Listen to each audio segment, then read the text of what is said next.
Hello, ladies and gentlemen, and welcome back to another beautiful day of the road to the international. It's the closed qualifiers here, and we're in Eastern Europe once again for the penultimate day of these closed qualifiers. We are starting to dwindle down the field and getting towards the pointy end of this entire tournament. And Danog is joining me once again for the early shift. Danog, mate, we had some good games yesterday. We had some pretty long games, to be perfectly honest, but good games all around, I would say.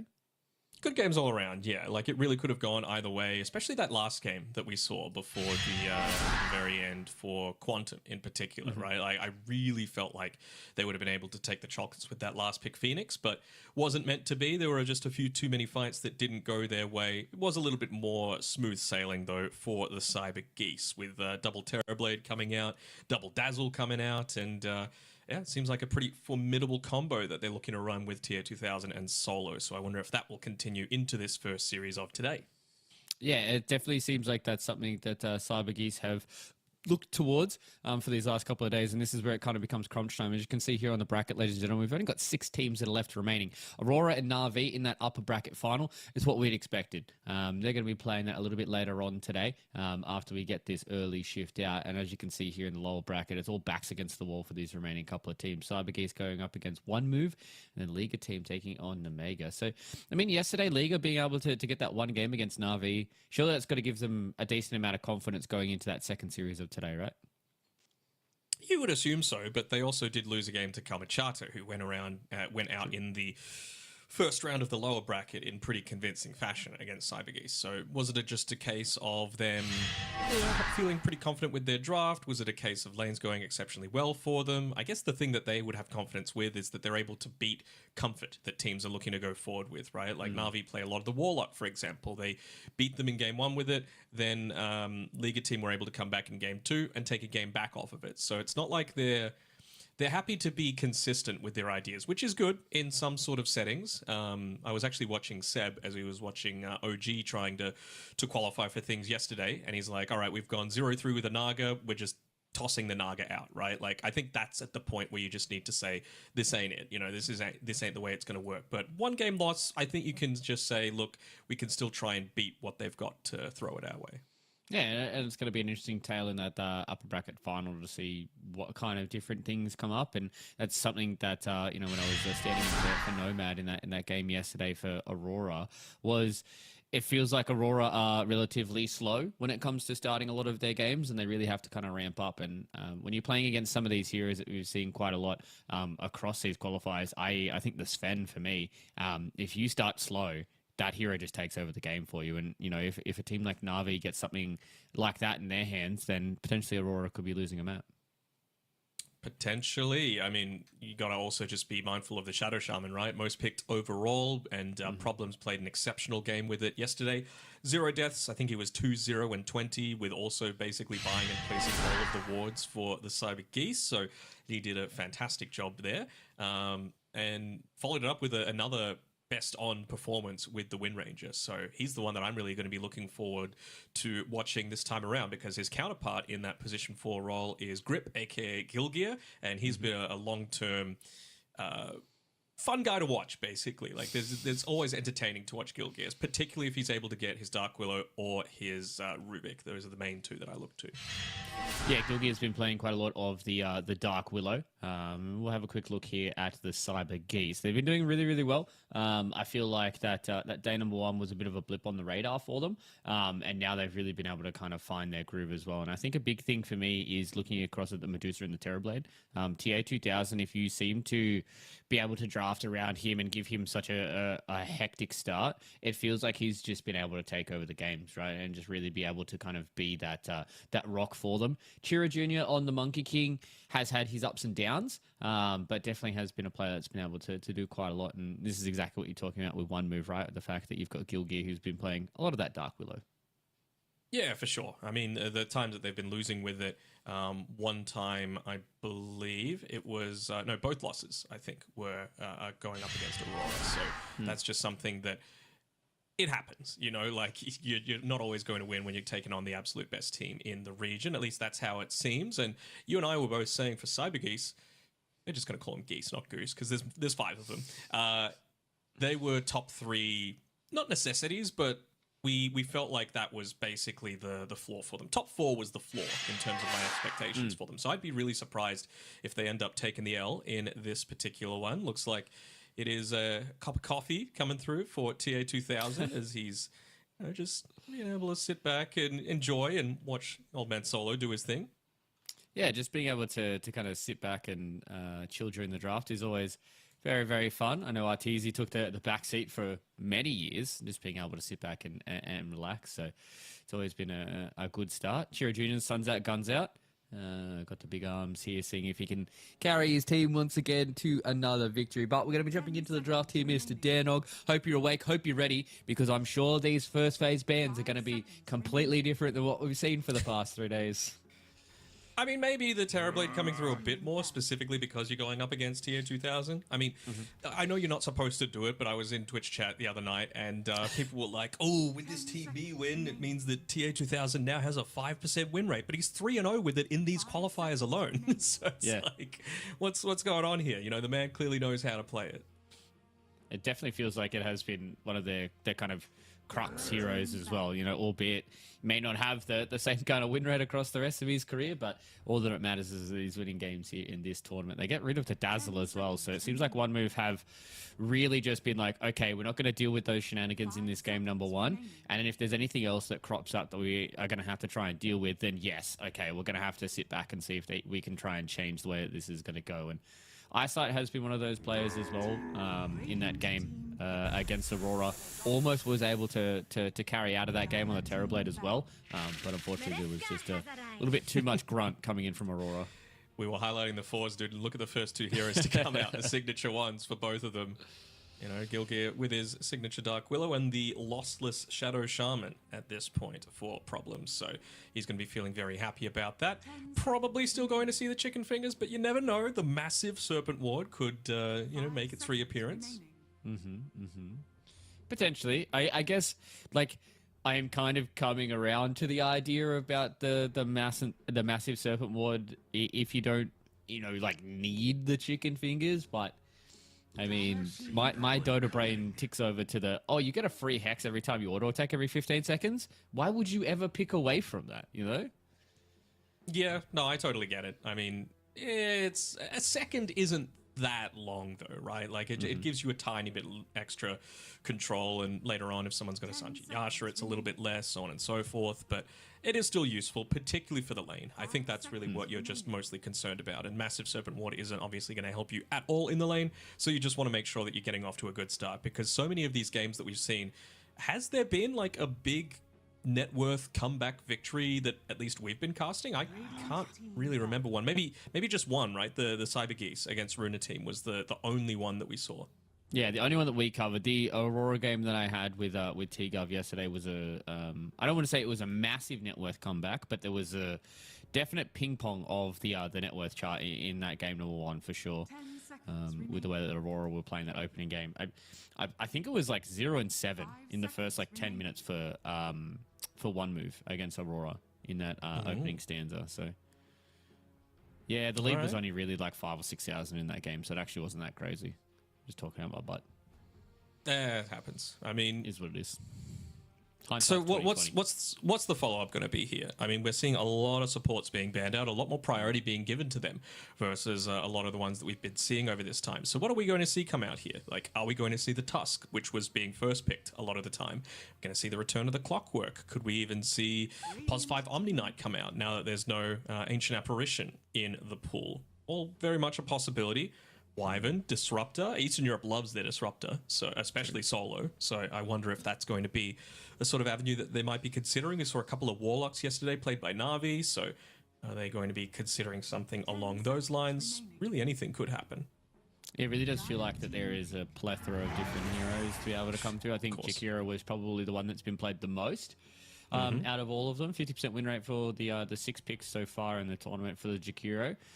Does really well into the Shaman, the double attacks if you don't go for the massive Serpent Ward. Just means you're able to clear through a lot of those nice and early, be able to break them out of the trap. So question is now, what does Solo want to go for? just so many of the good ones have been taken. I'm surprised we haven't seen, I guess, like kind of blind picking a shadow demon in without seeing any of the cores can feel a little bad. So probably not wanting to pick that right now. You can maybe want to go for an offlaner here for the Cyber Geese. I'm not quite sure. Maybe. I could also see them taking away something like, I know it's really early, but a Storm Spirit at this stage, just because the puck is already gone and the supports on One Move's side aren't really doing anything. They're very passive. They're very sit back and let the cores be the initiators. So if you can just take away that next best initiator, then I think that's going to go a long way towards your success. And even just with the Storm, how are you actually going to get locked down by this Dark Willow and Jakiro if you're on point with a lot of your zips and zaps? You know, you can get out of ice paths. You're not going to walk into a brambles. You're not going to get hit by Cursed Crown. So something like that, I think, could serve them pretty well. This you're going to go with the Pango. Yeah. So I guess this kind of gives you a little bit of flexibility as well. Notice is able to pick that up. Also, Chiro Jr. can play it as well. So that is a nice little hero pick that we've seen here from the side of the Cyber Geese. I don't hate the shout of the Storm Spirit though. I think that's would be a really cool way of just kind of providing a bit of that block early on. Yeah. And there is that Shadow Demon that you were talking about. So again, if they don't have any form of initiation from the supports, then you can kind of do the same on your own side and feel like you're confident to be able to just survive through a lot of these fights, because so many team fights revolve around killing the Shadow Demon. And if you don't have the heroes that are going to enable you to do that, then it just has such an easy game. You can build up a ton of stacks as well, which Pango is certainly capable of taking, plus whatever POS 1 and POS 2 is yet left to be claimed. Sven's still in the pool. Centaur in the pool with a puck ban, all right. And they've already got the Willow for themselves, so don't mind this from One Move. Gives them a way to be able to potentially initiate there onto the back lines. Yeah, also gives you that the runaway from the Shadow Demon Purge. So... Do they just Sven here? I wouldn't hate the Sven. Yeah, you do have to be, obviously you're picking it into a Shadow Demon, so you have to be careful about the disruption as well as the Demonic Purge, but... Sure, I mean, but you're just going to try and find Shadow Demon and blow him up, basically, is what I'm thinking, you know, and if you do get disrupted, it's not like your illusions are going to have God Strength, for example, so they're not going to be, you know, anywhere near as strong as the real hero. DK's fine too. A little bit of flex capable. They might just want to... Honestly, wherever the Pangolier goes, it's probably going to get beaten pretty handedly in the lane, and One Move have the last pick overall, so they're going to be the ones to be able to make that decision as to, you know, where exactly they're going to place this one. I think now do you pick the Storm Spirit? You could lifesteal it now, in my opinion. Like, against this, the supports do nothing, has a great time against the Centaur, has a great time against the Dragon Knight. Potential initiation aspect through the Pangolier. I like it. Yeah. I like it as well. I feel like you need to kind of have that...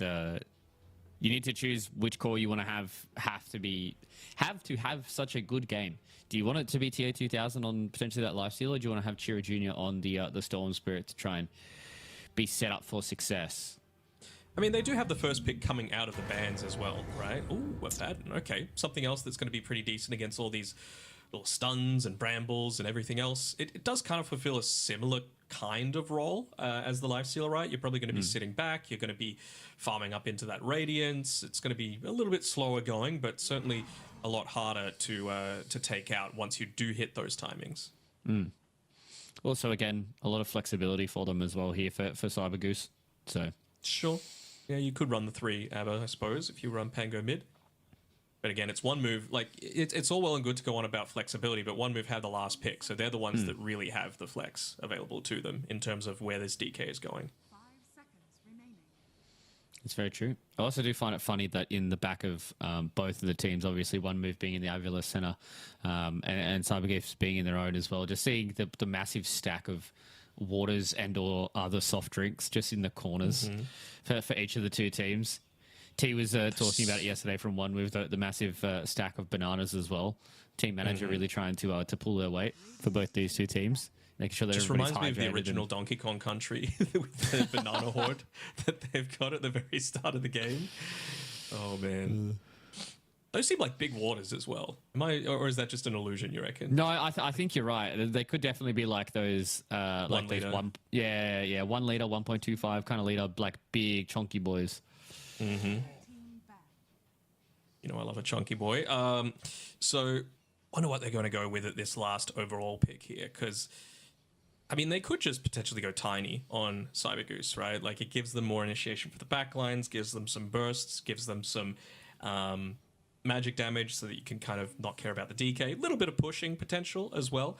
Like, I wouldn't want to see this full Blink Dagger, Force Staff, Boots of Travel, Yule Scepter tiny. If that was the case, I would want to see a little bit more on the aggressive right-clicking front, because you're basically the only one that's going to be doing it in the early game, considering Abaddon's probably going to be sitting back and farming the jungle for at least the first little bit.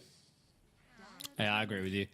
Like, I understand with some of the picks with, you know, getting these Yules, Force Staffs, etc., but I just feel like the aggressive version of Tiny is so much better. Going to go for the Death Prophet here, so a hero that takes towers for them. Also is quite tanky. They've got a little bit of burst damage, but not a crazy amount. If you get a Spirit Siphon off, then you feel quite good. Don't mind the Yules on the DP this game as well, though, right? Like, they don't really have a ton of burst on one move side outside of maybe Bedlam in terms of burst, and you're going to be able to get off that Yule Scepter to be able to dodge out a lot of that, and then, of course, Spirit Siphon's keeping you alive. So, don't hate that. Going something like that into, you know, maybe a Witchblade, maybe an Aghanim Scepter, just to keep yourself very healthy consistently throughout a lot of these team fights. And, well, you can ban away a lot of those really strong mid laners, but one is still going to come for difference there. Last pick Sniper gone. You just pick the other really far-ranged hero to be able to have a good time against the DP. I've preferred the way that Cyber Goose have played the games so far. It's actually noticed playing the it's an offlane DP. How do I feel about that? I mean, I How just does feel Pango like go against Lina? That's my not question. great. I mean, you can get a little bit of farm, but you're going to take so much harass off the back of it. And I mean, it's solo playing the Shadow Demon, right? It's not Problems playing it. So it's not like he can go from stacking into being able to help out in that mid lane, secure some of these water runes and so on and so forth. So I don't know. I don't know how I feel about this for Cyber Geese. I feel like they're just going to be a little bit too passive. They're going to lose out on at least a couple of the lanes. And I feel like the pushing potential is much stronger from one move side. So yeah, despite the fact that I prefer Cyber Goose as a team overall with like their experience and their pedigree, I might be favoring one move for this one. Yeah, I feel like this is another one of those games where I'm leaning towards simplicity over any other factor in the game. It feels pretty straightforward. I think this DK hero really simplifies a lot of drafts for teams. It really just gives them kind of a focal point to work around, hit that Elder Dragon form. He can farm really fast. He gets a Blink Dagger. He's quite tanky. Blink BKB, Mage Slayer, maybe thrown in there another damage item or two, and really does kind of simplify the way that you want to play the game. You know, just allows these supports to be able to find someone to work around and play with for a little bit. So I really do like the draft that comes in here from one move, but I do agree with you. I have had a lot more faith in the play of the Cyber Geese, but I feel like this draft here, you know, one move, obviously no slouches. They just came from the upper bracket, so they've obviously got those winning ways in their back pocket. Sure, but they only had to win one series, right? Like, it's True. not like it was a long way coming through, and it was a 2-1 against Namiga as well. So it's not a guarantee that they're going to continue those winning ways that you're talking about. And it did end up being like what we were talking about, right? Eyesight playing the DK. So most of the time that we've seen DK so far, these qualifiers, it's been played in that mid lane. And this is what I was talking about with one of the strengths of having that second pick, is that they were able to decide, you know, they were trying to keep it flexible. They were trying to be a little bit sneaky on the Cyber Goose side, but they just said, all right, well, DK's going wherever Pango's going. And well, that didn't end up actually being the case, considering the last minute switch from Noticed, but it's still not exactly an easy lane to have Pango laning into the Lina either. In terms of the game, in terms of the early skirmishes, once you've got ulti up, sure, you know, Pango's going to have a great time against the Lina, just rolling in on top of her and taking her out, but it's going to require, like, I don't see them being able to engage without Pango and DP ultis. Like, you're going to need both of them to be able to either kill Lina or get an objective. Let's see if that's what does pan out. So I've spent the first 40 seconds trying to look at this Shadow Demon Immortal. That's on Solo's back. It's a mean Immortal. I've never seen it before. Maybe I'm just stupid, but I've seen it before in my life. So I'm excited. Big cosmetics guy, as you guys could tell. The battle begins. You don't have the original. Yeah, unfortunately I don't have a small house deposit to spend on some Dota 2 items, but difference. We'll lose his life here. So this is the power of the Shadow Demon Disruption. You're able to set up quite easily with a lot of these other different stuns. You're not really sure why Alina's walking out like that when you didn't have any information about where the enemy team was, and you had a Centaur there as well who, yeah, early on doesn't exactly have the most armor to be able to play around with, but still certainly a lot beefier to be able to play around with. So that's exactly the start that CyberGoose were looking for. Just give them some free net worth to essentially contest this Lina in, because there aren't many lanes that do well against a Lina. Like TA and maybe Sniper are about it. It's all about just trying to get that farm here for Chiro Jr., trying to make sure that he doesn't get gapped, as the kids would say. A diff.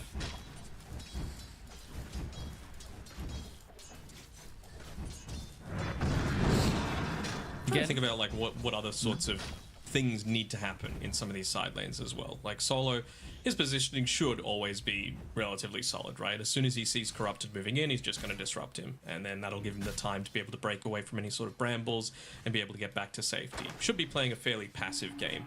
The thing is though, like, yes, I guess Pango will be able to take some of the stacks that he eventually does start to build up, but not a bad one. Like, this is a very, very slow-ish game that TA2000 will be playing.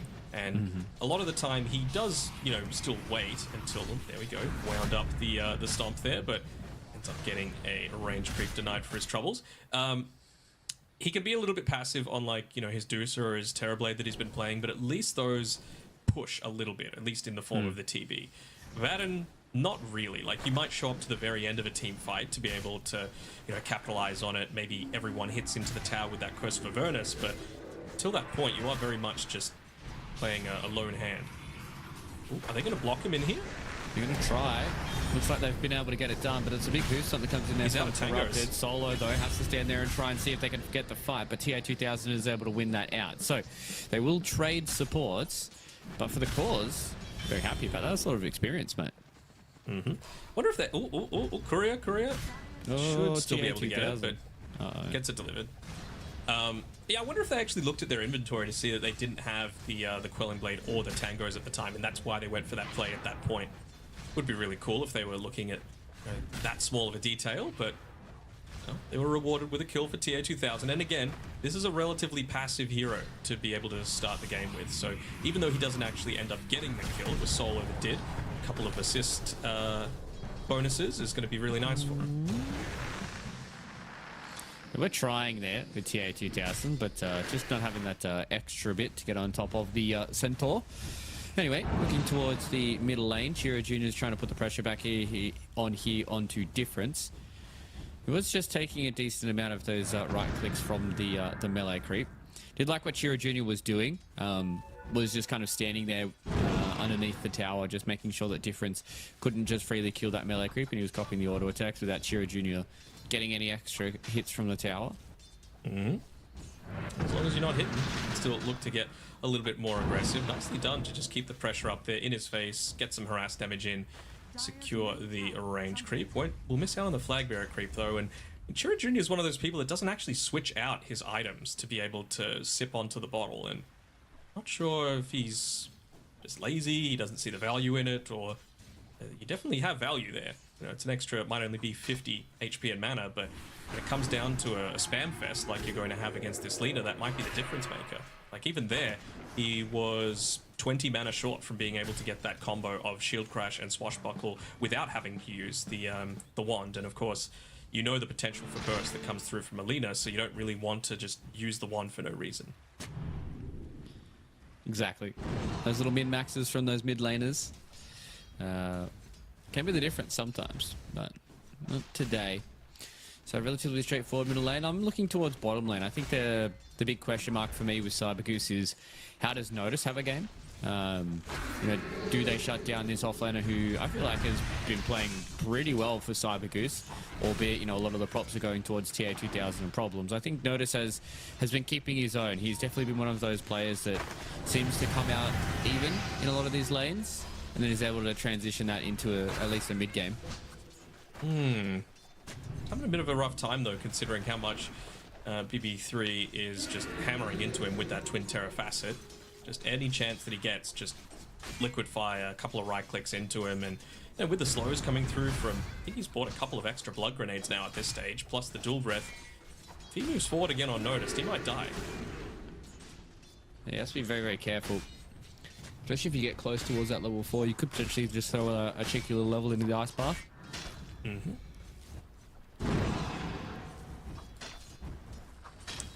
A lot of the time you don't like to make this small camp pull happen now at this stage, just because you're going to force the siege creep into your tower, and there's potential to get dived underneath it, but they would have to feel that they're in a stronger position right now on the one move side, and again, like Noticed isn't able to pick up any of this farm as well underneath the tower, so he's just being bullied back by a support on his own.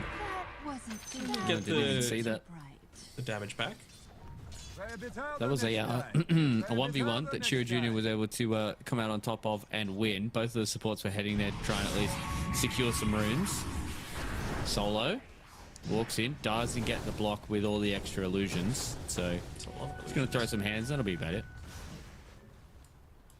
Yeah, I was looking at problems making his rotations towards that that mid lane, but didn't see the others coming through as Disford's now picks up his own level 6 and gets immediately dewatered as well. Are they going to go for another dive here? Just doesn't have the mana on Solo, but uses the magic wand at the last second. Disseminate. They did a decent amount of damage there, so Chiro Jr. will just leave it. So as you said, no roll. Means they can't just continue to dive underneath this tower, but Difference is copping it. He's copping it, and TA2000 is farming it on this top side, right? Like, he's nearly level 6, so you've already left him alone for quite some time, and he is reaping the benefits of that. Just enables you to keep him up here on his own for even longer.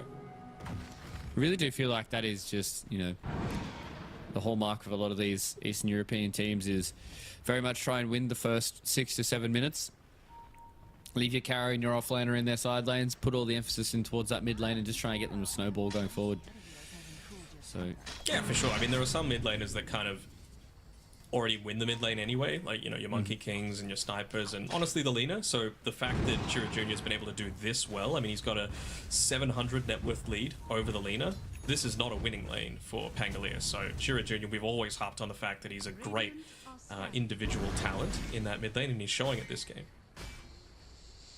Yeah, I feel like over the last couple of days, yeah, I feel like over the last couple of days, I haven't seen that same kind of prowess out of him, but this is definitely a lane that he is kind of dominated. And as you said, is that the full thing that's coming out to him? No, it's very close. He's just got the recipe. Yeah, so he also doesn't get it delivered because he's got a full inventory. Yeah. One of those that lack of Blade of Alacrity the difference between him getting this kill or not? Looks like he's just cutting the wave for now. It's like what, an extra potentially punish couple of damage. I mean, he's got haste, but doesn't look like he'll need it. It is kind of the problem that we saw in the draft as well with the way these supports are. Relatively passive, not initiating support, so it is hard for them to actually catch any of these overextensions coming in from Chiro Jr., so he can play a little aggressive, but putting the emphasis on the bottom side. They know they're coming, so it's just about rallying around Notice, maybe once again using him as bait. Could use this haste rune to be able to pop the smoke from potentially the high ground, just jumping in onto the double supports. Okay. Gets terrorized, and there will be a big old stampede, and with the Laguna Blade, they just take down Chiro Jr., so it was a huge rotation coming in from the side of one move, but it was definitely useful. Was indeed. I mean, even TA2000 was showing up there. That's the situation that I was talking about, right? Like, he wanted to be there to be able to win the team fight, take out that bottom tower, invade into the areas that this DK is trying to farm, but and just going a little bit too deep there was Chira Jr. getting caught out. Again, not that he used it, but didn't even have the Blade of Alacrity available for if a team fight was eventually going to break out. I guess they didn't use the Exo though, unnoticed, so maybe once they see this Elder Dragon form wear off, they'll opt to try and make some aggressive movements happen. Yeah, I feel like the first couple of uses of Exorcism are so important for your game as a Death Prophet. Being able to transition those first couple of uses of the ultimate into some gold, where you may not need to use the ultimate to get some of these extra team fights going your way a little bit later on. They see them here. Great Observer Ward placed down by BB3. It's going to clip onto Shadow Shaman and Death Prophet, so Shield Rune, that'll be helpful for Chira Jr. to have to potentially go for these deeper dives. I really want to see them use these ultimates in combination with the 10-minute siege creep here to get some damage in onto this tier 1 tower. There we go. That's what they're going to do. Actually, good initiation. Disruption in the back line there as well from BB3. So the Jakira, unfortunately for him, with the Disseminate, is going to lose his life. But this is what I was talking about, right? Like I said, they need to do this to kill the Lina, but they'll take a tier 1 tower at the 10-minute mark of the game. You know, like it's fine enough at this stage, but certainly moving forward, once you've got a few more of these useful items for yourselves, such as Chira Jr.'s Diffuser Blade, which is coming out to him right now, it's really just about looking to try and play around that as much as possible. So looks like they're not willing to just give it up and sit on back. They'll scout out a couple of stacks here and maybe even see Corrupted moving through, but looks like they want to back off considering that Exo is wearing off. Yeah, Exo wearing off. Corrupted is a bit scary. Double brace of Vanguard with the chainmail, so it's not really a pushover for them to take down. So got to be very, very careful with what you want to send towards him. Just no uses of Rolling Thunder is a little odd to me, you know. Like, and you've got the Shield Rune as well, so this is the time to be really, maybe not overextending, but pushing the boundaries of what you're able to accomplish across the map, especially now with the Diffusal Blade as well. I would love to be able to find Lina, but Difference has done a pretty good job of just dodging out a lot of these movements.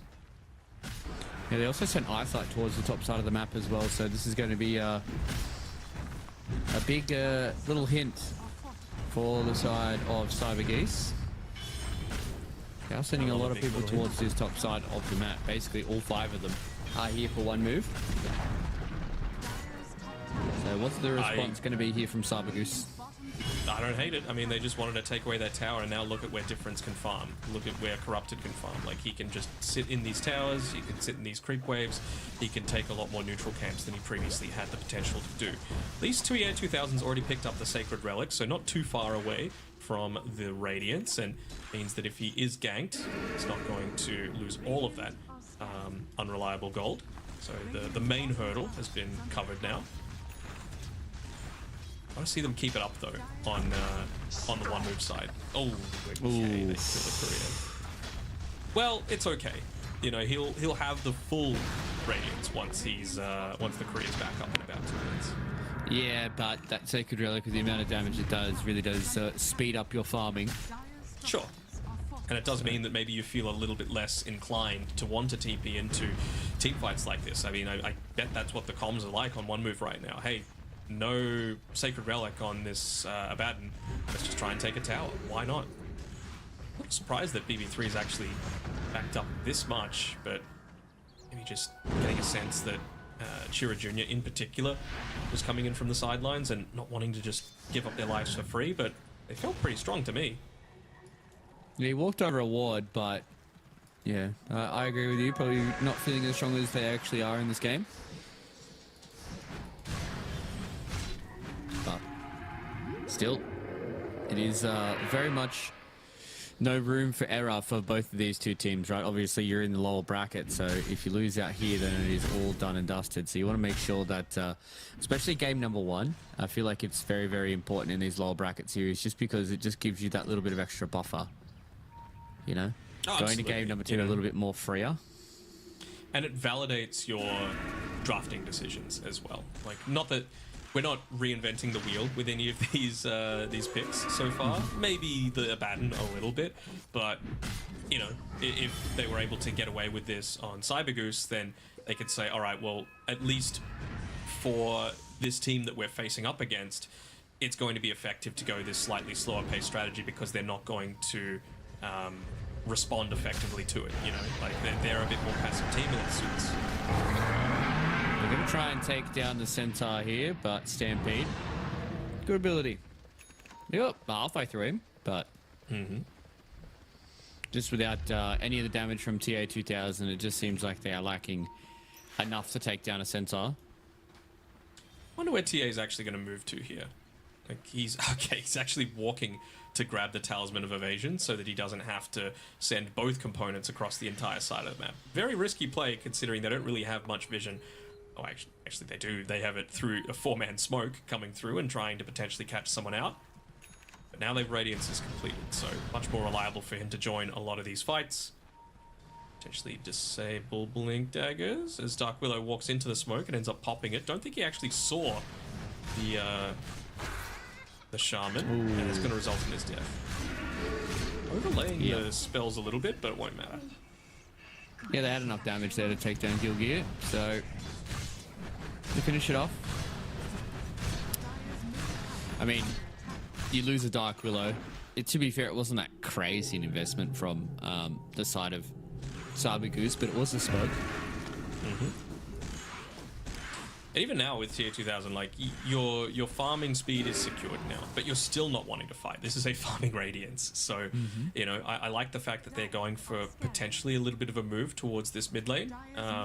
They do have a smoke on Solo. A little surprised that he hasn't shifted it into his inventory yet to be able to pop it, because I would want to be opening up this top side, having this siege creep so that the Abaddon can hit into that top tier 1 tower, and then you just look to smoke and get a pick off as they try and respond to it. But still seems like they're happy enough to just sit back, relax, chill, maybe even just waiting for Notice to hit level 12, but I don't know. Like, I guess as long as they're not being punished for it, they're going to be A-okay.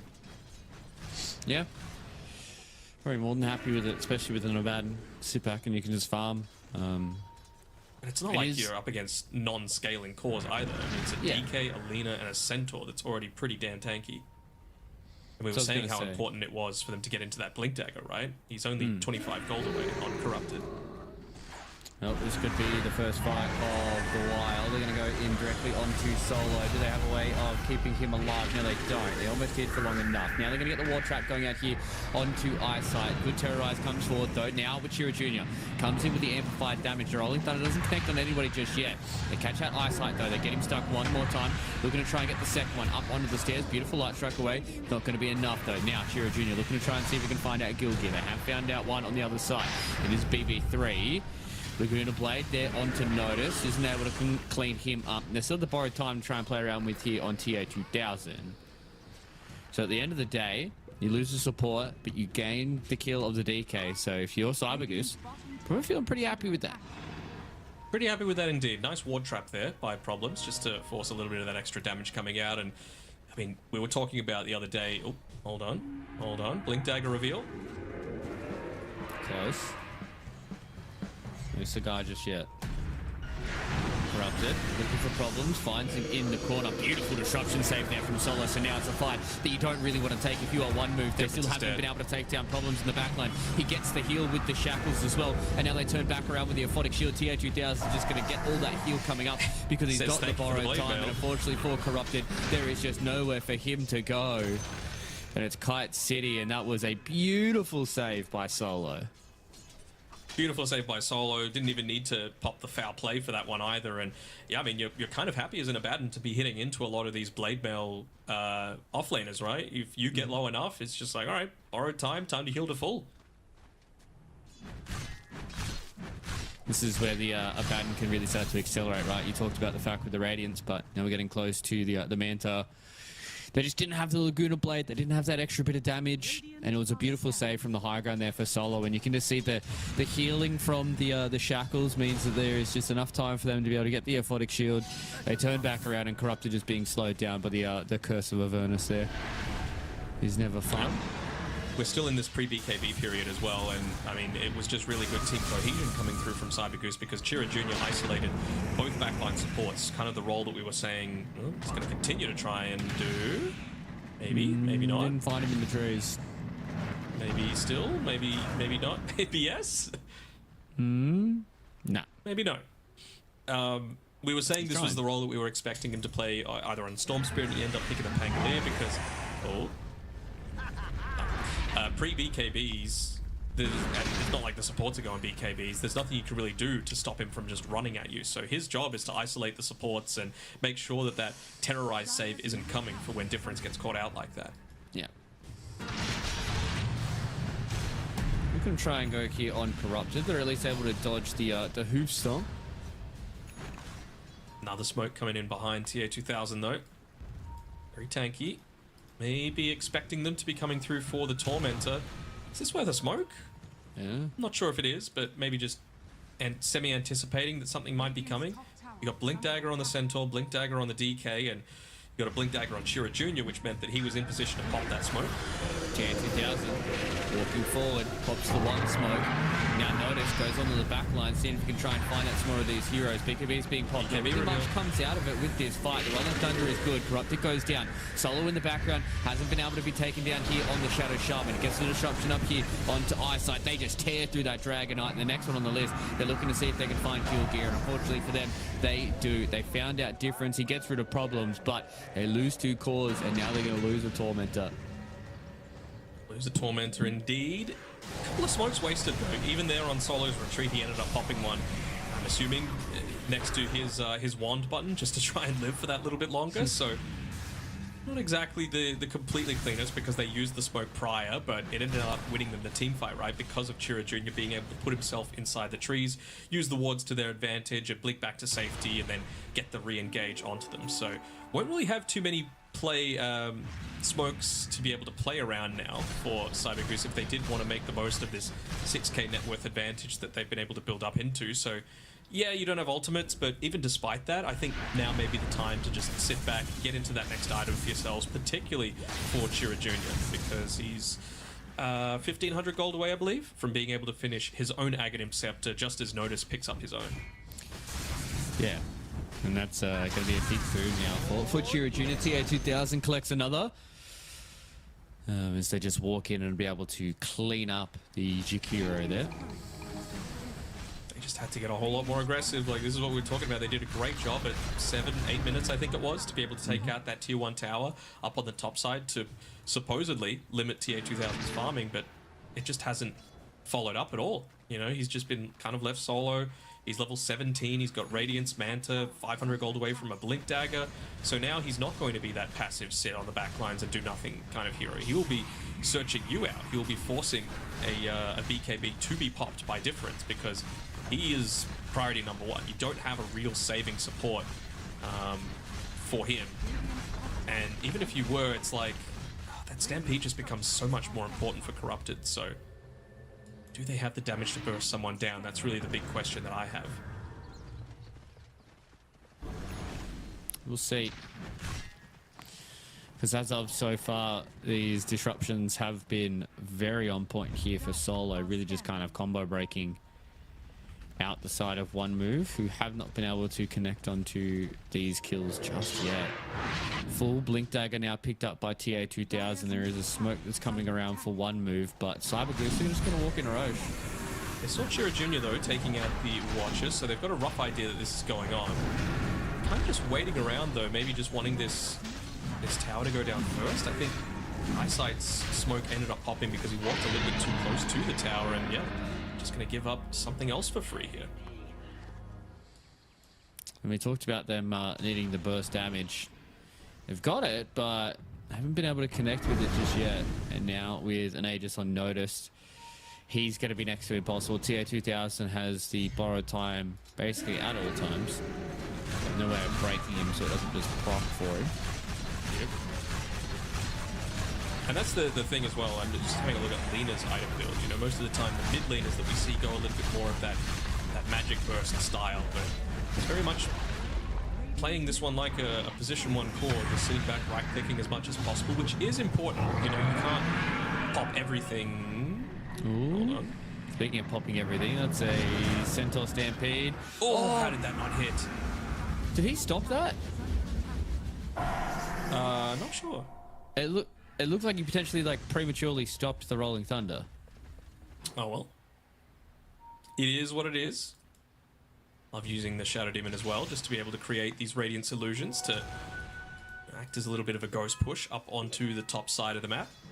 But yeah, what I was saying before is that, like, it's a weird situation, right? Because you need the burst to be able to take out DP, Pangolier before they're able to get saved. Hold on, eyesight. It's just not been able to connect onto the Shadow Demon just yet. They don't have the damage. Looking to see if they can take down Notice. That's the first life, though. So the Death Prophet everything will lose left, though. life number 1. Tier 2000's just in. And he's gone to be able to take down BB, but BB gets up to the high ground, but Chiro Jr. and Problems are there already and waiting. TA 2000, looking to see if they can stop any more of these. Ooh. Did he? Was that like a frame perfect Shadow Realm? Not quite sure. Oh, TA 2000. That's a nifty little man to dodge. It's going a little bit too deep here. They don't have any more of the Ages of the Immortals to play around with, especially with the Shadow Shaman Snakes being thrown in a tier 3. It's a good time for them to dip the out. shackles went on cooldown, so I'm not sure if Problems just cancelled it by accident or if it was Yeah, like... I heard it too. And that's why I thought it was like one of those like same server tick things where it's like he shackled him at the same time he Shadow Realm, so he became untargetable and Shackles just kind of went into Narnia. We have seen a few shamans like really early cancel shackles though. Yeah. Like after literally a split second, so never know, might have just been the case. Much faster pushing potential as well for Notice now with this Aghanim Scepter picked up for himself. Problems. Walks in. They've been able to find Corrupted. So Problems will heal quite a lot here from the Centaur Wall Runner. They're seeing if they can catch him out. The Stampede gets him pretty far away, and the Radiance Burn means that there's going to be no blink for him to get away with. And finally, once again, Problems comes back and gets another Hex down, and Corrupted will unfortunately lose his life. Solo finishes him off there with the Disseminate. Damage. Value. Who we see him here? Willow getting chased down, but able to get away. Really just feels like waiting for this BKB on Notice, to be honest. Like, you've got basically everything else you could possibly ask for. Even a gem picked up by Chiro Jr. So... All right, we're going to check this in slow-mo.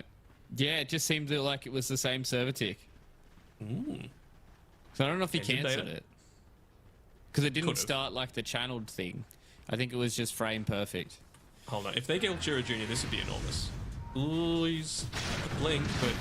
Oh my god, okay. Goes into the roll-up now, goes into the Rolling Thunder, looking to see if he can get the kill there onto BB. We'll eventually be able to clean him up now with the Aghanim Scepter, and the auto-attack damage is just not going to be enough for them. So Chiro Jr. rolls in, rolls out, and they use the Laguna for nothing. I mean, it would have been super worth if they were able to kill, right? Like, not only do you take away Pangolier, a lot of the initiation, your supports have a much easier time. They would have got a gem as well off the back of that, so it would have been like a 3k gold swing easily. Just not meant to be, though. Yeah. This is what I'm talking about with that burst damage, right? Like, if you're actually able to kill him inside of that initial burst, whether it be E-Blade or Aghanim Scepter on the Lina, then you can kill Pangolier before he's able to get into that Rolling Thunder. You can kill the DP before she's able to get off a bunch of Spirit Siphons, before the Shadow Demon's able to save. But then conversely, what do you have to be able to deal with the Abaddon? Because a lot of burst isn't going to deal with Abaddon. You need that sustained damage. You know, get him low once, but then still have the damage to be able to take him out the second time around. Alright, Solo eventually gets found out here, and Chiro Jr. It's deleted as well, so that's a lot of damage that goes out for them, and just not being able to connect with all of their heroes. Oh my god, 10,000. Will he be able to live though? Does pop the borrowed time here. Problems is on the side, so he will get enough distance to blink out as well. Cheeky, cheeky. They had people with inventory space available as well that just walked on past it, so you know, getting a little bit hungry for the follow-up kill, and ends up not gaining them the gem back. So again, great presence by tier 2000 to just 1 be in the region, and 2 have the cojones to go for that. And it's going to result in them getting 2 D wards here, 1 freshly placed down as well, which I'm a little surprised that they did that, considering they just knew that the gem was maintained by Cybergeese.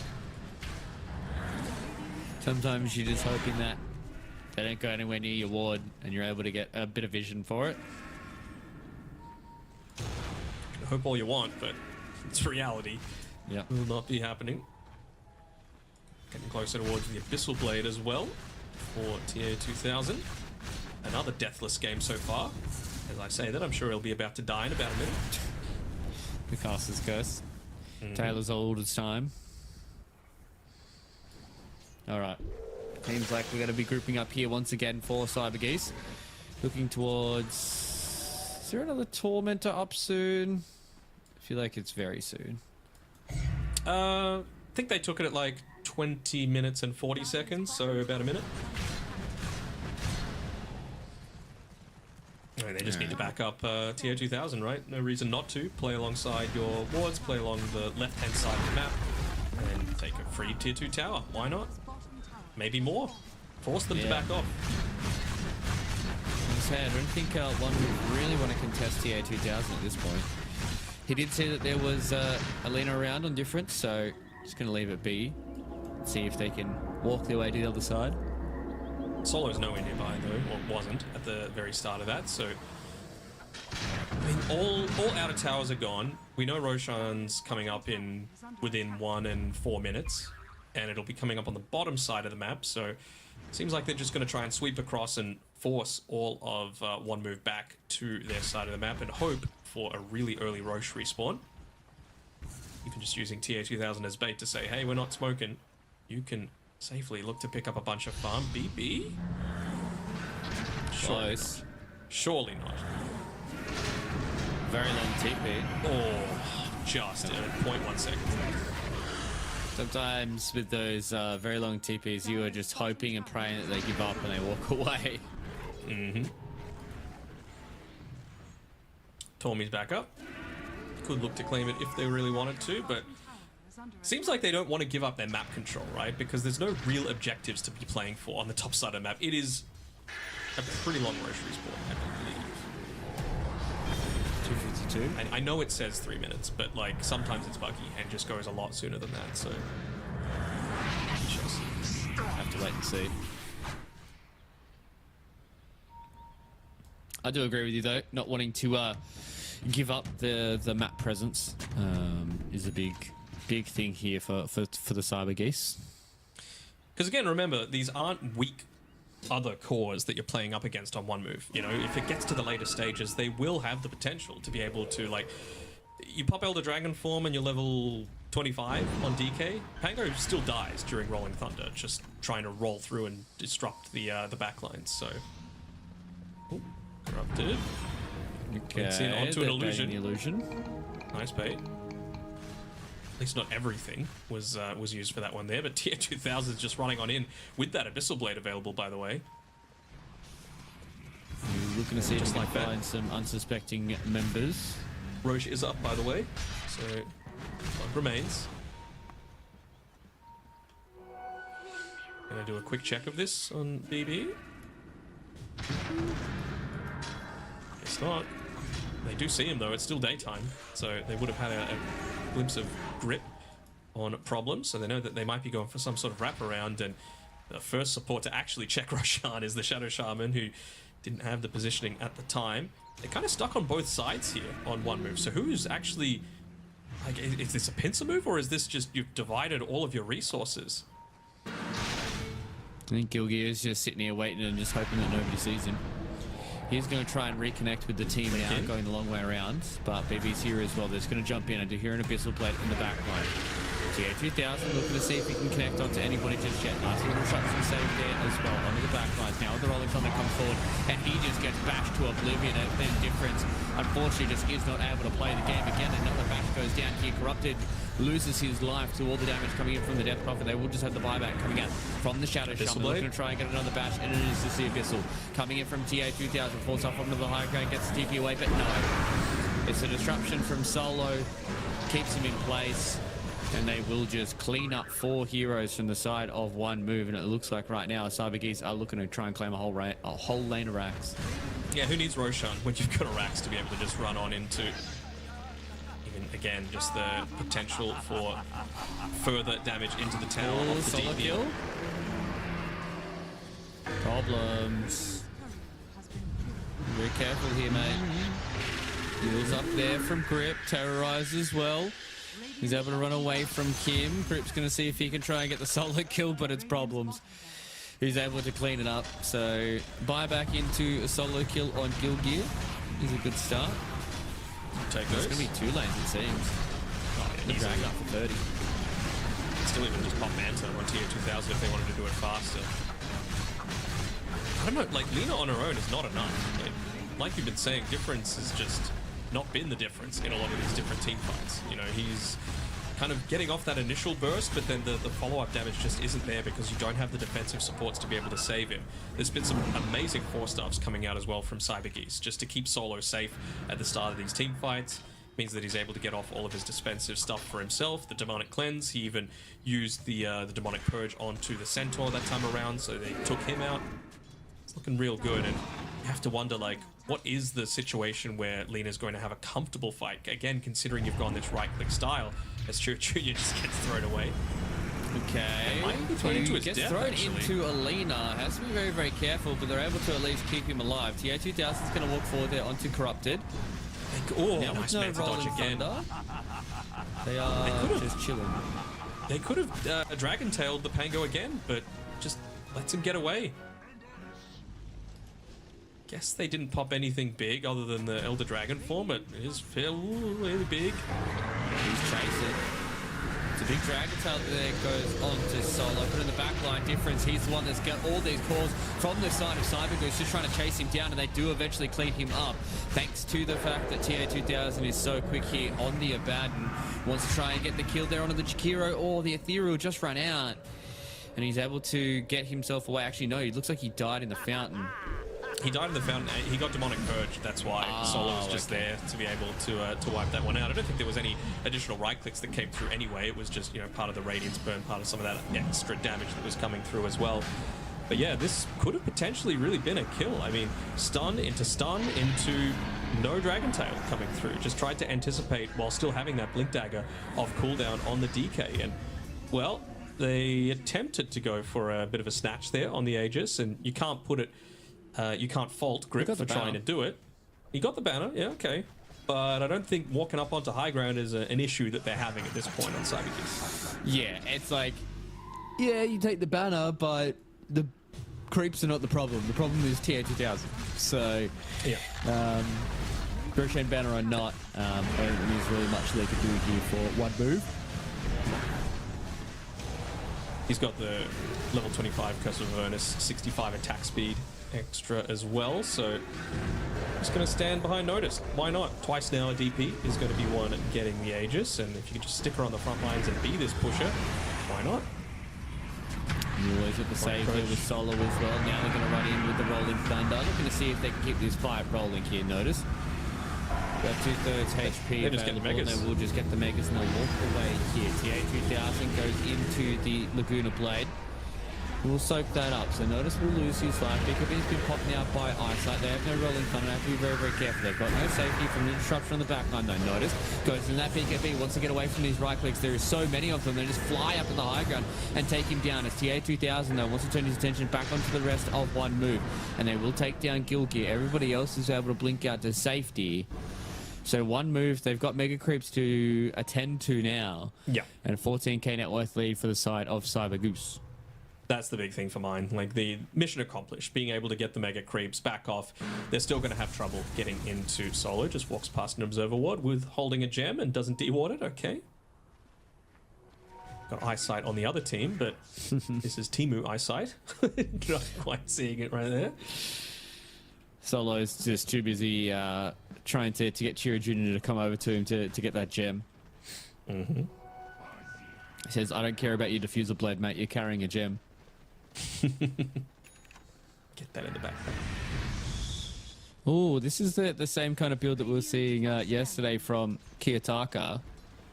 Was the right-click DP build going the Dragonlance. I believe he went AC after that as well. Mm-hmm. And was just throwing hands with the Aghanim Scepter. Gives you a lot of extra bonus damage just with your auto attacks. Spawning a spirit. Yeah, Obviously for more sure. attacks Especially, means more damage. I mean, he's got the 8 spirits inside the Spirit Collector as well, so next Exorcism is just going to be even more impactful. Not that they need it again. All the main towers have been collected already.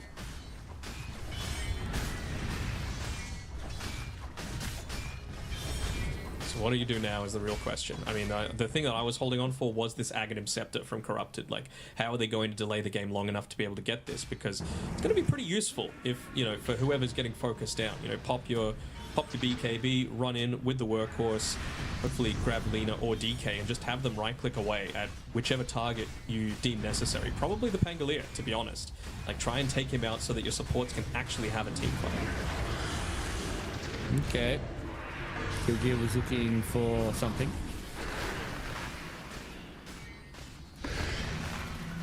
Just look to send these outer illusions in. Even just using the Glimmer Cape onto an illusion, seeing if they would take the bait, but it won't be the case. Yep, just constantly keeping these creeps pushed in, and the mega creeps, they're hard to deal with. Even Notice is just jungling at this point in time. They're in no rush. They know that they've hemmed one move inside of their base, not too much that they can look to do about it. Any big items coming? I mean, Nullifier, I guess, is probably the one for Chira Jr., so not necessarily needing the Shadow Demon's Demonic Purge to be able to ruin their lives. 4-star, I think They got a Ghost Scepter too. Yeah, 2 Ghost Scepters and a Yule Scepter. And 3 different 4-stars. So pretty damn effective. All right. There is a very obvious ward. Oh, they're just sentry wards. Doesn't need to matter at all. They're going to go directly there onto BB3. And again, another bash goes down there onto Ice. I guess Demonic Purge as well. This Dragonite is going to have to try and get away here with the end of his BKB. Different so throws in the Laguna Blade on the Chira Jr. The auto attacks to a decent amount of damage, but they don't clean out the game just yet. And again, Corrupted's going forward here. Goes on to Notice. Notice turns back around here with the BKB. So much damage. Though, does not have his own BKB. They have to be very, very careful. Same thing here with Difference. Gets him in onto the cart to see if he can throw these auto attacks, but it's the borrowed time. And they just bring Difference back in towards the fountain. And they're looking to see if they can try and do something here towards the end. A beautiful disruption once again. Chira Jr. goes in, gets everybody hit there by the shield crush as well. Difference in the backline's getting so low there on the leader. The GGs have been called, and that is game number 1. Going the way here of Cyber Goose. And yes, it wasn't a fast victory, but it looked like from start to finish there, Matt, that was all Cyber Goose. I mean, that's kind of the game that Cyber Goose wanted, right? We talked about this from the beginning. You play this Abaddon, you pick this hero that doesn't have that inbuilt farming mechanism. They're going to need something to be able to get to that stage. Obviously amplified up by the fact that they have a Shadow Demon. So SD was able to assist a little bit once that Radiance came online with just shoving out the lanes a little bit further. But yeah, it was kind of crazy that they just kind of sat back on their laurels and didn't make the most out of a few of those early skirmishes that had kind of gone their way. Yeah, and I think that's kind of the problem with some of these teams that we've been seeing here. Same with what we saw yesterday from One Move. They were quite aggressive against Aurora, but just kind of sitting back and resting on their laurels and just not really kind of putting the pedal to the metal and just allowing these teams with all of this experience to just kind of farm into the game. And I think it's one of the things that you need to look back all across time. And underdog teams have generally won games and series off the back of being quick and being decisive, and that's unfortunately you can't just sit back in these kinds of games and kind of just rest up, because especially when you're looking at the draft that comes in here from Cyber Goose, like they're more than happy to chill, right? That's exactly what you were saying, Matt, where it's just like this game goes to a slow kind of snail's pace. You're happy if you're the Cyber Goose. I mean, I still really liked the One Move draft. I just think they didn't play it to its full level of effectiveness, right? It kind of writes itself, you know. Blink in on the DK, got a pretty damn early Blink Dagger on Ice side, I thought. When did he actually pick it up? At the 15-minute mark, he had Mage Slayer and a Blink Dagger, which is pretty damn good, you know? So at that point, you just go in, Blink Dagger, use your Breathe Fire, there's no damage coming back the other way, and then Lina blows someone up. But instead, Difference opted to go for this more right-click oriented build, which I'm totally on board for with Lina as a position 1. But position 2, they just needed to blow people up. And I don't know, I wonder if this... We saw a lot of effectiveness come out from Corrupted with the Stampede, particularly early on, with being able to reset a bunch of these team fights. But I don't know, the more that I see Shadow Demons and Shadow Shamans and AAs and all of these really backline oriented supports, I want to see a Night Stalker. I really do. Like, it just feels like it is going to open up a lot of these team fights so much more if you're able to find and just eliminate some of these pesky supports that are doing whatever the hell they wanted on the backline. So many saves coming through from Solo, who I think is the reason that TA2000 gets the standout player award with 0 deaths. Yeah, I really do feel like that Solo has been kind of super performing in the last couple of series that we've seen here from CyberGoose. It really does feel like that. Not only is he leading the team from the front here as the position 5, but he's also playing out of his skin as well. It's always exciting when you get to see these old dogs be able to show the same old tricks they've had for a very, very long time. So CyberGoose, they get 1 victory, and unfortunately for 1 move, that is 1 more loss away, closer towards being eliminated out of the road to international. So we're going to go to a break here, ladies and gentlemen. On the other side of this, game number 2. The human body was built to move. Not trapped at a desk in one singular posture for 12 hours a day.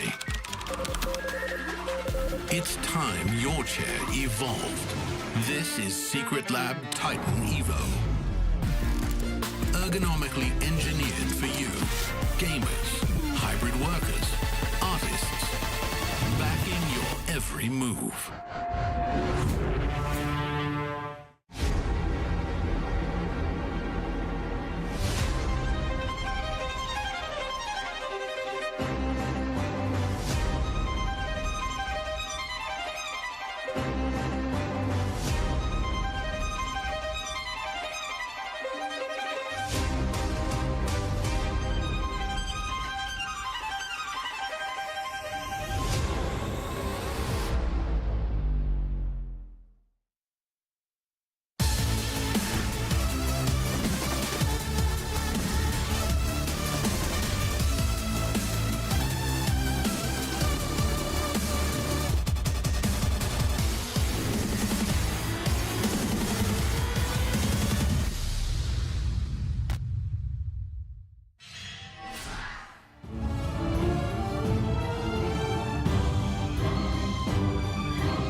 Dominant but long victory there for the Cyber Geese as they take game number 1 against One Move, who backs against the wall completely. This is potentially their last match in the road to the international closed qualifiers for Eastern Europe of 2025. So if they really want to try and make their way towards the top, this is the best place to start.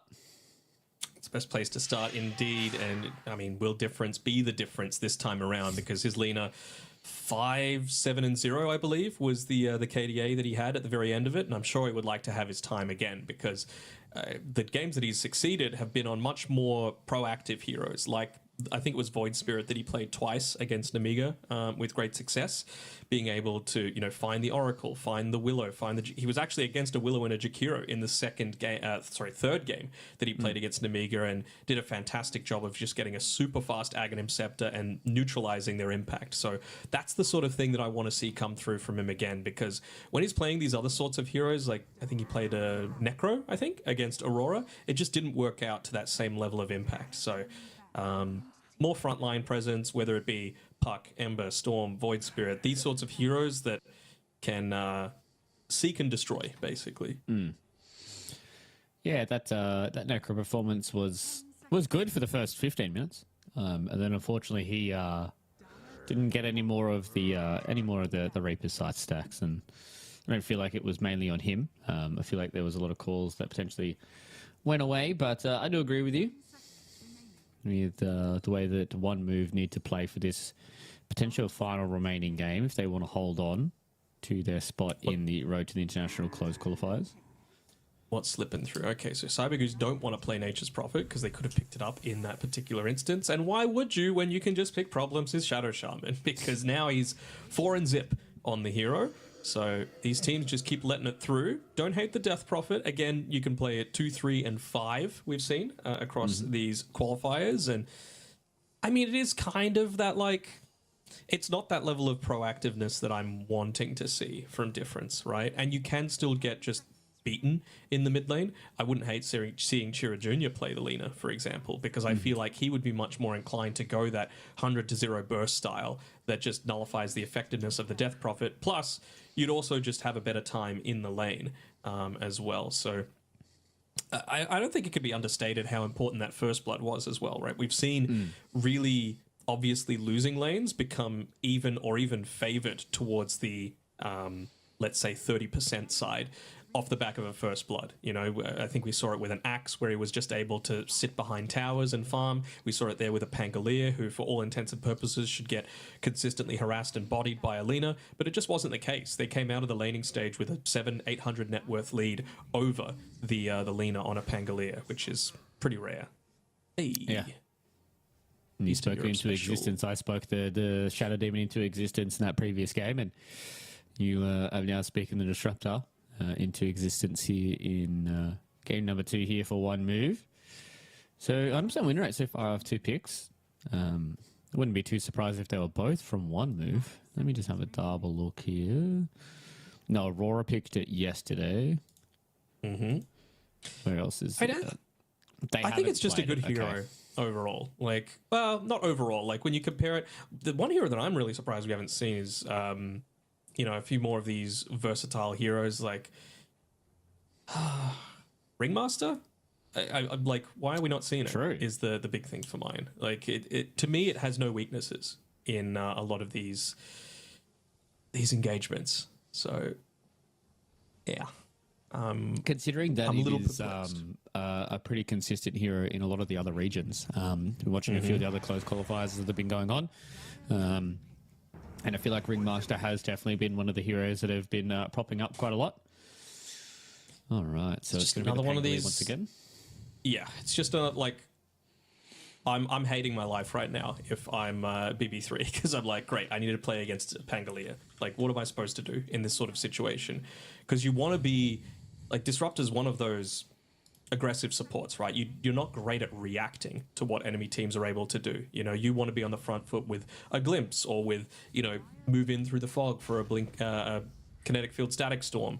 But how are you supposed to do that when you've got a Pangolier running at you because he hits such early timings and, you know, Disruptor's not going to have a Blink Dagger really early on into the piece. So maybe they feel like this Earthshaker is the way to be able to cancel out some of that Pangalier's effectiveness, at least early on. Use it for Fisher blocks. If you play it as a position 2, could potentially lane quite well against it.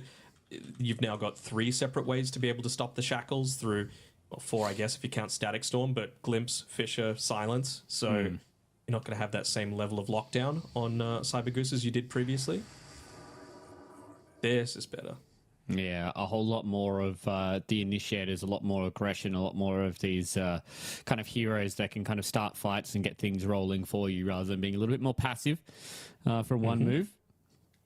It seems like they heard your call, Danog, and they started to change it up here for game number 2. And imagine they probably would have seen the same writing on the wall as what we did. But we haven't seen a Beastmaster just yet. He's been either completely untouched basically, or has been banned, Yeah.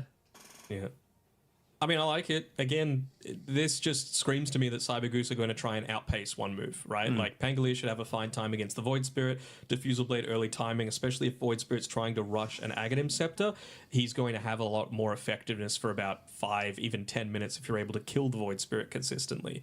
Earthshaker, I call it a do-nothing hero for most of the time for most people that play it, because you just sit back and you're constantly baiting. The team needs to make space for a position 4 to get some farm, which never feels great. And in the meantime, you've got a Jakiro with level 4 Liquid Fire hitting towers. You've got a Shadow Shaman dropping wards hitting towers. You've got a Beastmaster hitting towers. A little bit more with more difficulty than previous because they changed the innate ability to not count block from tower sources, so it's not like he can just tank up 50 million tower hits, but it just feels like Cyber Goose's draft is so much faster paced than one moves. So really just looking at the hero that's going to be able to round that one out. Deuce is gone, TB's already gone. What else could we potentially see? I mean, I wouldn't even hate the Sven, to be honest. It's still in the pool. That's true. It is still floating around. Was it banned in the previous game? Don't think so. I don't think so either. Considering the prowess that hero has had, very, very spooky. Be looking here to see what kind of TA 2000 hero they want to try and play. Do they just go... I was going to say, do you just go Terrorblade? You probably need a little bit more burst damage to try and take down... Oh, it is banned. Yes, it is too. Also, Disruptor Glimpse gets rid of one of the illusions, which, feels pretty good. Oh, okay. This game could be over in 20 minutes. Yeah, this could be a quick one. What do you pick now for one move?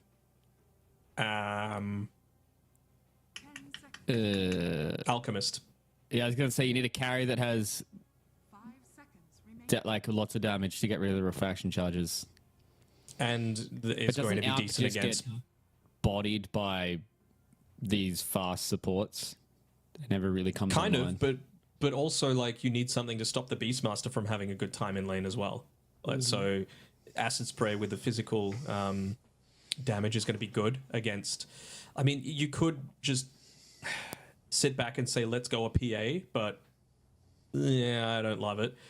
Like later on, it might have a better time, but I don't feel it. I think you need something that's going to respond to them now, and that's part of the reason why they banned out Gyrocopter and Bristleback, is that one, it deals with the creeps, 2, they come online kind of early and are able to respond to any sort of aggression. So to me, Alchemist is the response. Maybe they can Sven, but again, Sven into a TA, you're not having that same level of effectiveness.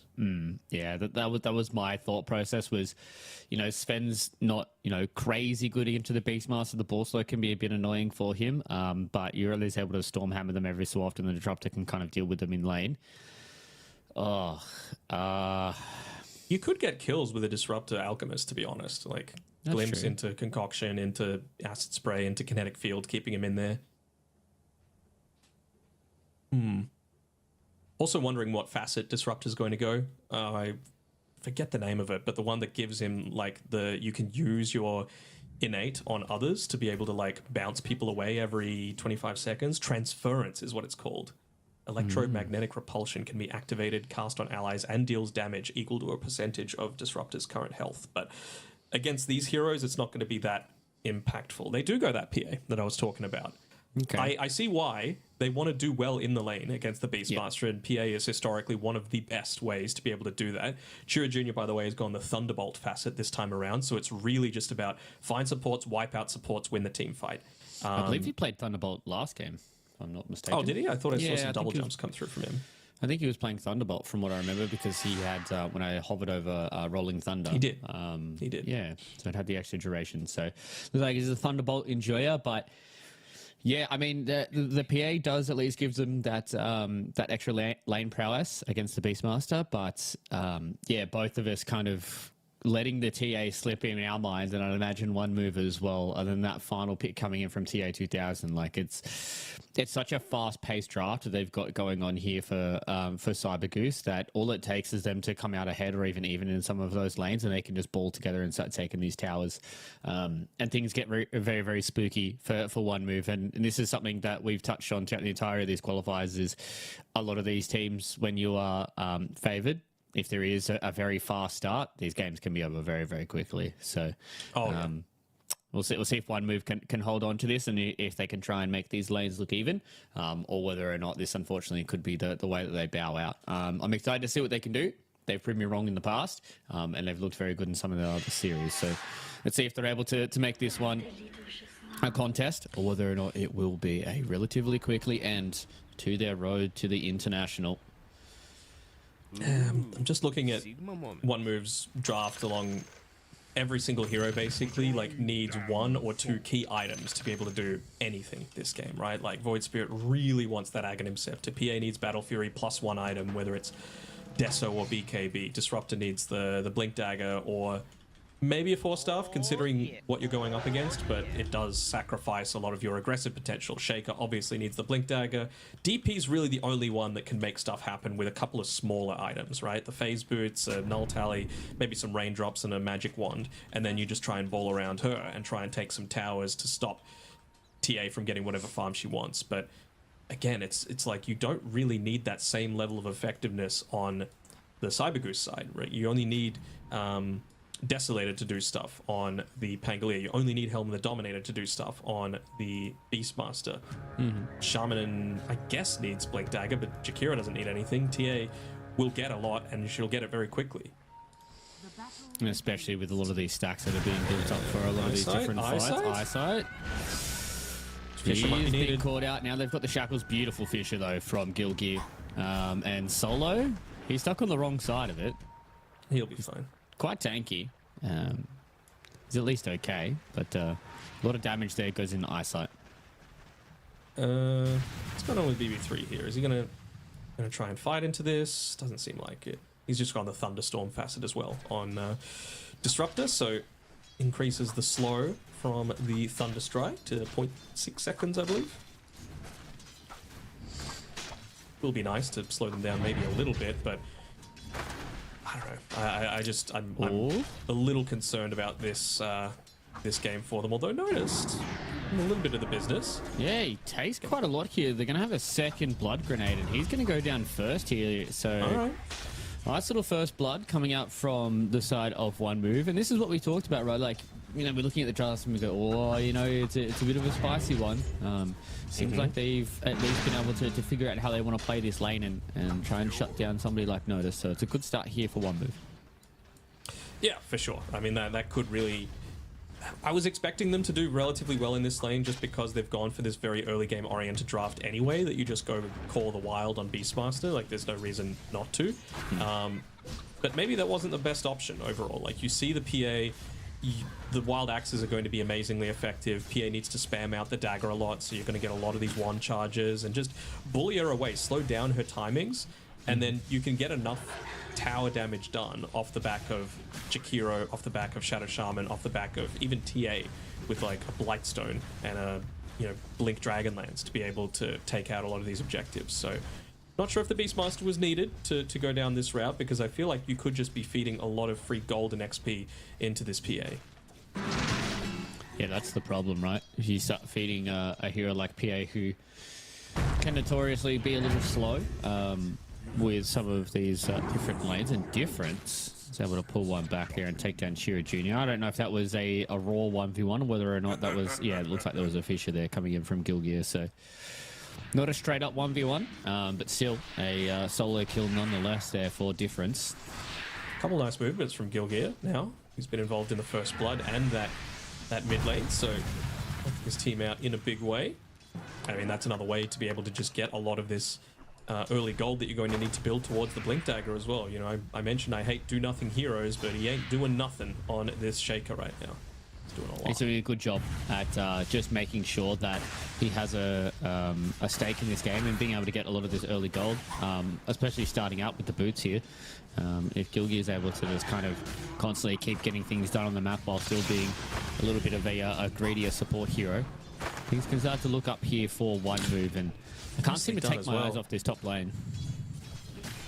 Yeah, no, there's a lot of action happening in top lane, but even now, Gilgear like made a creep pull happen, stacked, stopped them from taking the Lotus pool with his Fisher. He's doing a great job all throughout.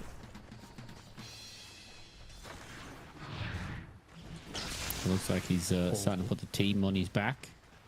Yep. So, just trying to look through across a lot of these other heroes, and the way that we're seeing a lot of these heroes being built, doesn't seem like there's going to be too many deviations. I think probably Corrupted's the only one who may see a little bit of a deviation in the item build throughout today. I still feel like, you know, just going that kind of tank build and then just going in towards an Aghanim Scepter is always what you want for Death Prophet. It's fine, but again, I really feel like he needs to do more with the early game. Like, he needs to do a lot with very few items. So I'm not sure if, like, going all out into the Aghanim Scepter is the way for him to go. Like, is he going to go down the route of, I don't know, a Veil or something like that? Or a Yule Scepter, just to be able to provide a little bit of extra safety? Not really big Yule's value this game, though. What about an early Lotus Orb?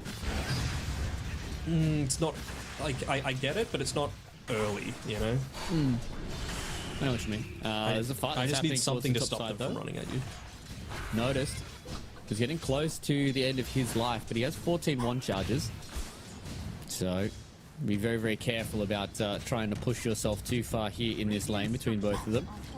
Eyesight's doing a fantastic job so far to be able to just constantly keep Notice at a very low amount of HP. I think Problems has a few tangos coming out to him, so should be fine. I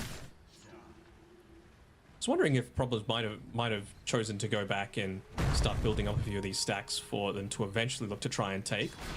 Particularly TA2000, who, by the way, caught out by Gilgear here, or maybe not. Nice little Fisher block, but not going to be enough.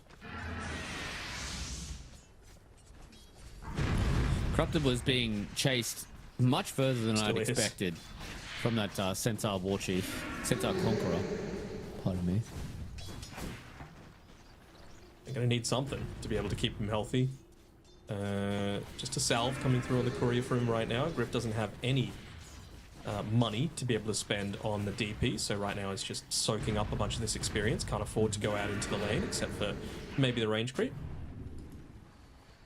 Yeah, Crypt swarms it, keeps it going nice. Yeah. Middle lane, I would have a quick little imagine check Grip, in yep. with Chira Jr. and Difference. Difference is at the point now where he has the Astral Step. So you have to be very, very careful, especially if Gilgear is constantly hovering around. It seems like he has noticed that it's time for Problems to start making some of those stacks and decided to get the opening D-Ward coming out. TA2000 is able to take down Corrupted in the bottom side of the map, but Gilgear looks here to see if they can try and make a go unnoticed once again. He's the one that gets caught out, though, by the Shackles.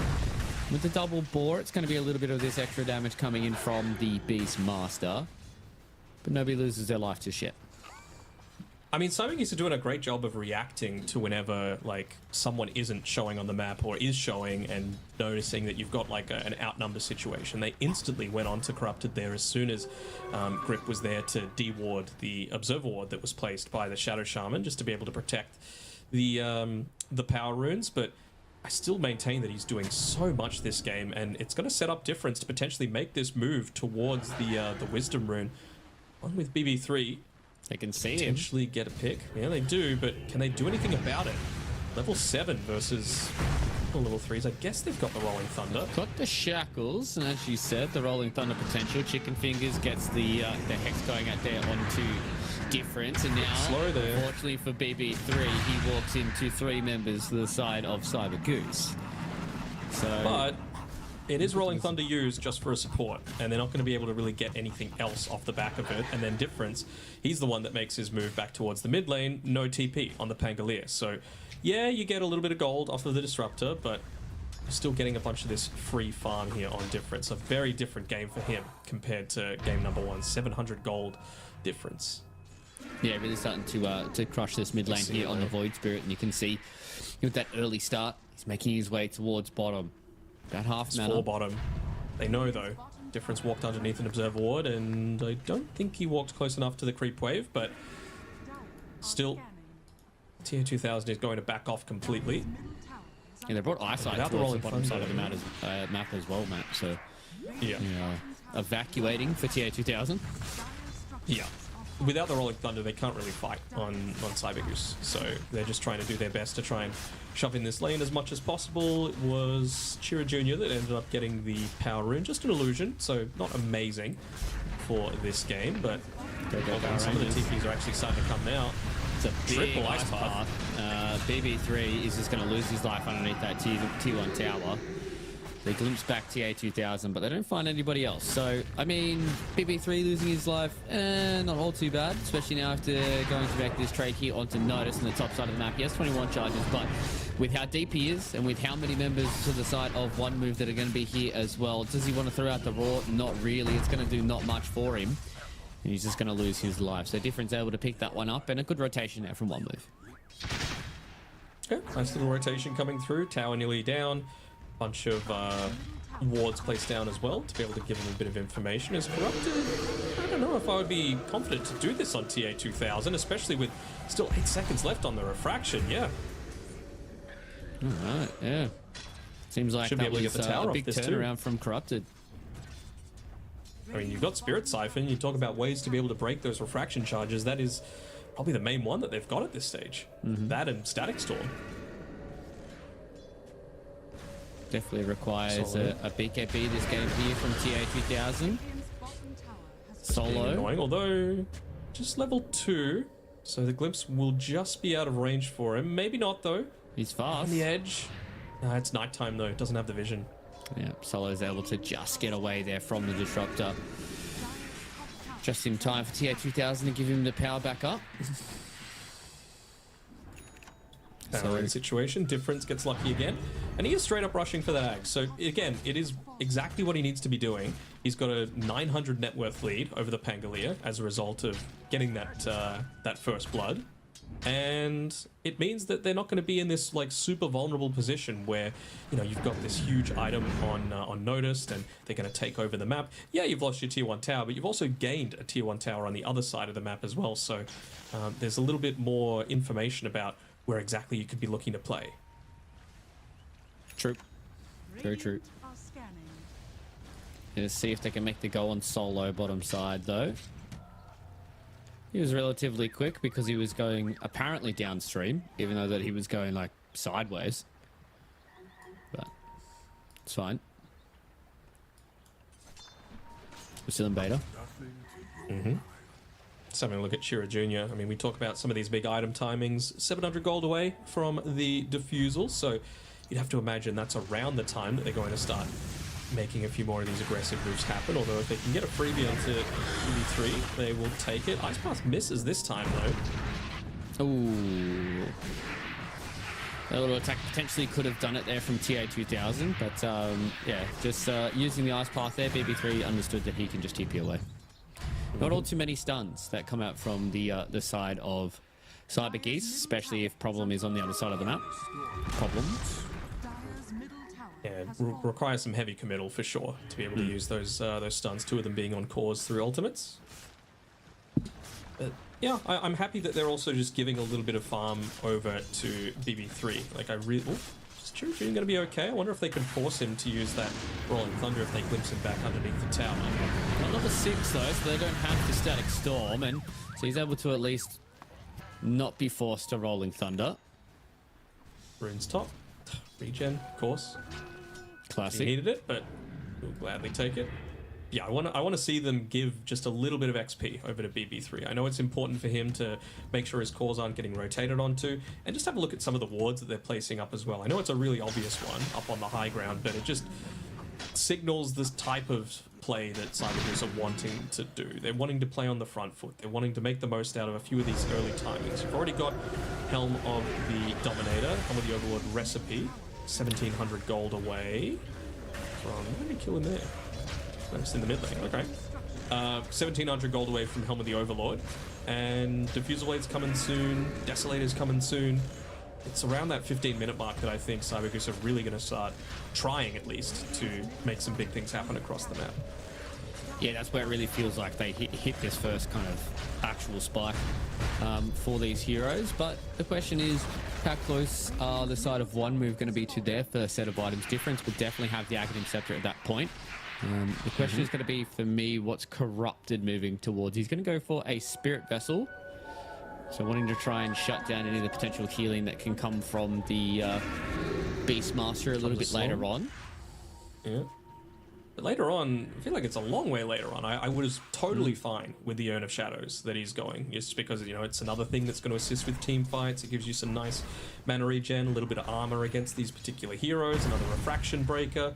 But I would have gone from that straight into the Veil after that. You know, it just feels like you want these early effective items to be able to... Double kill. I think they've potentially bitten off more than they can chew. Differences here as well, trying to take down Solo, but Gilgi is the one that loses his life here. The Assimilate's going to go up, down, onto the high ground. Same with the Astral Step. Out of mana. Looking to see if they can try and catch any more of this problem. Wants to catch up to Difference here, see if he can get on top of him for the Hex. They can't. Just not close enough there, even with the Purge of the Diffusal Blade. Yeah, it was BB3 with the Kobold Cup there that ended up being able to get him back to safety. Can just glimpse back TA 2000. Oh, Yeah. amp damage and the Meld Strike. Almost did it to the Disruptor. Honestly, if TA 2000 had 300 more gold and had his Desolator, I almost consider, like, do they go into Roche and just use that amp damage, double Meld Strike, drop the Mass Serpent Wards? Because I think they could have very easily taken it. Radiant are scanning. But Feels like a lot of the wards that have been placed down by one move as well. Like, they are in pretty aggressive positions, but it's not necessarily to, like, be aggressive themselves. It's more just about understanding where exactly CyberGoose are moving, where the smokes can potentially be looking to come from to be able to try and punish.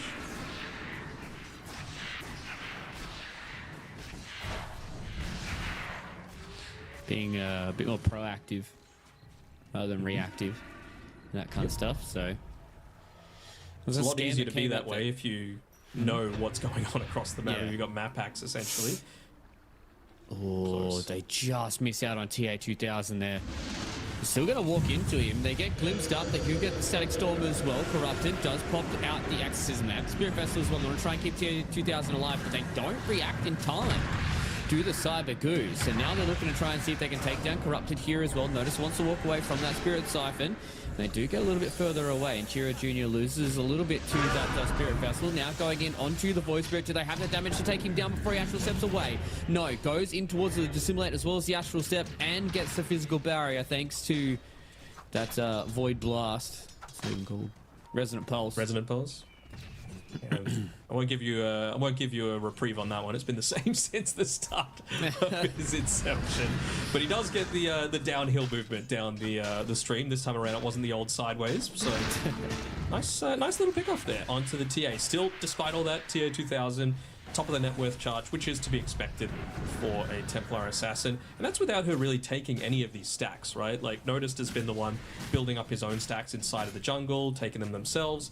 And now they've got that Helm of the Overlord. Now they've got that Desolator plus Dragonlance. And now they've got Roche potential off the back of all of this. Oh, Chiro Jr. Oh, they missed the Astral. The Remnant there. Scepter's up though. Gonna walk into the pit.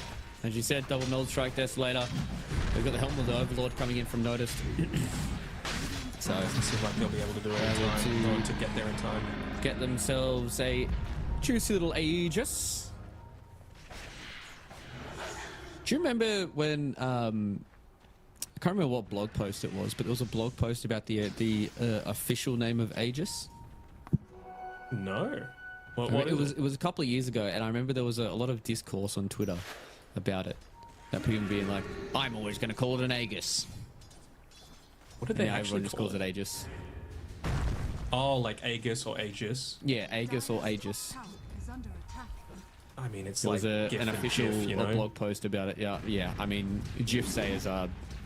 I mean, you can't even help them at that point. Dire's top tower. It's a GIF, graphic, interface, something. Format. That's the one.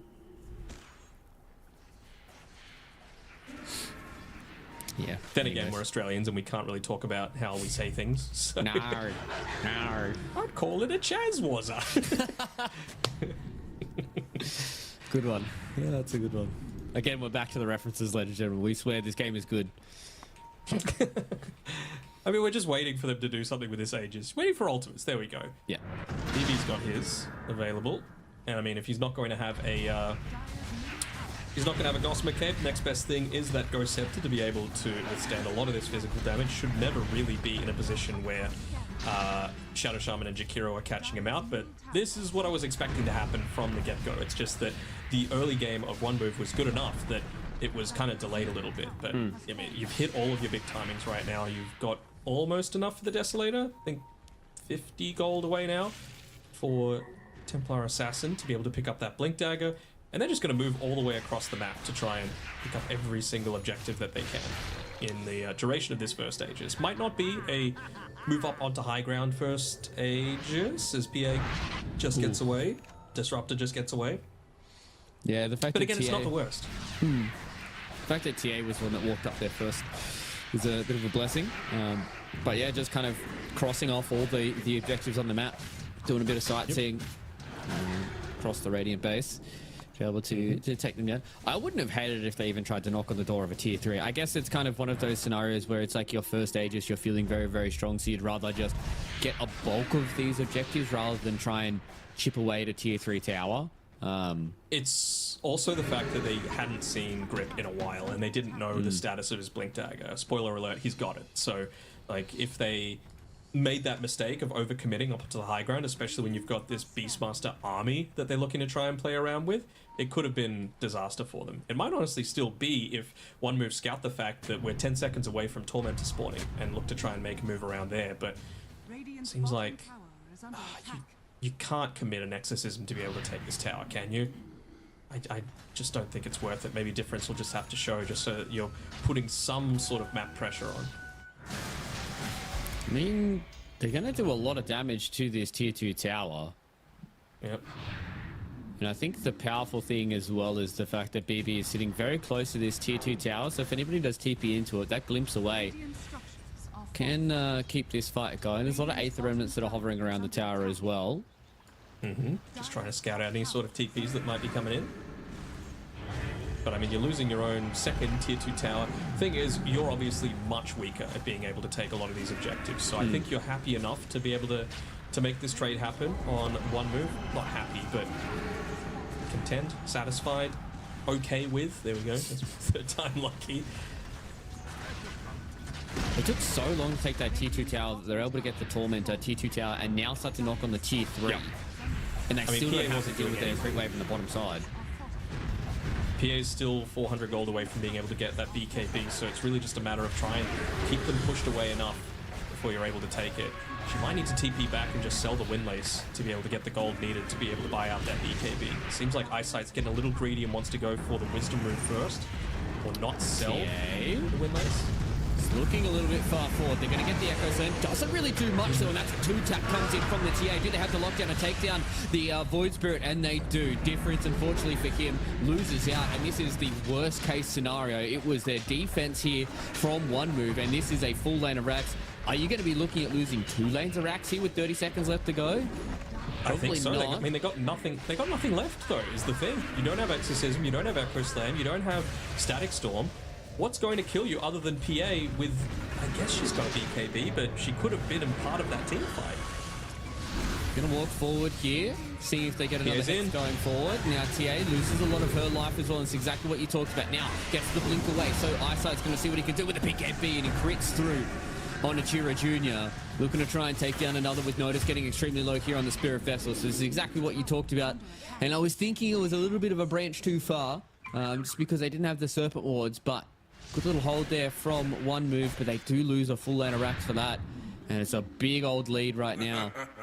in the game, feeling for the side of Cyber Goose, but it's not that much gold, so not the end of the world.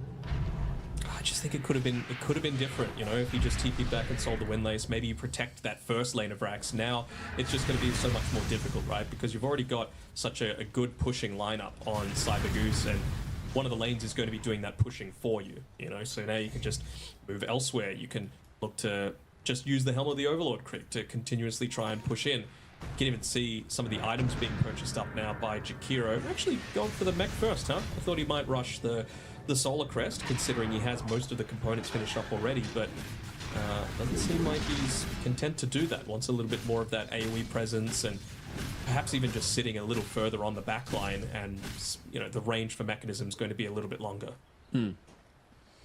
Also moving towards the Guardian Greaves as well. Gives him that potential little bit of save against the PA, but I guess it is kind of the same with the Solar Crest. If PA's on you, you're just dead, unfortunately, Yeah. unless you got a Ghost Scepter. I hope that eventually we get to the point where for solo we get to see the Forbidden Hot Dog. I doubt it. The Forbidden Hot Dog. The I'm gonna use Ags this for one Jakiro. Speaking of of, course. did they echoed him? Yep. And wasn't needed either. Yeah, Hit that was nothing. weird. That was weird. Well, Anyways, that's reality.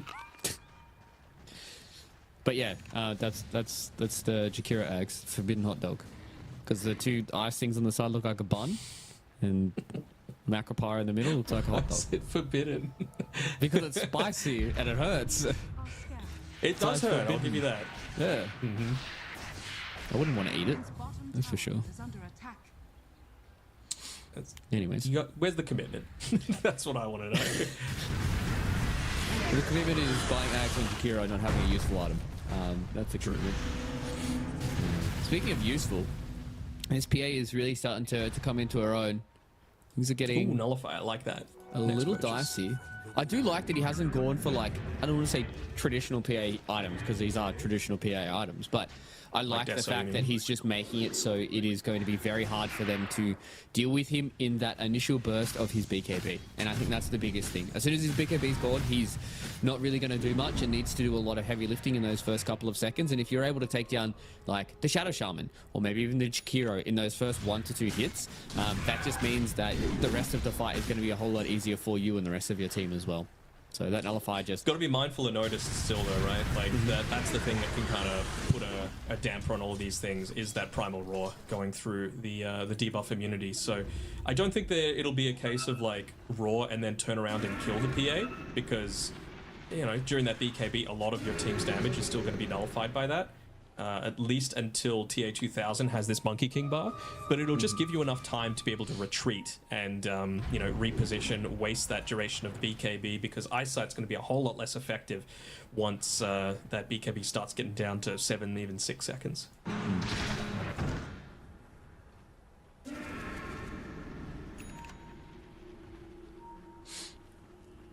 All right. Him slowing down once again here, but one move. They're trying to make something happen. They get themselves a full 5-man smoke. They don't find anybody just yet. And to be fair, they don't really have any Junior, maybe? vision on the other side of the map. They've got a few watches here and there, but that's about it, right? Like, they don't really have any other ways of them gaining any vision across here. Just trying to play that much more defensive style of the vision game. And you can just see that they're just playing on the other side of the map here for the Cyber Geese. Seems like they're pretty content with just sitting back and waiting for second Roshan on Cyber Geese. Like, there's nothing that's going to change for them in the next couple of minutes in terms of big items coming through, except maybe a Blink Dagger on the Beastmaster. That's about it. So, you know, if they can just maintain control over this top area of the map, be in position to be able to secure Roshan nice and early. Spirit Illusion going to be poked and prodded a little bit here, but look at all the vision that they've got on one move, right? Like, they're setting up for this Roche fight, saying we are not going to get initiated onto without us knowing about it. It's about to spawn. So Roche is up. We'll see about whether or not these teams will put that emphasis back onto the Roshan. Seen it all throughout this series how important Roche has been. And as you said, with that top lane constantly pushing in, it has to be something in the back of your mind here for one move. You need to make sure that they do keep on top of it at all times, because if they don't, then as soon as somebody walks away from it and has to try and deal with it, that is go time for the side of Cyber Geese. They're just playing chicken with each other right now. Like, no team is willing to go out there and commit their body, and the one that's going to win out is Cybergoose, because again, that top lane is pushing. I think they just smoked as well while TA was hitting creeps, so if they were really on point, they would have seen the smoke animation come through. Well, They they'll do see see a Pangolier lot as of well. the Beastmaster units. Oh, Chira He Jr., can okay. Nice use of the roll up there. He's able to get away from that glimpse. So a lot of the vision game is starting to come back and forth between both of these two teams. The real question right now is how do you deal with these next couple of seconds? Roche is going to come out and try and have a fight going there. Call down crit. Gilgy goes up onto the high ground. Do they have the damage to kill him? Yes, they do. No Earthshaker now. Does have the buyback. He's going to use it now. They have to be very, very careful about the creep wave in the top side of the map as well. Another beautiful Nice glimpse timing. brings them back in from Chira Jr. And so got he the doesn't outnumber. have the buyback. They have to be careful about the creeps in the base though, Matt. We've seen the problems throughout the entirety of this tournament with creeps being inside of bases, but they're going to quickly be able to deal with the Roshan, and this second Roche is going to go the way here of one move. Actually, not even mildly debating going for it with a TA nearby and then dropping the trap to be able to go for a steal. So that's a big win coming through for one move to be able to claim that. Obviously, great glimpse into the Static Storm there. It was a good initiation coming through as well, just off the back of staying alive with the Ghost Scepter. Even just the bait of the Earthshaker as well, but got to make sure that you're forcing, at the very least, these BKBs out from eyesight in these losing situations, because it's still 8 seconds, we're still able to just quickly burst down these heroes, and it's even been able to get away with going that Blink Dagger, sorry, the BK Basher, third time lucky, before the Nullifier as well, so a little bit more team fight effectiveness against the TA in particular. Yeah, I think it's a big thing as well, right? Because sometimes you just get really lucky with daggers. Just throwing a dagger and just getting a lucky bash can be quite important for a lot of these different Even just fights. onto the Pango. Yeah, just being able to stop that Rolling Thunder. Just being able to make it so he doesn't get those extra couple of seconds. Everyone can start to reposition a little bit and get away from the Rolling Thunder, especially the fact that he has the Thunderbolt as well. It is all important that he connects a lot earlier with a lot of this different stuff instead of, not utilizing the entirety of the Thunderbolt roll because it is a lower duration.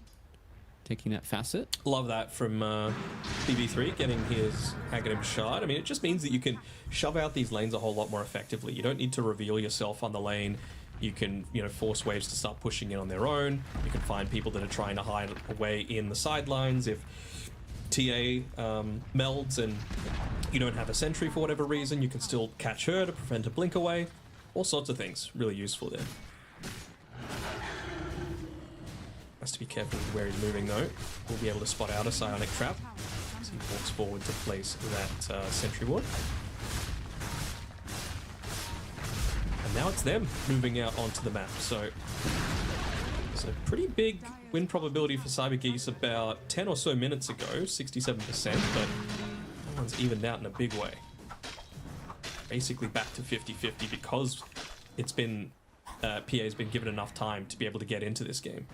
Yeah, I feel like PA is I would say, probably the scariest hero in the game as you get kind of late stage. Just because there's so many different things that you have to try and do to take her down, and she also does have that potential to one-shot.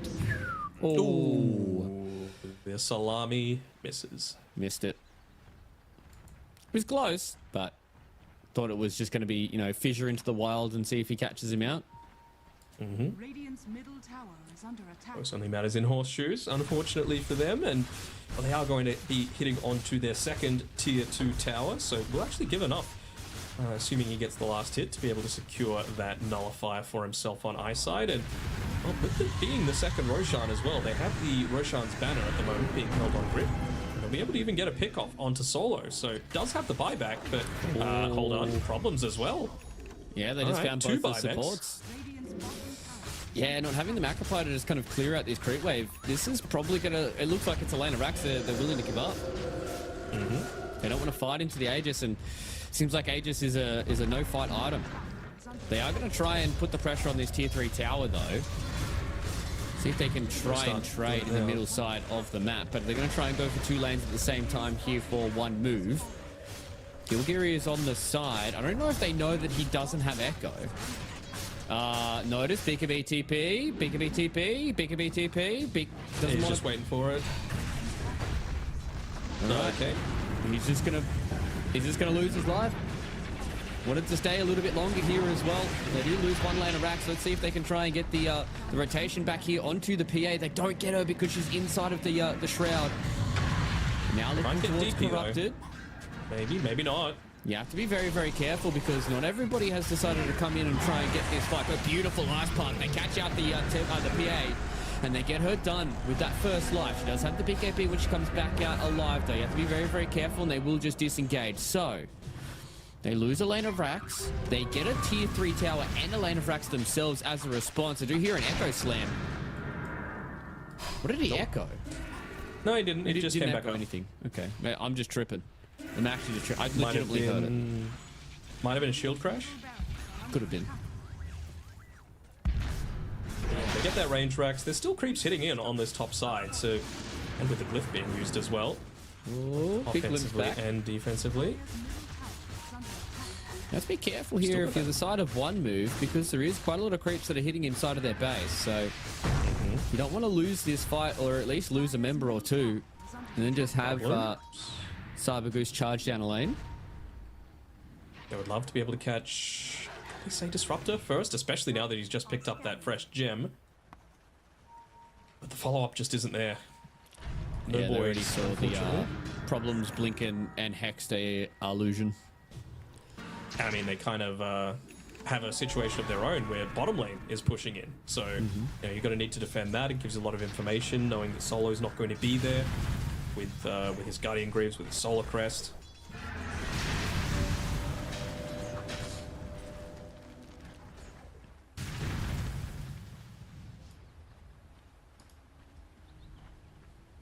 Really is on a knife's edge, this one. Win probability basically flipping from 15 minutes ago. From a 2-to-1 chance for Cyber Goose. Now moving over to 1 move and late game PA. It'll do it to you. Just such a dangerous hero. Feels like you can die. Very, very similar to Sven, right? You can kind of just die without being able to react. Yep. Even like, I'd say Faceless Void is the only bigger late game hero. Like, sure, you're not going to die instantly, but you can just solo team fights essentially if positioning is, you know, not perfect. The old Exodia build for Faceless Void. Once you got all 6 items, you just win the game basically. Very hard to deal with a hero like that. Rest in peace to Carry Void. Haven't seen him in a long time. TI is a few months away. He'll be back. That's true. Do we hear another glimpse? And it's going to be on Solo in the mid lane here. Does get the Pavis to at least keep him a little alive a little longer, but that was all without the PA. No buyback as well. Didn't buy back previously, but just ended up buying up that full Solar Crest, so still be dying here, and it's the 35-minute creep wave, so double siege. Be taking out this second lane of Rax pretty well, and looks like they might be committing or at least trying to force them back for a little bit of time. Yeah, notice he's going to walk up to the high ground here, but that's all big TPs. You need to be very, very careful. TA 2000 here as well. Maybe try and make a rotation to see if they can catch up a few more of these stragglers, but you need to be very, very careful now if you are the Cyber Goose. They're just not able to finish off this the way this game was going. It gives them a moment to breathe, though. That's the thing that they wanted. You know, they wanted to force that. Like, the question they should always be asking themselves is, all right, what do 1 move not want to be doing right now? And at this point in time, with how strong PA is, it's defending. You know, so you just got to force. Even if you run the risk of yourself dying, Beastmaster, I believe, at the time had enough money to be able to buy back. Now that he's bought the Blink Dagger for himself and has all of his other items available too, that's not going to be so much the case, but it's just giving them a bit of a reprieve, and I think Roshan will probably be up in next 30-40 seconds. It'll be close. We have a look at the timer. Yeah, not very I long. know it says 2:30, but he's That's when he's guaranteed to reliable respawn. anymore. That's max spawn timer. sure. That's what that timer is.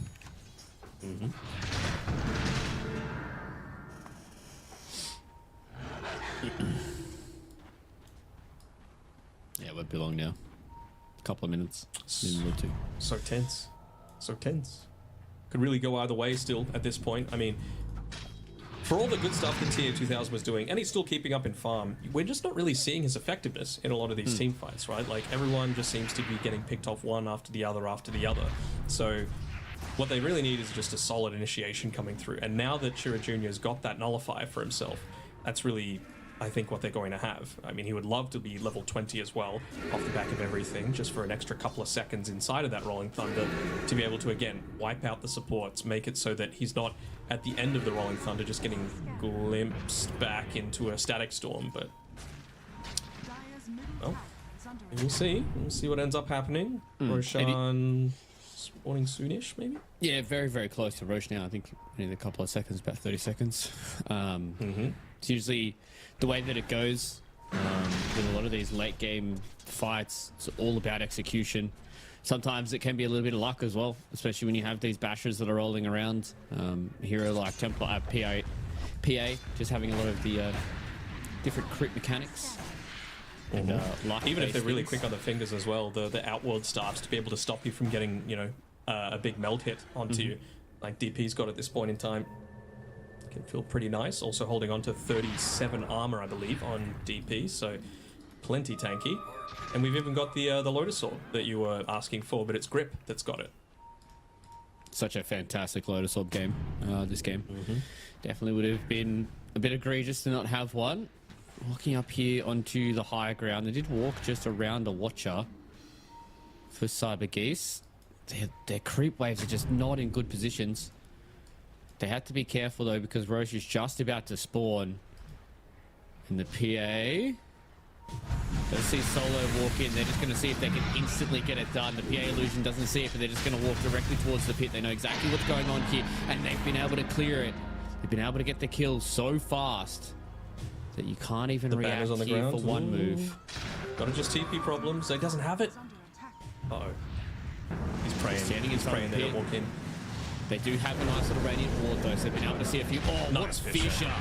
He gets over Still the gets top the of the nullifier. low, and they've been able to deal with the disruptor. In the back line now goes on to Corrupted. We're looking to see what Eyesight is doing. Walking towards outside onto Notice. Notice just has to throw out the wall. Now, looking at TA 2000. How much damage can he do? The Pyritic Cloak is able to actually take down Difference on the backside of the map, and that's the scariest part about this TA, is how much damage that she can do, and all the reflective damage as well.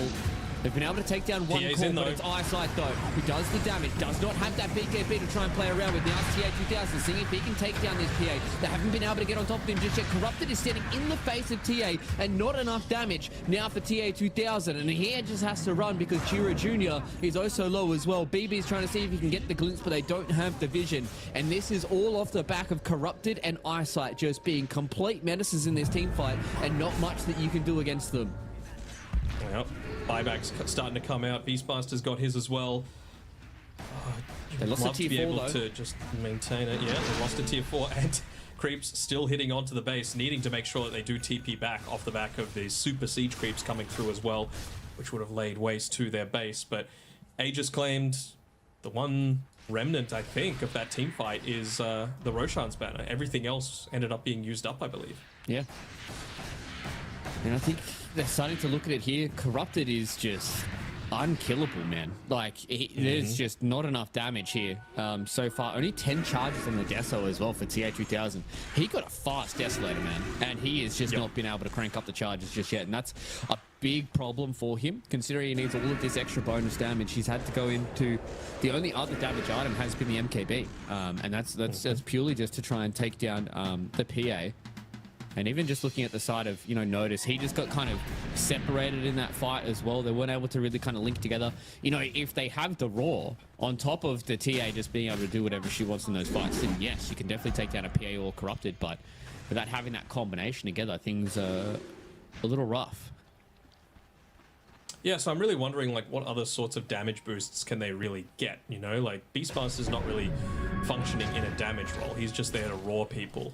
Pangolier at this point is a support slayer, you know? And maybe you might be able to get a lucky shot onto someone as well to be able to reduce their armor a little bit. But beyond that, it really just needs to all be TA. So the fact that he's going Daedalus, good. I wonder if you need to change the Beastmaster Helm of the Overlord creep that you're getting to be something like an Alpha Wolf, for example, just so that you're able to actually have that little bit of extra damage output coming through. But I mean, the reason they need the Dragon is that 2 lanes are being pushed in. You know, they need that splash damage. They need the fireball onto the ground just so that they're not forced to defend in the middle of a lot of these team fights.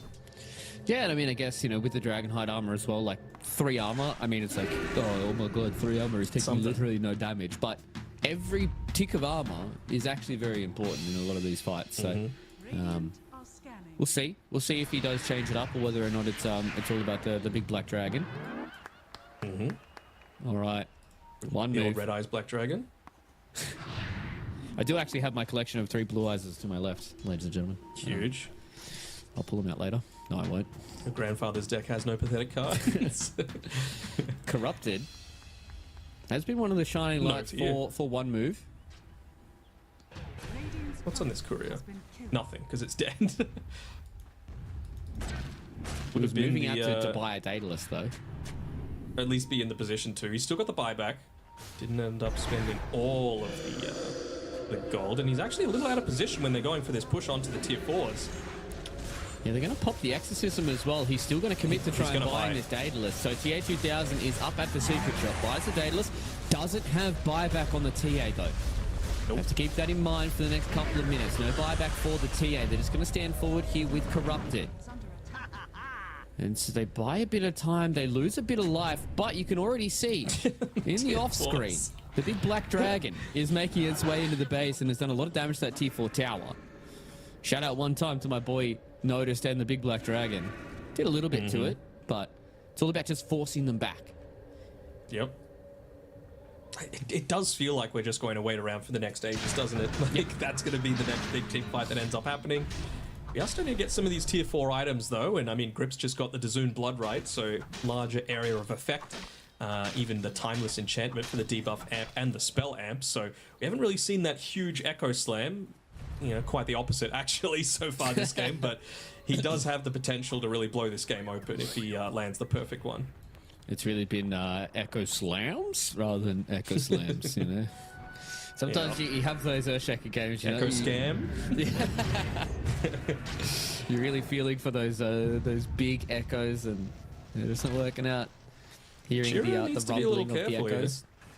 God, he's so close to where they're playing. Very ballsy to walk up onto this area when he doesn't know if the Watcher was claimed or not at that point in time, and he's going to cut the wave, so again, just trying to delay that little bit longer. I think you've got Refresher now completed on the Beastmaster as well. So double roar. Can they kill the PA? Eyesight still hasn't died at all this game. Which is big in the grand scheme of things, because he has been, to the entirety of this 45 minutes, has been the big contender on the map.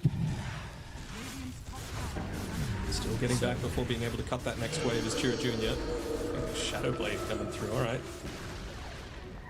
Suppose that can't get nullified off. Oh, look at BB3. He's looking to get an Observer Ward up over to the left-hand side. Get a little bit of extra info. Oh my god. Ooh, that was so fast. That was the double melt hit coming in there from TA 2000. He was just sitting up on the high ground. He said, thank you. 1, 2. Oh, oh, he was close. So close. So close. That was a refresher. They force-staffed him forward and everything there from Noticed. But they set the trap and they said, hello, Corrupted. Bang, bang. And they get rid of the Death Prophet. How much damage did they do to that tier 3 tower with the Exorcism? Like 60 damage. Not much. Yeah. Oh, yeah, 3,300 damage in 1.5 seconds, basically. Yeah, that's crazy. That is crazy. And the tower hit him for 320 damage because of the double melt. Yeah, so he's just sitting there, walks up. 1, Bang, 2, bang. 3. Wow.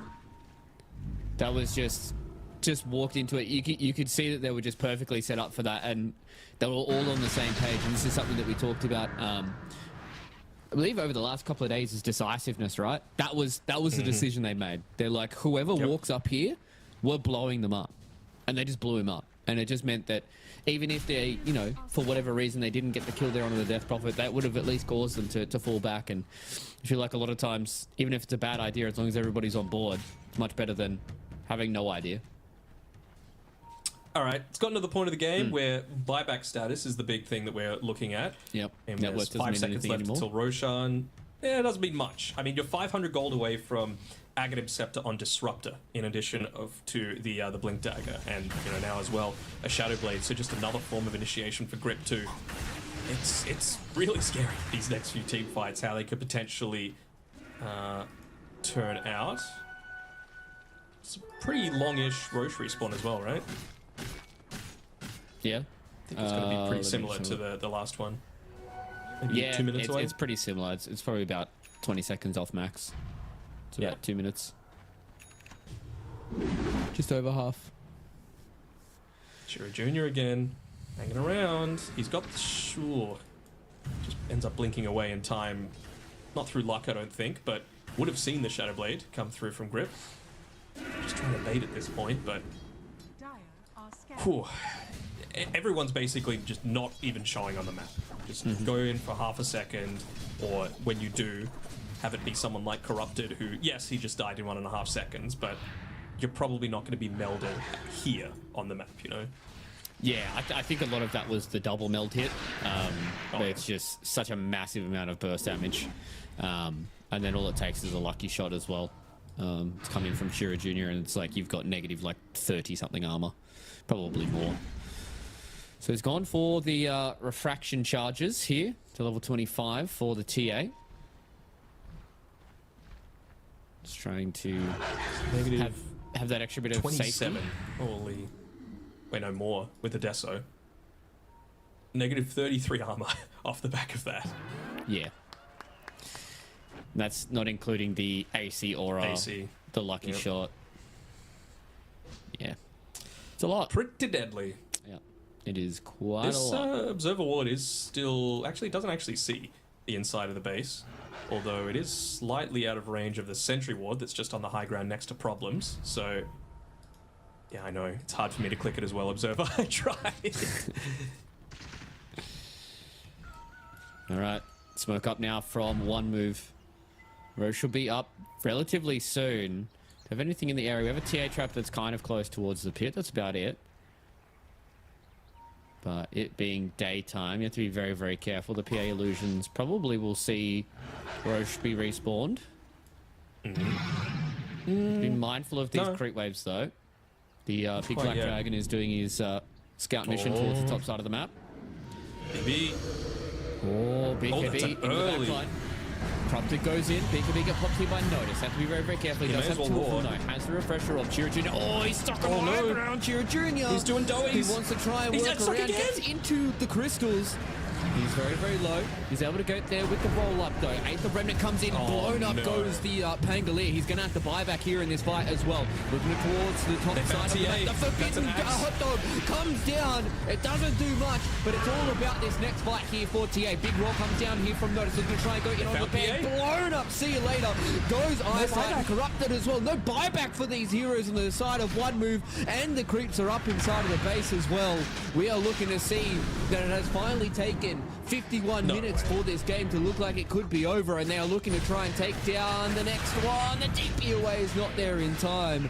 They get the damage and they are walking to the base of one move. BB's just trying to kill all these creeps and nearly dying himself. They're going to have time to be able to take out this Roshan, and I'll see what they can do to that high ground as well. But what the hell just happened, man? There was so much damage being able to output from the TA, but disaster after disaster for Jiro Jr. Luckily enough, he had the buyback, but it was a perfect roar coming through from Noticed, holding that refresher orb until the very last second, getting the double roar onto him.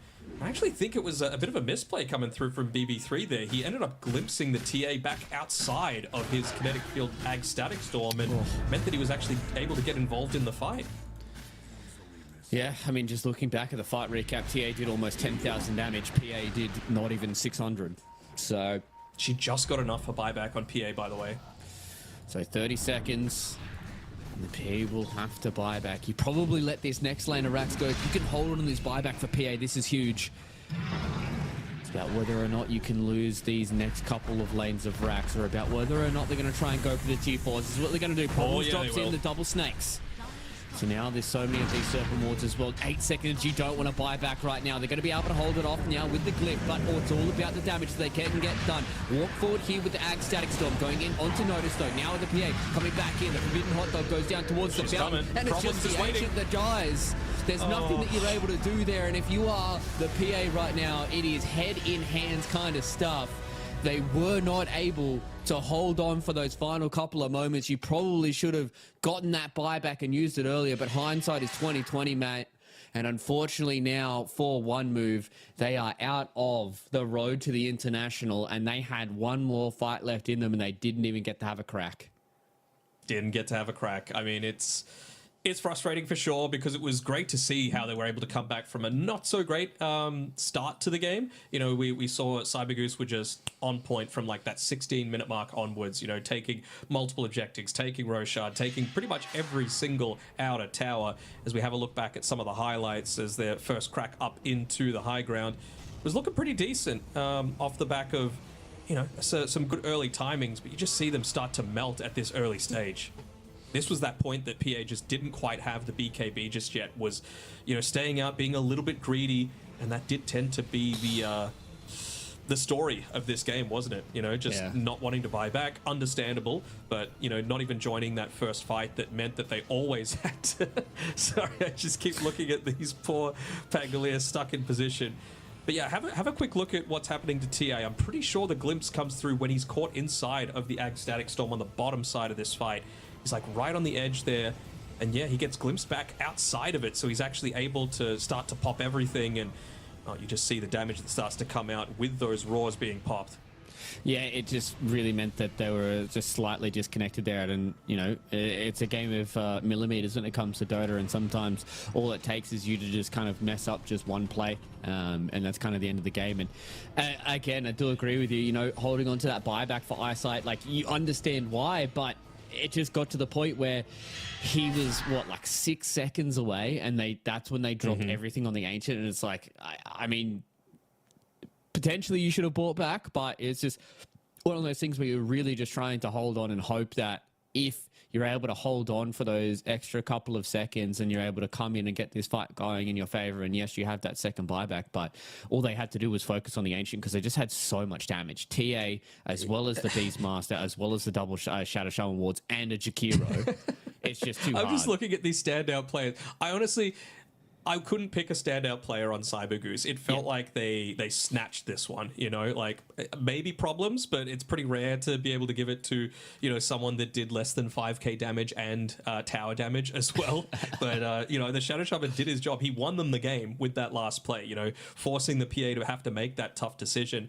If I had to give it to anyone, honestly, it would probably be Corrupted. Like, he did everything that game. Yeah. He was doing damage, he was taking towers, he was frontlining, he was doing so much, but unfortunately it wasn't enough for him to be able to get the chocolates. Yeah, I mean, I agree with you, right? It didn't feel like there was a crazy standout player from the side of Cybergoose. It was much more of a team-orientated kind of win for them, but I do agree with you.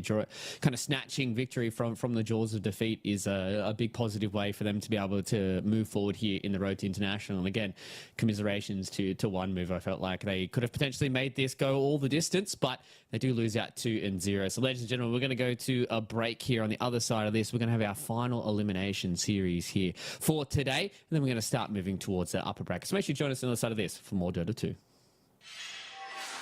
The human body was built to move.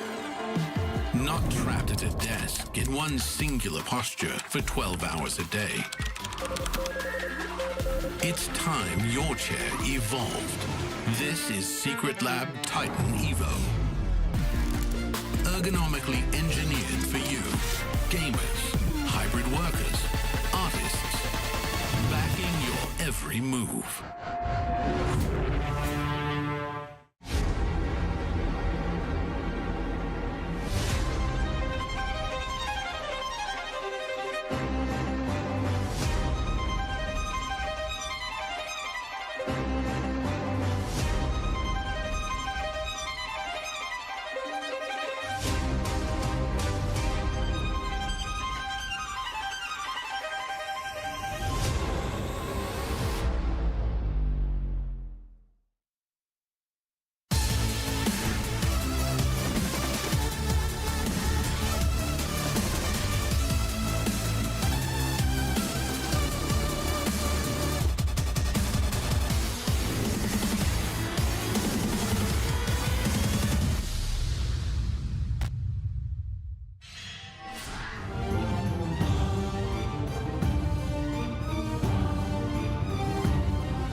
Welcome back, ladies and gentlemen. The road to the international is well and truly getting towards the pointy end of itself today, especially in the Eastern European region as we're getting towards the halfway point of the penultimate day.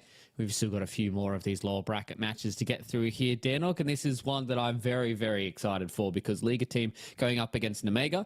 I feel like this is going to be a very, very tight series, and I feel like, depending on whose day it is, this can go either way. I think so too. I think a big part of it is going to come down to the mid lane, just because we've seen Erase absolutely take over games. You know, like him and Young G, both incredibly individually skilled players. Malik obviously has a lot more experience than Kovis9 in the off lane, but particularly if he gets his Pango, we've seen Kovis9 really start to ball out of control with that one. I think the big difference is Violent versus Bashka. We've only really seen Bashka shine on his Sven. Outside of that, it hasn't been to the same level. So maybe that's something that, you know, you don't necessarily draft for the meta, even though Sven very much is meta. You draft for the teams and the players that you're playing against, and you just take that hero out in the first phase. Yeah, I definitely agree with you, right? It feels like Young G and Erase are going to set the tempo for them, and I think if you're Nemega, you really want to try and give Bashka one of his heroes that he can try and take over the game with.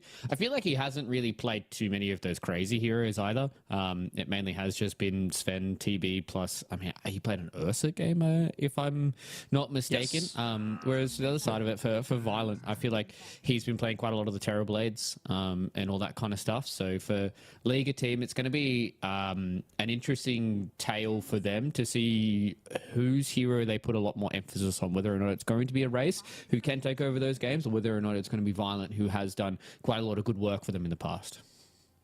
Yeah, for sure. I mean, I personally wouldn't be sitting back and just doing the, I don't want to call it lazy route of just like sticking with the meta. This is fine. You know, like, one, it's meta, and two, you just... Simple Dota wins games, and I feel like it was CyberGoose that were in a really winning position for quite some time until like they just took their foot off the pedal. And I think Nemega have had, I think one or two of those games where they could have really continued pushing forward, but they just stopped, where they've learned that they can't go down that more passive route. So I'm really looking to see from them just all in go. Now, whether this is a Young G TA or whether this is a Bashka TA, we're not 100% sure. I would probably say Bashka just because it does fit his style a little bit more, you know, quick flash farmer into a blink into obliterator hero. Yeah, I agree with you. I feel like it is definitely kind of in that vein. And picking up the Undying once again here for Liga team. Malik showing his prowess on that hero a couple of times.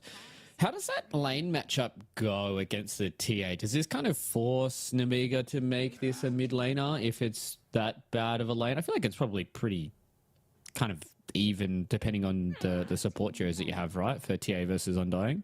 It's really based on the support duo, right? And that's part of the reason that's the next ban that comes through. Like, what hero do you not want to have in the lane as the TA? And something like Willow with not necessarily Bedlam for the lane, but certainly the Bramble Maze with lots of different ticks of damage. That's going to get rid of your refraction and really start to make that decay chunk you down. This is another good option, though. So, I mean, even if you run it mid, you could still flex the Batrider to be mid as well. And we know that Erase has the potential to be able to play it as well. So I like this little bit of an answer to the way that they're looking to draft. And I'm a little surprised as well that we just haven't seen more of the Batrider in general.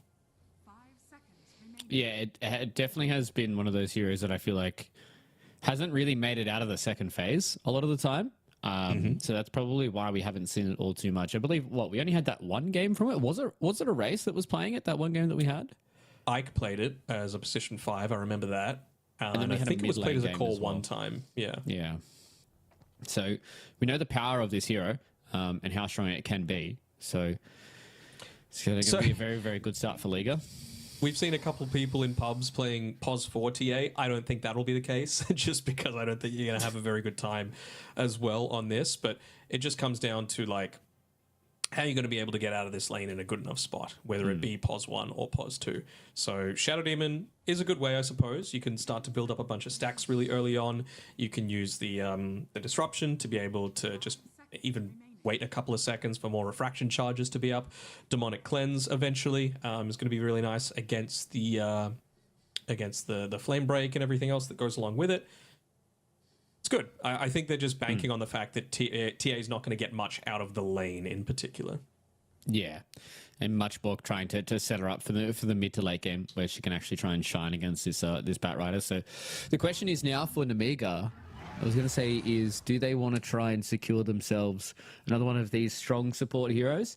The Shadow Shaman is still available. Same with the Ancient Apparition for Shaman's Liga banned. team.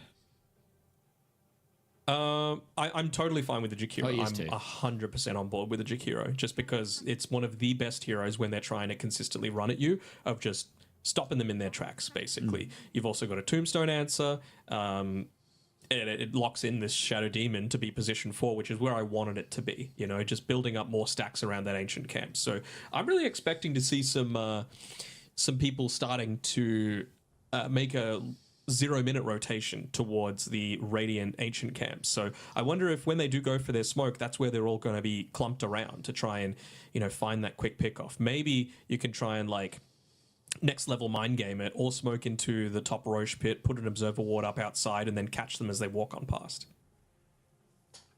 Feels like that's some real 4D chess that's going on right there. I mean, you See if know it there's works going to be out. stacks built up. That's the thing, That's true. right? So how are you going to be able to respond to it? This was something that we saw yesterday from Liga team in their series up against Na'Vi, playing a little bit more of the gyrocopter. Obviously, it didn't work out for them for Violent, but it's something Makes a lot that of he likes sense. to pick up.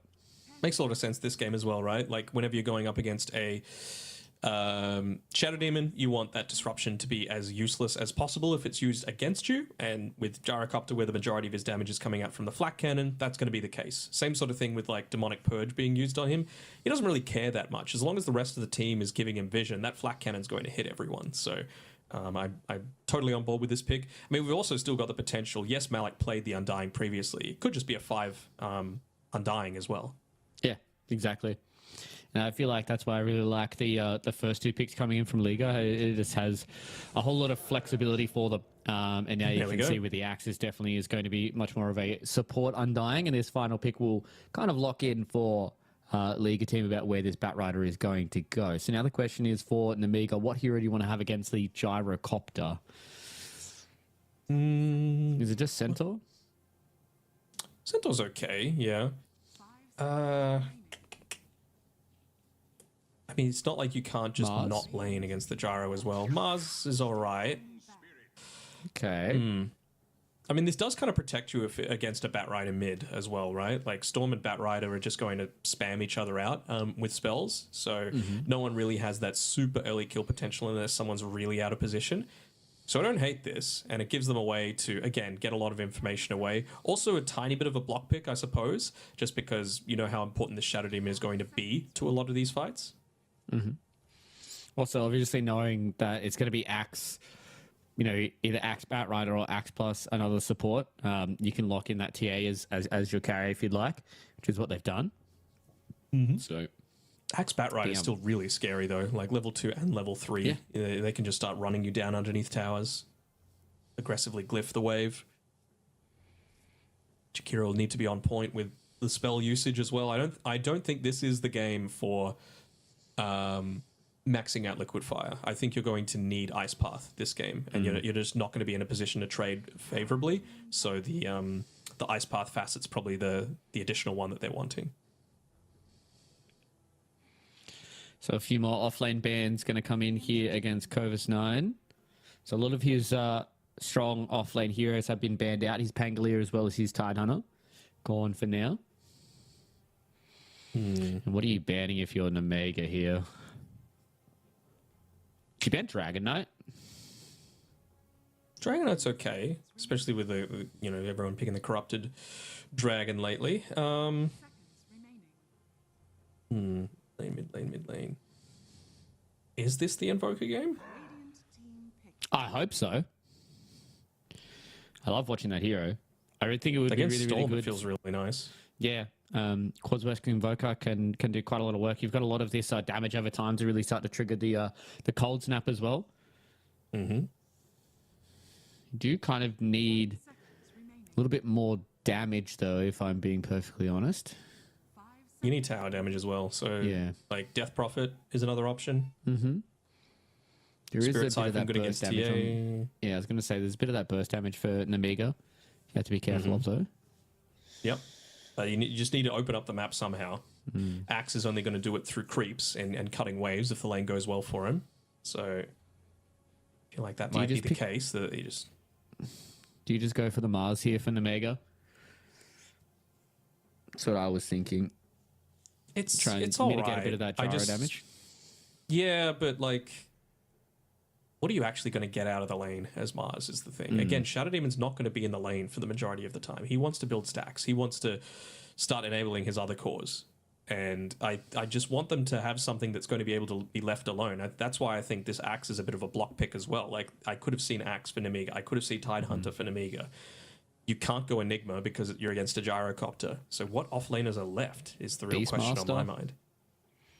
Yeah. Is it not bad? Yeah, I guess so. But then it might just be one too many stack takers, you know? There's only so many that you can have in the game.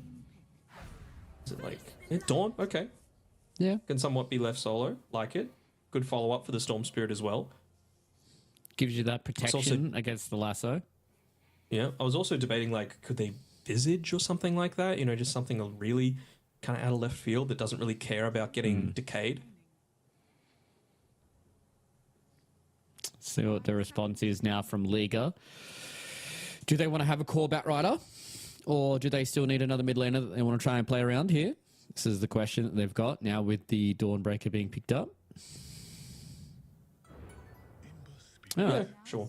Okay. Something that's fine in the back line. I'm fine with it. Yep. Will he go the chain gang facet? I mean, it just seems so strong these days. 4 targets potentially being hit by the chain gang is just nuts. It looks like he currently is holding on to it right now for a race. So see whether or not he changes it going forward. But yeah, it seems like for the side of Liga, they only really have the Ember and the Axes they're locked in. Yes, obviously you've got the Flaming Lasso, but this could potentially be a game where Young G can really start to take over it for Namiga, especially with the backing of like a Shadow Demon as well as the Solar Guardian. So you're going to have to be careful about this. Still going for the Rotting Mitts on Respect despite being played as a support. I feel like when you've got an Axe, the potential for the Ripped might not be too bad, you know, just that strength gain, just assisting the Axe even further. But sure, I could see it, you know, just having that additional zombie just to help with the slowdowns in the middle of team fights. I'm just not sure how easy of a time he'll have hitting people in a lot of these team fights as Respect. He's basically here for the lane and the lane alone. Yeah, sometimes it's all about comfortability with a lot of these facets that I've found for a lot of people. They feel like one is just out and out always going to be better no matter what. So yeah, we'll have to wait and see. Looking at both of these two drafts, I don't know where I really lean, if I'm being perfectly honest. I feel like both teams kind of have some avenues that they can walk down. If the lanes go bad, if the lanes go well, it feels like there's a lot of things to be desired from both teams as well in regards to, you know, potentially taking towers or, you know, being able to team fight and all that kind of stuff. So I feel like we've had a pretty even draft between both these two teams as we get into a game that I feel like is going to be relatively even as well. So that just leaves me nice and excited for the rest of this series. It does. I think Liga teams should get out of the laning stage in a better spot than what Namiga should. Man, those names are way too close. At least it's not Namiga and Enigma, but like it's close enough to it that it's just you know, a little bit of a concern. You can see here already one of those wards that I was talking about being placed up by Excess Vampire, just putting it to the left side of the Roche Pit, not the right one. Maybe just anticipating that that's an area that's more likely to be dewarded because they know that stacks are going to start to be taken.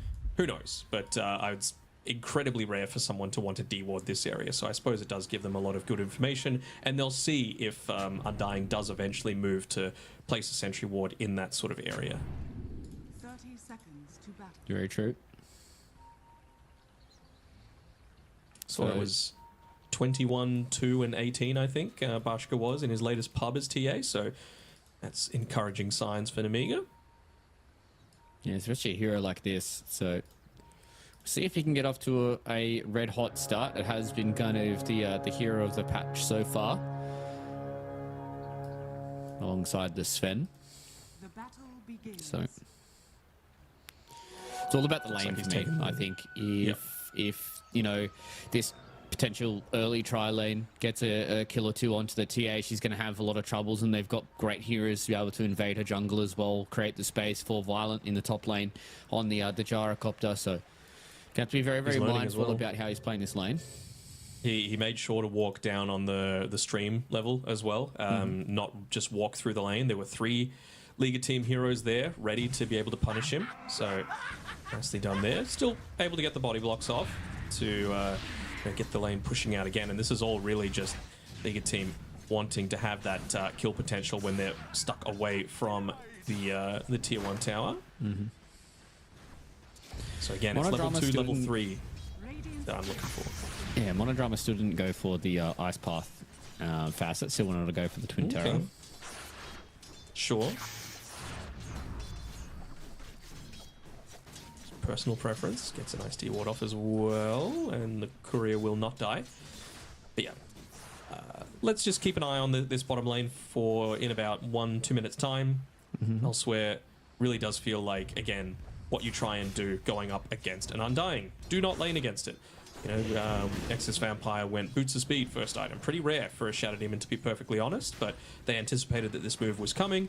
They met the creep waves together, but at least Corvus 9 should be able to get some experience here. Yeah, at least being able to play around like the trees and stuff like that to be within experience range is a good start.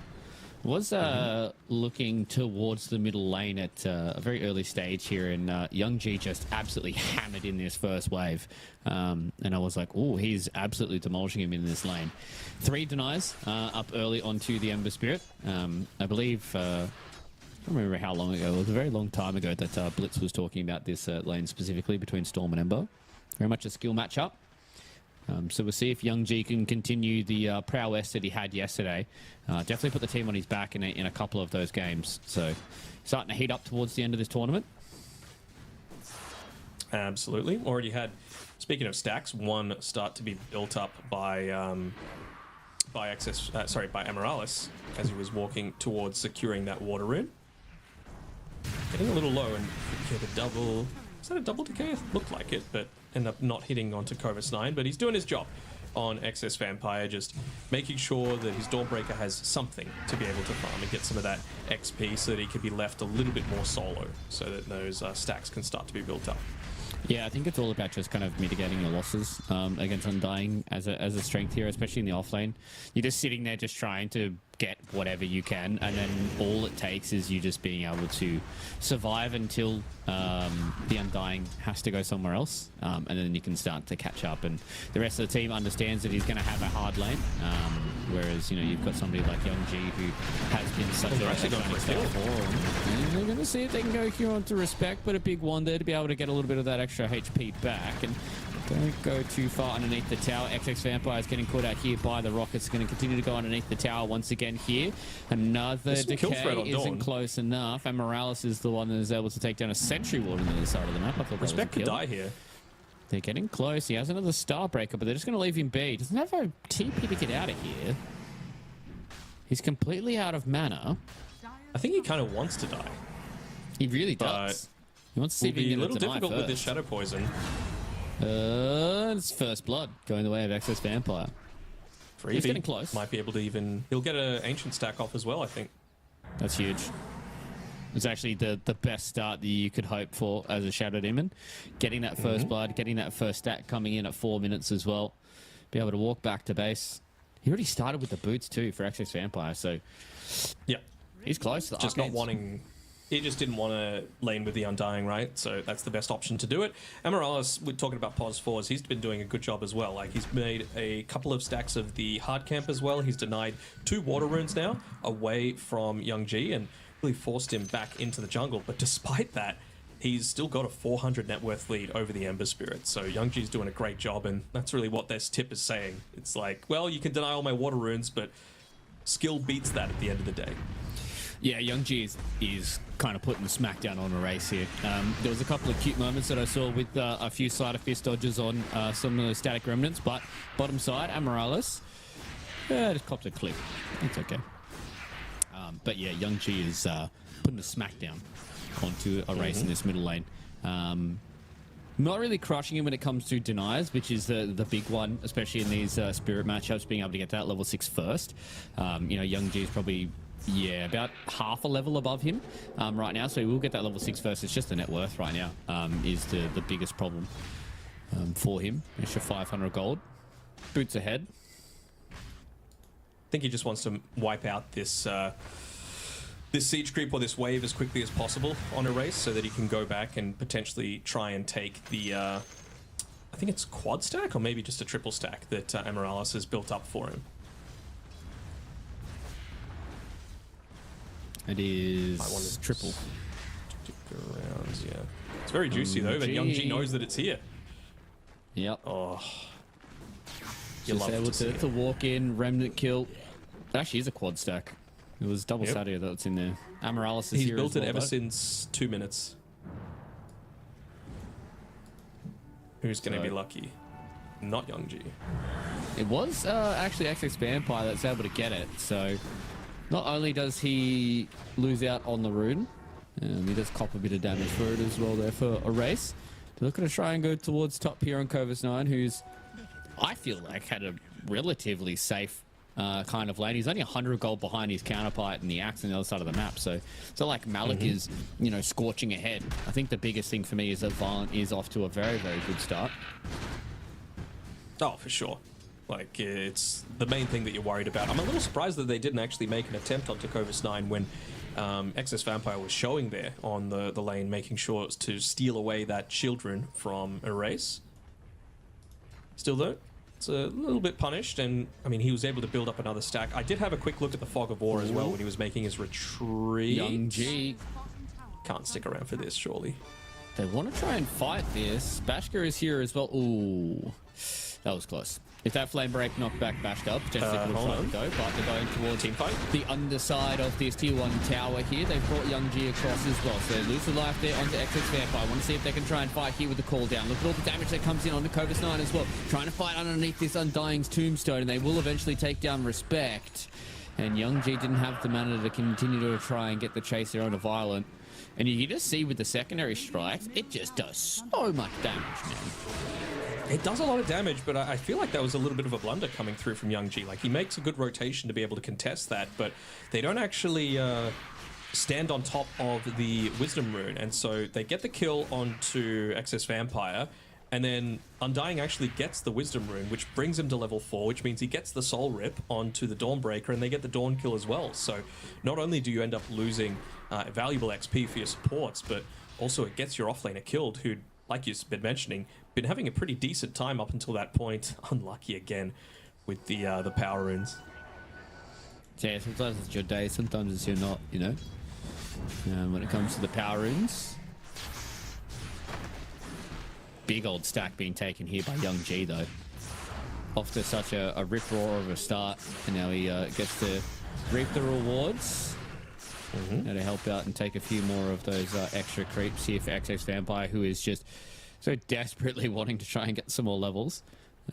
Oh yeah, that's what happens when you end up losing 2 of those Wisdom Rune fights, right? Like, you gotta be in a position to be able to at least secure those a little bit more easily. Still really wanting to control those power rune areas, even dropping a sentry at this stage, but at the moment luck has just been favoring Liga team, with Erase now moving with that amp damage rune down towards the bottom side of the map, and not really a ton of mana to play with on Bashka, although he does have a completely full magic wand. And he'll back off as well, although back off enough. Monodrama's hanging around. Yeah, I don't know if he's going to have enough time to reconnect, so they will just use the amp damage to take this tier 1 tower. So they will take that safe lane tower. Maybe Young G wants to try and make a go here in the middle lane towards Respect. Have to be careful, though. I'm sure there's going to be enough TPs to be able to come in and try and stop this go from Young G. He does want to have a crack, and they will go underneath the tower that K's already used. One of these little bits of the Shadow Poison will go thin onto Respect, and another auto attack, and they eventually clean it up there with the last Shadow Poison. So they'll be very, very careful about how they were using their time there, and they eventually take down the Undying. Yeah, the only one that didn't have the TP at that point in time was Malik, but I don't think they really care that much. This bottom tower is worth far more than a single kill onto an Undying, who had already had the Ceaseless Dirge pop, so still going to be a little bit of time until he's able to respawn, as finally Young G is able to get a rune going his way. Also, just an added fact is that Excess Vampire really needed the levels, so him being there for it feels quite nice. Gone 3 levels into the Shadow Poison as well. I thought potentially there was going to be a whole lot more into the Disseminate. That's what we saw coming out of Solo yesterday. Well, no. Was it yesterday? No, it was today. It's just before. Sorry, my brain is cooked. Yesterday's today. Today's yesterday. Time isn't real. It's all relative. We're on European time. Yep. Won't be able to keep this Siege Creep alive for Young G, so not really any significant damage being done into the tower, and that was the thing that I was a little concerned about with how they're actually going to be able to take a bunch of these early objectives, but I mean, if you're able to get a bunch of kills, might be easier to just walk on in. Be careful of these secondary strikes. Bashka is just copying here. He has no refraction, and they will take down the TA. So Violent with a good rotation there and just being very aggressive on this Gyrocopter with the new call down. Means that you can actually skill it up and be useful instead of what it used to be like. I mean, Amaryllis did his job perfectly though, right? Yeah. Dropped a blood grenade, had the Firefly going, had the Flame Break going. There was no refraction for this TA to be able to play around. And honestly, I'm a little surprised that Bashka was even here in this area. You know, like your tier 1 tower is gone. The reinforcement potential isn't there anymore. It feels like it's time to kind of cut your losses and just start moving towards the top side of the map, or at the very least, not beyond this river where he's farming right now. Yeah, it seems like there is some no-no zones that Bashka should be respecting, but either way, Violent gets involved in yet another kill here. We've got a smoke towards the top side of the map, trying to see if they can take down this next tier 1 tower and just kind of reduce this triangle area they have been abusing for the last couple of minutes on the Mega. A race. Goes in the back here, trying to utilize the chain gang. Covis 9. Nice and quick there. Be very, very careful if you are the Ember Spirit, though. They're going to see if they can take down this Tombstone. Still will. Race does have a few remnants out. And Covis 9. Okay. Maybe just keeping track of the Ember Spirit's mana, realizing that he didn't have enough to be able to fully chase him down, but he's closing in on that Mage Slayer. So again, more damage over time for the TA, and of course plenty of ways to be able to reduce the damage output that's coming. And when you consider that you've got an Undying that's wanting to build into Solar Crest, when he's going to have the Soul Rip available, when you've got an Axe, also just incredibly tanky. Ooh, they actually get the call. Want to go there onto Malik, and now they've got the Solar Guardian as well. They take down the Axe, and unfortunately for Amaryllis, he went in to try and help his buddy, and he will lose his life as well. Respect is here. They do get the channel, so they don't have the extra Electric Vortex to take him down. But Young G just followed Amaryllis through the entire Twin Gate. I don't think he was all too aware. And they get 2 nice kills there for Omega. I love those versions of tips, right? When it's like, you put so much attention to try and limit my impact. And look at me now. He's still number 2 on net worth. He's got high kill participation. He's everywhere across the map. Of course, helped out by a bunch of stacks being made up by Excess Vampire.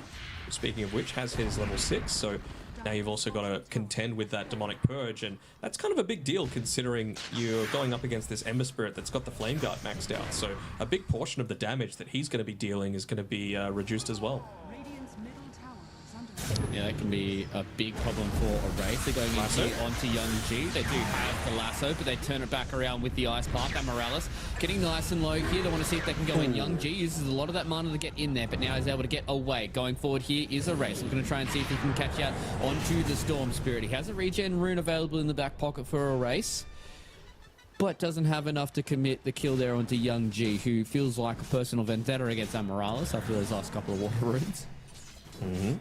Nearly got the lasso off onto the Storm though, which would have been a huge kill for Liga team, but just quick enough, making sure to zip onto the backside of the Batrider so that, you know, turn rate, of course, is still a thing in Dota, and glad that it is. Would have been too zippy dippy zoomer stuff if it wasn't.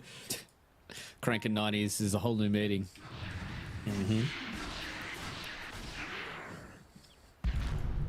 we will see what Liga team will bring in as a response here. Violent is still sitting at the top of the net worth chart, getting close towards that Aghanim Scepter for himself, so that's where things really start to ramp up for the Gyrocopter.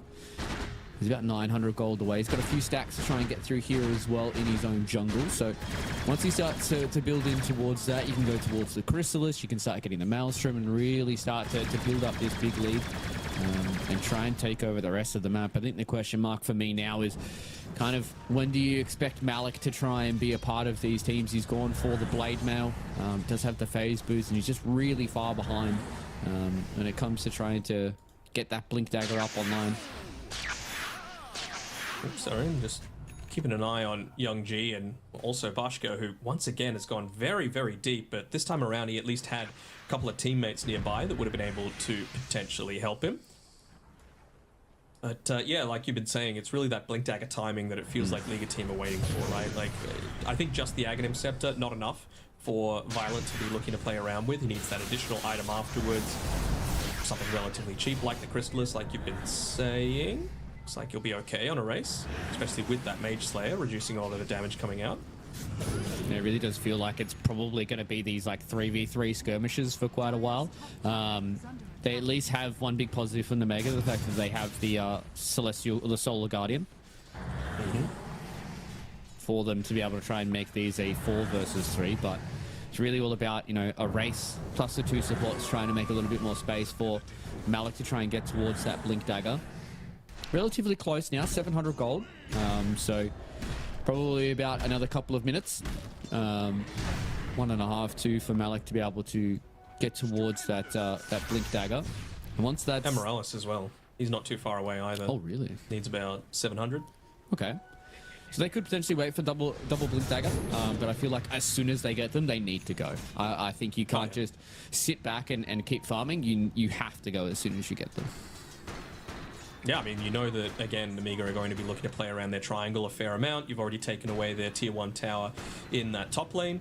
You can even see they're just looking to actually steal away some of this farm right in front of their noses. So I like this movement coming through.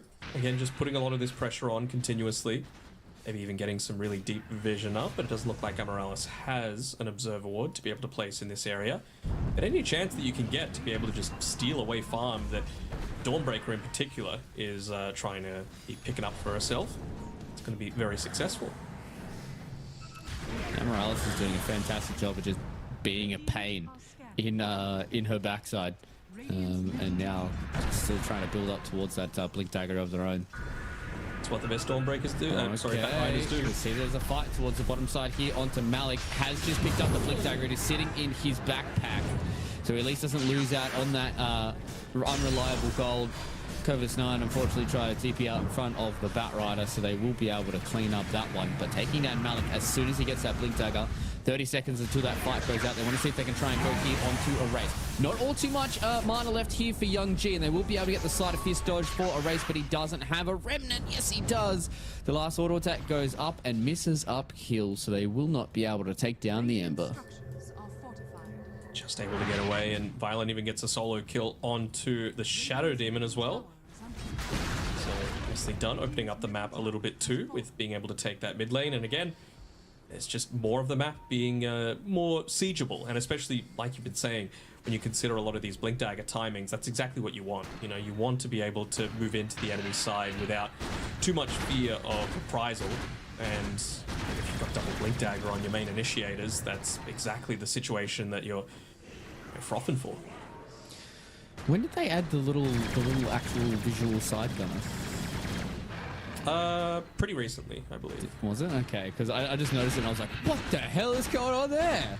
You can tell that I've been out of the game for a little while, ladies and gents. Small minds are entertained by the small things. Might just be that specific cosmetic, but I remember it being maybe 2-3 months ago. Alright. It looked cool. I mean, I'm surprised it took them this long to do it. It makes a lot of sense. Either way, he's doing a great job. He's in a very commanding position here on the Gyrocopter as well. All things considered, just being able to get towards that BKB is going to be the next item. Going to have a lot of damage in these fights as well. And the race is doing a really, really good job at just being a nuisance as well on this Ember Spirit. Very hard to catch out this Ember, and you have to kind of layer everything quite perfectly to be able to get him. You can see Namiga was starting to move towards potentially trying to set up for that 20-minute Tormentor on the top side of the map, but they just realized that they were perhaps a little bit too late. You know, they were already completely set up there. Slowly walking and going through the Twin Gate would have been a recipe for disaster, considering some of the items that they've been able to pick up. And it is a 5-man movement coming through the bottom side. 1 TP actually coming back from the Ember Spirit to be able to fix this mid lane a little bit. They're going to try and kill him? Though. Just waiting for the perfect ice path, perhaps. From the trees. It's walking pretty erratically. They get the silence, but he's able to get away. Oh, that was close. Race did a beautiful job there. Quick on the fingers. Now the response coming in from Malik. They want to go forward. Blink in onto Young G. They're able to get the Berserker's call as well. So they're going to turn back around. Save with the disruption. But now Violet goes into the back lines. Look at how much damage he does. But the damage is already done. Onto Malik. Young G wants to try and get away. He's able to zip far enough. And they lose a second by losing out on the Bat Rider. The TP away. Oh, the Slider Fist Searing Chains is too good from a race. So a support and a core being traded out on both of these two teams. That could have been oh so disastrous for either team. Could have indeed, and didn't end up needing the old Tombstone save, the grab ally from Respect, but might have been able to make an even better situation if he was able to get that one off. You just see the damage output that has the potential to come through, but also the save potential, both from the healing coming from that Solar Guardian, plus of course the disruption. Violent though is just kind of on another level in terms of his effectiveness. He just forces the Storm almost single-handedly to disengage from the fight. Just walks in, presses 0.2 flat cannon. seconds. Just does so much damage, especially with the cooldown as well. So things are getting very spooky here. It's it really does feel like it's Young G and Violent who are kind of the mainstays for both of these two teams about who's going to be more and more effective. To be fair, that was a fight without Bashka. So if they had the TA, that could have been a potential added bonus for Nemega. Thing I'm really looking at is Malik. Like, what's he going to be doing next? You know, because sure you can blink call and you're like, okay, if I've got this BKB, I can't be disrupted.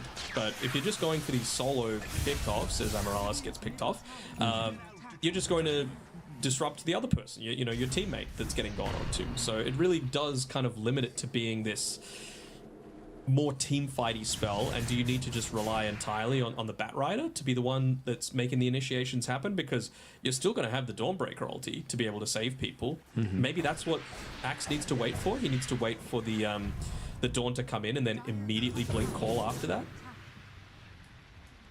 Potentially. But then the question is, who's starting the fights for them? Is it mainly just all on Amarallis? It's got to just be Bat. Yeah. Yeah. We'll see what Malik wants to do. Unfortunately for him, he's struggling quite a lot on this Axe. Every other core is 11k plus. He still hasn't hit the 5 digits just yet. So, looking to see if he can continue to build towards that BKB. But as I said, big shiny light for them is pardon me, Violet, who is doing quite a lot of good work so far, and same with Young G. Just picked up the BKB now onto Young G, so even harder to take down. Really, like, again, it really only is Axe that's going to be able to stop him, or of course Bat Rider, just with that lasso. So just so much emphasis gets put onto these couple of guys. What can you get in the meantime to be able to get something? I mean, Erase would love to be able to at least finish up this Veil, really buff up the damage that they're able to do inside of that first layer of initiation. Got a little glimpse of Erase. They know he's there, yeah. Couple seconds left on the shield rune as well. They're looking to try and see if they can take down Malik. They do get their smoke being broken though. They've been able to find out the Axe a little longer here as well. Just being able to kite him around as well. Do they have the damage? They eventually do clean it out. Young G, though, took quite a lot of damage there from the secondary strikes. And now they're going to come in with Cobra's 9, looking to see if they can try to take down Violent. He is quite tanky, though, on the gyrocopter. So they're just going to back out for now. So they just get the 2 quick kills there onto Amarallis as well as Malik. I mean, Bashka just basically single-handedly wiped out the Batrider. It was single-handedly. You know, there was... somehow Batrider did 30 damage to himself. Oh, it's from the stove. Yeah, so it's like... if you're able to do that in a matter of a couple of seconds, it's always an area of concern, right? It just so happened that he got a little greedy, went out onto the lane. They weren't quite ready to fight yet, but maybe now with the Veil being finished up by a race, they feel like they've got that additional spell damage to be able to get a quick pick off. Be careful walking around near this TA trap though. Yeah, walking around the TA traps with the silence. Trying to do Roche real quick. Steal it away from a TA. This observer ward might give it away with showing exactly where the couriers are going. That's true. Can they react to it though? That's the real question. I don't think they're going to. So a nice easy Roshan is going to go the way of Violent here. Does have the Butterfly coming up very, very soon. And this is like critical mass for a Gyrocopter, right? BKB Butterfly doesn't have the Satanic just yet, but how are they supposed to deal with him? Young G's not going to be able to take him down. They can try and potentially kite him around and kill the rest of his team, but I think at that point, like, the Flax are going to do some damage, man. That's how. It literally is just kiting him around. You know, like, Chikiro shouldn't be on the front lines, shattered him, and what items has he got? No Blink Dagger yet, about 800 gold or so away from being able to pick it up. But yeah, Storm can zip anywhere. Dawnbreaker is going to be coming in after the fact. TA is probably going to have a secondary Blink and is waiting, by the way, for Erase to come nearby.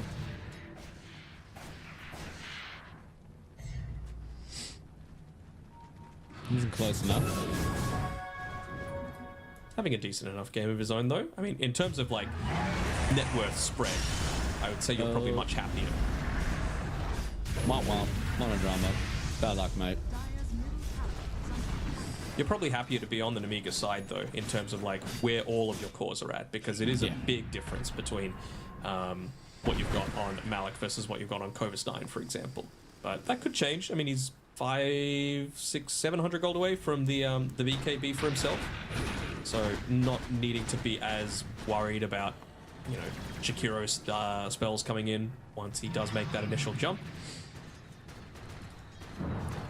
Big positive though for the side of Namega as well is they're getting close to an Ags here on the Dawnbreaker. So it doesn't provide that evasion, but the extra heal per pulse is going to be very, very good for them. Yeah, he did go the solar charge, didn't he? Not the one that has the healing component. Yeah, it looks like he did go the solar charge, so extra luminosity. Dire's bottom tower is under attack.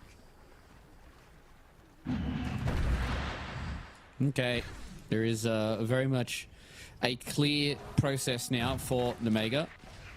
Hold your lanes for 2 minutes 50 seconds until you could potentially try and find Violent out somewhere on the map, because he is at a point now where having that Butterfly picked up, have the Aegis of the Immortal in his hands as well, feels fairly uncontested in a lot of these fights. Do have the MKB though. Okay, so Bashka is able to pick up an answer to that Butterfly. It's still just a tiny bit further away though. Like the fact that you've been able to get a tier 2, like look at where Violent is. Like how is this man able to be all the way here? He is solo effectively. I mean, you've got people kind of hanging around nearby. XX Vampire goes in. Young G dove all the way through on that one. They will be able to pull him back, and they just get the Aegis. So he missed the tombstone. Effectively alone here as well. He gets caught out, finally pops the BKB, but look how low he is going to get. Look at all the damage that comes in from the TA. Yes, they're taking down the Gyrocopter, and that is exactly what you want if you're an Amiga fan. Now they're looking to try and take down Malik as well. The BKB will just get him out, and they just leave. Erase.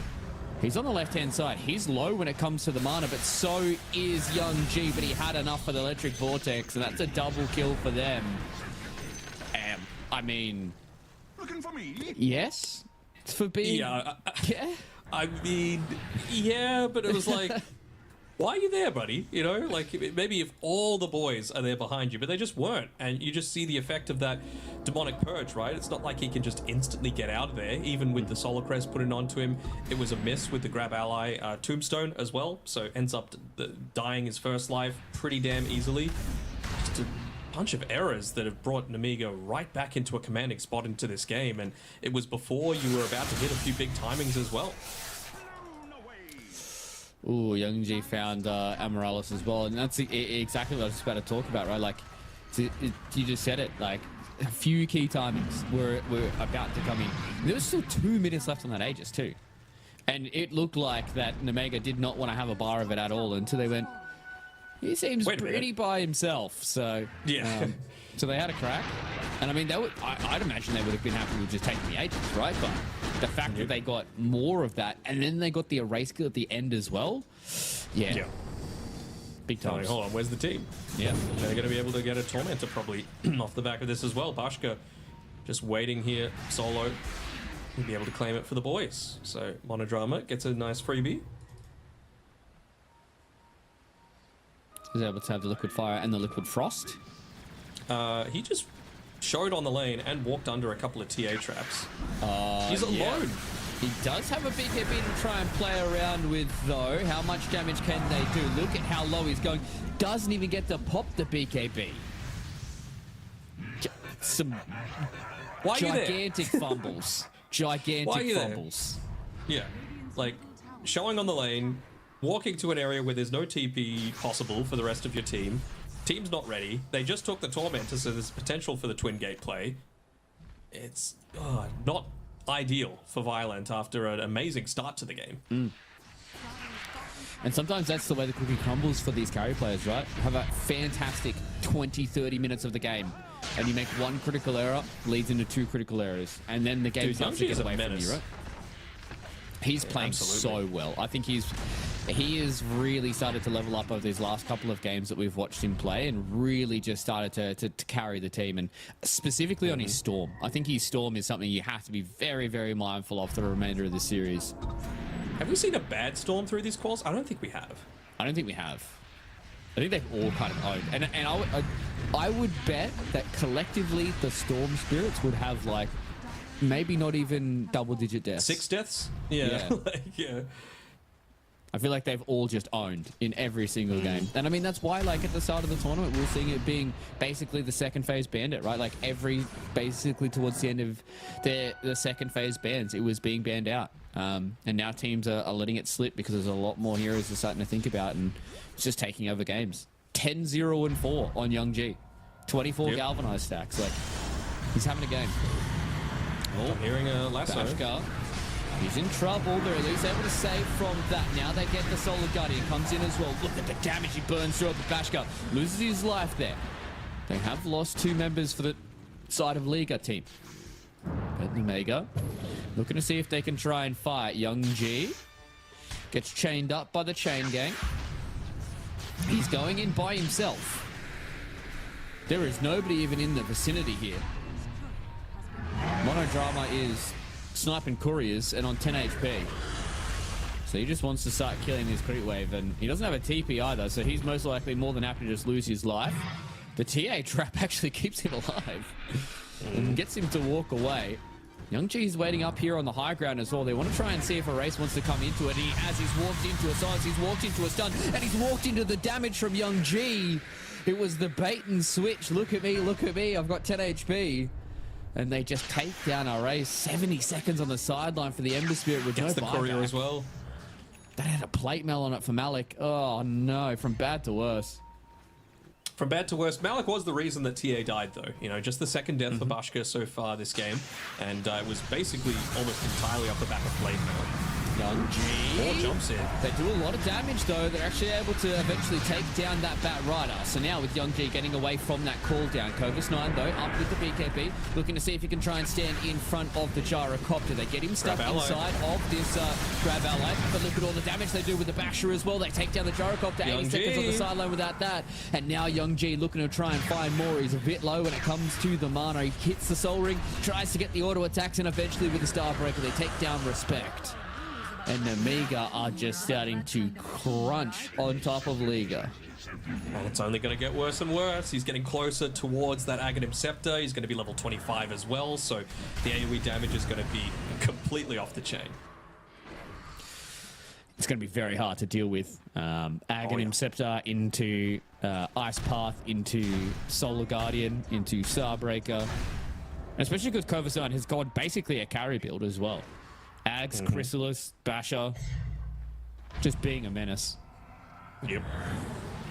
Storm's even got the Gunpowder Gauntlet as well, so when you think about all of the splash damage that he's going to get once he's got the Aghanim Scepter as well, plus the level 25 Overload attack bounce, like, he can honestly solo the entire team, I think. He's definitely going to have the damage to do it.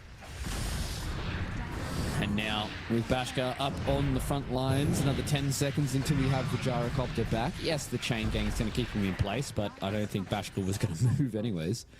Remnant Burn did get rid of the refraction at least, I suppose. And they're respecting the Gyrocopter, not wanting to stick around too long other than to clear out that creep wave. Speaking of Aghanim Scepters too, you've got one coming up soon-ish for the Shadow Demon. Still, I don't know how much that is. 2,200 away from being able to completely pick it up, but feels pretty nice considering you've got the passives to disable, like the counter helix, for example. Just break it, and then suddenly Axe is actually doing nothing when he's, forcing you to attack into him. Yeah. It's a good little start for them as well to keep these team fights going as swimmingly as they have now for Namega. All right, Bashka.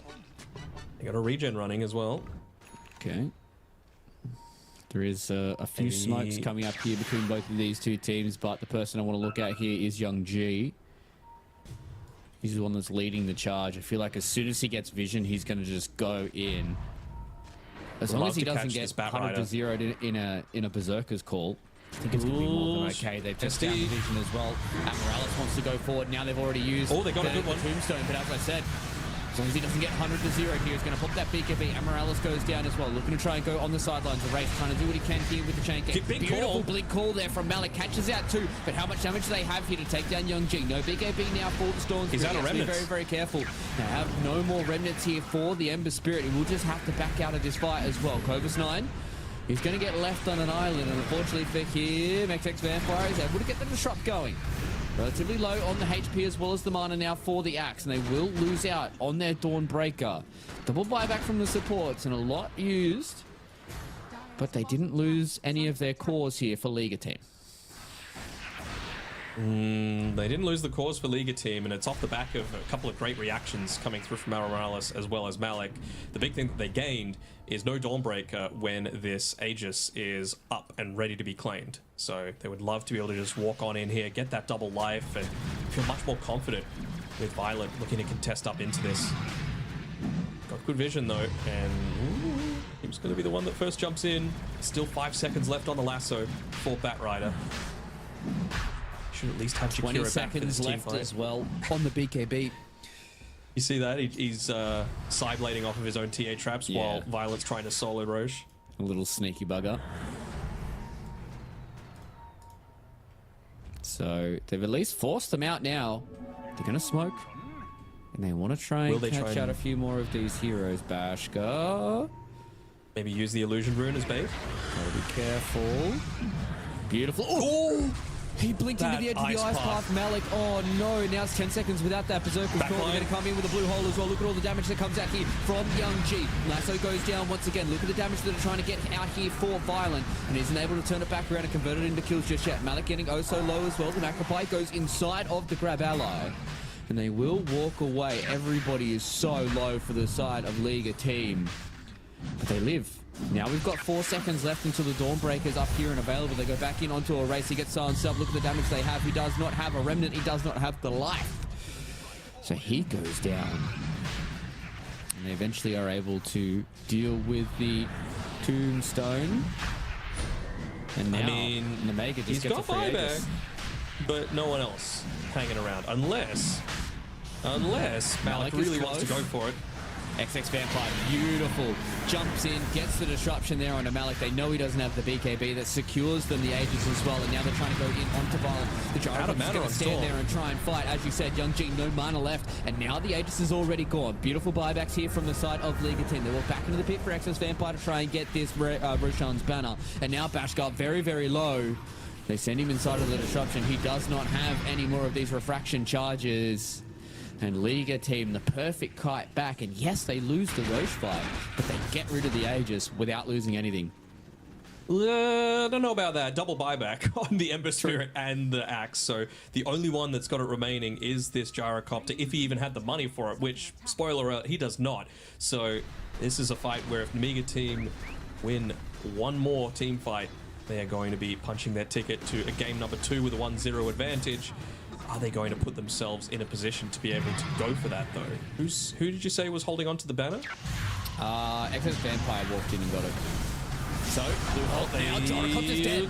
Look at the damage that just comes through there from Young G. He does so much with the gauntlet and the extra bounces from that level 25.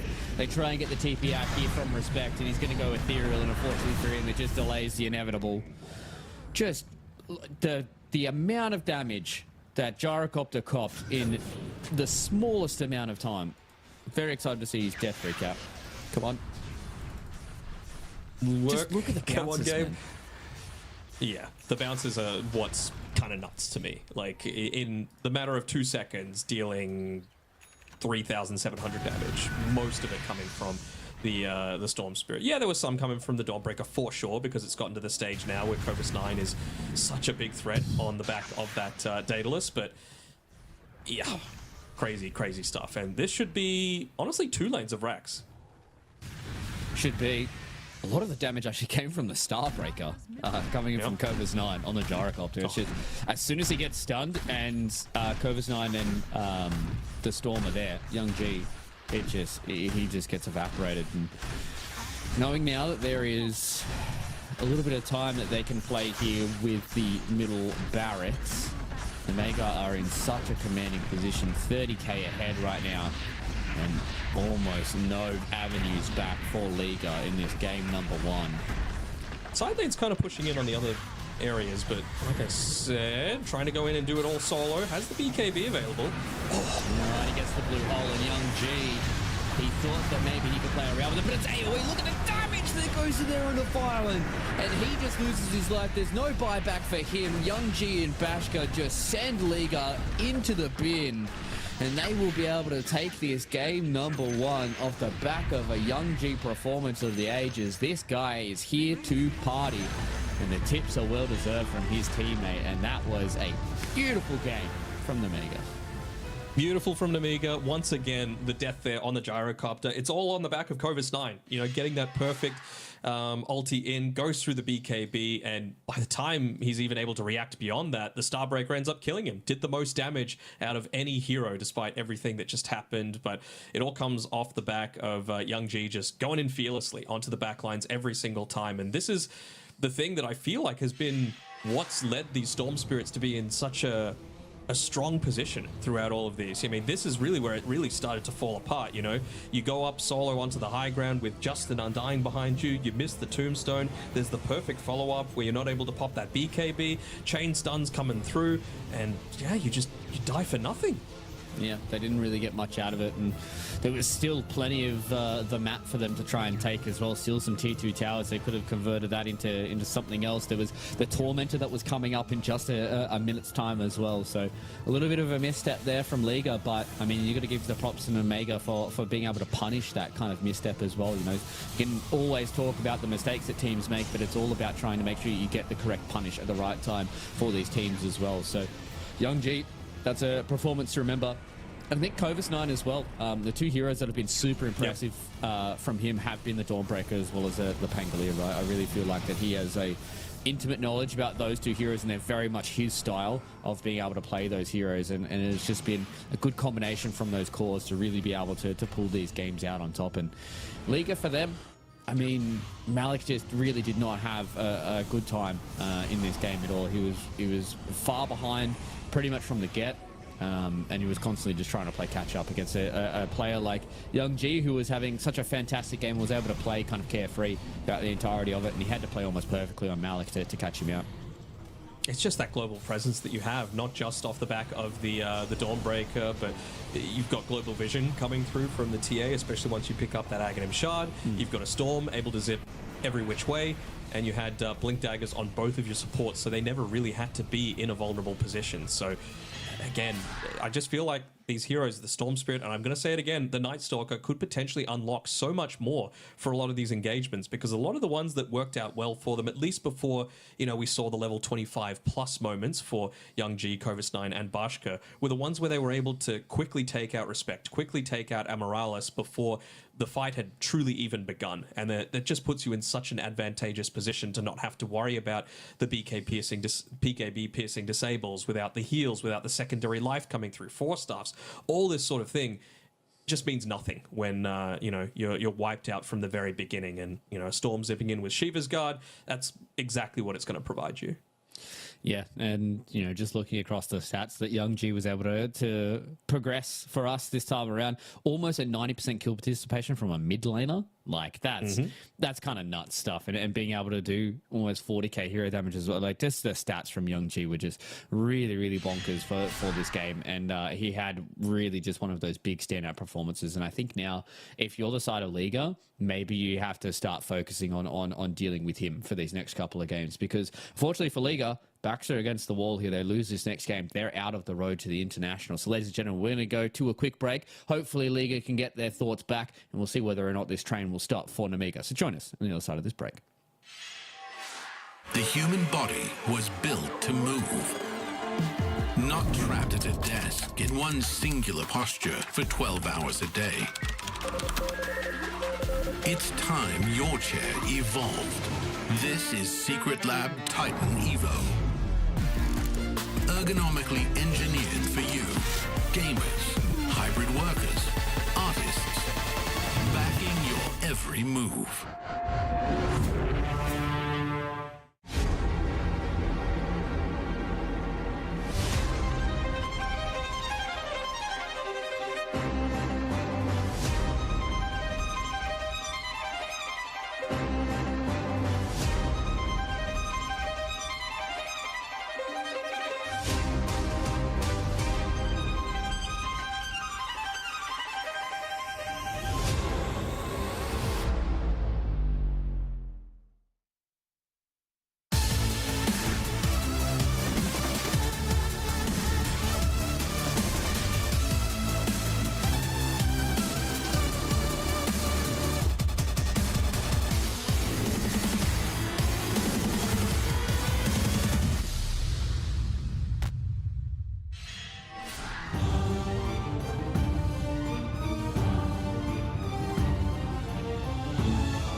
break time's over, buckos. It's time for us to lock in for game number 2 between Liga team as well as Nemega. Whereas Nemega, they have the 1-0 scoreline right now, and it's all about Liga team trying to find the answers to that game number 1. And we were talking in the green room a little bit off air, Danog, and I think for us, it's the Storm Spirit.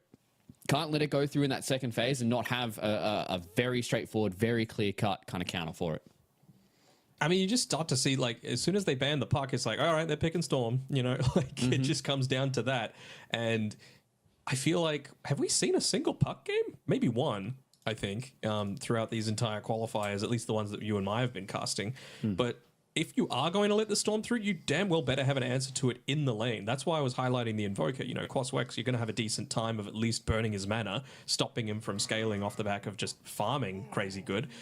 Youngji shouldn't have had the freedom to just walk and take like a quad stack of hard camp creeps. He got interrupted, but he's at least got like half of it, I think, before it got to that stage. And he was able to go back to his own side and do a similar sort of thing. So I feel like if they went down the Invoker route, at least while he's doing that, you can, start pushing in the tower, start forcing supports to rotate, which means you get an outnumber in the side lanes. Like, there's all like a flowchart of things that happen because you actually counter the lane. Yes, Invoker's not great for the game most of the time, but I mean, you were playing with an axe, right? So you could, axe call into Cataclysm and probably get a kill or two. Yeah, and that's all, unfortunately. Maybe some learnings for Liga team going into this game number 2 here. So having a quick look here, it looks like Liga do have the first pick coming out of these next couple of bans. So the question is now, I feel like we've gotten rid of all the egregious heroes. Dirge feels like it is kind of being dealt with here or there. I was going to say whether or not they're going to get rid of the TA here for Nemega. Nature's Prophet is still an egregious hero, and I will not hear otherwise. And AA as well. Yeah. I think AA is egregious, but at least he has the big downsides of he's extremely squishy. If anybody gets in his face and it's a strong breeze, he dies. Yep. But at least with those other heroes, it is kind of like it feels like they're very good in every single other facet of the game. Mm-hmm. So what do you go for now? Is it like okay? Sure. Ban the Storm. It. It's a good way to start. And give Violent his best hero. Yep. I was going to say, it was like about whether or not you wanted to try and go for the Terrorblade and have potential for a few more of these bans to be able to cover him for a little bit, or if you wanted to go for something, along the lines of like take it a little slower in the draft and get something like a Dark Willow early. But Bashko gets his spend. Yep. Yeah, so far. Sure. I mean, they're just saying, all right, you're going to first pick your carry, we'll do the exact same thing. Now, it just happens to be how you're going to be able to make space for both of these across the map because, with these fans, they still do need to farm. They still need to need to sit back and do a little bit. Occasionally, they might join in for like a kill or two, but you're not going to be this map roaming presence constantly like, a few of these other heroes. You're not really going to be a tower pushing presence either. The difference is that you just get into those items so much sooner because of what your because of the Greater Cleave being inbuilt and God Strength just giving you a huge damage buff for free, basically. So, it just comes down to like, how are you going to be able to respond to this TB? Are they going to Brewmaster, or is that going to give you too much reliance on the ultimate to be able to make things happen? Are they going to go Batrider? Are they going to go Tusk is all right, but like just more magic damage is essentially what I'm wanting to see. Just give him pressure in the lane. You've already got Shadow Shaman and Darkseer banned out, which are the two things that TB really hates in the lane, but I could see a Batrider still working, to be honest. Yeah. Especially playing into these kinds of heroes. Having that BKB piercing stun is always what I'm looking towards when you're trying to deal with a Sven. So see what they want to try and go for here. Maybe the confidence is a little shot after that game of one. Hey. A Ringmaster, finally. I'm so glad because I hadn't had to learn any of his spell names, and now I have to learn his spell names. I'm just going to quickly go for a little research because I'm not 100% sure. It's Wheel of something. Wheel of Wonder. Mm-hmm. And then Box, Knives, and Whip. Tame the Beast. Box, Knives, Whip, and Spotlight. Yep. Tame the Beast, Escape Act, impalement arts, and then wheel of wonder. No. Whip, box, knife. is Whip, what they box, are. knife, spotlight, wheel.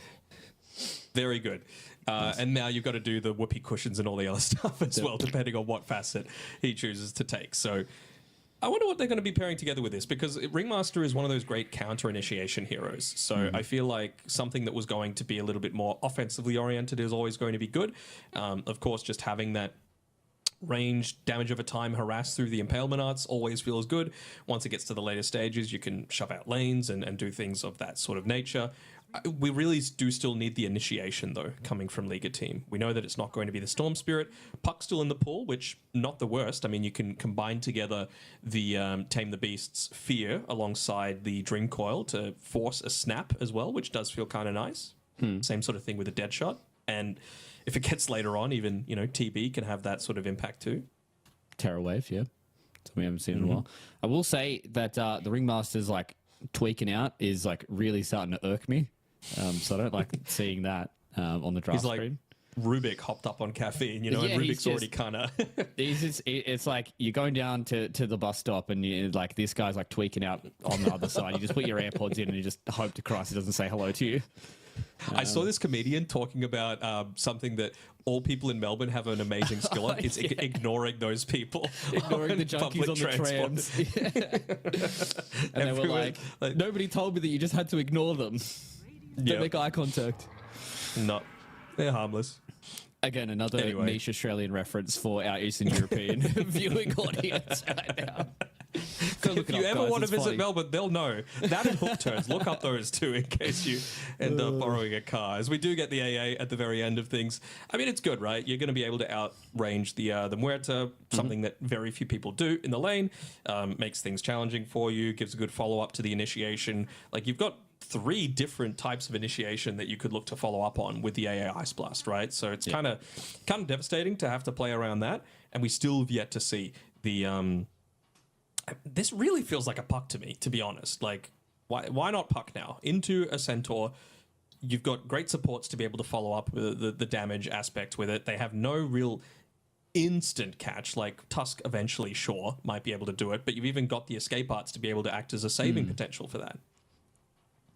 Yeah, I feel like if it doesn't get picked now, it's getting banned for sure. Like, you've already picked your Terrorblade, you've got 2 other supports. Yeah, it just seems like it is very straightforward for this Puck pick. You just banned out a few more of the lane counters. I do have a question. You may not be able to answer it. The escape act in comparison in interacting with the Ice Blast, does it save you?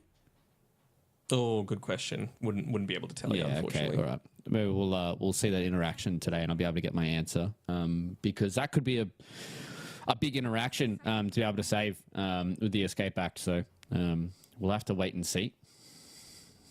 It'll probably still be like you'll still get the debuff on you, but I'm talking about like the shatter of it. But Yeah. most of the time, if you're using the escape act, it doesn't actually last that long. So, most of the time you're still going to have the debuff on you once you get out of it, and it'll just shatter at that point. So Yeah, okay. it just comes down to that. I would imagine like Tiny Band is good. What else is there still in Dragon the pool? Knight? Ember or Dragon Knight. Yeah, are probably the 2 that I'd be expecting to see come through. So now the question is here for Nemega is, what's the offlane hero that they need to get rid of? They've got a decent amount of initiation now with the Puck, but I feel like you probably need something, as a beefy frontliner to really kind of build a bit of auras for them and kind of be that second punch to be able to keep these fights going. Tide plus Mars? I mean, it's really not meta these days, but is this the Venomancer pick? Is this the one where you're just trying to really make their life miserable on a lot of these heroes? Like, you can't Stampede away because you've got the Dream Coil available, so you're going to get like the Noxious Plague or whatever it's called to be able to be really effective. Oh, it's just Pango. Like a big Pango. Right? Sure. That's for Why League not? team.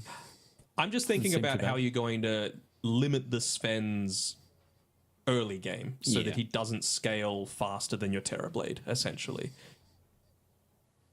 I think Viper is too vulnerable. Too horny. Sure. too vulnerable. Well, like it feels like in my eyes. your whole purpose is to just kind of shut him down in the lane, and if you don't like completely ruin his game in that first 10 minutes, then it feels like it's kind of a dead pick, right? Yes. You could also just Magnus as well. Not a terrible Okay. Magnus game. Good, good again, skewer combination for repositioning. Breaking the coil. Doesn't do horribly in the lane. Break the coil. You've got probably wouldn't go Eternal Empowerment or whatever it's called. You'd go the one that buffs up the shockwave just because you are going to be effective against, all of this repositioning. You don't really care about the armor aspect. Good damage from afar. There's no really TB a little bit, I guess, with Demon Zeal, but there's no one really that's going to be taking advantage of that. All right. See what we're going to go for. We've given out a few options here. Trying to think, is there anything else? Did they brewmaster themselves pre-BKB for the Sven? Throw him up into the air? Don't deal with him? They got a Muerta to play with, so maybe. What else could they do? If you get Ice Blasted, you can always split. Deal with that. I mean, could they Chaos Knight and then just try and go Blink, wipe out the AA, go Ags, give more TB illusions? Mm-hmm. Timber. Okay. Sure. It's good convert with the puck ulti, essentially, is Yeah. what I was wanting them to have. And I think Veno was probably a little bit too slow on the damage front, as well as what is Excess Vampire holding up to Childhood Bear. I don't know. I feel like it could potentially be something. I'm just not educated in what it is. Get out your phone, use the Google Lens, see if it's a specific bear. They're thinking I'm an Android user. Ugh. Ugh. Disgusting. Maybe you should be. Maybe you would know then.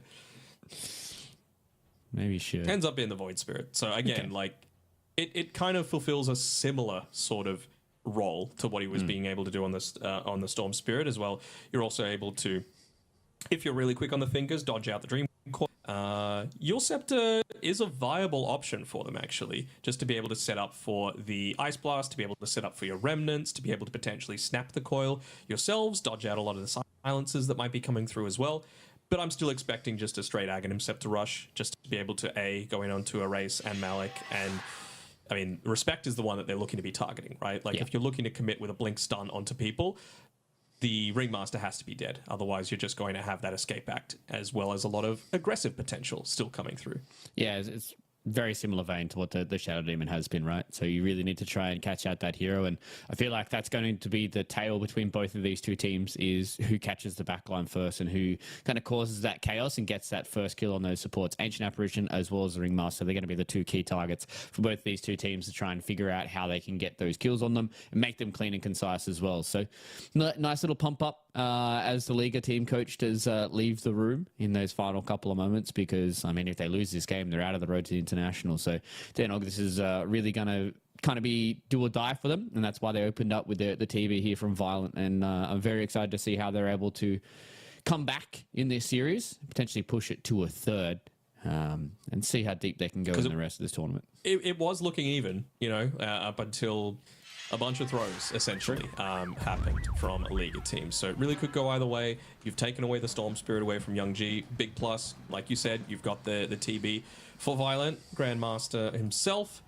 I'm liking this Liga team draft. It was just that last pick overall where I wasn't 100% sure where they were going to go about it.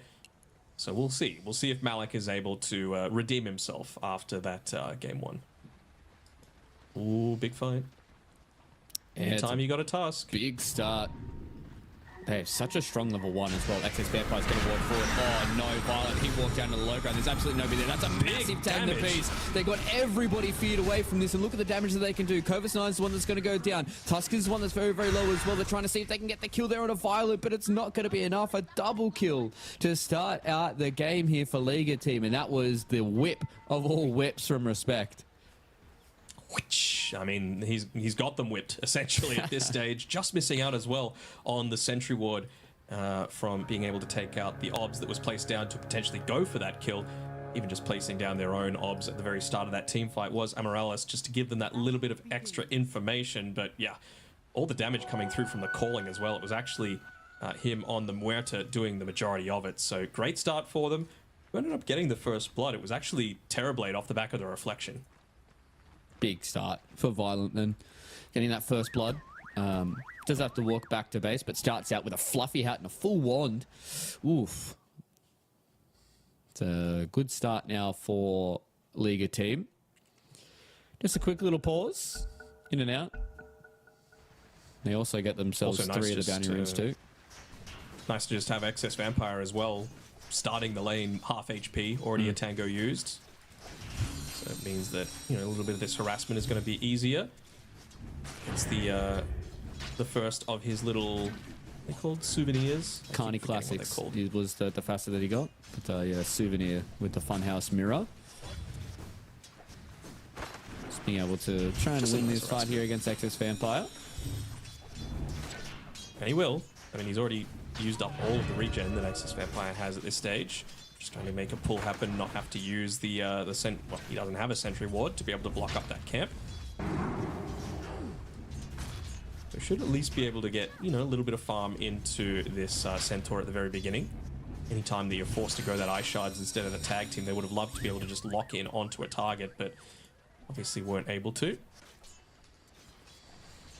Yeah, if they were able to get that initial first pick, I feel like that could have been a completely different game so far. Mm-hmm. But sometimes it's where the cookie crumbles. Ooh, the whoopee cushion over the tough shards. Do you see why I hate this hero now? Like, Yeah. it's good at everything. Literally everything. You've got lane harass with Impalement Arts, you've got a save with Escape Act, you've got team fight with Wheel of Wonder, you've got farming with Tame the Beast, and you've got, like, what, mobility and escape potential and vision exploring with the souvenir. It's too good. Those auto attacks almost got the kill there onto XX Vampire. Almost got the freebie there as well, getting the max duration on the Tame the Beasts. XX Vampire, you have to reset, right? Like you're just so minimal on the HP that it feels like all it takes is respect to hit another one of the Tame the Beasts, and he's going to come in with the Impalement Arts now, going on Covers 9. Tame the Beast as well is going to be able to keep the Centaur away from the TB4. Now the final auto attack, it's just going to be there in time from Excess Vampire to get that kill. So finally, they get themselves a little bit of a reprieve in this lane. I think the Blood Grenade ended up being the one to get that last little bit of the kill, so that's nice for Excess Vampire to be able to stick around and, you know, just overstaying their welcome perhaps a little bit. But now that you're level 2, you know, most of the time you don't go that Tame the Beast level 1. It's all about the Impalement Arts, and now that he's got it, it's just so much harassment that's going to be coming towards these double melee heroes. So interested to see what Excess Vampire skills up at level 2 as well. Is he going to go into the Snowball just to be able to punish Respect if he's looking to get a little bit too aggressive? Or is it just about the tag team and trying to burst him down in that way? Seems like it's that one, but yeah, without the Snowball, you're just going to get hit by the Tame the Beasts every single time. It's a lot of damage as well. Just kind of hard for him to at least trade. And then I'd imagine if Respect had any more mana, he definitely would have been able to hit the Impalement Arts, and then it would have been a big problem for XX Vampire.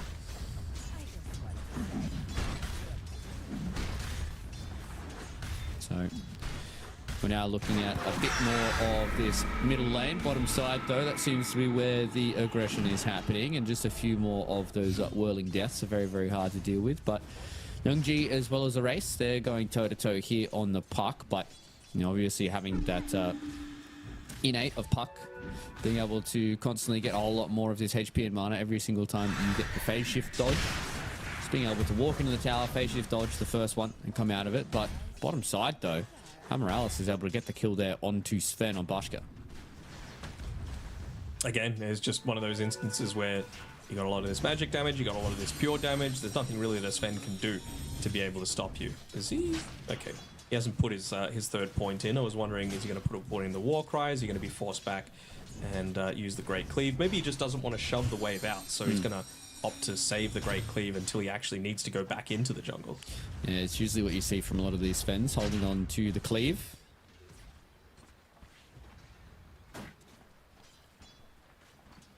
So wait and see what away behind the tower so that he doesn't have to contest into this. Not sure what just happened there between Violent as well as Excess Vampire, but it was tip worthy apparently. Mm-hmm. And we'll see how Good the start rest to of the these game lanes though. continue Every to single go. lane winning by like what, 400 to 700 at the moment across every single lane. 2k net worth lead just 5 minutes into the piece. Really goes to show how strong these lanes are from Liga team and what a good draft can mean for setting up your game.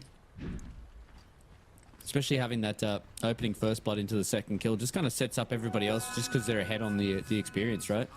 You hit that level 2 first, you hit that level 3 first. Just really start to be able to abuse a lot of these stronger lanes. And I mean, Respect probably dies as well if he doesn't have that double assist and he doesn't have the whoopee cushion to get away from one of the previous gank attempts. Exactly. Has to be a little careful here though. Doesn't have it this time around and is going up against level 3 Tusk, so Ice Shard, Snowball and Tag Team are all available. Right now, having a fight go forward here onto a race, so he does get caught out, but picking up the haste rune means that he's able to at least run away from the gank. Literally the perfect rune for the situation. Everything else, and I think he would have died.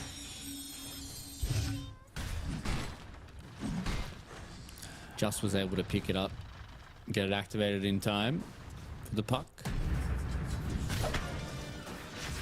So unfortunately for Covers 9, that's far too much damage that goes out onto him. And Respect is able to continue to be the problem in the side of Namiga. I mean, this is what we were talking about as well. They're even going to invade with both supports into this Wisdom Rune area. So if no one's going to be responding to this, they better make a similar move of their own. But it doesn't seem like Namiga are in a position to be looking to go for that. Even Tusk just showing on the lane with the Centaur, so they know that they're going to be able to grab this completely for free and might even bait it here. Tusk to come in into his own death.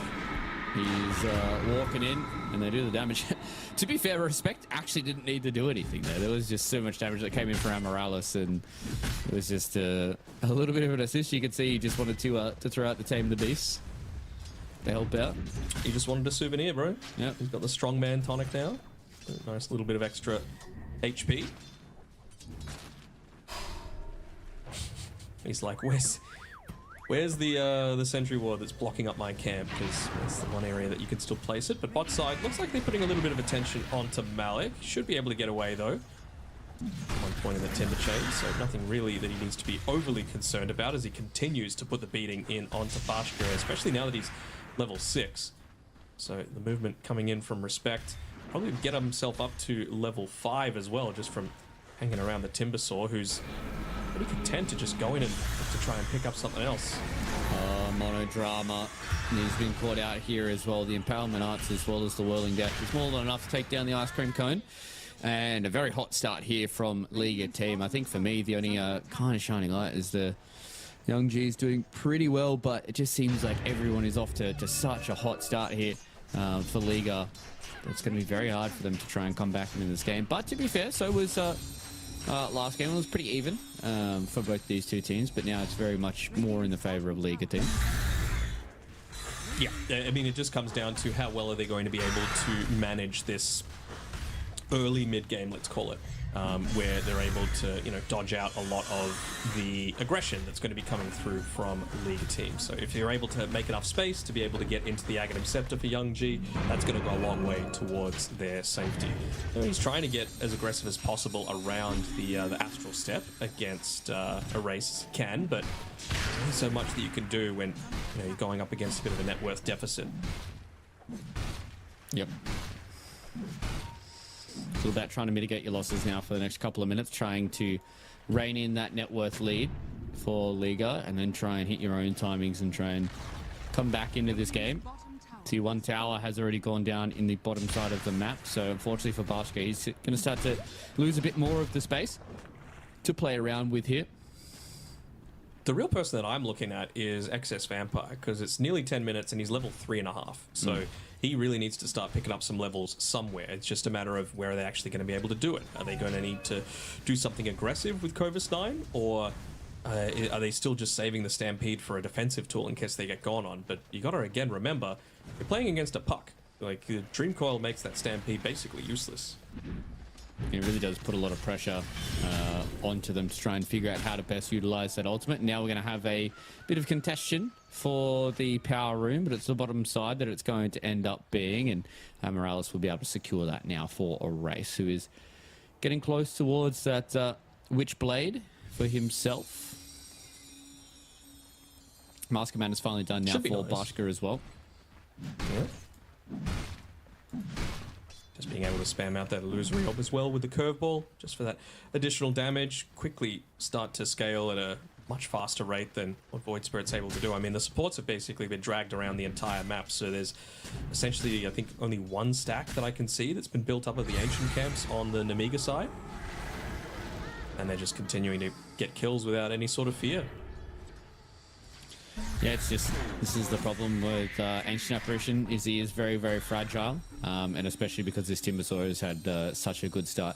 Wasn't super impressed with the Timber pick, but Malik has been playing such a good game so far, and now he's built in towards the Kaya, and this is where things start to get very scary because he's going for this full Magic Burst build. Kaya Invis on a race. Ooh, misses. Yikes. I thought that should have been hit. able to get the kill there. To be Yeah, me perfectly too. honest. Prime Wheel of Wonder target, Prime Pierce the Veil. Could have hit the Calling, could have hit the Tame the Beasts, but won't be the case. They're just trying to defend this tier 1 tower here with everything that they've got. The support's coming in as well. The silence comes forward. The Wheel of Wonder, they get themselves torn and looking back in as well to tame the beast. It's too good from Respect. Do you see now why I'm like, why has this hero not been picked? Yeah, just- I mean, listen. It's good at everything. It's good, okay? It's good. And I'm very pumped that we're able to see it, especially in an elimination game. And maybe that's what the teams were doing, being like, whoa, whoa, whoa. All right, we're just going to leave this hero in the back pocket, make sure that teams don't know that we can play it. Bang. When you need it, you whip it out. Sure, let's go with that. But, I mean, if anything, if things continue this way, we will get a game 3, and we will have another opportunity for Ringmaster for one or both of these teams. Oof. Already got a Vanguard Blade Mail on the Centaur, so still doing a pretty decent job as Covis 9. Maybe just needing to look to try and play around him. And pretty okay. Popping the Pierce the Veil, but... He's got Okay, a lot of it's gonna be enough. HP. Yeah, I was going to say, he's got a big burst of HP there thanks to the wand and the Lotuses. So being able to survive there and take down Covis 9 is a really good extra start here for Liga team, who is just out to a 6k lead at 12 minutes into the game. Like, oof. It's tough. This has to pay off. This has to pay off. I mean, they're going for a smoke with Ice Blast freshly picked up. Silver linings. Centaur going down up top means that Tusk is going to get some solo farm and get closer to his own level 6, which is obviously fantastically ideal for him. I really want to see them use this Stampede in combination with whatever gank attempt they're going for, because this game in particular, it needs to be used aggressively, not defensively. You're not really getting away from anything through using this, just because of the heroes that you're going up against. All right. They've spotted who they want to go for. They see that Violent is here. They're going to hit him with the Ice Blasts. No, they're not. Oh, they missed it. They missed it. Oh, okay. Oh, just in time. I There we was go. going to say, I was just like, if he sunders and turns around here, this is disaster time. They're killing Bashka anyway. Yeah, I was going to say they at least get the response here for Liga team, but that was puckered butthole kind of stuff. Yeah, I mean, you just need to continuously, like, again, get aggressive. Try and push as forward as you can. Okay, they're going to be able to use even the Wheel of Wonder to be able to lock down the Void Spirit. Okay, but they turn back around now with a nice little snowball there from XX Vampire, but now Malik's turned in here as well. Wants to try and get this burst damage going with a freshly picked up Kaya. Want to take down XX Vampire, they eventually get rid of him, and Covis 9 goes up to the higher ground and goes back to spawn. Oofed. It was looking good. Indeed. And then they just make It was that looking all rotation. right. It was looking all right. Let's be real. But, you know, it's... Anytime that you go for a big play like that and you don't get the quick and easy pick off and you lose your core and you don't even get the the tier 1 tower for a result. It's, I don't know. The net worth lead is just extending further and further. Malik is getting more and more out of control. He's going to have his reactive armor Aghanim Scepter within the next like 3 minutes, which is nuts for a Timbersaw to have this at this stage. And it really just lessens the need for, like, you pick AA partially because it's going to counter heroes like the Timbersaw, but once he's got that, it doesn't really matter. The shield is still going to regenerate. That's true, and it's hard to get through all that extra just raw HP for the Timbersaw as well, right? Like you already touched on the fact that they have the Ice Blast to try and make him feel a little scared, but I don't think Malik's going to be all too worried. What, 1,400 gold Same with away? like the Centaur Blade Mail. Like he's like, all right, who cares? I got a huge shield, you know? Yeah. Like, no worries. They're going to make a go here on He's coming up Cobra's top 9. They have the Dream Coil again. They do throw out the Wheel of Wonder as well. Cobra's 9 taking a lot of the damage, and with the dead shot as well, he's just dead. Yep. Forced him into the wheel, so... Yeah. It's just so much Yeah, damage that's that they're enough. able to do, right? And just everything from the Impalement Arts to the dead shot to the calling. It's just, at this point, the supports just have so many more levels and so much more gold than what you'd really had hoped for at this point in time that they don't even need really a lot of their cores to show up. Like the fact that a race barely used anything and they just tore through a Centaur is not a good standing here for Namiga. This is not a weak Centaur either, you know. He's got plenty of net worth, he's got plenty of HP to be able to play around, he's got plenty of tank ability. Bashka does not though. Although they miss on the Timber Chain. Does it matter? No. Especially with Malik hitting that, that was a very slight angle to be able to hit there to connect on that very one specific tree. Yeah, he had the Quelling Blade, but in the moment, you don't think of that sort of stuff. Yeah. You know, like, might have been able to get away off the back of the Stampede, but not getting so lucky. So 9k net worth lead now, just 17 minutes in. And I mean, you can see small avenues for them to being able to make something of this, right? You're 200 gold away from being able to finish up the Aghanim Scepter. Then you can actually make your own aggressive moves onto the Muerta, onto the Ringmaster. But I mean, you just have to have a look at some of the items that they're holding on to. You know, they've both got a Sister's Shroud. You've got 1,400 HP on the Muerta. You've got similar sort of thing on the Ringmaster, plus a Raindrops, plus a Parvis. So it's not necessarily that easy to be able to take them out. You're going in on the tusk, but... as well? Okay. Yeah. Plus 6 other souvenirs after that. Yep. It's going to be a lot. Fortunately, I lucky. didn't You got catch that. But that was hilarious. Tumbler's toy He's into clipped a cliff. himself. Yep. Yeah. Had the whoopee cushion out. We're like, oh my god, he's still got the whoopee cushion. Not anymore, baby. All right, Cobra's 9. Getting going on right now. First, he picked up Ags. There's the Ags reveal. Void Spirit. Have to be very, very careful. The Snowball save. will be able to save from the Wheel of Wonder just for a little bit longer. But They walk forced him to directly look into it, though. the Dream Coil, and that is so much damage from Malik. The double kill on the Timbersaw. They tried, but unfortunately, there's just so many extra things that they've got here for Liga Team. And they're just so far behind that you cannot go face first into a Puck or a Timbersaw at this stage. They're way too farmed. They've got too much survivability. It has to be the supports, you know, and even then it's not going to be easy. And that's the problem that we've got now is so much of this net worth is not only just on the cores, but also on the supports. They've got a lot of their own items to be able to build up and be tanky and be hard to kill, and full Solar Crest And done now for respect. The thing that sucks for Liga Team is that even if they do kill the supports, they've been good supports. You know, they don't actually have a lot of the kills. It's Malik, probably the tankiest person on Liga Team, that has the 8 kill streak. So, you know, you're not going to get this huge injection of gold if you're able to kill them. It'll just mean that maybe you'll get a minute or two reprieve from them running at you. Bashka. Oh, that's so much damage. And they've just got the dead... Yeah. I mean, like, what... what else are you supposed to say?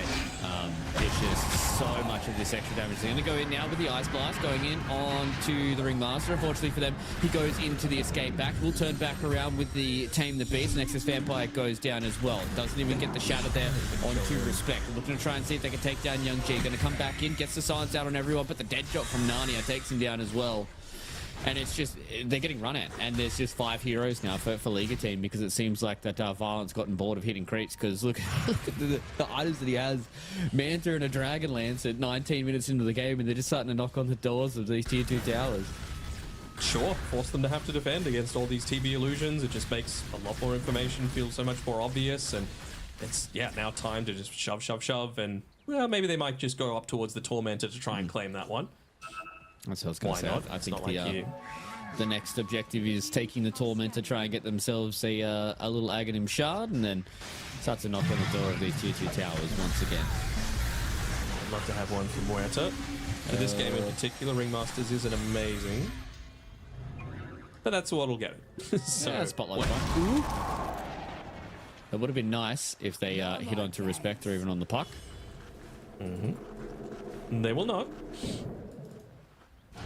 But now, Amaryllis, he's got the killing spree to be able to potentially steal away. So he's the target. You got to take him out. But how are you going to be able to do it? I mean, level 12 on Void Spirit, so nice little boost in damage through the Astral Step. They've got a couple of smokes as well on Monodrama to be able to look to try and make a play. I mean, this has to be it. If this play doesn't work out, I think we're honestly approaching GG territory. He went away from looking to buy a additional damage item to help his farming Bashka, so he's just gone straight Blink Dagger. And are they going for a smoke of their own? Yes, they are. So again, it's all about just find the backline, and it's a lot easier said than done, but it's just about those quick reactions, that decision-making process. And they haven't been able to find anything just yet. Don't have much longer left on the Smoke of Deceit, but they may have the smoke coming to them. XX Vampire is the one that is showing on the lane here. It's all about the response in the backline here. They potentially can have a backstab here as well, so they know where some of these heroes are. On the backline, they want to try and go in here. Who's not doesn't connect on anybody just yet. Respect's the first one that goes down, so a big little start there for the side of Namega. XX Vampire hasn't lost his life just yet, and they have been able to separate a few more of these heroes. Malik eventually is able to take him down there. So they have the Ice Blast if they want to try and go in here onto the Timber Sword. He's also taking it. They get rid of the Timber. They hit the Ice Blast onto a race as well, so this is a good start for Namega, and Violent didn't pop his axe. Walks in. He's going to go forward. Amaryllis is able to take down the Ancient Apparition in the backline. Beautiful stop there as well. They get the Hoosom, and they have the damage. So they take down the Terrorblade, and Erase is the next one they want to try and go for here. How many more Astral Steps do they have? Do they have a way of stopping this TP? No. Oh, so close. But just able to get away. But just like that, a big difference in net worth. I think that's a 4k gold swing going their way. 3.5. Close enough. But, you know, taking that big kill streak away. I mean, he wasn't able to pop the Aghanim Scepter. That's the big difference there. You know, you spend 4.2k gold to try and get into one of these big items and not able to make the most of it, especially when you're, you know, timber chaining into the middle of a team fight. It's a small area of concern. Gave them a decent amount of XP as well, I think, is the big thing. Particularly the supports that were struggling in a pretty big way. And he still did die, but XX Vampire also has the Blink Dagger off the back of that. And, okay, they kill a Courier with a Ghost Scepter, so suddenly a lot easier to be able to kill some of these supports. Of course, Muerta, through her innate, is still able to attack through the ethereal form, so Ghost Scepter, mega value for her. Not so much, at least for the next 2 minutes. he's dead. He's dead. Caught out by the Atos. But, as you said, kind of stemming the bleeding. We haven't gotten out of the woods just yet for Namega. So they still need to try and win a couple more of these fights, but you can just see how powerful the Ice Blast is, especially with the Ag Scepter, not Ag Scepter, Ag Shard being picked up here by Monodrama. And I think, to me, it was all about just that they pushed through with their own smoke for Liga, and they didn't instantly kill XX Vampire, so they weren't able to turn attention back to the rest of the fight, and then Liga would just walked in, blew up Respect. He didn't even get a single spell. Yeah, and that's just exactly initiation how on the right these heroes. fights. Yeah, that's all it is, right? Like, again, they were still, 14k behind at that stage? And at that point, I've been saying, the only one that you can kill to start off these fights is supports. Everyone else is going to have all of their tools available to them. And it just, once you get the outnumber, that's when things can really start to change in a big way. So the fact that they were able to wipe him out, great. None of the real items that he's coming up for him next are going to help too much with survivability. I mean, 4-star is kind of nice, but it's really more of a get me away from Tusk sort of item where you're not just going to get caught inside of the eye shards. Nothing else is really going to protect you in a big way. Maybe just give TB a tiny bit of chance to be able to, get a Sunder off or something like that. But it's suddenly looking a whole lot more recoverable just off the back of one fight, because now suddenly Sven's got his BKB. Very close, I think 700 gold away from BKB on the Void Spirit. About 1,000 away on the BKB for the Centaur. And then once you've got that, you don't care about 4 of the heroes on Liga team and even the Reflection as well.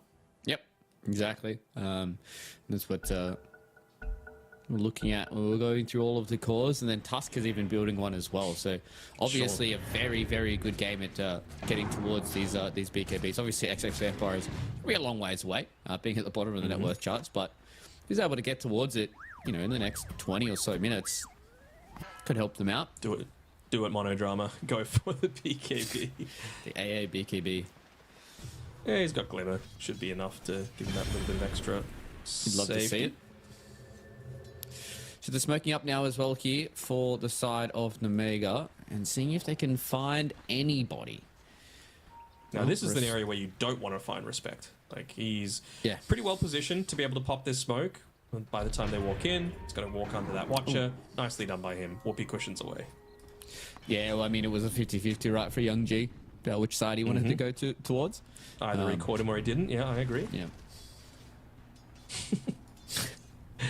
Your favourite. Sometimes, Dan Onk, you say some words and there's a deep rage inside of me. Sometimes? Sometimes. Sometimes I laugh. Other times, deep unbridled rage.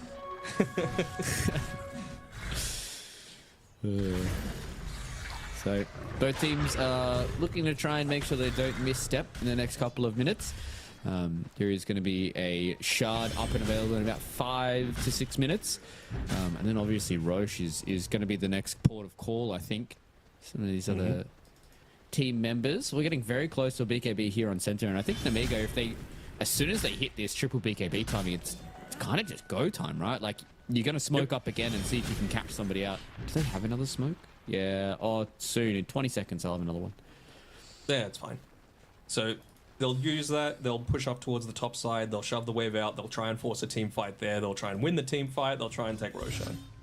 And tier 2 tower, potentially, if they're successful. Whereas the side of Liga, they just still sitting back and BKB farming. of their own coming. Race has finished it up. It's got coming out on the career now. Okay. Working towards the Aghanim Scepter on Amaralis as well, so nice way to just keep those lanes shoved away.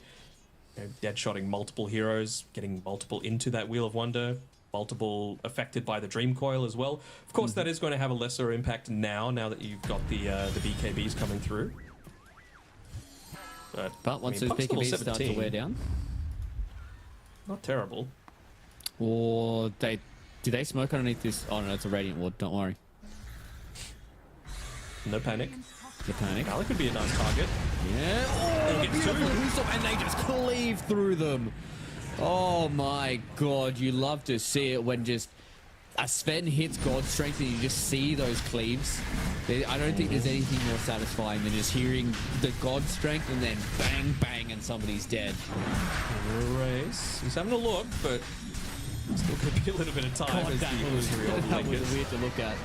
He wants to try and go in. He's grabbed his BKB. He goes forward. He gets the Aegis as well. And he stole the Roche. Beautiful Wheel of Wonder coming in from Respect. And Nemega are left clutching at straws.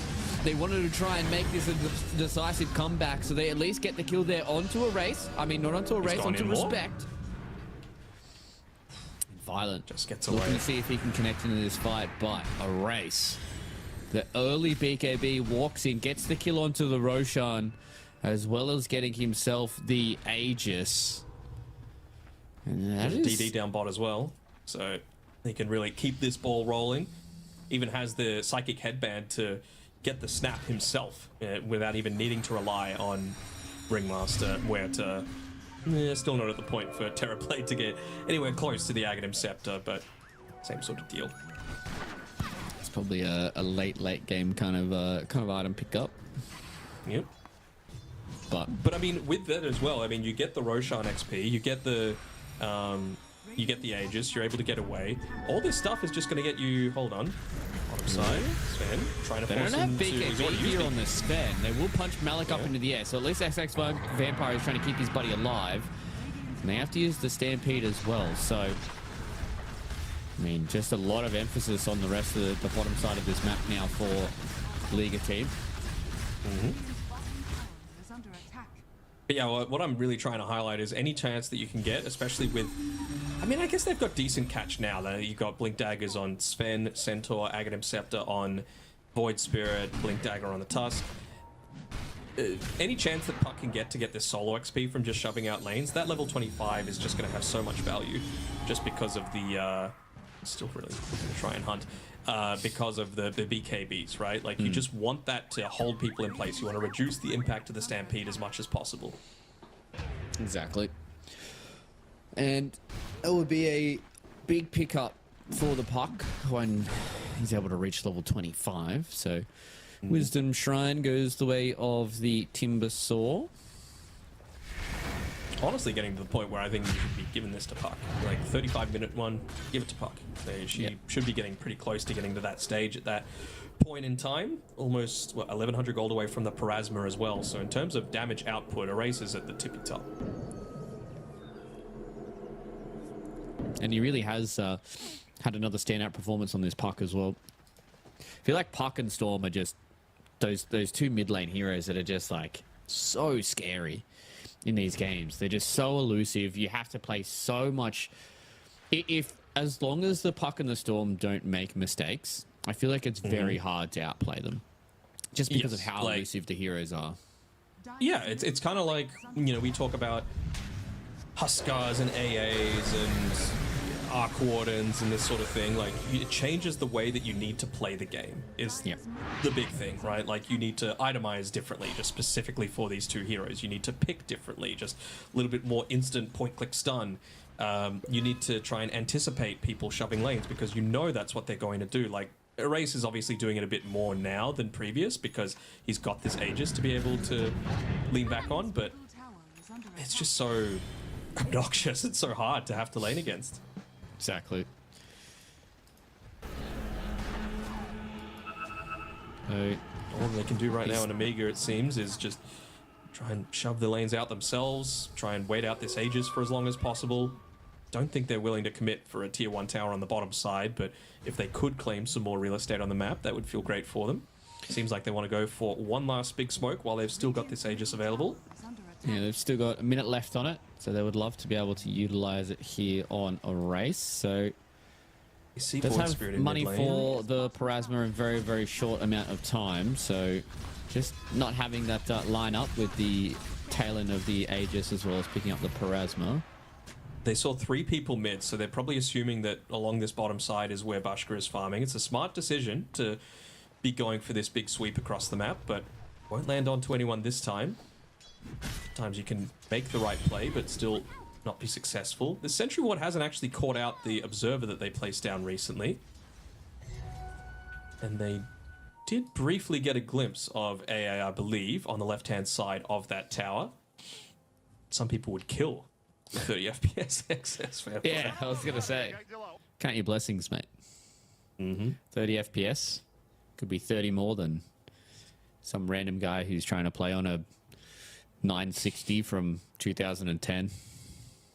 This feels personal. This feels like you. Like, I understand. Sometimes people can't upgrade their machines. That's perfectly fine. But when people start making Reddit threads asking for Valve to optimize their game for a 960, a wooden PC. Yeah, it's like, Valve, I don't get 100 FPS. It's like, yeah, because your computer's older than most people playing this game. Let's not get carried away. Okay. We got a lot of oldies playing this game, but yeah, no. Having said that, I have sometimes bought a very expensive monitor and gone like a year without turning it off 60. Oh, that hurts. Yeah, oh, good pun. Oh, God. Honestly, I couldn't tell much of a difference. I'm Really? very much of a, yeah. No, well, actually, your eyes can only see at 30 hertz and 60 FPS, so anything higher than that, it Agreed. actually doesn't matter. Agreed. Wrong. You can tell the difference. If I play on anything lower than my 144 hertz, I notice. Bro, this was just big monitor trying to get you to spend money. Big monitor. Okay, dude. All right. See, this is pause talk. This is real pause talk. Exactly.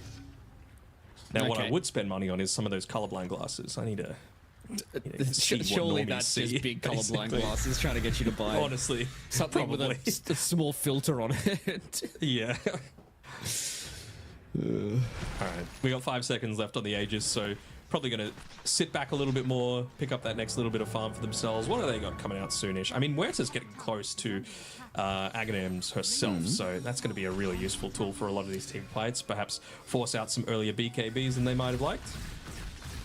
TB, Butterfly, Puck, nothing really soon. Veil on Just bought the Timbersaw, Perez not moment. horrible. That's white. Yeah. Yep. So Going to try and chase Kovas. it's pretty tanky. Big TP though. So As Knight does forces his Rashford, way who's up. hanging around nearby. what is that? It's like is it a spray that's near the Radiant Tier 2 tower? Just two big brackets. Tier 2 tower. Oh, The hell is yeah, that? I guess so. It's a European smiley face. Ah. Are they alone? I just thought it was very random. I didn't see it. All right, smoke time. Aegis is gone. They've got a few more of these extra items. They now got the Shiva's Guard up here for Kovas 9. Okay, I was going to say surprisingly they want to try and go for this smoke when there is another 40 seconds left on this BKB for Kovas 9. Sure. Maybe they feel like they're going to have the Blink Snowball save just in case. Maybe they feel like... I mean, did they even really pick up any big items to be able to go for this? Don't think Not so. really. Oh, although... A race. Hero They takeoff found him out. would be... He's got nothing left and he's dead. They dropped the gem as well. So they've been able to take down the pesky Puck. I think it was just this ward here. Yeah, it was. It's ward towards the twin gate that was able to see the entire movement there of the Puck. Maybe just a little bit of a lesson there. I mean, he was holding on to the gem, so got to make sure you're at least briefly moving around onto the high ground to be able to catch out any potential wards like that that would be revealing your position. MKB now finished up by Bushka as well, so countering the... I think he's actually just got the butterfly completed as well, so perfect timing coming through there from the Sven. You hate to see it if you're a TB enjoyer. So though it's not a complete counter to it. Hold on. Obviously there's a chance. Okay, Malik. He's got the Ags going. Got a lot of For damage. about another as 3 you said. seconds, though. So they can potentially go back in here if they would like. The Ice Blast has come back off cooldown as well. They've also got the Nullifier on Young G. So he picked that up in the previous couple of fights. Jeez, that thing is huge. Yep. It's cleaves to First the time I've heard entirety of the that. crew. We've got... I mean, they've already popping the ethereal form just to try and run away from the task, just in case he went for that really deep blink in. Going for a smoke of their own, just back and forth. This is what I was expecting to see. You know, more smokes around some of their timings because, like we've been saying, they've got the Parasma, they've got the Aghanim Scepter, they've got Force Staff. Yeah, they think they've got the Butterfly freshly finished that's going to be incredibly strong, but who are they going to be able to find? Let's see if they can find anyone. Young G goes in, no, about half HP. They punch up the Timbersaw in the back line. He wants to try and go in for the Sven. He's not able to find anybody just yet. So the God Strength is starting to be kited around here. They want to try and go back in now that they've got the Ags away. Spotlight was doing a good job of just breaking them away. Oh, never mind, actually. Thought he hadn't really used anything on the Sven, but it was just not the BKB, so that's still sitting at 8 seconds. Not the God Strength, though, a minute away. on being available once again. But you did pop a lot. I mean, Metamorphosis has half duration left on it only. Radiant's top tower is So they're under looking to try and see if they can connect here again and see if they can take down a few more of these heroes. They did just lose a ward as well, so they know exactly where they are going to be. They're going to go back in here onto the ward to see how much damage they can do. Young G takes him down. Ice Blast doesn't really hit onto much. They're going to use the Nullifier to get rid of that Timbersaw Axe. So they lose on Amaryllis. And nothing else more. And Amiga doing a good trying to job get of them on the continuing to keep retreat. this kite going. Level 20 though. So it's got a little bit more potential to just zip on into the middle of these team fights. Really just wants to be using the Resonant Pulse silence as much as possible. Again, they really have been a lot more active with pushing their BKBs on League team. A race. He's been found here. They had to punch up Children, into the though. air. They do have... Oh, the Dream Coil. Oh. Just able to get away. Yeah, If if not for that Sven had Children, God he's strength, done. he would have died. Close, So- close, close. Very, Don't very think he close. popped the GD pollen bag either on Excess Vampire. I wonder if that might have been the difference as well. Just in terms of disabling the Blink Dagger, perhaps. Potential. We're all dream coiled as well, to be perfectly fair, so I don't think they were going to be able to get on top of him. A race, again, tower is under attack. very ballsy here. Ballsy. Throws out another Illusory Orb. Looking to see if they can find the sense. Roche. Love that curveball. Yeah, I mean, I level check as well, level 21. So really hasn't had that same level of acceleration in terms of his XP compared to... I really feel like he's only leveled up like 4 times in the past, honestly, 10 minutes. You know, and this is the sort of time where you're really wanting to try and approach that BKB. Once he's lost the gem, of course, as well, means that he's not able to de-ward across the map, means that he's been a little bit more vulnerable to getting picked off. Yes, he's only died the once, and I mean, this Arcane Rune, of course, is going to help things. But, you know, you just imagine if he was still being a menace, just shoving in these lanes, forcing a much more difficult decision for an Amiga. As Liga team will absolutely know that Roshan is up now. It's gone past the maximum possible respawn time. Everyone's looking at their T4 neutral items now. A lot of outworld stuffs.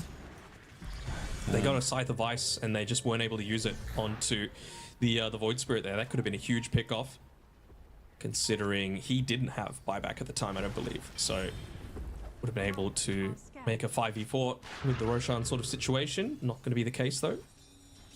Surprisingly that the Sven went for the outworld staff. Maybe he just didn't have any other better things to go for here. Maybe just dodge the Tame the Beasts, I don't know. Yeah, you'd imagine that it's probably should be all out damage for him, right? As long as he's got that BKB, but it looks like the fight's about to break out here. They're going to walk forward, get the Hex out here onto Extra Vampire. Goes into the back right, the Resonant Pulse does quite a lot of work. Now they're going to come in with a Nullifier, punch up into the air once again on the Timbersaw. Have to be very, very Gets his careful Ags though, off. because he's already gets his Ags off. They used the Nullifier a little bit earlier, and the Ice Blast isn't able to complete the kill onto the Timbersaw. They've popped the God Strength as well here for Bashka, as well as the Metamorphosis. So both these two teams want to fight. It's daytime now. Roche is going to make his meander through the middle lane. Is he going to be able to grab anyone in the smoke and just throw them to the side? Still got about half duration Oh, left. they went in on the Gods. illusions, so they know that something's going on here. Monodrama has to try and evade as much as he possibly can. He's the one that soaks up quite a lot of these spells. Has the buyback here in 10 seconds as well, with that Ice Blast to be able to combo up. So if they want to try and fight this, they certainly can, but the God Strength is done. Yeah, so is the meta, though.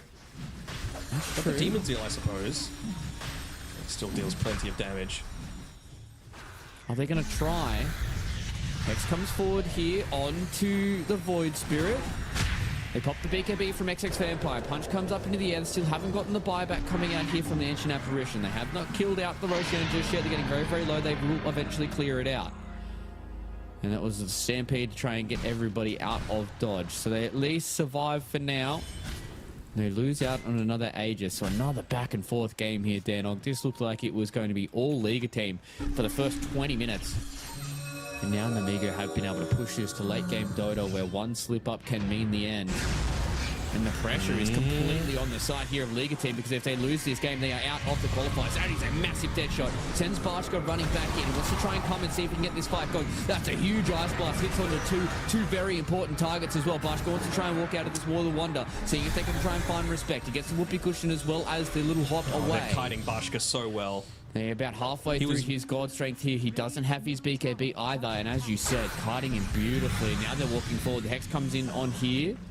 Onto the Void Spirit. Dude, they of waited G. so long to pop that BKB on Bashka. He could have very easily used it and gotten a stun off into the middle of that team fight while he still had the God Strength running, but he just waited way too long, and the person that he chose to commit it onto to try and kill was Respect, which is a little surprising.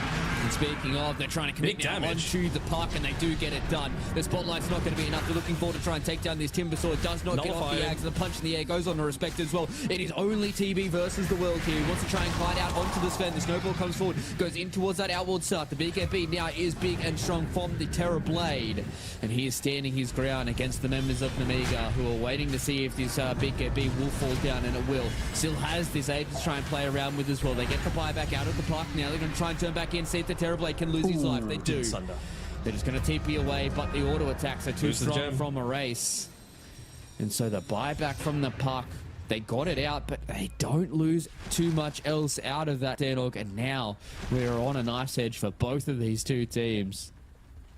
It is a big buyback, though. You know, again, Erase is the one causing a lot of the map stress that's going on. You know, he's the one that's ending up being the one to catch people out oftentimes. And again, BKBs are the name of the game. You know, I feel like the team that presses their BKB better is the one that's going to come out on top the majority of the time. You just see how quick the damage is able to come out onto the puck, and the Timbersaw as well. Ags be damned. He's, you know, had used the BKB prior to that one. Nullifier came out, and they're just so quickly able to burst them down. But the choice to just continue to commit onto the TB was certainly a puzzling one, considering he had the Aegis. Yes, it's a 5v1, but you had essentially nothing left on Namiga at the time. Especially because you missed the Ice Blast as well on the TB. So it's a big lot of damage that you've just missed out on as well. And even like the rest of these team members having to try and dip out, just meant they had to overcommit there on the Void Spirit as well to try and get that kill. So they at least get rid of the Aegis, but I do agree with you, is a bit of a puzzling one, considering the Sven had no buyback as well. So they lose out on that. TB stays alive, and there's proving more problems as well here, as the Tormentor's going to go the way of Liga. And it's going to be Malik who gets it. Is there anybody left? Nope. Two people, Excess Vampire and Bashka. The last two. I thought you meant on Liga. Oh, yeah, sorry. I should be more specific. Aeon Disc now for the puck. I mean, sure. There is a Nullifier. But you're against a Nullifier, yeah. I mean, maybe saving a bit of space, because you have to choose to nullify either the puck Aeon Disc or the Timbersaw Ags. This could be a big team fight. They're about to run into each other. The TB, they've gone directly into it. They punch him up into the air. The God Strength as well. They just delete the TB. There is no buyback left now for him. 100 seconds without their big bad Terror Blade, and Respect is looking to see if he can stand his ground, but he cannot. This is a turning moment for this team, and they're looking to try and find them Werther as well. Amorales goes down. They don't have creeps inside of their base, so that's a big saving grace here for Liga. So they're not going to lose Elena Rax, and they still have tier 2 towers up. But losing the TB like that, that's a big turnaround. It just doesn't seem like they're going to be able to get anything out of it, like you said, though. You know, he's quickly just swipes that top lane once, trying to correct things. Might even go for one more wave, just because, you know, by the time he gets there, might be able to secure it into at least a tier 2 at the end of it all. But this net worth lead, it just keeps shrinking and shrinking. And despite, you know, an amazing start to the game by them. Hold on. Dream Coil. Looking to see if they can fight here, but they all pop their BKB. Aeon So Disc relatively is healthy already. as well. Erase, he gets oh so low and loses his life. That's 2 minutes without a puck. That's a dieback. There's not much that you can do here. Can they stop the TP away from the Timbersaw? No, they can't. So Malik survives, dude, but he had the punch. He had the punch, I think, but or Yeah, he had the punch, but they were just blocking him away from it. So could have hit him up into the air, but the body blocks, everyone was crowding around that Timber Saw. Might not matter, though, without a race on this puck. He just hit up onto his level 25 as well, so you finally got what I've been hoping for in piercing that debuff immunity, but ooh, Cobus 9 going in deeper. Might not even get the opportunity to use it. No puck for 90 seconds, but still respecting the Terror Blade here. Can just get the outer towers, take away the outpost. Because, I mean, your main pusher of lanes is dead. So I don't think Bashka can be greedy enough to just wait for someone to try and come and defend. You've got to take this time while you can to be able to shove in the waves. They'll know that this is a dieback as well, and you've still got the 45-minute siege creep wave, so you've got double siege creeps there, and essentially everything to work with. Looking to see if they can start this fight, though, for Namiga. I'm going to pop the God Strength and cleave through this extra lane of barracks. So it's going to be a two-lane barracks advantage now for Namiga.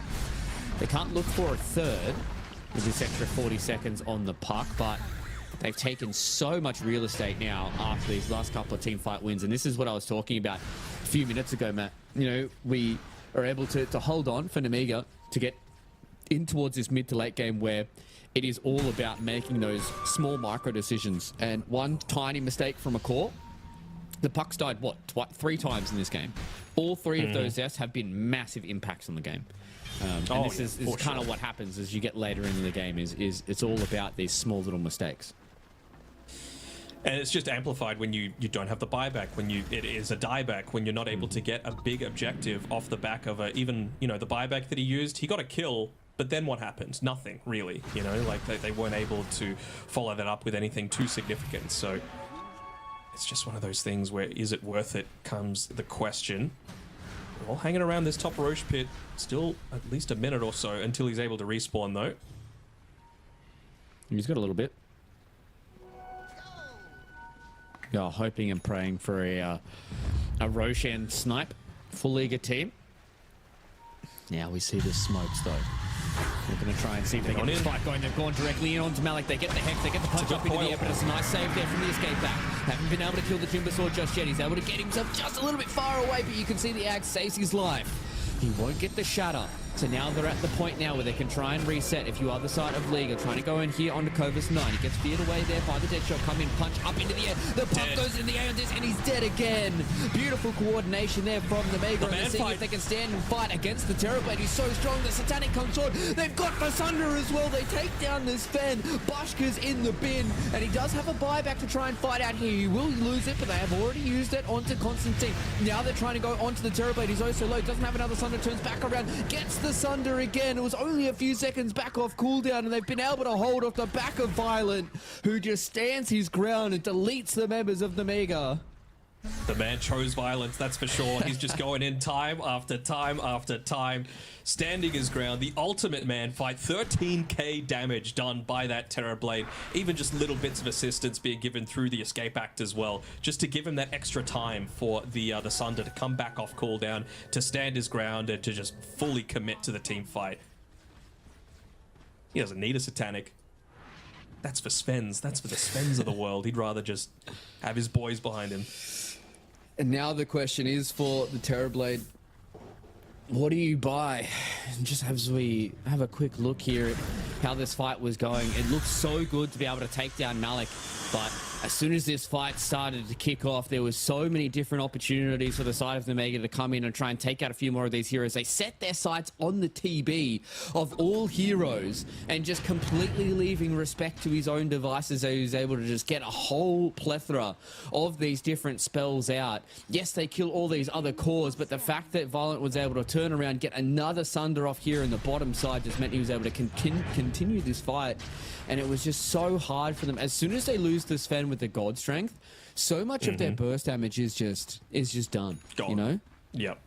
Yeah, he's the one that you need to finish off the TB. You know, like, you can have the Void Spirit, great at killing the backlines. You can have the Centaur, incredibly hard to kill. And of course, the Blade Mail, always still a factor. But you need the Sven, and you need him at his full capacity. And he's not at full capacity. He used the buyback, so very precarious position now for Namiga team to be in. 51 minutes into the game. Ooh. Vampire. Okay. Kick. Thinking that potentially could have been a Chinese BKB, just trying to make sure it works in the jungle. Mm-hmm. But XX Vampire gets the kick. Going to take down Amorales. Roche is up now, though. Age is very important for these heroes without buyback. I.e. the Sven. The Sven, yeah. He even used the outward staff in the middle of that team fight as well, by the way, just to try and dodge out one of the TB's right clicks, just to try and, you know, game the system, basically. What's coming out on the courier is a Glipnir for the Ancient Apparition. All right, don't hate it. A little bit more of this AoE lockdown. Now, oh, I do hate it if he ends up dying, though. Oof, quick blink. Well, 51 minutes into this game, Matt, everything is a butt pucker moment. Every little moment Getting counts. so tight. Everything. All it comes down to Even is a using few the moments. Young G reflection. Hold on. Regenerate. Gets the Big, puck, but big they don't pop. have any follow-up. They do have the escape back. They turn back around. They're able to at least get rid of the Aeon disc. So it's on cooldown for 141 seconds. So you have to be very, very careful now if you are the puck. Bashka is hanging so far back on the right-hand side of this Roche pit, just waiting for someone to put themselves out of position. They've got this great observer ward placed down by XS Vampire as well. If anyone moves forward to try and get that high ground positioning, Able to walk even forward and take get away rid of the a bit Watcher of as the well. Watcher. Yeah, but this TP illusion is such a menace. Just giving them all of the information they could possibly want. They really want to try and force Bashka to use, you know, a BKB earlier than he might like. Force it defensively so that he can't just stand and right-click. Yeah, to With think that about Timber these Saw waves though as refresher. well, Matt. This is something You that's been do, a but problem. this is the time to commit. If they find Bashka, blink, hex, use everything, refresh, hex again, and he's dead. Ooh. Die back. XX Vampire broke the smoke there up on the high ground. So a nice little use of his positioning here. We're going to walk into the Roche pit for the Terror AA Blade. could get in position to just Ice Vortex in the pit, though. They're going to walk forward. They found out the puck. They know that there's no Aeon disc. Beautiful escape back, though. Going to continue to keep this carding going. The Ice Blast looks like it's going to be a bit of an air ball. Hits at least there onto a race. And the hero got straight to the backside, though. Malik Connected very, very Timber Saw. close. And he loses his life. Punched up in the air. 2 minutes, no Timber Saw. And now we're looking to see what Young G can do as well. The Roche is not a problem just yet. Still very, very healthy. Cobus Nine's going to walk Coil forward snaps. here, but they're doing so much work here from the TB. And they just take out so many more of these members. Buyback being used here by the Void Spirit as well. Monodrum has to be very, very careful. They still haven't used the BKB on the Sven just yet. You're going to walk forward here, and XS Vampire is going to try and see if he can find some people to go in on. Young G goes forward, escape back Couple again seconds onto left. the TB. Gets back up to the high ground. Sven goes forward. He has God's the drop Ring's strength. done. How much damage can he do though? He wants to turn it back around, see if he can get this Sunday. He isn't able to find anybody just yet. The Butterfly's doing work. He needs to turn around. They don't save him. And he has the buyback, but he does not have the spells that he can to try and get this fight going. They found another with respect going down. They lose Monodrama, but it's all Can about the Erase do cause it? that have lost their lives here, Matt. And they punch Erase? up another one here in the air. He went in. Race is so close there. You will use the buyback on the TV, but they're going to lose the puck. The damage is done. They've brought You gotta back buy back into at this this point. fight. Once again, everybody's used all of commit. their buybacks. It's taken about a minute for us to try and get towards this end of this fight. And Clovis 9, he's going to lose It'll his be a life dieback as for well. him. That will be a dieback for the Centaur. And what a It's getting to the large point where- string of a fight. Dude, this has taken so long. Roshan's about to walk back up towards the top side of the map. You know, the man is still standing there, ready to go. And, I mean, what a big buyback investment from both teams. More importantly, Namiga, right? Like, you've still... I was about to say held on to it for the Sven, but he's still got a 2-minute cooldown from when he used it previously. So it's not an easy fight to take for either team.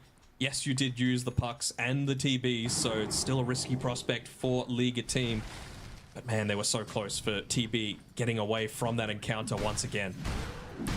You could just see that they were just holding on to potentially have that Terror Blade to turn around and get the Sunder and just completely flip the script of that fight. But, you know, even with the dieback on the Timbersaw, just because that fight went for so long, they really didn't get punished for it. And there just wasn't any of those big, overwhelming wins for either one of those teams, right? Just so many buybacks being used, but there was no critical failure from any of these two teams. And it seems like they didn't lose too much in their base either, did Liga. So we're going to walk in here. You're going to get Ice Blasted. So we at least know that the Terror Blade is here. question is, can Do they anybody feel else like come they'll and take the fight? fight? Yeah, like, do they think they will even fight without the Centaur is the big question, right? And speaking of, he just buys up his overwhelming blink because no buyback for the next 5 minutes for him. They're going to leave it the be. metamorphosis for this. So, giving up the Aegis here, so the TB will have an Aegis to play around with. They wanted to try and push in a bit more of this bottom side. They did lose a tier 4 tower all throughout that scuffle, did Liga. So, base See the can be TB a TPing back. So no real fear of the TB killing them, 100-0, but the other two cores have that potential as well. I mean, I don't think we've really seen too much value out of this Aeon disc from Erase, I'll be honest, Yeah. but, you know, he's still got the Parasma, he's still level 28, plenty of tools at his disposal, and of course the Timbersaw with Scythe of Vice, Kaya Sanj, Aghanim Scepter, everything. He's got everything to be able to throw at them. Yeah, so it's a good old-fashioned Tricore versus Tricore, which has been really nice to see. He's gonna go the distance, though. We're gonna get close to these tier 5 items. See if any of them become game-breaking, because at this point we definitely would like to see a Don't do it, result. Erase. Oh, Oh. It wouldn't have been enough. would have been close. He's also got bots 2 on the Void Spirit, by the way, after that buyback. Just wanting to get back into the fray, so we'll be able to TP very quickly across the entire map, just the 2 seconds, so might be able to catch out people if they're not completely on point. He's going a Wind Waker now, which honestly makes a lot of sense, right? You just want to be able to get away from the TB, you want to be able to snap the puck coil. It's you that they're able to get in onto. Also, just being able to use it offensively against the Timbersaw feels great if your Nullifiers on cooldown. Bashko has finally picked up the Refresher Orb. Is 300 gold away from a buyback as well, though, to be fair.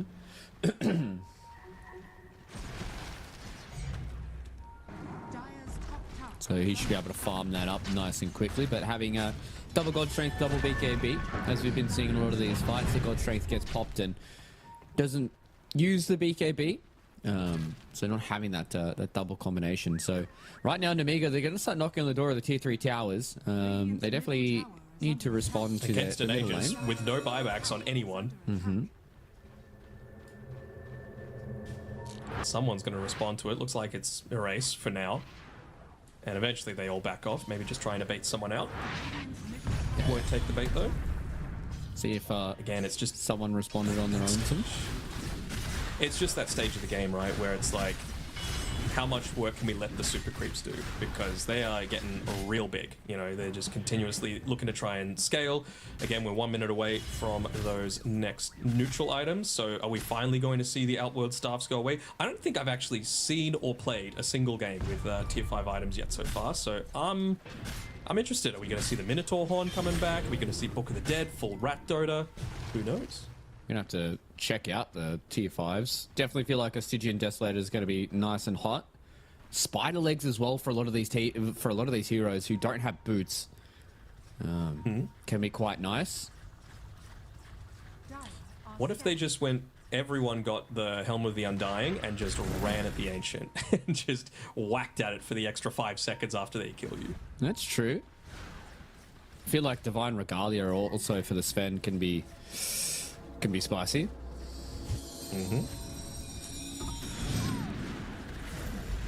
Does become useless if you die, but I feel like if you die, the game's probably over anyways.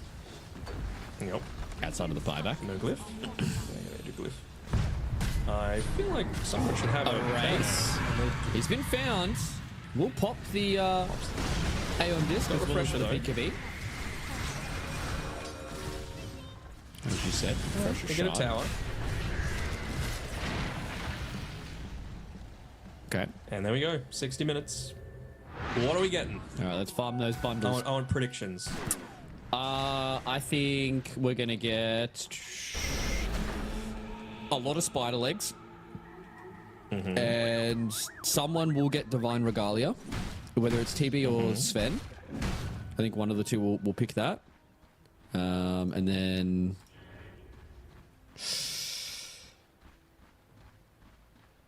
maybe Helm of the Undying. Okay.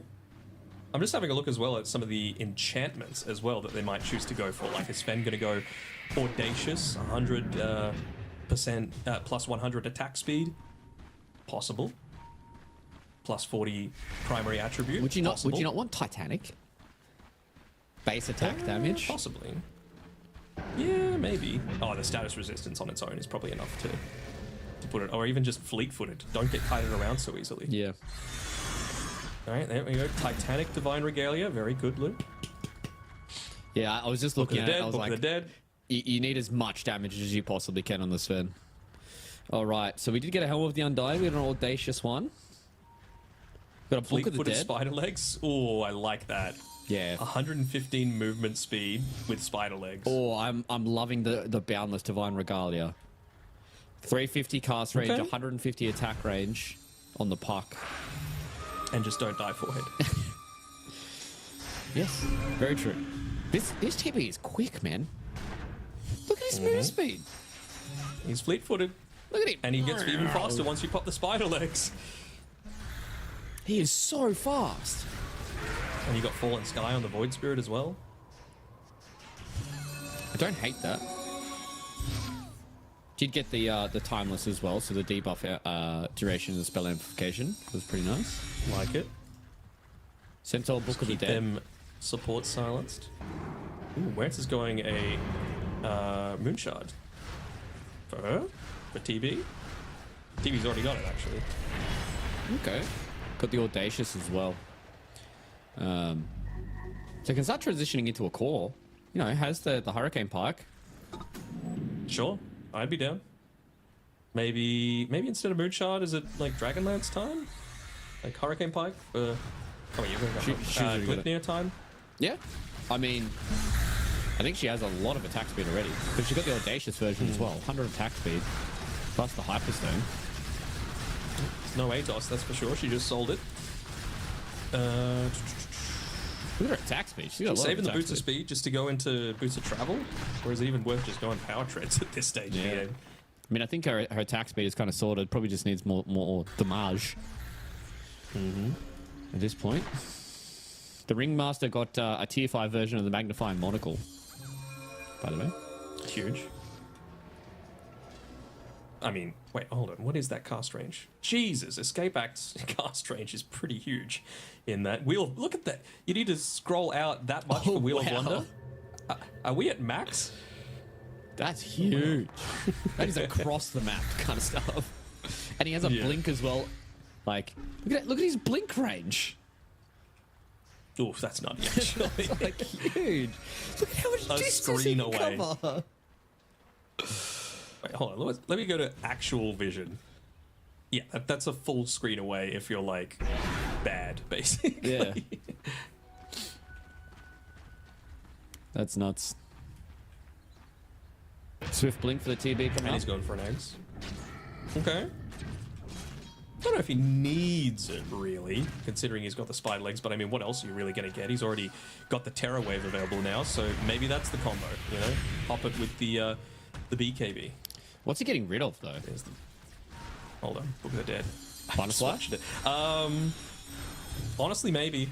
Yeah. Yeah. That's what I think. I mean, the attack speed percentage is kind of nuts, though. On But don't you Butterfly. get that from the Swift blink? Don't you get, like, something similar? Is it the base speed percentage? Oh, though? no. You just get the agility. Yeah, okay. It is a shitload of agility, though. Yeah.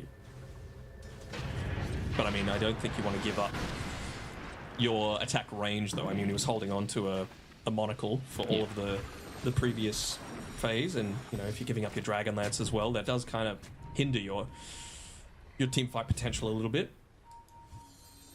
I mean, maybe he just buys it and backpacks it, and you know, BKB. Yep. Whoa, they Ooh, went nice to try and dodge. make the go there onto the Void Spirit, but now they're getting back. They've around. gone The kick back. goes back in, and now the Hex comes down. 60 minutes is exactly where these fights want to try and go forward. Now they're seeing how much fun they can go in. The Sven on the back road cleaves through Respect. 2 hits him and says, see you later to him. Now the Sven Sven, needs to be though. very, very careful. He's He does have the panicking. refresher, does have the BKB to come back into this fight. Need to be very, very careful. Now they're just going to snowball forward onto the Terror Blade. Punches him up into the air. How much damage do you have here? If Spider you're legs. Bushka, the Spider Legs over into the Roche Pit, and they're kiting through on this Sven. And again, these buybacks are coming through. How much damage are you going to have for the Sven?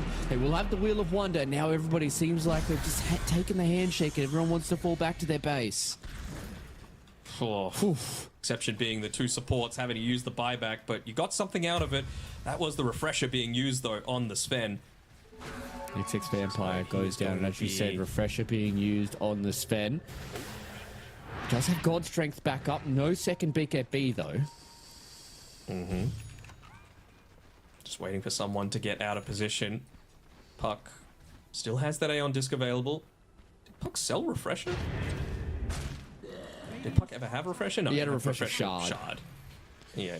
A shard from the third Roche. Radiant are scanning. They're just walking down mid. These 60-minute Why not? fights, man, they are spice. Radiant's top tower You just don't know what the hell's going on. I'll be Yeah. totally honest. The Spider Legs are broken. Remember when this used to be like a tier 2 item, ladies and gentlemen? Mm-hmm. Yeah. It's now tier 5. So, welcome to Dota. Okay, so the Wisdom Rune's already been claimed on the Radiant side of the map. I'm just wondering, like, how much do things change if Centaur's able to get to level 30? Or honestly, even TB and Puck. Like, they're pretty close to it as well. Extra 30 on meta. Oh, Retaliate Aura. Like, Puck and TB get mega scary if they're able to get to 30, and they're close. So I think it's probably just waiting for that, although Oku's up. Yep. Roshan coming through in And the it extra just 30 died seconds. so fast, man. Yeah.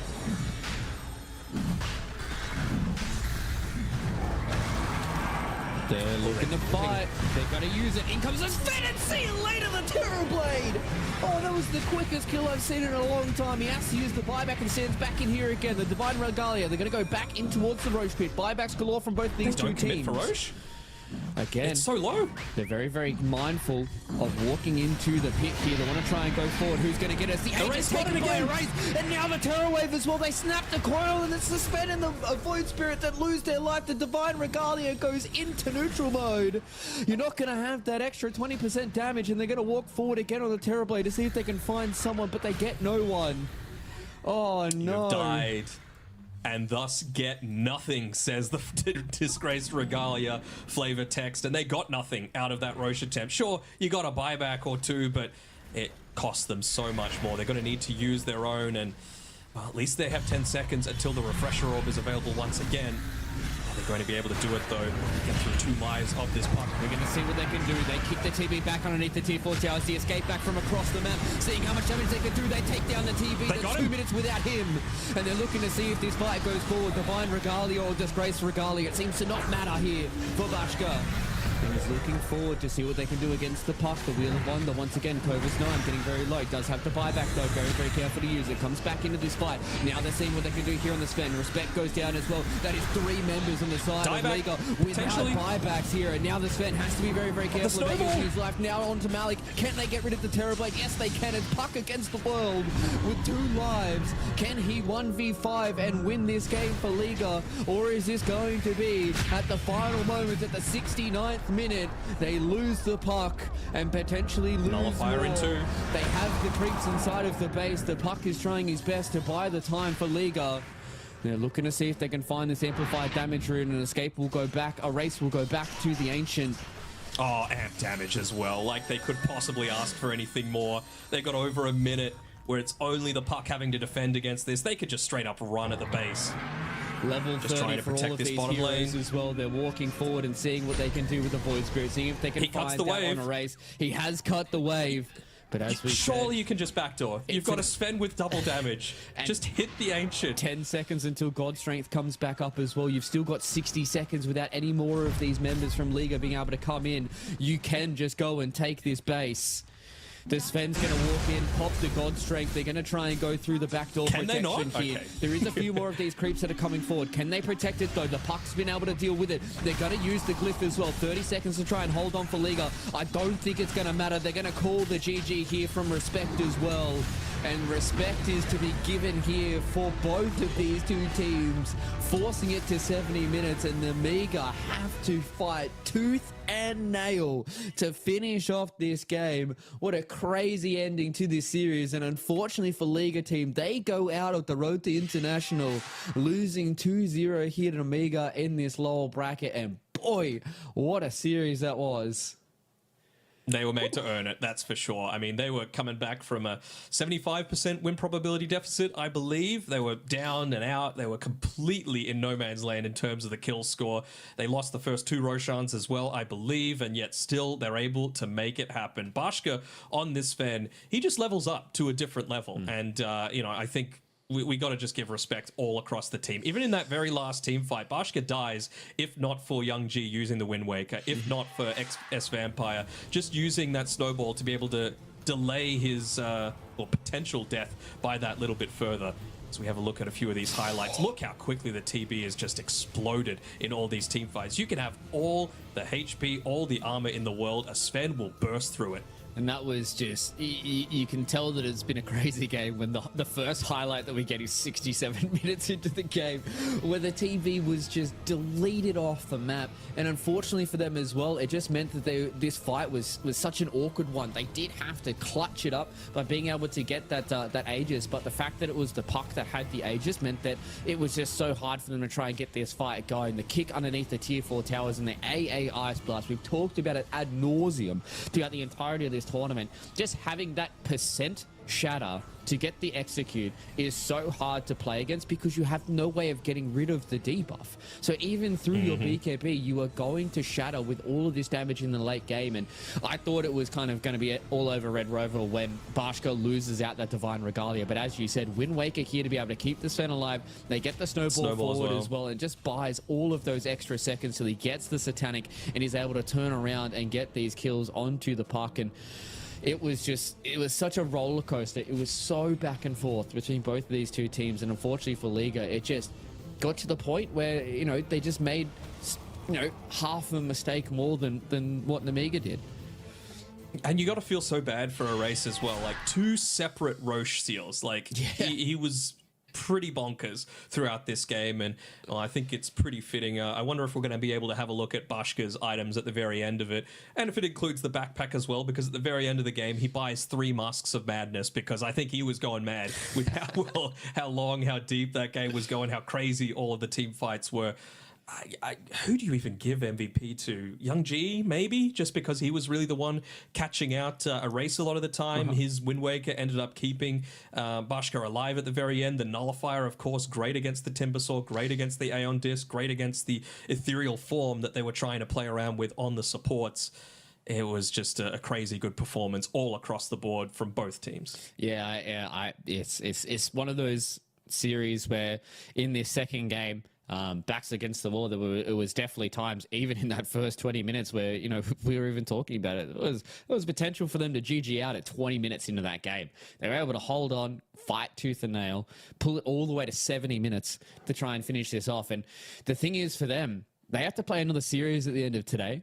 So it's going to be a long day for them to be able to get to it. Yeah, the triple Mask of Madness going in there from Bashka. And I do agree. It was a crazy game for them to be able to finish that off. But that's got to be such a relieving moment for them too. Like the big sigh of relief to be able to finish off that game for them after playing how they played throughout the entirety of that game. Number 2 has got to feel so good for them. And I'm even pumped up after that to be able to witness a game like that. So I'd imagine what it's going to be like for those players. So ladies and gentlemen, we're going to say goodbye on this penultimate day. I know it feels like it has kind of just gone over in a flash, but with our 2 lower bracket series done for Danog and I, it's time for us to take a break and say goodbye to you guys. So Danog, before we go to a quick break and jump in with the dynamic duo of our British brothers, do you have anything to say to Twitch chat before we say goodbye?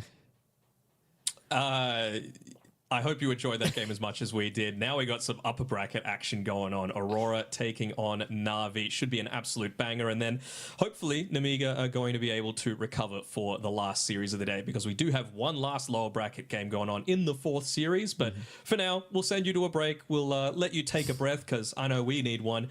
And we'll be back here with more Dota action shortly. Luke and I will be back for the first series tomorrow. We will see you then. The human body was built to move, not trapped at a desk in one singular posture for 12 hours a day. It's time your chair evolved. This is Secret Lab Titan Evo. Ergonomically engineered for you, gamers, hybrid workers, artists, backing your every move.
Welcome back to the road to the international here in the Eastern European region, and thank you very much to the awesome Aussies for taking us through the first two series of the day, and now we get into our last two series of the day.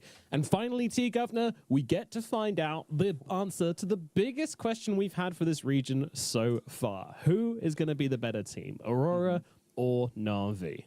Yeah, and throughout the run so far, I think both teams have had really good moments, and also moments in which they felt vulnerable, as if they won't go truly undefeated. And of course, I think Navi's path to getting to this upper bracket final has been slightly more turbulent. They dropped a game to Liga, a team that also then just got eliminated after an epic second game, 70-minute long. So I still think it would be naive of us to think Aurora aren't the favourites. I think if anything, it's like 60-40 to Aurora, but Na'Vi, out of any team we've seen so far, it does look like they have the best shot at forcing Aurora to the limit and not making it just a one-team qualifier. So yeah, this series, it has so much weight to it.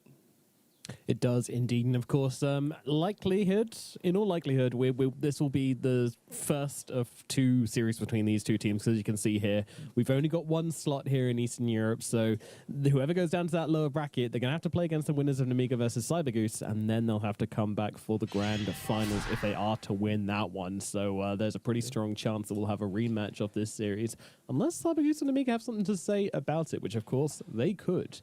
But I mean, let's talk specifics here. I mean, what specifically looked weak about both of these teams? And I'll let you start off easy with Na'Vi, because we did watch them most recently. So in that series we had where they dropped a game, what were you feeling about Na'Vi?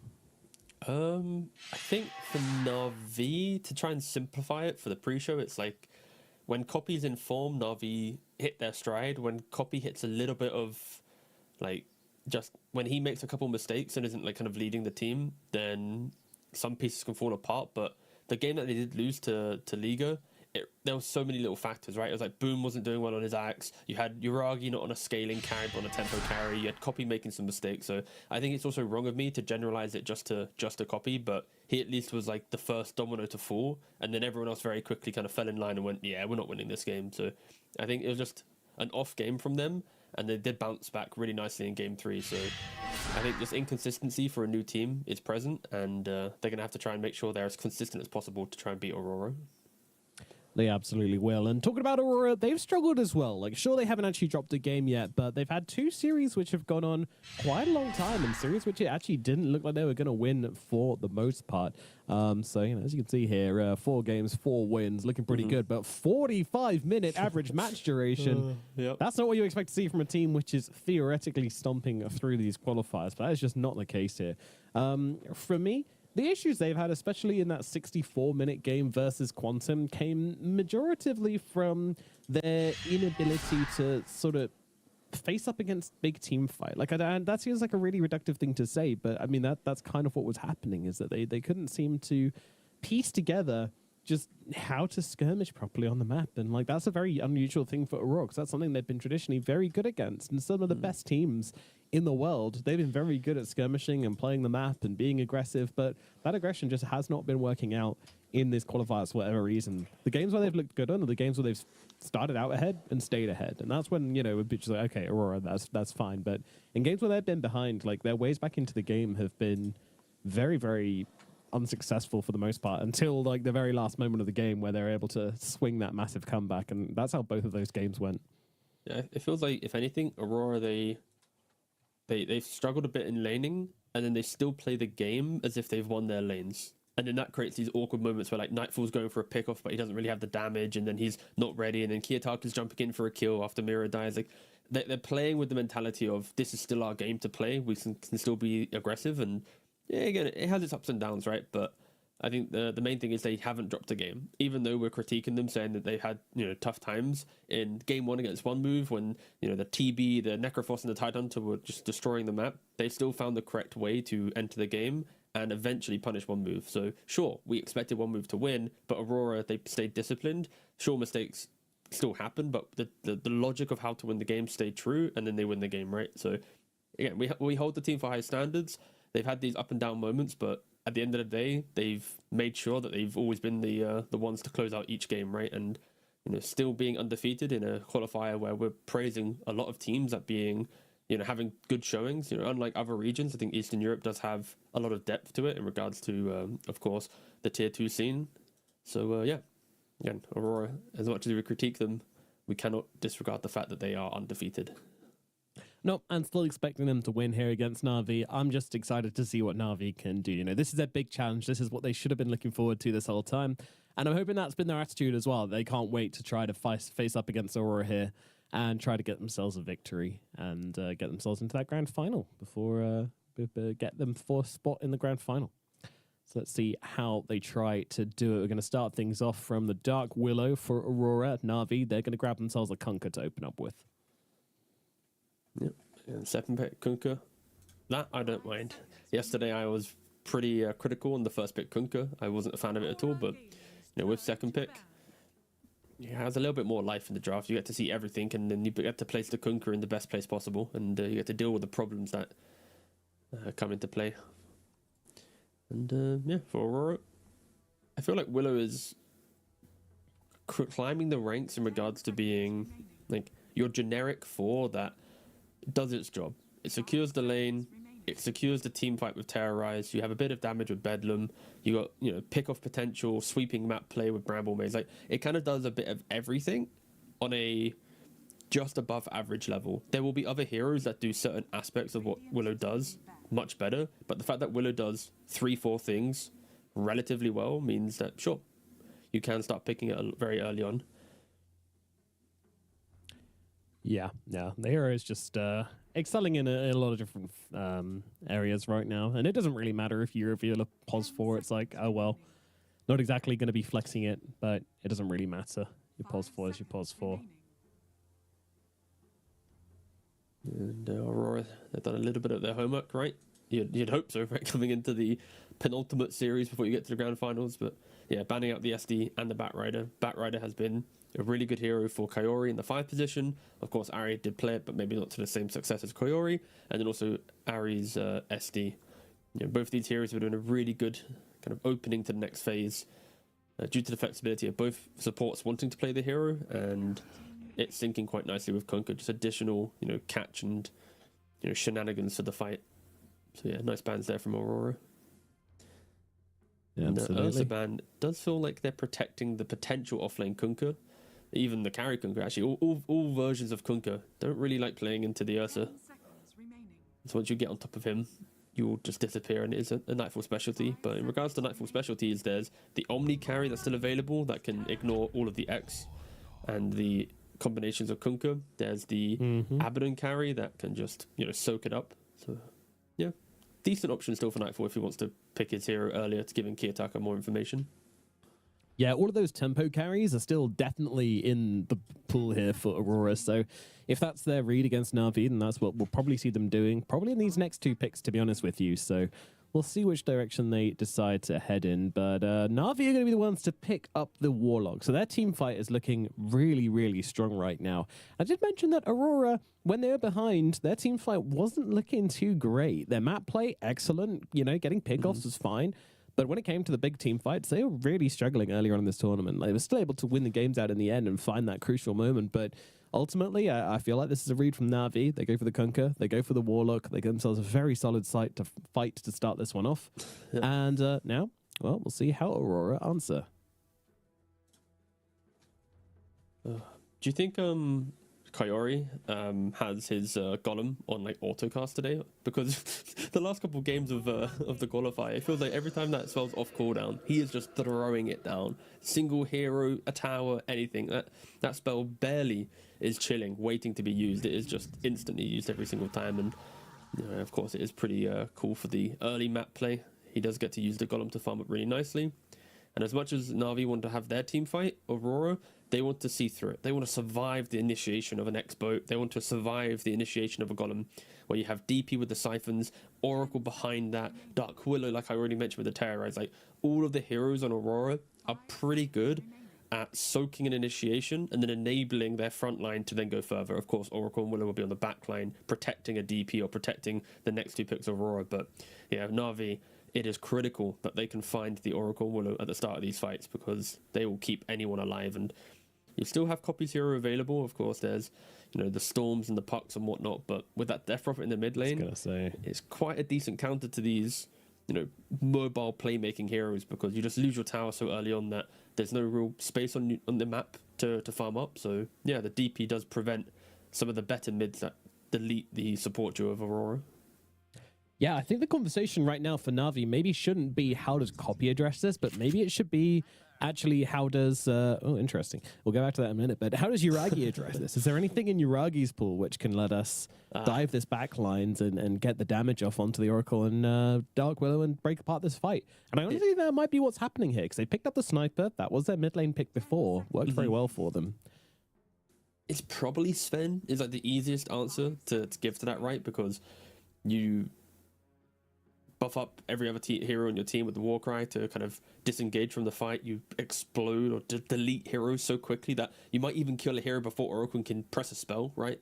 That's how much damage you do. But it might be interesting for Na'Vi at least to pick a Kunkka, Sniper, and Sven this early on to then give last pick to your position 4. That might be a little bit of a stretch in regards to draft, but if they value the Sven and they think it will get banned out, then of course they will pick it here.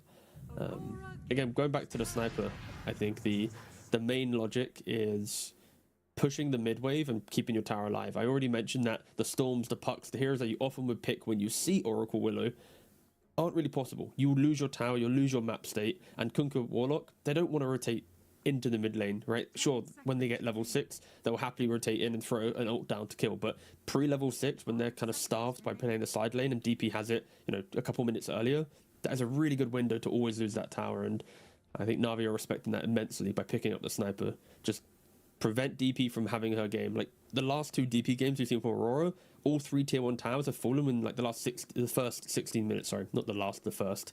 Like, it is so disruptive on the map, and yeah, Na'Vi respect that immensely. And they go for the Nyx Assassin in the 4 role. Weirdly enough, actually, it's Na'Vi Junior and Zayats that are one of the few teams that really likes playing the Nyx Assassin, so it is pretty funny seeing the main roster of Na'Vi also go for it.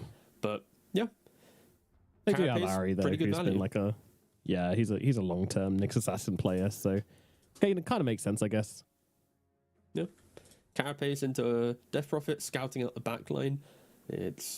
We already mentioned how important it is to go find, and if your mid laner can't do it with their catch, then why not get someone else in the team to do it? And of course, we already mentioned Sven being an option for the carry role. There are still worlds in which you might even go a bit crazy with the last pick. I don't want to say heroes like Faceless Void, but time dilation, randomly jumping around the fights. Because you have those mid sniper, your carry can kind of become just another body. As you know, your sniper is like the main core on your team. So yeah, creativity is available for Yuragi in the final pick of the draft. And for Aurora, they pick up the Toronto Tokyo Magnus. I'm sure this time around he's confident on the hero. Again, that second game against Quantum, did take him about 50 minutes to feel good on the RPs and whatnot, but he did hit them in the end, right? But it was a shaky he found his moment. That's for sure. But no, they're kind of in the same position as Na'Vi, to be honest, where they also need to be getting on top of this sniper and this warlock. So going for a kind of fisherman hero is going to feel very good. And Magnus may be the father of all fisherman hero, especially when he gets that Aghanim Scepter. You can drag people out, you can catch them, you can get them off. So really, really good pickup here from Aurora. I like it. Ooh, I think. Okay.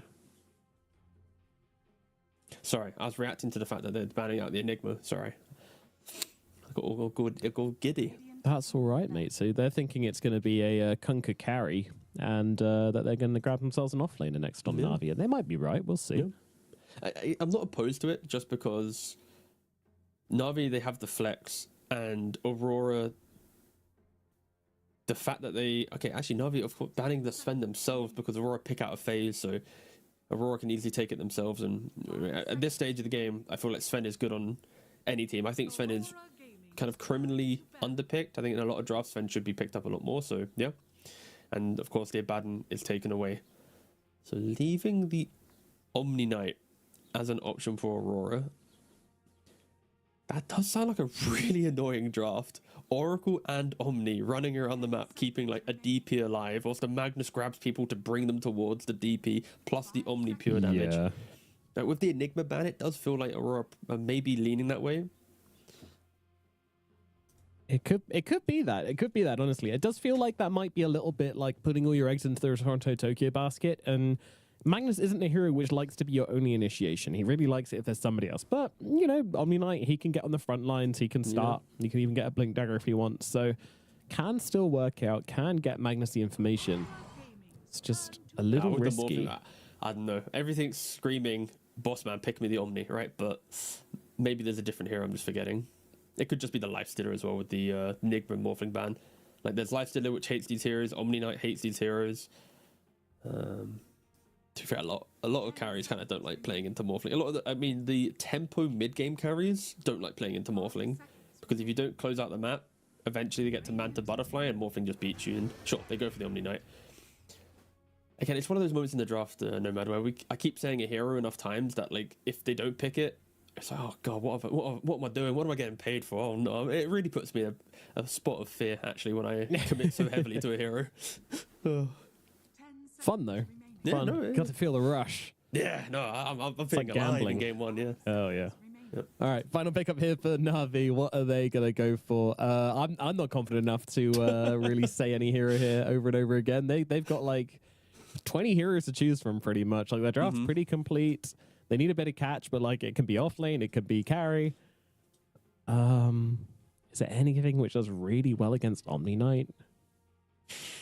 God, I don't know. In off lane, you kind of want to lean more towards Zoo and tower pressure, but with the Enigma banned out, I don't really want to see a Beastmaster, right? You're going to be roaring into Omni saves, Oracle saves, and it just sounds a bit meh. And yeah, because of that, they are looking towards Kunkka going off lane and TB going to carry. So Navi's response to the Omni Knight pick, around about it's like 18 to 19 minute pressure of Radiance on the Omni Knight, DP having like Ags, Oracle and Willow having levels, Toronto Tokyo having the blink on the Magnus. Like that is the big answer Navi need to try and find. Like how do we fight the 18-minute window of Aurora when everyone's online for Aurora? And they just go for good laning heroes, right? TB at some point in the game, once he gets to like Manta, Skadi, he will be the untouchable Terrorblade. There's only a couple stuns to stop the Sunder, right? It's like Terrorize, Cursed Crown, RP. Maybe you could argue like the skewer time whilst he's moving, but there's not many stuns for a late game Terrorblade to pop off. So yeah, Na'Vi, it's about good lanes, survive the inevitable mid game timing that Aurora will want to dominate the map on. Like they have so much sustain. Oracle, Omni, Death Prophet. That is such a scary mid game lineup. But yeah, Na'Vi, they have good lanes, they have good late game. I'm just concerned about that kind of middle portion of the map where Aurora often, swarm the map and go very aggressive.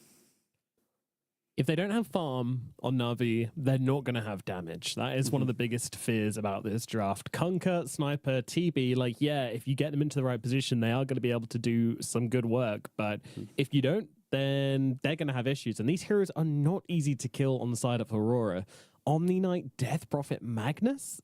I'm worried Na'Vi are going to fall into a position where they don't get everything they want from these lanes, and then killing any hero just starts to feel impossible. It becomes a case of Ari just trying to set up maybe with like the Sniper or the Kunkka. Yeah. And it's tough. Nick Assassin, he's not the strongest hero at the moment. He's not that popular, and there's good reason for that. It's because moving around the map isn't that easy. Getting big kills is sort of hard. And with all of this save coming out from the Oracle and from this Omni Knight, like, Ari has to be like 3 steps ahead of Aurora in this game, which is going to be tough. And like, obviously, big Ari fan, but am I going to pretend that he's been playing up to Aurora's level all year? Absolutely not. I can't say that in good faith. But now's your chance to do it. Or let's see if he can do it. Let's see if Na'Vi can play up to Aurora here, because this is certainly the position they put themselves in. I think their draft is harder to execute, but there is a chance. If they can get in front, their draft works very, very well. Let's see how this goes. Game number 1 here in the upper bracket finals of the EEU Road to the International. Na'Vi versus Aurora. The winning team gets through to the grand finals. The losing team will go down to the lower bracket to play against the winners of Namiga and Cyber Goose tomorrow. Let's find out. Both teams smoked into the mid lane. They expect Kiyotaka to look for the ward, and they're here. They're ready. 5 heroes. It's good damage. It's very good damage, but the heals are coming through, but it's not going to be enough, and Copy's going to be the one to get the first blood. I would say, when it comes to Sniper getting first blood, I would say, bottom of S tier, maybe top 20s, I believe. is what I would Referencing say. yesterday. Real ones will get that. The real ones will get that. I was like, brother, wait a second. I remember this conversation. Just took your word. How to become an A-tier analyst? Just Wait, what? Monka? well, I mean, an S-tier analyst would come up with their own points, right? But I could be A just by sorry. I regurgitating thought you said yours. that you were copy. I was laughing so much I couldn't hear you fully. I was like, oh my god, this is the shade at the very end of the meme. All right, I get it. Yuragi, though, also kind of getting jumped here. Is he going to be okay? Mirror's here as well with the cast. Yeah, he's well, Yuragi, nah, he's gone. Right click's about to come through. A volley of them lands, and Yuragi will die. Like how Kaori sits around there just trying to get a little bit of extra damage off from these fatal bonds. Start of the game, it kind of shows that RV done their homework, right? Like they checked the core replay, they see that Kiyotaka likes to beeline it to mid lane, do a quick ward Ari? check and back out, and yeah, Ari is just getting punched in the face. What is happening? We're 2 kills at 30 seconds into the game. Everybody's just taking chunks out of each other. These guys have a lot of aggression to get out. They've just been sitting and watching, I guess, that 70-minute game we just had. They're itching to pent up, play. yeah. They want to play some Dota. Maybe they've been playing Overthrow and their mindset's still like just spam spells, right? They're doing their warm-ups. They come here, it's like ah. Yeah, it's a good healthy start, and yeah, like you were saying, of course, Sniper getting the first blood. As soon as you get the early race band, that means the first wave's even easier to try and out deny, out CS, and he's 5-1 to the 4. And the Death Prophets are not really showing the crazy advantage as of yet, but maybe in a couple's wave time it will compound as Ari does finally go down. Yeah, and it gets run down by Panto and Nightfall. The damage which comes out from this Omni Knight in the early levels is pretty devastating. Ari not respecting that. And the level 2's also, getting there quicker as well. I mean, he often thrives on the fact that his move speed's pretty decent, right? He doesn't have boots, he went for Stick and Fairy and Blood Grenade and has 310. But he is playing into an Omni Knight who also has 310 move speed. So it just takes like one route from a Oracle and the Omni Knight will be able to catch up to him. If you are in proximity, you just kind of like follow him equally. So yeah, when Nyx often gets to kite away from the aggression, Omni Knight can follow. But Na'Vi, they need to make sure they stabilize the lanes. They cannot lose, a couple side lanes and suddenly accelerate Aurora's timing that, we're afraid of in the draft. Yeah. It's going to be a pretty late bottle for Kiyotaka. I don't think Copy's going to go and deny that other rune, but there's potential. Really? You just did that?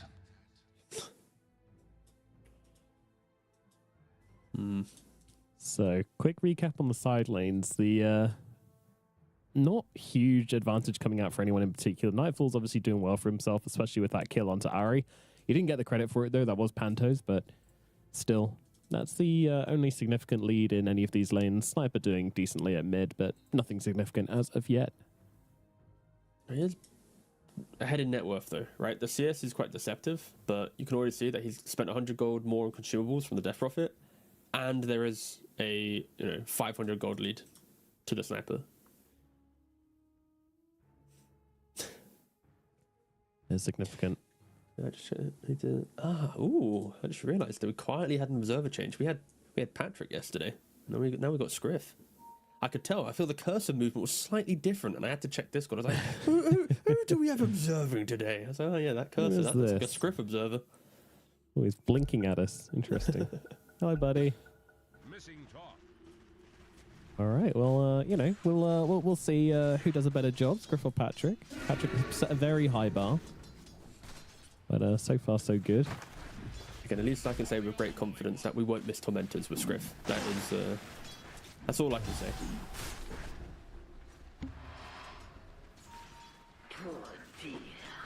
I love you, Patrick. Anyway, moving on.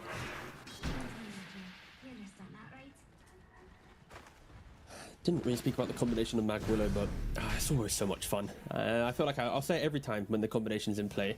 You get both the Bramble Maze down, you can then shockwave an enemy into a Bramble, you then skewer them into another one, constantly refreshing the tick damage, and yeah, it's just really nice ways to just kind of amp up the aggression of the lane. So Terrorblade, you need to be careful.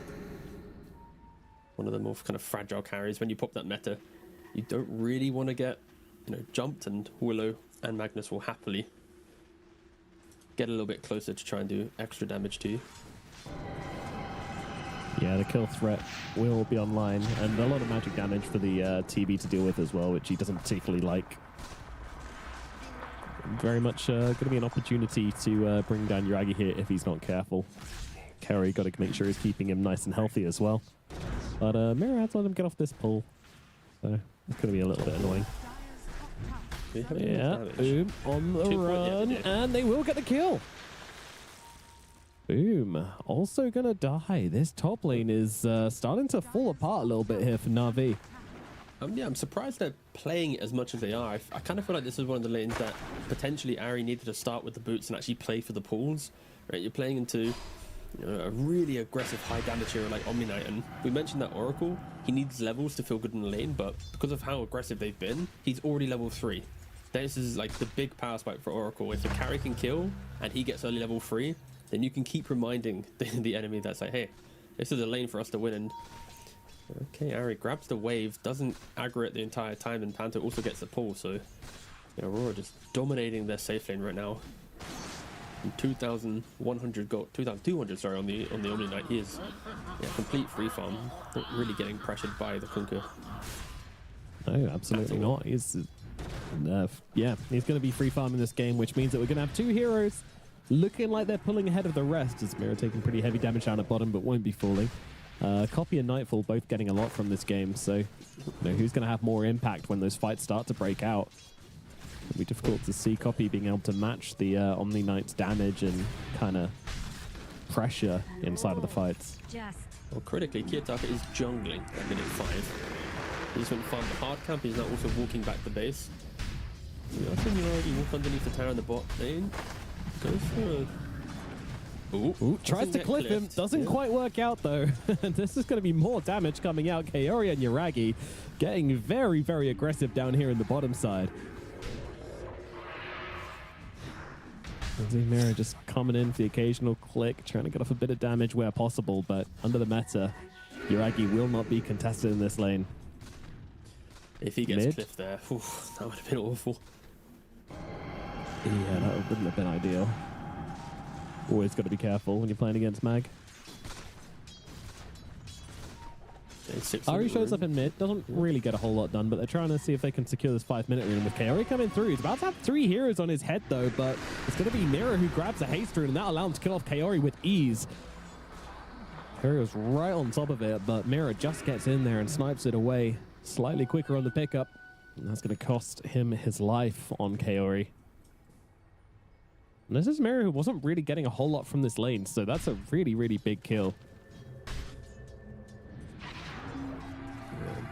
Getting jumped here as well. Toronto took all of his spells off Skewer through the bushes. Yuragi, though, he's going aggressively. He wants to kill off Mirror, and they're going to be able to wait. A little bit more will be needed. They're going to try and keep hammering the damage into Toronto Tokyo, but it's not going to be enough to kill off Mirror.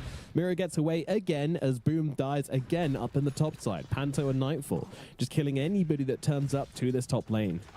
Yeah, Terrorblade had a pretty decent one, and with the Warlock around as well. It looked like, oh, maybe they're going to get a TB kill, but nope, just gets a ton of heals, and back he goes. Toronto Tokyo has Skewer, and yeah. They got him this time around. The reflection's going to be there. He's trying to heal up. They'll get the kill, but look who's here. Kiyotaka coming in, trying to get the kill onto Yuragi. Yuragi's on the run, but Mira's there from the low ground, and the creeps will not be denying him. So Yuragi to die. Kiyotaka does grab that kill. Get him back into the game a little bit. Kaori on the run, but the ghosts are chasing. Oh dear. Kaori is going to be gone as well. Kiyotaka gets the double kill with his exorcism down in the bottom lane. Kiyotaka did a really good job at recovering his game. He was down, what, 500 gold on the sniper. He farmed a jungle camp, he went back to base. Then they win out the rotation on the active rune. So Copy, from a laning advantage, he's now, what, 700 behind the Death Prophet after being ahead himself. 700? Yeah. And that's just the difference of the fact that DP didn't provide a kill to the sniper. He gets the double kill bottom, and he opens up just a bit of structural damage. Again, he hasn't taken anything yet, but just the map play from Aurora is enabling that comeback from the death. Oh my god, the double damage on Kiyotaka. Grip Swarm comes out. Ari still trying to chase this one, but I'm not sure they're going to be getting this. Kiyotaka, he's still got himself a Spirit Siphon. Double damage still going as well. Ari being healed up by Kaori. They're going to try and just hold this choke point here. Uragi even coming over as well. Might be able to set up here for the play onto Mira, and yeah, Mira will get taken down. The kill goes to the TB. So that will be that in the river fight. Na'Vi come out with a slight advantage.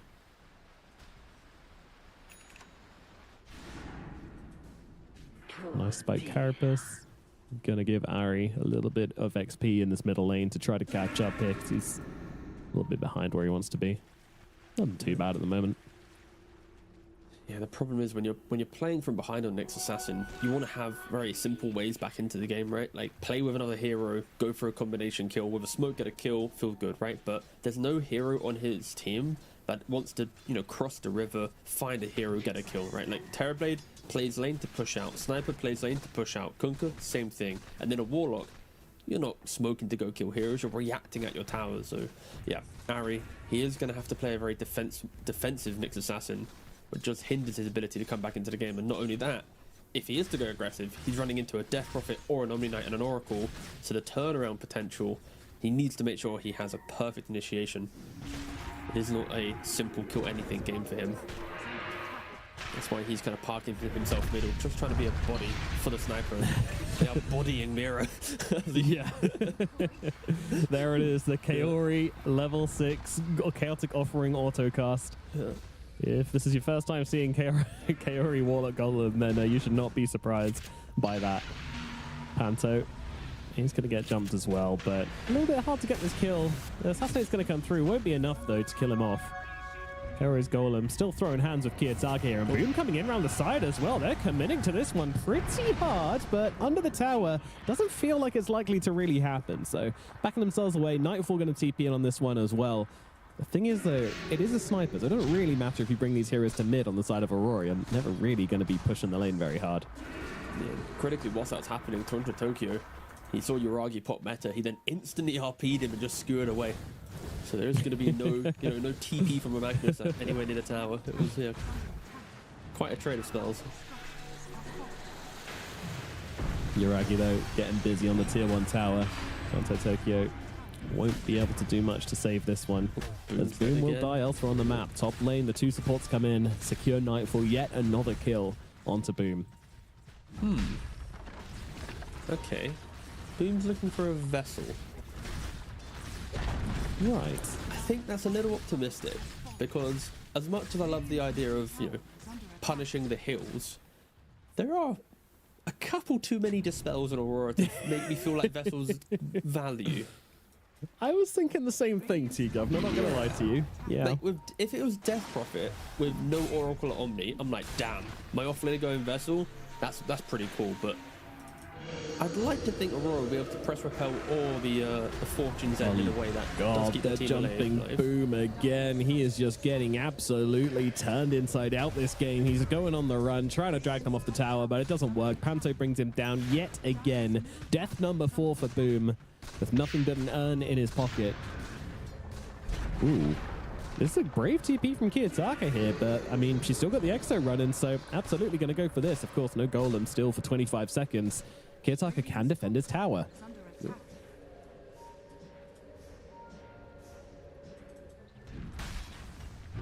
Invisary now as well for Kiyotaka, going in for Kaori. Kaori heals himself up, but going to get caught by the Bramble Maze, and that should be enough to get the kill. Very aggressive here from Kiyotaka, but absolutely working out. Copy still trying to hold his ground here, still trying to keep them off his tower. The Exorcism going down should be kind of difficult for them to make this push happen, but that said, Copy's currently all alone in the middle lane. No support really with Aaron's him. getting in the top. You just saw it on the off-screen camera. He walked into the Lotus Pool, got body blocked by the creeps, and then he had to use his Vendetta just to disengage from the Unlight. He was about to go down to probably half HP from a single spell combination there. Yeah. Very quickly scurries away, or technically scuttles away. The level advantage for Aurora is what's enabling this aggression from Kiyotaka. Both the Oracle and the Willow had the level 6, so when DP just wildly TPs to the mid lane, seeing through, it's like he doesn't really care, right? He knows that he's going to have the the defensive capabilities behind him. And now that Nyx Assassin does have his ultimate, it's only got a quarter duration left, and you can kind of feel the desperation kicking in from Na'Vi. The fact that, you know, Ari has to use his Vendetta, and then he grabs his team like, guys, I've used it. Let's just go. You know, I kind of feel like Aurora should be reading the inevitable aggression here as Mira already using the realm to try and keep himself alive. They're throwing a lot of spells onto spell him. usage has not been perfect. Everything thrown at Mira. Mira is still at half health and repelled up by Nightfall as well. So Mira is absolutely fine. The Golem wandering around. I mean, part of the issue there was that Boom actually messed up his torrent. So sure, it's only level 1. Doesn't make a huge bit of difference, but a little bit of extra damage could have come in useful. We are seeing the kind of the signs of that timing that I mentioned come to light, and because the lanes went better for Aurora, it's even scarier, right? Like Omni, like, he's not scared to TP. He's about to complete the Talisman Evasion, 150 gold away. That creates the Radiance, and he's going to start A-clicking into the center of the fights. And if you're Na'Vi, you're looking at your Ragi, you're going, boss, what's the farm looking like? Do we have the Mantle on the horizon? He's a recipe away. Like they really need your Ragi. Yeah, I know. Like every quest is getting thrown in the way of him. Yeah. It's like he needs Manta, of course, Shard, very high value. Then maybe Skadi, a Pike. Like it's like another 10,000 gold for your Ragi to be somewhat content in the game. And of course, the aggression should be ramping up now. Magnus has the Blink Dagger complete, and they see Ari again, another Vendetta used. Scouting He did come and Vendetta. take the Wisdom Shrine with this Vendetta, so this is just Sure. the kind of Yeah. tail end of that. Yeah, they kind of traded Wisdom Shrines as Nightfall went for Na'Vis, but Ari went for Auroras, so they ended up going 1-for-1 on the Wisdoms, which is nice. Kiyotaka full Aghanims up, so just hammering down this middle tower with ease. No problems there whatsoever. Early Aghanims is somewhat bonkers on the hero. It pretty much means that you can walk to a tower and you're not pressured to use the Exo. You can hold the Exo for the fight now. Is under attack.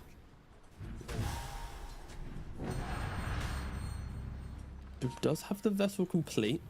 One charge available. I'm Radiant's middle tower Okay. pessimistic that it's going to do anything. but Cool. Here we Okay. go. The play on to Nightfall. The damage comes in. He's down to half health, and Ari also almost dead. Gets bonked. is under attack. Nightfall still chasing here. Repel available should that vessel come out to play. Ari died on to the run. Radiance. Oh Oh, what a my sad god, death. he's just gonna die. In comes Mira from the sidelines, and that will secure the kill. I'm not sure what the plan was there. 15 seconds, 38 seconds, sorry. It was a bit blurry on my screen, but that's a lot of Radiance. Nice pink carpet down there. Yeah, nice. Runaway to death. Oh, RP, skewer, copy's gone. Absolutely great pick up here onto the sniper, taking down one of the problems which Na'Vi are set to pose in the later game, if they can get there. That's such a polite way of wording, actually. Thank you. I'm trying my best. Yeah, you're doing good, mate. You know, I'm impressed. Yeah, I'm very PMA. Oh god, Kiyotaka now. Aegis in hand. And yeah, +1 hero. You can just take Roshan with DP with Aghanims. It's pretty nuts.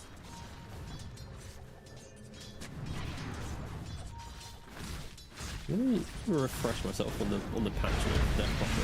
I'm intrigued to know. Oh wait, Well, lots changed, but we have a massive fight happening down in the bottom side as Toronto Tokyo getting dragged around all over the place, but he's going to live through that. Man, I thought it was going to be enough damage. Yuragi just blasted him with a billion right clicks from the Metamorphosis, but apparently it didn't matter. And, well, stun out onto Mira. Mira getting low, but still not dead. They cannot kill anyone.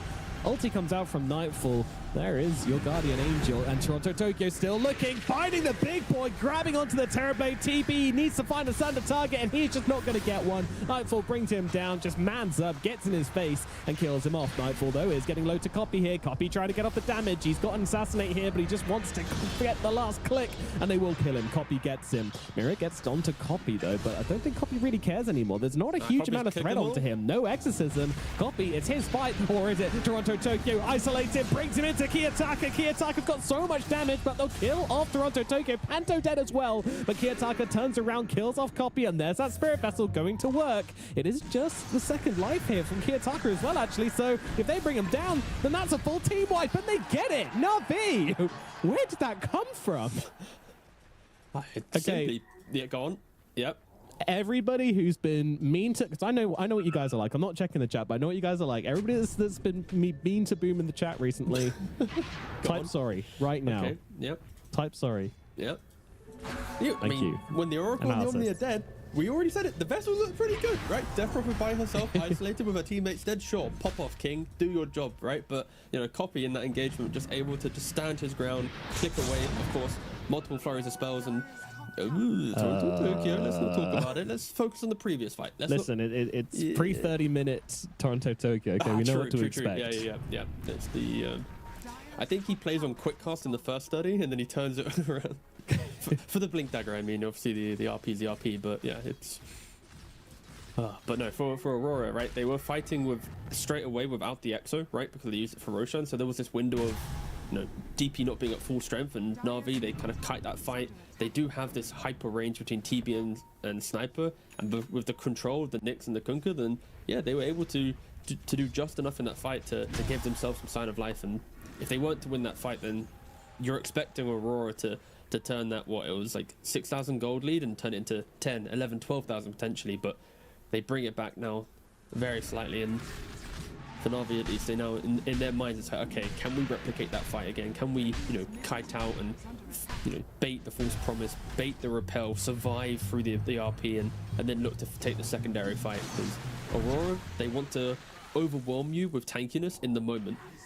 But if the fight prolongs for too long, of course they're not going to have a second round of spells, right? They'll be on cooldown. So that's where Na'Vi need to continue thinking down this path and ensure that their team fight logic is always reminding themselves about this. Don't overcommit unless they have that perfect jump from the Nyx Assassin, which is always potential. And Carapace doesn't actually hit the stun with the Impale. Yeah, Kiyotaka's going to be fine here, especially with the false promise coming out from Panto as well. This kill is not looking so hot all of a sudden, and Kiyotaka even able to blink away from this one as well under the cover of the false promise. But Mira going in kind of deep. Kiyotaka, though, he wants to fight this one. Exorcism coming out. Can Na'Vi just reset this? Well, Kaori won't be able to. He gets dragged back into everybody, and they don't seem willing to let him just die. They're still sticking around, and Mira still sticking on the front line, still just throwing out these shadow runs and being super, super annoying. Can they find a target? Nice stun from Ari there. Nice damage coming out as well. They'll get to kill the RP. It's too late. Or is it? They're actually turning it around. Boom is dead. Copy's gone as well. Uragi trying to steal on the front lines there. Thunder out. Damage in. Down goes Nightfall.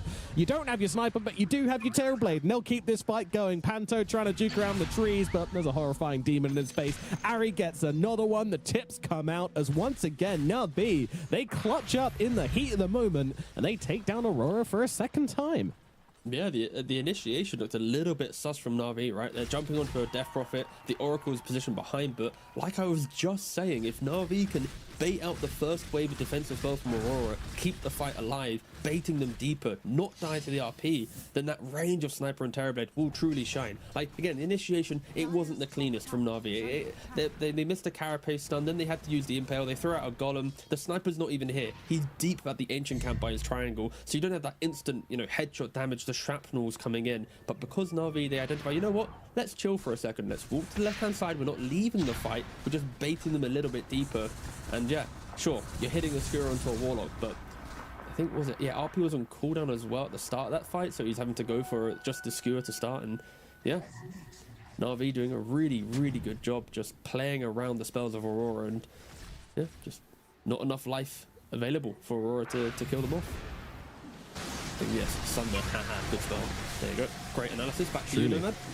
Thank you very much. Yep, Sunder absolutely doing the work there, keeping Uragi alive and turning that one around. Not sure. I guess Repel, not quite available in that. But yeah. And also the Facet coming into play there as well. Condemned, allowing him to get the like minimum health left on the Omni Knight afterwards. Yeah, so I had a look at Death Prophet, right? Actually, I think they're smoking up. Okay, let's wait. Let's see if Aurora kills someone, and then let's talk about Death Prophet. Hold. Hold. Copy, run. Nightfall was very hungry to kill something. Yeah, this is a He deep is 1 to 11 on wraparound. Nightfall. Shield rune also there. Yeah, he wants some of these kills. And here we go, jump forward onto the Warlock. Nightfall will be grabbing that one, but Yuragi pops a Metamorphosis. Looks towards Nightfall here. He's going to get used up by Mira. Mira just trying to buy space, trying to buy time, trying to TP out actually, and stunned up by Ari. Going to cancel that one out. Exorcism has been used by Kiyotaka, but Kiyotaka doesn't really have an option to take this fight. I mean, they have the Blink RP, but these long, drawn-out fights have just been so awkward for Aurora, which is weird when they're the one with the Death Prophet. All right, it's a Death Prophet, right? I looked at 7.39. I was like, I don't think Death Prophet got any crazy changes where it's like, oh my god, she's broken now, right? She got 15 more damage on Crypt Swarm level 1. You know, in laning phase, maybe easier to get the range creep, right? Projectile speed increase on her silence, and an AoE talent on 15. So you could argue, not really changed that much in 7.38. So where was the hero in 7.38? Was 15 damage really the, oh my god, let's go Death Prophet? Of course, there's heroes come in and out of meta, so the current hero pool might make Death Prophet feel better than it's 7.38, but still, it's one of those ones where probably could have seen it earlier, but you know, 15 damage and off we go. Let's make it one of the most popular heroes in the patch. Yeah, crazy. I guess people were just sleeping on it last patch, to be honest with you. Smoke up from the... Ooh, Ari. Running away from Toronto, Tokyo. Doesn't get caught out. The Aghanims reveal. Not really doing a whole lot. Again, pre-30 minutes Toronto, Tokyo. Living up to expectations. Hey, post 30 minutes. Oh yeah, off, no, you right? strap in everyone. Just you wait.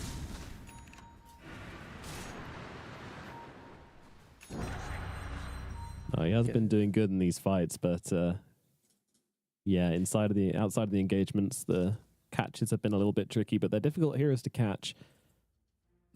Let's see. That's when Na'Vi are playing around the speed of Nyx Assassin, right? Because every time Nyx feels like there's a moment to go for a fight, you are forcing Aurora to defensively go, okay, we need to keep this hero alive that Nyx is going on because the sniper or the Terrorblade will be in position to maybe get that kill.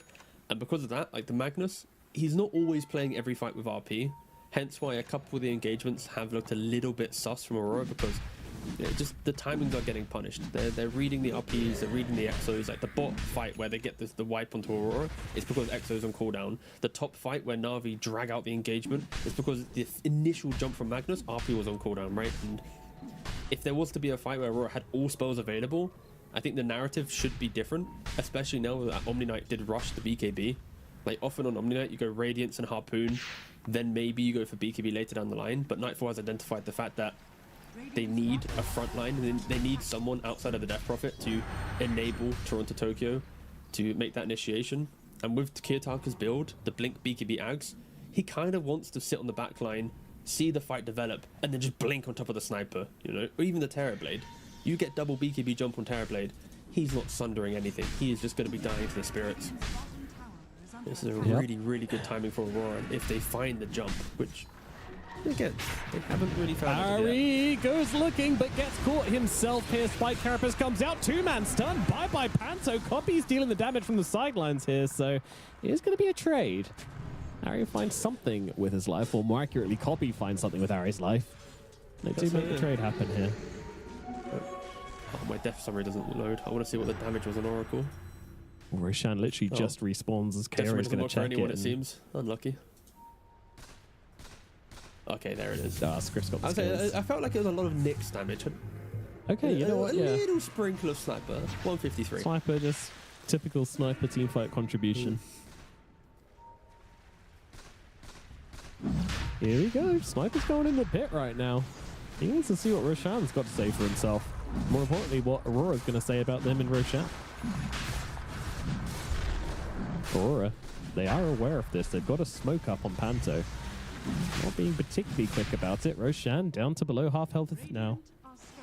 They got They the need blink to be dagger on quick. Omni Knight. They can jump in. They have so much They forward jump. might get here in time. Ari, though, gonna try and stop this one from happening. Yuragi's gonna get himself out of the pit, but Copy, he's coming into the course, but Nightfall, he's just into the pit. Everybody's left. Yuragi, though, he slides back in, picks up that Aegis, and chases off Nightfall, who, under the cover of BKB and Guardian Angel, just runs away. But Yuragi is gonna lose his life. And it's gonna be a tough round 2 under this Exorcism DP. But in the backlines, who have they found? Not much, really. They just had to deal with the control it. But now Grag out onto Copy, and they also catch Ari inside of that Horn Toss as well. RP coming down onto two of them. Copy is dead. Ari to follow. 2 big kills grabbed by the side of Aurora. They might have not gotten Roshan, but they did immediately take away the Aegis, and there was no fight for Na'Vi after that point. I'm just a little bit speechless watching that fight. I was so uncomfortable.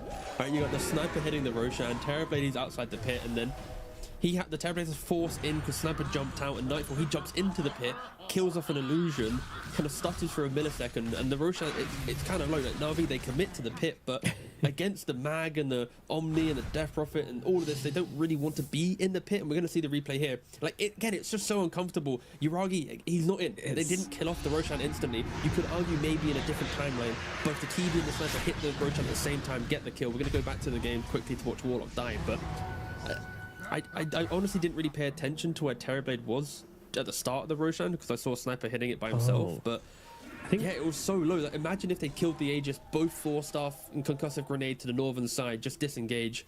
But yeah, trying to take a fight with Meta on cooldown and using your Pike just to snatch the Aegis. It's major advantage to Aurora. So Na'Vi blundering the Roshan and enabling what was incredible timing for Aurora.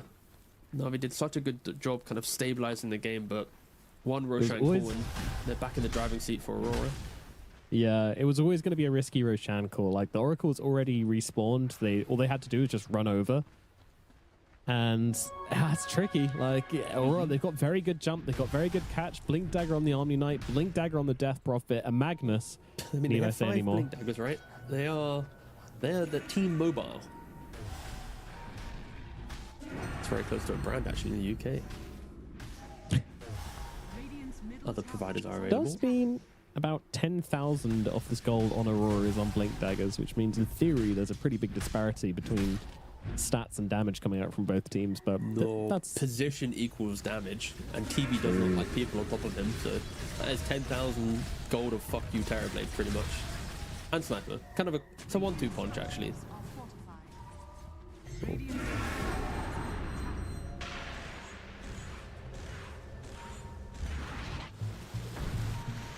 Boom. Going for a bit of split pushing here. Toronto Tokyo, though, he's going hunting.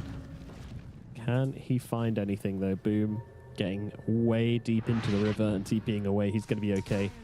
Look at Copy, man. He's just pushing some towers. No worries. No threats. Yeah, as soon as you see the Magnus top without TP, it's alright. I can hit this tower. If there was no Magnus on the map, that is the most illegal sniper tier 2 push that we've seen in our lives, but of course Toronto Tokyo did just show himself top, trying to kill off Boom.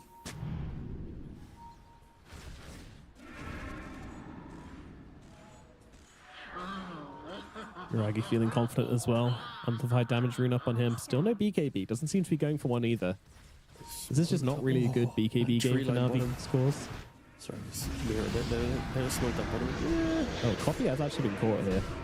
Yeah, he's just oh, he's very dead. A little bit dead, maybe. Oh, and also Warlock died. Going back to the BKB point with Terrorblade, it's a difficult one just because you do have so much damage from Exorcism, which is physical, plus RP, which shocks you down, that if Uragi is getting jumped by the Mag and the DP at the same time, it doesn't really matter if he presses it. So I can see why Bloodthorn can be good, like post BKBs, Bloodthorning an Omni Knight or a DP. But then it kind of goes back to the same argument we had with the Vessel, where it's like, if you Vessel a guy and Omni's not getting jumped, he'll repel. If Oracle's there, you'll Fortune's End. Like, there's a lot of dispels that Vessels and Bloodthorns and all of this just doesn't feel as kind of commanding of the game as other times, but we can just go back to the same story for Na'Vi. If the fight lasts long enough, if the spells are kited out, then of course a Vessel and a Bloodthorn will still be very, very good. They just need their frontline to survive longer for Na'Vi.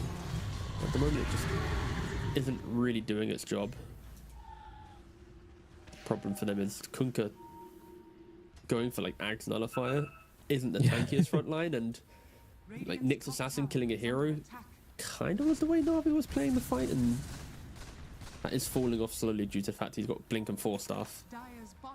We don't really see Dagons and anything like that anymore. Gone with the time of the Nyx Assassin pick-off game. Yeah, sadly. sadly. But, No. these days. Thankfully. What do you mean? That was an awful You are time to play kinda right. Dota. You have to what? You have to hug a ward sentry the entire game because some all muted, zero communication Nyx assassin who's got like Dagon 5 and nothing else is just murdering the map. Yeah, very fun Dota. At least the Nyx assassins are enjoying it. Yeah, Smoke exactly. up. That's why he's muted everyone. He doesn't want to hear anything. He just wants to turn up the music and kill that rogue silencer for the 20th time in a row. Let's see. Ari sees Kiyotaka. No vision down here for Aurora, but Panto were directly behind him in the tree line, ready to throw down the ulti, and that's exactly what he does. BKB out as well from Kiyotaka. They're just going to try and disengage from this one, but Kiyotaka, he's heavy on the chase here. BKB's going to run out along with the false promise, though, so with that exorcism going down, I think Na'Vi's pretty happy with that. If Kiyotaka was just a second Ooh, it wasn't quicker with arcane any of his though. return play, then yeah, he would have probably caught a hero. Can you just Jeez, see the he's hero not for a done. and blink again? Why not? Absolutely. Blinking on autocast. Well, that's a rare one.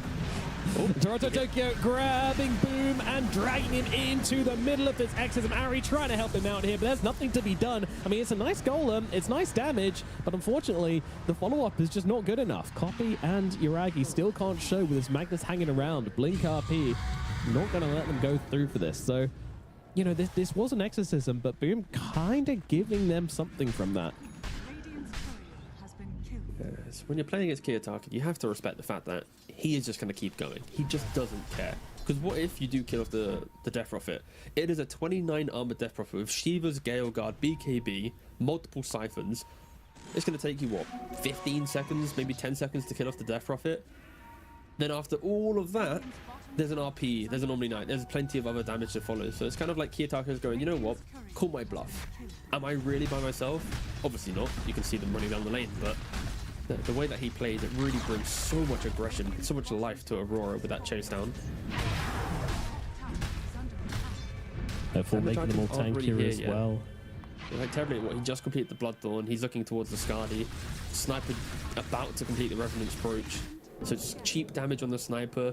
Some big ticket items available for the Terrorblade. I actually do like this Revenant's Brooch quite a lot as well, because you've got this Omni-Knight who's just picked up the Salt Cuirass. So, nice little twist there rather than going in for the Daedalus. Doesn't change too much other than the fact that it's much, much cheaper. That's just copy identifying the fact the good game is a couple team fights away from not being unplayable, but you know, Aurora's lineup with 20,000 gold, you're probably not killing a hero. This idea of like dragging out the fight just isn't possible. I think when there's like a 10,000 gold difference within that ballpark, you have a possibility, right? There's hope. Yeah, and Copy's farming on a ward, which means that potentially they can catch out Boom here and Mira with very nice heals, but follow-up is not quite there yet. Toronto Tokyo wasn't ready. He blinked over to be close to this, so didn't have it off cooldown. Much better Magnus game from Toronto Tokyo, though.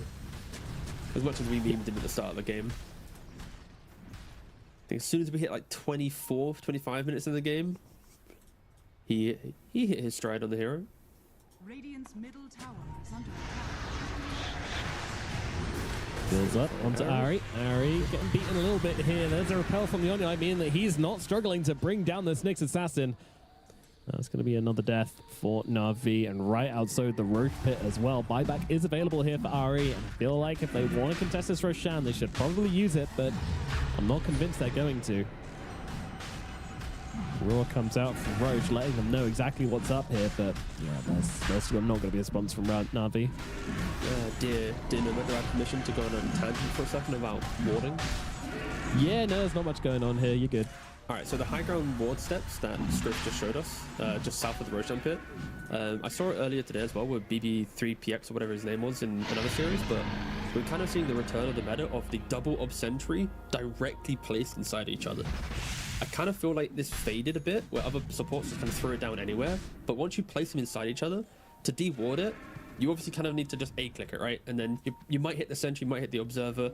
I don't think there's a way to perfectly select which one you want to hit, so it just complicates the de-warding by an extra, hit or two, and any second of time buys moments for like Toronto Tokyo to hit the RP, to hit the skewer. If you are a support, just having to kind of fumble your way to de-ward Of course, if you move them slightly apart, you have kind of freedom to deward them. So, yeah, I like the fact that we are seeing the return of a very niche little warding meta that kind of fell out of popularity, but some of the Eastern European supports are doing it, and maybe other supports have been doing it at other tournaments. I just kind of spotted it here, so maybe I'm the one kind of out of date a little bit on it, but cool to see it return. Radiant's top tower. Don't sound too excited, Nomad, but What? sorry, what? Just had a violent hallucination. Ari trying to escape the aggression here from Aurora. Once again, they want this this little scorpion guy here, but they're not going to be finding him.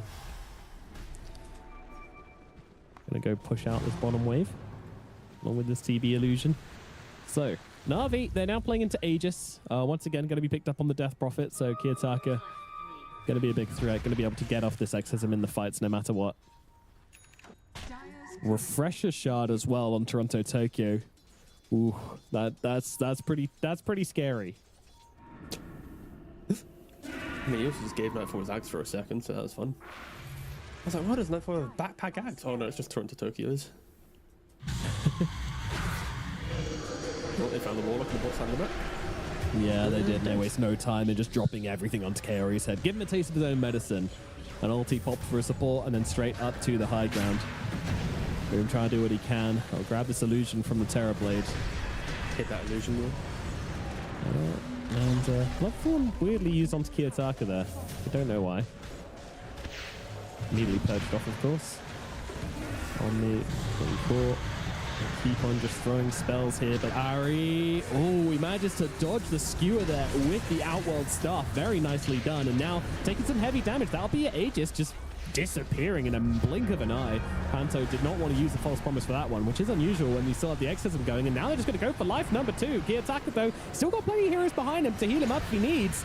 And there you go. False Promise finally comes out. Nightfall is there as well. Throwing out the heals, throwing out the ulti, but they'll catch out Mira instead, and that's a nice, tasty little gem, which Ari would absolutely love Boom to pick up here, and that's exactly what he will do. High ground botched a little bit there by Aurora. They don't get anything for that. And now Na'Vi, they'll be the ones on the hunt. Yeah, there's the positioning for Na'Vi. They're so deep into their base that Toronto Tokyo, he was kind of afraid to jump in, and not only that, Oracle not keeping Death Prophet alive in their first life. Maybe if you get the False Promise off, then it kind of opens up an opportunity for Magnus to hit an RP, but yeah, not the cleanest attempt of going high ground, and cannot understate how strong Sniper Terrorblade are at the high ground. They are very happy to sit at a tier 4 and just A-click their way throughout the fight. You need to jump them in. Ooh, Buddy. What the? I'm like yapping away, I'm looking, I'm like, why is he so deep? But alright, he's dead. Yeah, and once again, that will completely defuse Na'Vi's attempt at being allowed on the map for a bit. Unlucky. I mean, meta's on cooldown, so like, it's information providing, right? Nyx, he runs around, he's like, okay, where are they grouped? Maybe he breaks a smoke. If he does break a smoke, he blinks out. I can see why he's doing it, of course. We already mentioned how Nyx Assassin doesn't have any kill threat in this game, so it's all about information, relaying that to your team and ensuring you're farming in the correct area. But when he dies, it looks funny. When he doesn't die, then Na'Vi are going to be, you know, dodging every gank and doing everything really well. Just so much extra damage coming out from Nightfall as well. One of the carry heroes that gets a massive damage buff at 25 minutes, which is really good to see.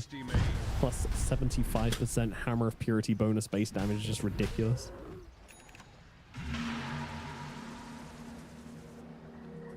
Death Prophet also soon to pit level 25, so yeah. Aurora. Nothing stops them from wanting to fight.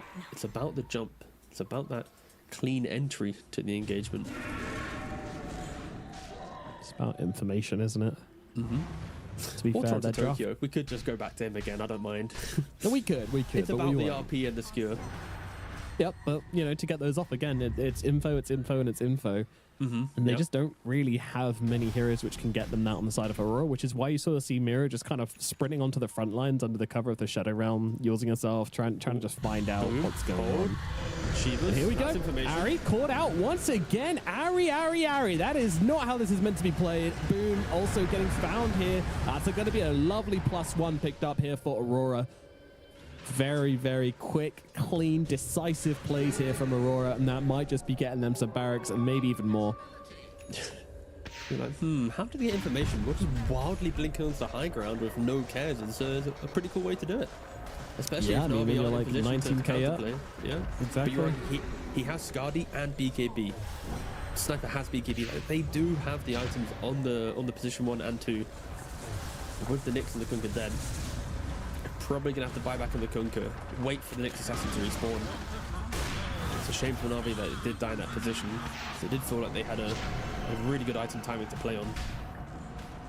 This Magnus is so scary as well. At any minute, he could just blink in. You know what I see Toronto Tokyo do? Giga Chad play.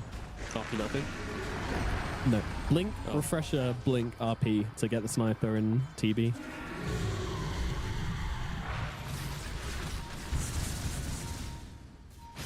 Yeah, why not? I know. You're stunned. That'd be sick. I'm just stun locked by the amount of stun, but he's kind of not doing it. Look at him. He did BKB.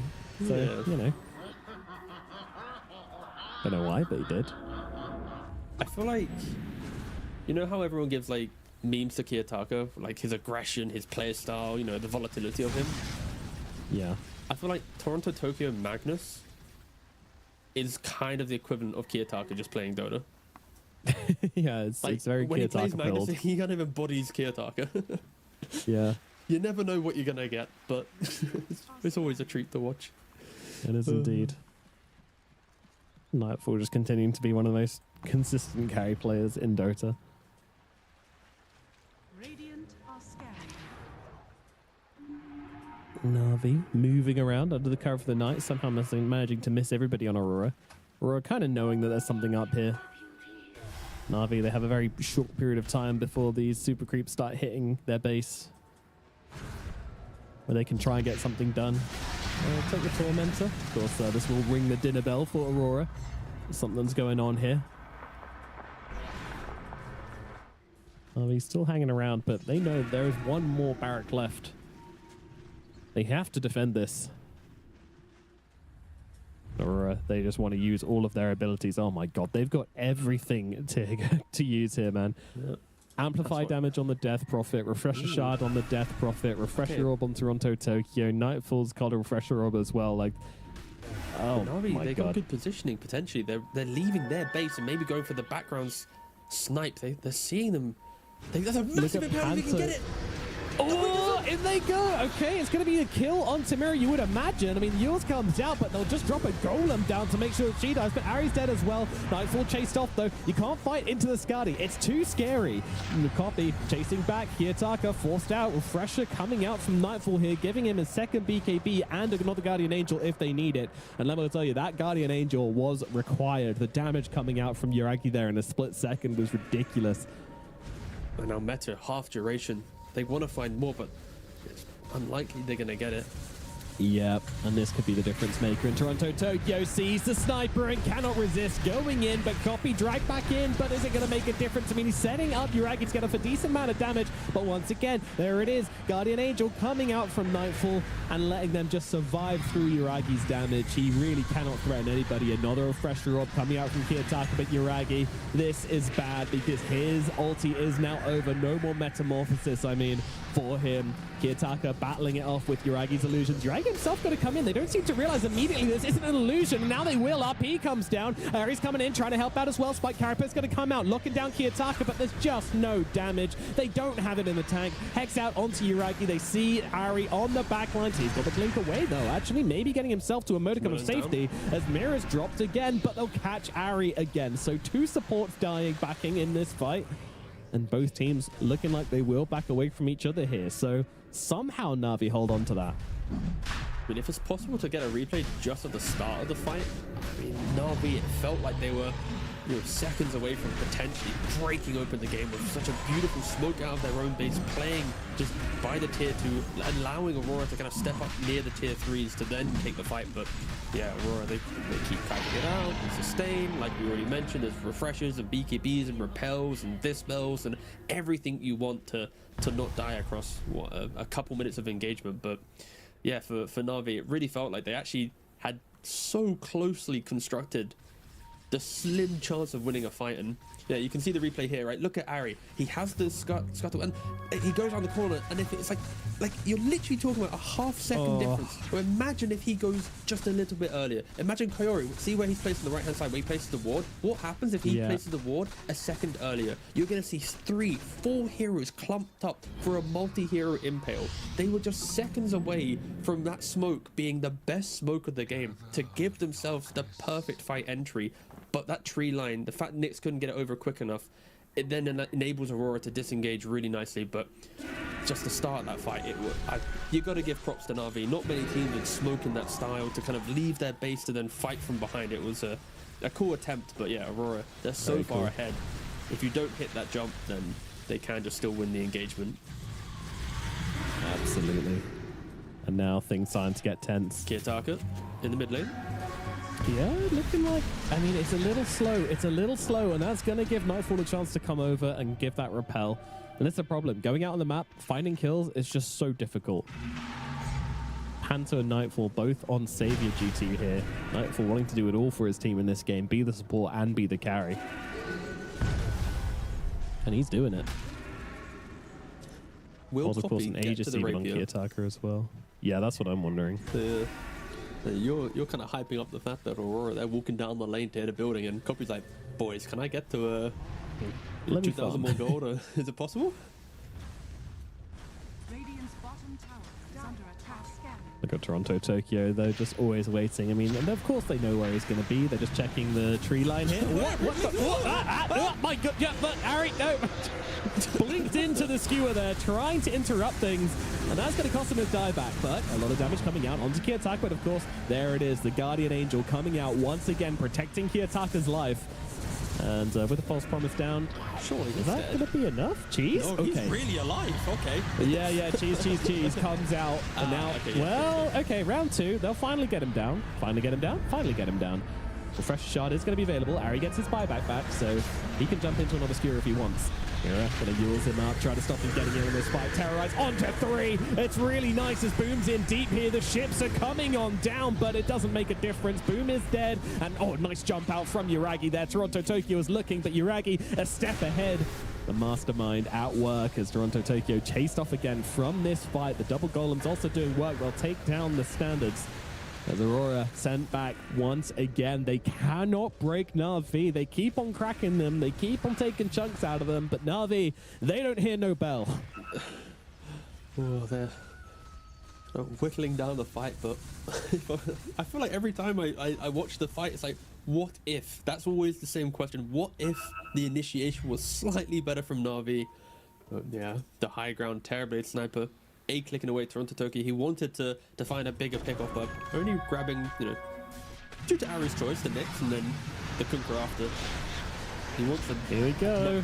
Finding Panto here. All right. Nice, yeah. Toronto Tokyo, though, he's looking for something. I mean, they're not afraid of this Aurora, and they're going to grab Boom once again. Keep in mind, Boom, no buyback here. This could be a very critical death. He has got himself a healing Lotus and a wand to work with, but doesn't use it. Is just going to die. Nightfall brings him down. Heals out onto the Warlock. This could be another kill here. Kaori, he's not going to be living through this one either. 46 gold off buyback here. That's a problem. He'll have it in 15 seconds and try to Manta it. Yeah, TP, this is not good. BKB available, but he wants to back himself away, but Kiyotaka not going to let him go. But he's just hanging around. Yeah. Oh, dear. Run, Copy, run. He's got nowhere to go. He's just a little dead dude, unfortunately. See you later, buddy. Doesn't that buyback 600 gold? Ooh. What happened to his he just cancelled TP? Just accepted fate, I guess. I guess so. Yuragi trying to stand his ground. He's trying to stand his ground and honestly not doing too bad of a job about it, to be perfectly honest with you. Sunder's still available. Kiyotaka jumps in. Silence out. He knows that he doesn't care if he gets Sunder because he doesn't have any health either. An absolute madman. That'll get them the kill. And GG is called. Finally, Aurora will secure this first game in this best of 3. Really, really strong draft from Aurora. As soon as they didn't ban out the Omni Knight on Na'Vi, I was like, this is looking like a clean Omni Knight game, and it become that. The whole journey for Na'Vi to even feel like this game was competitive was you got to dodge the Omni, you got to find the Oracle, you got to deal with Kiyotaka, blink shivering you every single time you even show on the lane, and yeah, I think Na'Vi, they kind of fumbled the draft at the very end, and because of that, it complicated it too much. Sure, in play, there's moments where they could have found some, some comeback potential, but yeah, critically, you gave Aurora too many comfort heroes. Kiyotaka on the Death Prophet, Mira on the Dark Willow, you got Toronto Tokyo playing the Magnus, you got Nightfall playing the Omni. Like, every single player is on a hero that they have had, they're just thriving on in the qualifier. So yeah, I think Na'Vi gave a bit too much in the draft, and they felt like they were always playing for comeback rather than ever controlling the game. Yeah, I kind of agree with that assessment. Like, there was always like, there's moments where they're like, oh, they can drag the game out, but never moments where we're like, Na'Vi might actually win this. I never said that during the cast because I never felt it during the game, and that's because it wasn't really true. Aurora just put themselves in too good of a position here, and sure, there are a few mistakes, but honestly, Na'Vi were making mistakes themselves as well. Like, Ari with a couple of getting caught out like a few too many times, I would say. Boom as well. Rough early game, pretty good mid game, rough late game, getting caught a few times also, so yeah, just some little moments. And of course, Copy at the end there with the BKB. That one was really, really bad. I don't know if he lives regardless. Like, maybe Nightfall just gets him and clonks him down. But yeah, it's just not really a fight position, if anything. Like, the final highlight that we're seeing here is just Na'Vi. They feel like they can leave base. They get an Oracle kill, but they're playing into Magnus. They're playing into the speed of the chase down. And sure, whatever. Copy TP, whatever. Cancel, then goes BKB. Like, even if he BKBs and TPs goes back to base, his Kunkka's dead, no buyback. The Warlock can buy back with no Golem. It kind of doesn't really matter what happens to Copy here. It's kind of like the game's already, lost due to the Kunkka dying earlier, and we're also talking about a Na'Vi that was down, 27,000 gold or something. It was, yeah, the entire game, like we've already mentioned, it was a comeback. And yeah, Aurora, I feel like if you're playing against them, giving them Death Prophet already is like, that's one thing, because Kiyotaka feels like this is his best hero of the qualifier, but then to like perfectly enable it, again, not to harp on it too much, but Na'Vi, they just gave way too much away in the draft, and Aurora, it's like they're the #1 seed. If you give them a good draft, they're probably going to give you some good Dota, and they gave us some really, really strong Dota. They did indeed. Yeah, never really too much doubt over Aurora in this first game here. They came out strong. Kiyotaka maybe started to doubt him at the beginning, but then makes some huge rotations, double kill in the bottom lane into just setting himself up to be the richest hero in the game for the vast majority. But of course, just under Nightfall, who was consistent throughout. Great lane, great plays, good money coming in all the time, always top of net worth, always getting off damage, always saving his teammates as well. I mean, he was playing 1, 2, 3, 4, and 5 this game and doing it all pretty damn well. So, yeah, he'll be our standout player for this game, unsurprisingly. But, also the support's also doing a good job as well. Mira, I feel like Mira played a very sort of undercover role this game where everybody else, their job was very straightforward and obvious, but Mira was just like in the front lines, getting information, being annoying, and somehow not dying for so long in these fights. Like, if you don't fully understand like the depths of competitive Dota, the fact that we're looking at everything with like, God vision on the whole time, you might not understand what Mira's doing in these fights, but like, yeah, completely invaluable what he was providing for his team in these sort of mid-game engagements. Yeah. Cool. Break time. Cool. Break time indeed. Yes, T-Governor, we have a break available. So let's jump into it, and we'll be back very shortly for game number 2.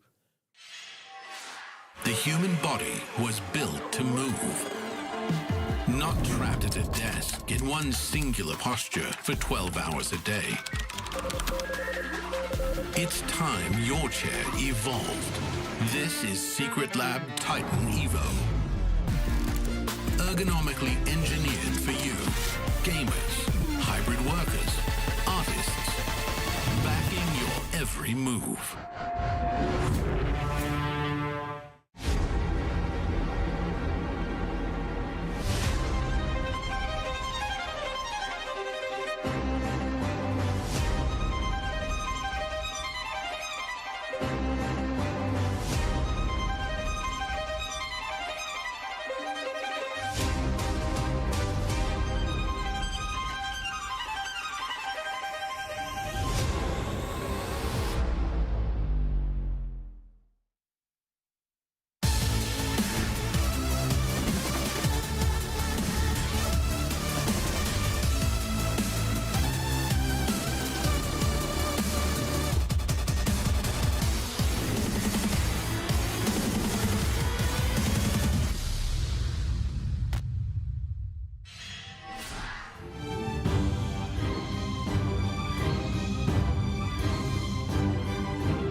welcome back. We're back to the road to the international game number 2 between Na'Vi and Aurora.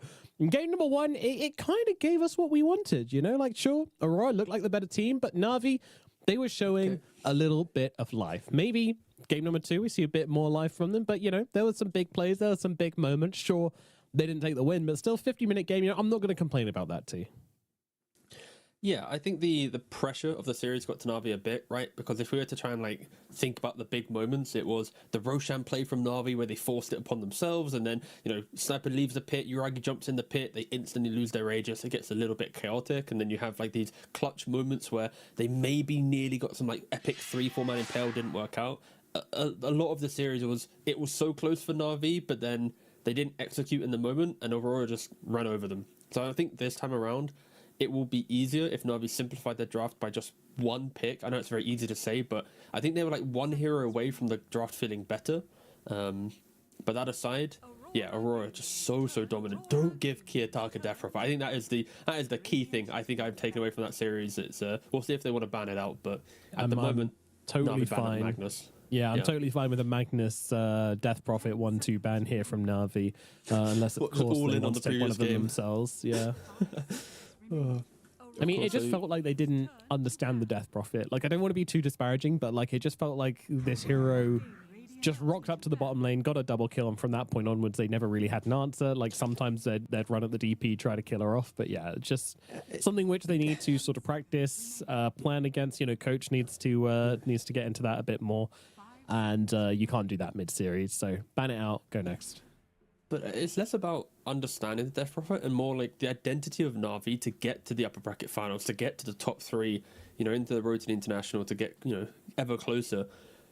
I think Na'Vi's hero pool is not very good against Death Prophet, right? Like when you're picking like Warlock position 5s and you've got like Axes in the off lane. Sure, Axe in the correct scenario, Blade Mail and Culling Blade can do well, but like a lot of the Na'Vi philosophy is please don't take our early towers and run us over. Where Death Prophet does a lot of that. Sure, again, down the lines, you know, the SDs and whatnot can punish her, but yeah, it feels like against Na'Vi, Death Prophet is like one of the top 3 heroes, at least in my opinion, based on the hero pool of Na'Vi, so it is just good to see that they ban it out. But the fact that they banned Magnus and Death Prophet now means that they're letting other heroes into the pool. They've let, you know, what is it realistically, Undying gets banned out by the enemy team. So Bristleback is the main one that's getting let into the pool here. Bristle, Tiny, Bat, yeah. Shadow Demon, Tiny. Mm-hmm. Yeah, that's like the kind of amalgamation of the most popular heroes at the moment and the heroes which Na'Vi like to play. So they do get the Bristle for themselves. That'll be their opening pick here. Oh, there you go. Most banned this tournament. Thanks, production.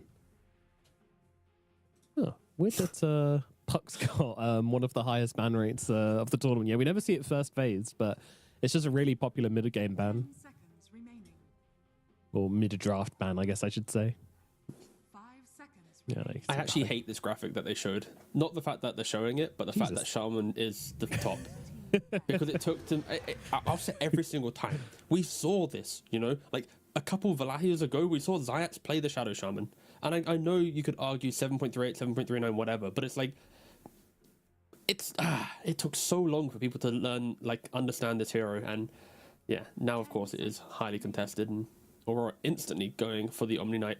A thing that Aurora does do pretty well in regards to drafting is on second pick, if Nightfall sees what he expects to be the offlaner, he'll instantly lock in his carry with no care. Like if he sees like a Bristle, he'll go Omni. If he sees something that he wants to dispel in lane, he'll go for Abaddon, right? It's like he just locks it in and enables other people to thrive. But yeah, we'll see where they want to proceed with the draft, of course. Omni Knight, like in all times, can technically go to Toronto Tokyo on the offlane, but I kind of prefer it when it's just default to Nightfall. I guess the ban will be telling. If they ban out like Enigma or Morphling like they did in the previous game in this pick position, then most likely the Omni will be the carry. Yeah. Yeah, really good heroes. We saw last game just doing so much, giving you that damage, giving you that heal, giving you that survivability, allowing Kiyotaka to be Kiyotaka, and giving him them heals, repels, and heavenly graces behind to make sure that he was okay. Very, very good. So, yeah, I'll get rid of the Oracle as well. Don't want to give him the old 1-2 dispel. Make sure that Boom can buy a Spirit Vessel again. No. If he's oh yeah, true. Uragi could be the Bristleback. Yeah. Remaining. I don't think. 5 seconds remaining. You know, I'm thinking about it. Okay, sorry, because you said Vessel, and I'm thinking of Bristleback, and like, you know how Bristles go for Perseverance and Glimmers and SMYs, and they're super annoying. I was trying to picture a world where it's like, could the Bristleback go for like Lotus Orb, Vessel, and Glimmer and be really obnoxious? And I was like, no, I think that we're cooking too much there. Like, but I like the fact that Bristle is one of those heroes because of the green facet. After your first tanky item, be it Vanguard, be it Perseverance, be it anything that you kind of need for that cheap sustain, you can kind of buy any utility item you need for the game because all you're doing is chucking out the goo, right? And conceptually, it's quite fun that you are so invested in all the kind of the smaller items to make your hero thrive compared to other offlaners where you want, you know, BKBs and big items. Yeah. All right, next ban here. What have we gotten rid of? We've got rid of. Oh my god, this is just literally banning out the Aurora draft from first game. I'm not sure how I feel about this. Oh yeah, but okay, they are good heroes. Didn't I No, but literally you just say? look like such. You just look so weak. man. It's just so weak, T Governor. Hold. Oh, I don't want to play Okay. against those heroes again. Hold. Come on. Did I not say at the end of game one, Na'Vi gave too much in the draft and gave some of the best hero to player combinations to Aurora? It felt like they got kind of all of them in one draft. I didn't Did I not hear say that. that? Production, give me a replay. Let's see what the tape That's shows. No, I'm fine. kidding. No, of no, course, no. you did say that. You did. If they whip out a replay mid draft, then my golly gosh. But An audio replay if point you're is- casting. I fully agree with you that if you are Na'Vi right now, you do look like you have no backbone and you're just afraid of Aurora because you are Yes. literally banning out the previous draft. But that aside, I do feel like in the previous draft, at least one or two of the 4 heroes that we're seeing banned now probably should have been intertwined, you know, weaving into the draft to be banned out, right? So I feel like game 1 they just kind of fumbled, and game 2 is kind of where we should have been seeing the bans, right? So it looks funny, but yeah, just ignore game 1 and the draft looks fine. Absolutely. But one really nice thing that Aurora's done here is that because they've got the Omni Knight and they banned out the Shadow Demon and Na'Vi banned out the Oracle, where are your Purges now? They are not here. Purges is not in the building. Now you get yourself a Bane and it looks very, very strong from the support role. Yeah, it's a nice little back and forth between both of the teams, right? Bristleback wants to play up front, so having the Fiend script is quite nice to prevent him from running free in the fight, and there isn't really that, like you said, the save to give Bristle life and then to prevent the grip. And on the flip side, then Na'Vi, they've got the Ancient Apparition to try and blow up the Omni Knight and to kind of threaten the sustain that we saw be critical. I didn't mention it at the end of the last game, but the stats were quite, insane. It was like 41,000 healing from Oracle.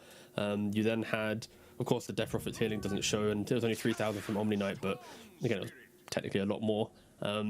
So it's like healing was so critical for Aurora. So yeah, I'm not opposed to the Ancient Apparition. And you pair that with a Tiny, you're going to get kill threat throughout the map. Put a Vortex down, Avatos, heroes will die. 10 seconds. To be clear, were you saying Avatos or Havatos in a very British accent? 5 I said Ava, as in avalanche, Okay, and then gotcha. Makes Toss, sense. as in, yeah. But I do apologize because, of course, if you are a newer fan of Dota 2, then Ava won't mean anything to you. I mean Avalanche, the first spell of Tiny, and then Toss, Indeed. the second spell. That's the thing. Good Storm game. Yep. Oh, sorry, go on. No, I was just going to say good Storm game. Limited on the lockdown with the first 2 picks, so fully taken advantage of here. Of course, Tiny does give you a little bit of catch, can be decent, but yeah, you're going to need to grab a little bit more lockdown and just going to make it a little bit harder for Na'Vi to draft for the rest of this one. Radiant The game already looks so much better for Na'Vi in the fact that Aurora don't have early game damage. Right? They've got Storm, you've seen multiple times. Unless he has an active rune early on, pre-Kaya or Witchblade, he's a very reactionary mid laner. Bane dominates the lane but then plays for setup. Omni Knight dominates the lane but then plays for Radiance. Prophet dominates the map movement but you want other people. So like everything on Aurora is like decent laning into...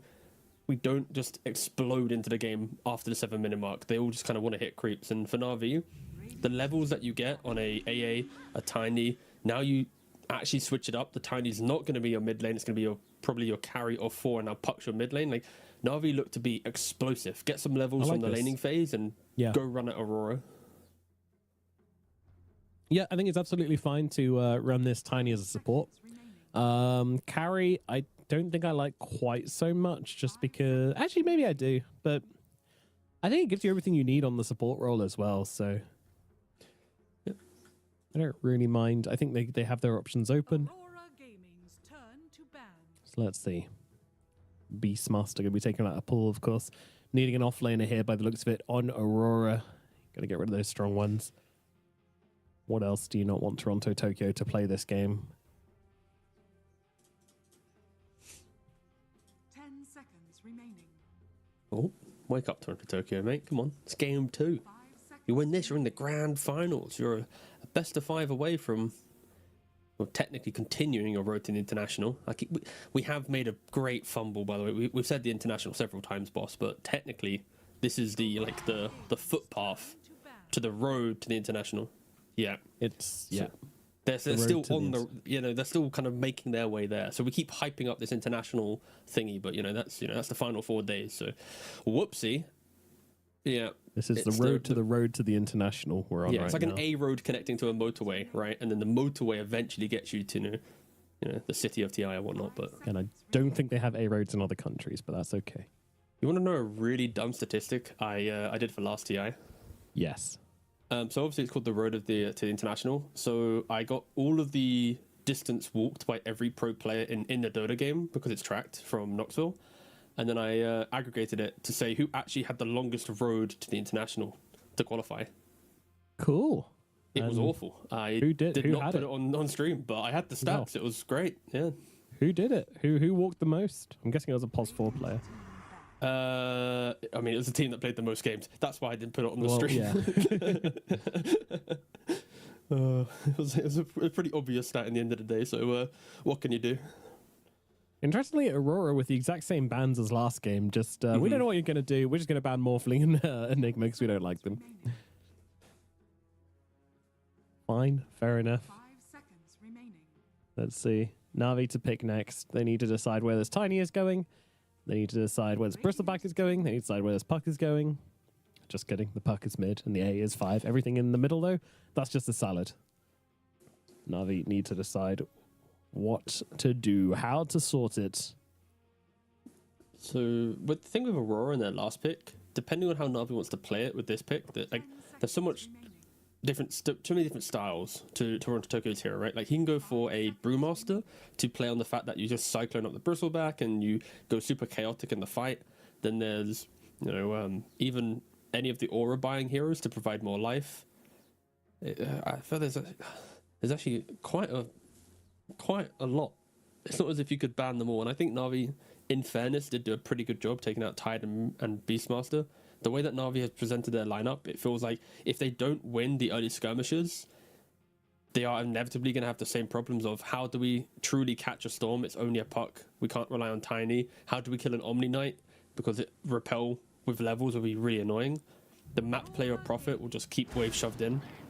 So Navi, they want to win their lanes. They pick up the Bat Rider, the position 4, and Ari. Even though the game was a bit rough, his lane was so dominating. They killed the Shadow Fiend, I think, yesterday when he played it like 2 or 3 times in laning phase. And that's what Navi want to do. Win lanes, break the map. And Aurora, they need their last pick to kind of be a body. I wouldn't mind Underlord, just for the Firestorm, the roots, just the shoving out waves. The only problem with that is you don't have hard lockdown to assist with killing the puck.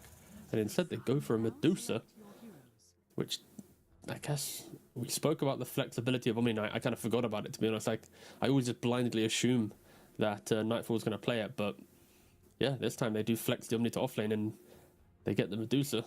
They're putting Navi on a timer here. You don't win the game in the first 30 minutes, then please try and end the game against our heroes. You probably can't do it. No, the Tiny, he doesn't really have enough damage to bring down a Medusa in the late game. That is just sort of a fundamental law of Dota. I mean, maybe Urag is capable of breaking that law. I don't know. But yeah, I mean, it's a fast draft from Navi. The aggression is strong. They've got anti-armor. They've got anti-magic resists. Like, you're going to want to get yourself into a position where you're not just getting run over by this Navi team, but they've got so many tools at their disposal as well. Like, every hero can kind of do stuff except really, like, the Bristol and the AA want to be paired with somebody else to really have much effect, but the other three, like, they can just be swapped out, swapped in, skirmish anywhere and with anyone, which I think is always really strong. But of course, Aurora, they also have a very good draft themselves. They do have themselves a lot of late game, and if Kiyotaka has a good game on Storm Spirit, they'll have plenty of damage for the mid game as well. If he does get shut down, there is a potential for Aurora to struggle in this mid game, to be honest with you, because Omni Knight's not giving you a lot of damage. Medusa takes a bit of time to come online. Like, your supports really aren't doing a whole lot either, so there is definitely potential for Aurora to get run over in this mid game. And let's see, can Na'Vi play on that pace, and more importantly, can they hold on to the advantage and not throw it all away and give this Medusa a way back into the game? I think that's the biggest question for me. Yeah, I mean, for Aurora to try and simplify it a bit further, is the team fight of their draft is through a lot of items, right? Like the Storm Spirit with Aghanims is like going to be your biggest team fight contributor to your game, because outside of that, what, you've got a Sprout, not a stun. You've got Fiend's Grip, well, that probably can get broken and silenced and just deleted in different ways. So it's like the whole trajectory for Aurora feeling strong is farm. And that's where I think even against what was the team they played against? Quantum. The epically long game from Quantum was the fact that a lot of their draft was waiting. They had the Medusa in that game, and they had to wait for Nightfall to be ready. They didn't have enough stuns to really give them life early on. So if there ever was a draft where Aurora can drop a game, it is this game, where they have to just win their lanes, open up the game for efficient, map movement, wave shoving, and then enable Nightfall. So yeah, I think Na'Vi, they got a good shot. They need to execute. They need to be clean. And of course, Na'Vi, they keep making different moves at the start of each game. This time around, utilizing Puck with the orb to get to the mid lane even quicker. They don't actually scout any information out. No. They disengage. Yeah, Copy's got the curveball facet as well, by the way, which is becoming increasingly more popular on Puck. It's pretty cool. No other adjustments, though, by the looks of it. Both teams going to smoke up here just to give them that level of safety. 30 seconds to battle. I guess another one to mention is the Batrider going for Stoked instead of Incendiary. Sometimes we still see Incendiary if it's the POS 4 Batrider, but Stoked is the more popular option on support, I would say. Yeah, Stoked is really, really good in the support role. Like, any way to get like damage amp on a support, like, you don't have to buy an item to do it anymore. It's just max your level of your spell, then go to town on the map. That is, critical for the success of a support. Yeah, you also have so much movement speed, which just means that you're more effective. Like when you get the Blink Dagger, but pre-4 stuff, you can still drag people around, drag people back in, and be more impactful that way as well. Very, very good. So, one thing to mention though with the Batrider is there are a few cancels available. We probably won't be the best lasso game in the world. You've got Repel out from Toronto Tokyo. You also have the Nightmare from Bane or even the Grip. So those are going to be scary ones and could potentially shut down Ari a bit. I need to look at Batriders quick, but after the triple lane, we'll look at the triple lane first. Look at the cool. We got the setup, the bat, and the bristle top. Nothing too crazy. Everyone poking each other. Panto, though, critically in the top, actually started with Nature's Call. We've been seeing pretty much every single support prophet default start with Sprout, but against Batrider, a 4 hero that wants to bully you, you create a couple summons and you help body block and chip them down, create kind of a wall between you and the damage. I'm not opposed to it. It is like the old school way to play the prophet. And yeah, we'll see if it's able to help him out, but yeah. I just want to look at the quick buy of Ari if possible, just for a millisecond. He does have Tranquils into first item Bloodstone queued up. I am hoping for the sake of Na'Vi that is a misclick. Again, we'll keep you updated as the game progresses if he is to go for this build, but that would be very unhinged. It would be, especially to just queue it up from the start of the game as well. That's also a level of insanity I don't wish to witness. So no, I'm imagining we'll swap that out. But yeah, hey, you never know. Blink Dagger's quite nice. Yeah, it's a good item. Known to be a pretty strong one. Copy. Not really enjoying these early levels here, and even taking some big damage out from Kiyotaka. Oh my god, that was close. Very fire is up, sure, but yeah, Kiyotaka giving him a rustling. Missing up a couple of these CS as well. Kiyotaka also forced back. His own bottle empty as well. And Copy does get both nice water moves from runes, Copy. But it does look like Kiyotaka already kind of read the situation and is already halfway back to base by the time Copy's done this. So Yeah. just a quirk of the matchup and something which is really going to put Copy in a very good space. Hera training out with Kaori.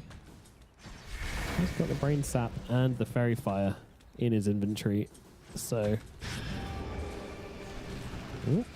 Now comes the TP out from Panto as well. Mira doing some good baiting here. There's a Brain Sap coming down. Kaori suddenly finds himself surrounded. He's got the Fairy Fire, but doesn't use it. And his career is going to fall as... 5 more moves on the Bane. Keep committing. Well, there it is.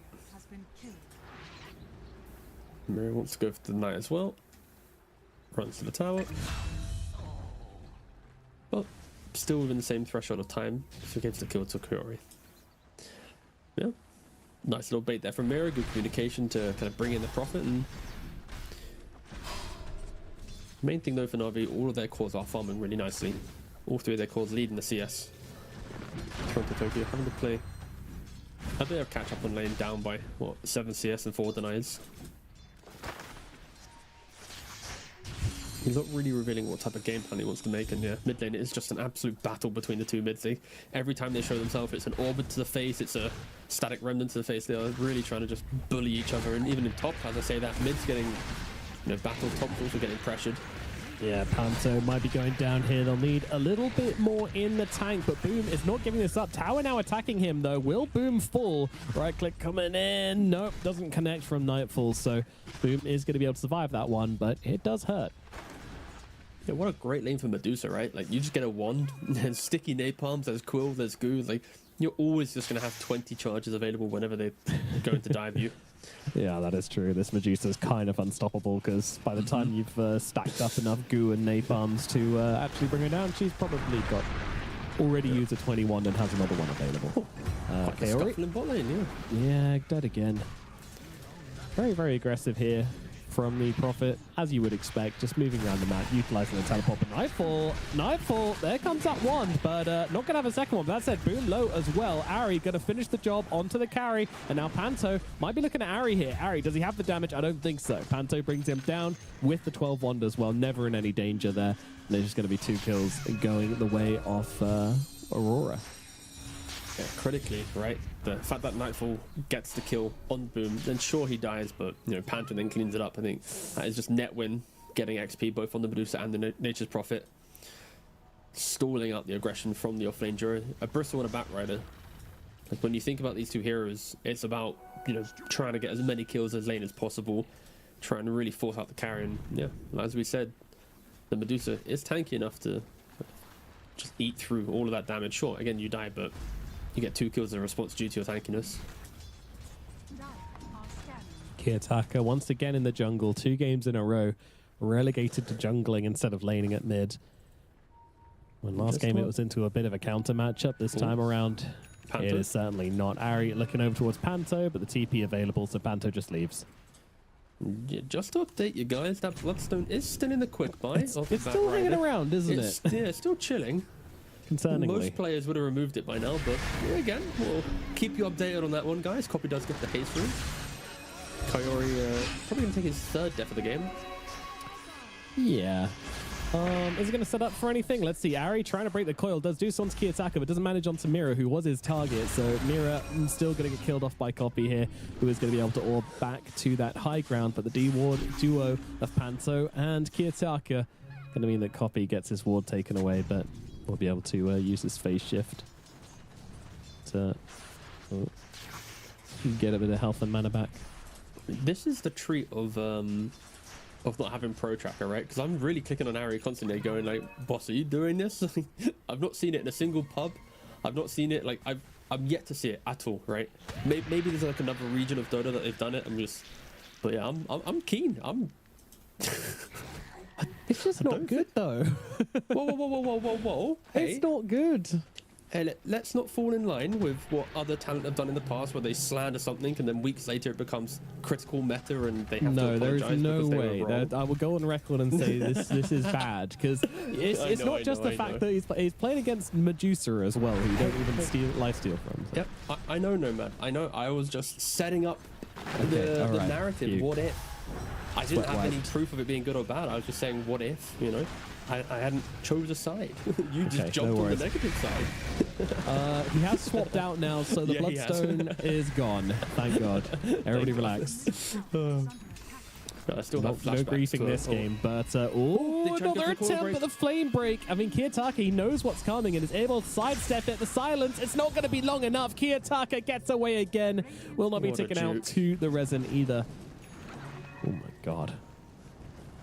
Dire's middle Yeah, tower really is nice. under Just wrapping around the trees, keeping it at pretty much what maximum core the entire time, buying just enough time to then get the zip away. Nera trying to fight up with Copy here, but has got himself the brain sap. Will be all right. Copy just going to be able to grab a free regen rune. Very nice. Ari being targeted here a little bit. Kiyotaka comes in. Didn't even get his full health back up from the base, by the way. The absolute mad lad. But there's going to be a trade here as Copy's able to bring down Nera. And with the regen rune coming out and the puckish from the tower, Copy's going to be absolutely fine for health and mana. Yeah, kind of bringing all the attention towards mid lane, right? Just soaking up the time, ensuring that Bristle can chill farm top, Tiny can farm bottom. Of course, Na'Vi would prefer to get the kill on the storm. I think Copy at least will be content the fact that he's cleaning up the odd kill here and there, and they're going on to Toronto Tokyo, but with the repel and the TP, Batrider is not level 6 yet, so unable to get the BKB piercing stun. Dire's middle tower is under Very even Right, early game be honest, here. Nomad. I got a really dumb question to ask you real quick. attack. Dire's bottom Yeah. If you were a pro player and you were playing Batrider and you were winning the game, would you use Firefly to draw funny pictures on the map? Yes, 100%. Okay.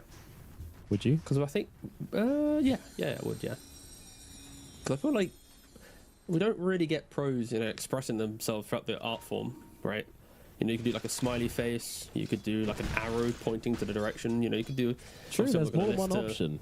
That is Yeah, true. there's so many options of creativity for a pro player to get fancy, but to show their personality, of course, their level of comedy. The other day I was I won't go into too much detail, but I was playing Tusk and I had the shard, and I put down an ice shard, and then my ancient apparition put down two ice vortexes. Now I'll let people Yeah. fill in the blanks there, but That's that like a was- Venn diagram, we enjoyed right? that. Yeah, that's nice. A little bit of partnership creativity there. It was lovely. Anyway, aggression coming out in the middle lane here from Na'Vi, looking like they want to put an end to this tower. Aurora, they have people around to defend, and actually Kaori, he really wants to grab some XP for himself, get himself up to level 6, so he's going to TP away from this. Aurora, do they see an opportunity here to stop Na'Vi from just running away with this tower? I really don't think so, but Hunter does come in, throws down the Sprout, throws down the Wrath of Nature. The tower's already dead. Boom. Having picked up the amplified damage, and would secure that tower for his mid laner. Na'Vi with their aggression here. And this is how their draft's going to function. Like, this isn't Na'Vi having like some crazy lead or anything. They've done well at mid, but this is sort of what we need to see from them. They should be aggressive. They should be making plays. They should be on the front foot most of this game. Dire's middle tower is under attack. Well, that's kind of victim to the support you of Aurora, right? At a tower, how useful is a Nature's Prophet with a Sprout and then Bane with not even level 6 yet for the Fiend's Grip? They show themselves for a second, they're going to get coiled or flame breaked and just repositioned and die. So you've got to be very, very careful on Aurora. The only way to defend an objective is by getting a kill, probably before they even get to the objective. Because if Na'Vi set up, they have plenty of damage with their heroes. And yeah, Yuragi going for the early Echo Saber, thinking about second item Shadow Blade. So he wants to join the fight as early as possible. And they do have the sleep on the puck, but again, no 6 on the Bane, and also no team that wants to join him. Yeah. Waddle away. Oh damn, Kiyotaka. He's done this before when he goes for straight boots of Travels? travel. Yeah. Yeah, that is his way of saying, team, we are just farming. I want to be able to go back to base as many times as possible. I don't really want to buy clarities and play for the mana that way. I want to just farm, TP, be present, but not just overcommit to anything too early on. Yeah, and And that's when certainly Navi went- limiting the damage, because those treads do good damage to mirror. Storm usually. Yeah. Oh, actually, A Blast Okay, gonna miss from Kaori. Is that gonna make a big difference here? Well, finally the Frozen Feet comes off, and yeah, they will kill off Mirror. Coil having to be used onto the Storm Spirit, otherwise Copy could be in danger. Oh, doesn't get down to the low ground there. Toronto Tokyo spots him now, but still has himself the Waning Rift to get away, and Kiritaka doesn't want to go any further than this. So Dire's middle tower is just under be attack. a pretty sloppy kill onto a Bane, but a kill all the same. And yes, it's just Shroud helping out a bit there. Yeah, you can chalk that up to hit the blast next time and the kill's gonna be fine.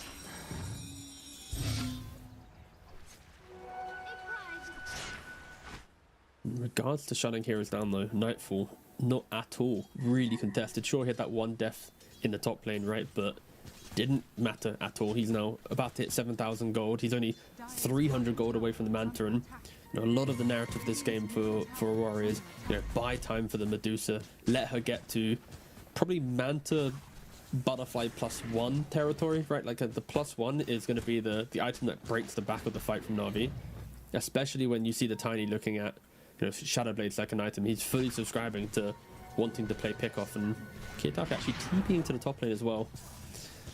We'll see if he Able can to find a boom pickoff. here, though. They might be a little bit baited because Yuragi is waiting in the trees. No, he's not. He TP's out. Yeah. They want to disengage. Yeah, no Jumping puck a at level least, 11 so- Medusa with 21 and a greater healing Lotus. Doesn't sound like the best recipe for entering the game as Copy orbing away from mid. But he's just gone away with it. That's kind of crazy. Let's see. Is Ari going to get caught out? I don't think so. Yeah, Copy just like putting pressure on Panto in the middle lane, forcing the entirety of Aurora to run at him. And they get nothing for it. Big time waste for Aurora here. Maybe they can go for the tower instead. Nightfall going to set himself up on this high ground. But it's a time waste for both Jesus. teams though, right? Like other than Yuragi TPing to bot, everyone kind of dragged themselves to the middle part of the map. So it's not as if Na'Vi utilized that time created. Putting that even and okay. So everyone's back to top. So we see each other top, we walk to each other mid, then we walk back to the top. But they're finding Toronto Tokyo in the bot lane. They hit the Ice Blast. They don't have toss, but okay, Yeah, actually they the bot certainly is they don't have toss. and- Yep. Yeah, that's going to be a big problem. It's over up on the top side. Big team fight taking place. Copy needs to leave. Boom. Well, he's got that blade mail to make things awkward. Nightfall doesn't have the most amount of mana right now as Boom trying to finish off Panto, but can't quite get through those trees. Nightmare out from Mirror as well, trying to keep him alive, but it won't be enough. Boom gets the kill, but now can Boom get out? He's being chased here. Kiritaka staying on him. Boom running out of health, running out of life, and he is gone. Kiritaka gets a double kill up here in the top lane as they bring down both Copy and Boom. Yeah, Na'Vi just are not able to sync up their heroes in any way to create this kind of like explosive entry to the game that we expected, right? Every time the puck enters a fight, he's getting nightmared or gripped, and even in mid lane there's an Omni Knight to disjoint, and now Batrider does get the lasso onto the Omni Knight, and it's 2 seconds for a repel. He also does actually get the wait, what? I thought he What's that? Guardian Angel. Yeah, he Guardian Angel. Oh, did he? Yeah, he used it Okay, in that fight. Top tower is under attack. right. Which meant that the Tiny couldn't kill him. So away he goes. Toronto Tokyo. Absolutely fine. And yeah, another kill onto the Omni Knight. Unsuccessful. It's getting awkward now for Yes. Na'Vi. We talked Very about their awkward. pacing. We talked about how they're meant to be playing the game fast. We talked about how they're supposed to be finding kills. None of it's happening. They keep trying to kill Omni Knight. It's not working. Elsewhere, they can't really kill Nightfall now. It's just very, very awkward indeed. I don't know where Aurora they just, go like, from here. The thing is with what Aurora's doing, because you have like the boots of travel on the Storm Spirit, you've got the Medusa, the Omni, like the Tricore is playing in a way where it's like, let's just not allow Na'Vi to get near us, right? Storm's never getting picked off by the puck, so the puck pick was meant to threaten the Storm early game. So Kiritaka is jungling. What are you picking off? You're never going that deep into the map, and then you jump an Omni, you have Repel, you jump a Medusa, she has Stone Gaze. Like, the aggression we expected is just truly stalled out because Aurora's respecting that aggression so much and playing in such a defensive way. Like, this is what we wanted to see in their previous Medusa game against Quantum, but they just didn't execute it as well. But this time they are playing it so much better from the previous round of this qualifier. They are, yeah, they've stepped it up. They know their opponents well, it seems, and yeah, against Na'Vi, they are not showing any cracks at the moment. Smoke up now from Aurora. They're looking to get a bit of aggression coming in themselves. Orchid reveal for the Storm Spirit here. Copy is their number one target. Toronto Tokyo, they're in the bot lane. Again, with the repel, this time they'll get full comboed. He will buy enough time for the team to win. All right, here we go. Attempt number 3, and this one looks easy. They'll kill him down with ease, but the rest of the team coming on through. There's the Orchid reveal out onto the Puck. Puck, can he survive through this, though? I think he might be able to, and yeah, it's going to get out the other side. So Copy living for now as the support's just getting absolutely bashed in by Yuragi. Yuragi gets the double kills. Boom brings down the other. Stonegaze out from Nightfall to get him to safety. Kiyotaka also going to TP out of this one and will be okay. So good response here from Na'Vi. This time, they don't mess up the initiation onto the Omni Knight. They kill him off quick, and then they gather themselves a whole bunch of Aurora heroes in the process. Yeah, the spells are connecting, and now the Batrider will get the Blink Dagger complete. So it's going to be even easier. If Ancient Apparition and Batrider play together, you could argue any hero on the map other than Medusa should be dying. Right? Lasso into Ice Blast and Puck. Ooh, big pick from Kiyotaka here. Gone. Utilizing that ward placed earlier. And getting the kill onto Copy, who is still farming on low HP. But Boom and Kaori coming in onto Panto. Panto is going to die here, but Kiyotaka still sticking around. Ari's going to go looking for him, but of course, there's the Storm Spirit Zip available. And the Bull Lightning gets him to safety. Kiyotaka, he wants more. Look at him, he's running around. Wait, Boom crit. Yeah, onto Boom here, who doesn't really care. But, I mean, it's just making space. It's just making a distraction. But he's taken a step too far. Yuragi, once again, finding the target here, killing off Kiyotaka. The one saving grace of Na'Vi at the moment, the one consistency has been Yuragi.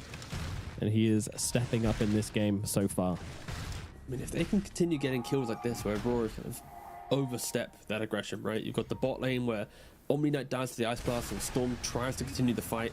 And then you have Storm continuing the engagement on the board, tries to go for a kill. Sure, you kill Batrider, but giving Tiny this incredible kill on yourself. Look at the net worth. It's the Bristle, the Tiny. They're not keeping up with the Medusa, but at least in contention, right? I think being anywhere within 2,000 gold of Medusa is quite a decent place to be. Oh no, Ice Blast. This is awkward here. No. And Mira's already dead elsewhere on the map from the Puck and Ari, but that means they know the Puck and Ari aren't here. Kaori just going to let it go onto Kiyotaka here and get that Ice Blast off. And Toronto Tokyo TP, get out of there, but Yuragi finds Kiyotaka once again. The Tiny on the mark as they'll move on to Panto. Panto to die, and now they're looking for the big lady, and the big lady is singing, which means it's all over. Nightfall trying to leave, but just getting pecked and pecked and pecked out of mana, out of health. Na'Vi 4k up, 4 kills. The only survivor is the Omni Knight from this fight. Yeah, and the theme of Na'Vi's success is find the Omni Knight, get him to leave the fight through either death or TP, and then just swarm over Aurora. Like, they're so close to big item timers in Aurora, but they're just not getting them, right? Like Medusa, a talisman from Butterfly. Omni Knight, like 300 gold from Radiance. Like, you look at the items here, like they're so close to being ready to rebuttal the skirmish from Na'Vi, but you know, Na'Vi, they've identified the way to engage. Find Omni, stop him from buffing up other heroes, and yeah, threaten them. Still a little sloppy from the general initiation from Na'Vi, but I think mainly Kaori, the fact that he does get the Ice Blast and Storm before he goes down enables Yuragi with the Shadow Blade to kind of wrap back around him. It's a bit surprising from Kiyotaka. Like, you saw the Tiny disengage with Shadow Blade, you were Ice Blasted, but he continued walking in proximity to where Tiny could be. Like, he didn't just zip away to safety, play on a center or anything like that. He kind of offered himself up, and you know, like I said, Nightfall not having the Butterfly, he does get chased down as well. So yeah, Aurora ever so close to timings, but not playing for them, offering up Na'Vi a way to enter this game. And we just said that Tiny was like within 2,000 gold, trailing the Medusa. You blink, he's now top net worth. Yuragi doing absolute work in this game number 2. The bold bad boy back in command. This a ward true here board player. has been seen, but Mira may be biting off a bit more than he can chew. It'll be another kill for Yuragi now. This is I did what I like expected that though from from Ari, Navi. actually. Sorry, go on. Just quickly throwing a little flame break behind him to just make sure that if there's any Omni Knight coming in behind to try and help him out, then he's not going to be able to connect. Yeah, pretty cool. Again, I kind of expected this from Navi a little bit earlier, but I'm still happy that they were able to get their draft online and they found the Omni Knight. No. Oh no. It's fine. Doesn't it's fine. matter. He's dead though. anyway. Yeah. He'd already used the purification to heal, but just the slow drag out of the target zone. I was just like, well, it's fine. I think Ari and Kaori need to, go to a spa together or something. Just have a bonding moment. Shit, doesn't have TP for a second. What's going on here, T Governor? So the mid laner has perished. Oh, Feels a little Boom in the illegal. mid lane. Oh.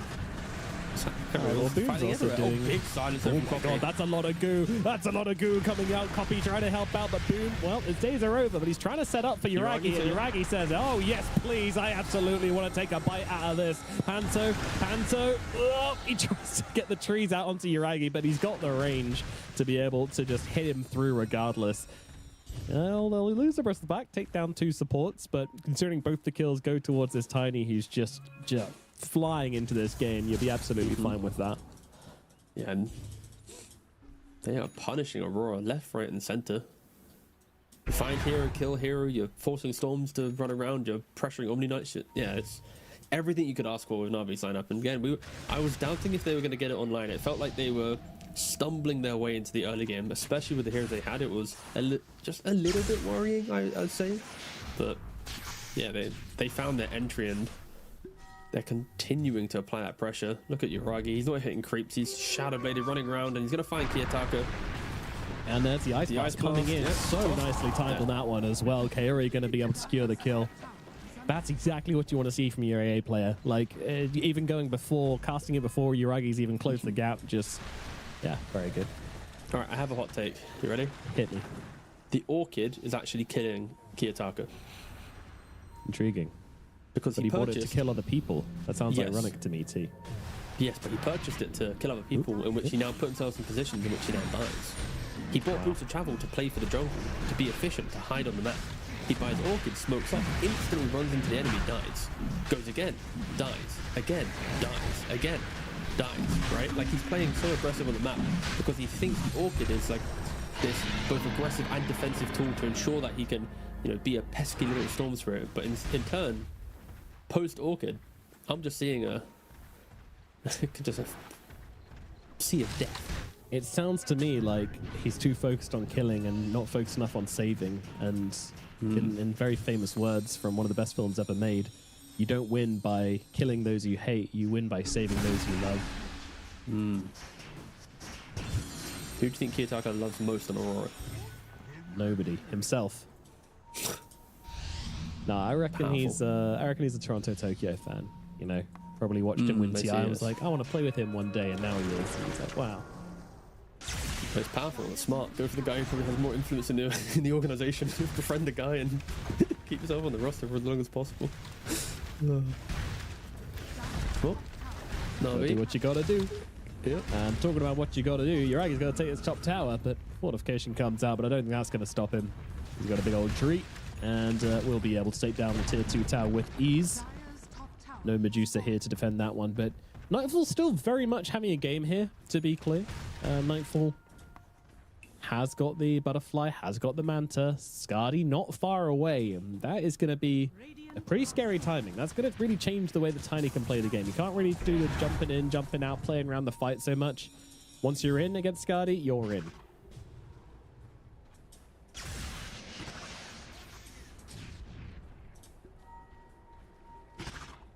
And Smoker, Boom, more than happy to be this annoying guy in the front lines. And his build really says exactly that. Just these cheap items to make himself as annoying and powerful as possible.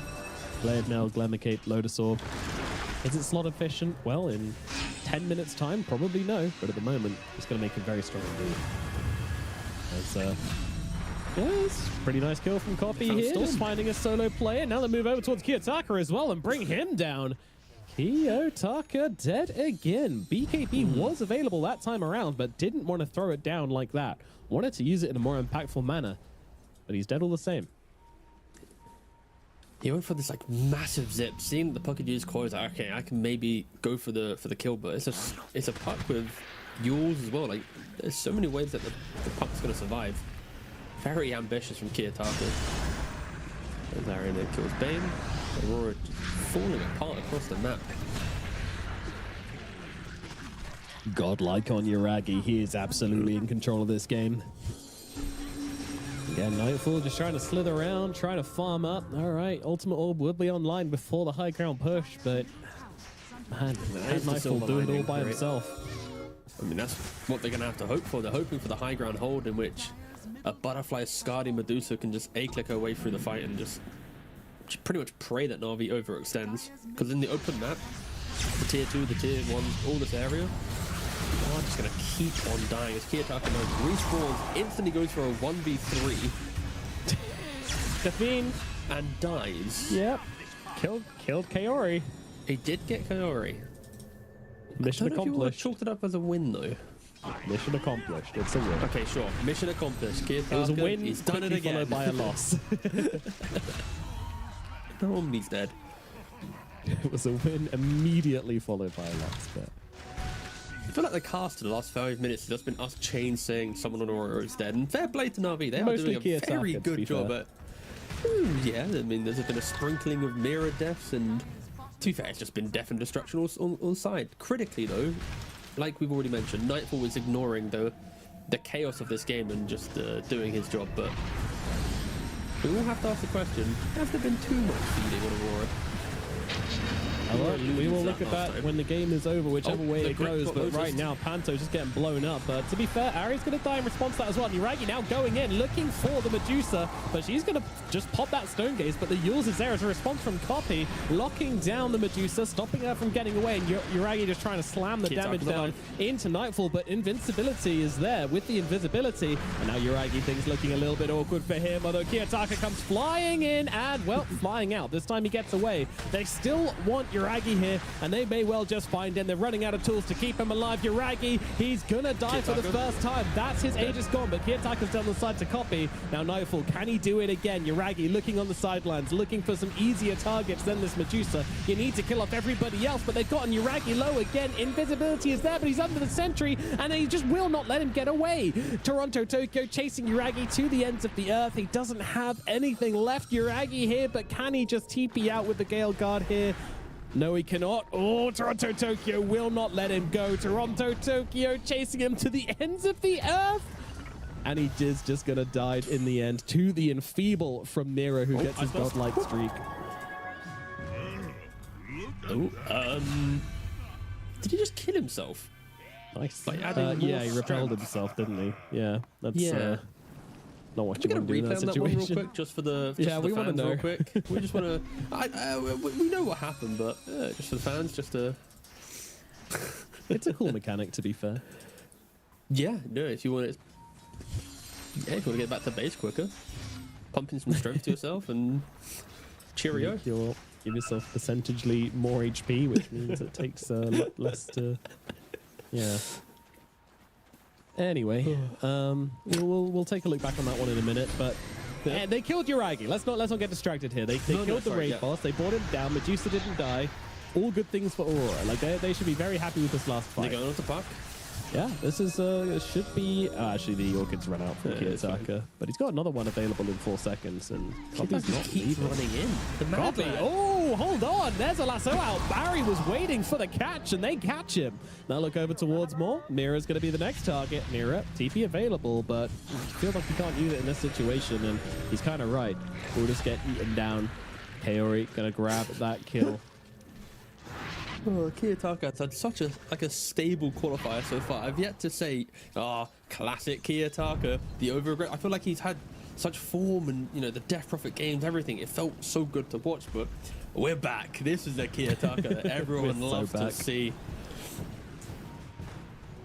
Everyone's Like, I favorite feel like if version you of unplugged Kiyotaka. his keyboard for 10 minutes the game probably be so much better for Aurora. Like, if you prevented his ability to use Zip and just force him to A-click around the jungle, they'd be pretty happy in this game. But no, my guy has just thrown himself into the front line so many different times, and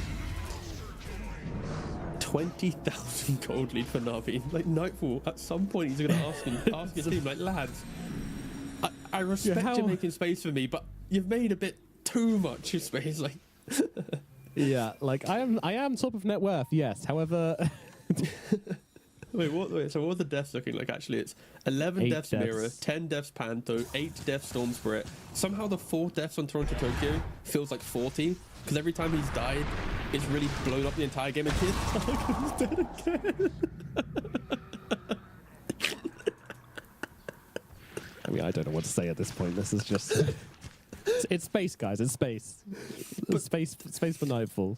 Na'Vi's lineup is really good at pickoffs, right? Like, They we cannot are, yes, understate, like, with Tiny with the Shadow Blade, the Ancient Apparition with Ice Blast, Bat with a Blink, Puck with the Blink, Plasma with the Coil. Like, they are exceptional on the open map.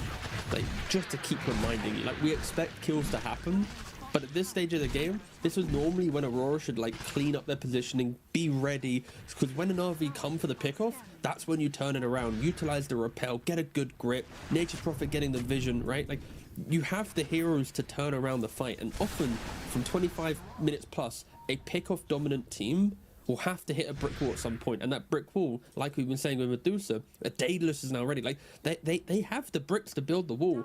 They just seem to be not building it. I don't know how to continue that. Well, they're not but, playing yeah. behind the wall. That's a problem. They're playing in front of the wall, and they're kind of being Kiyotaka's like, splattered the against little it.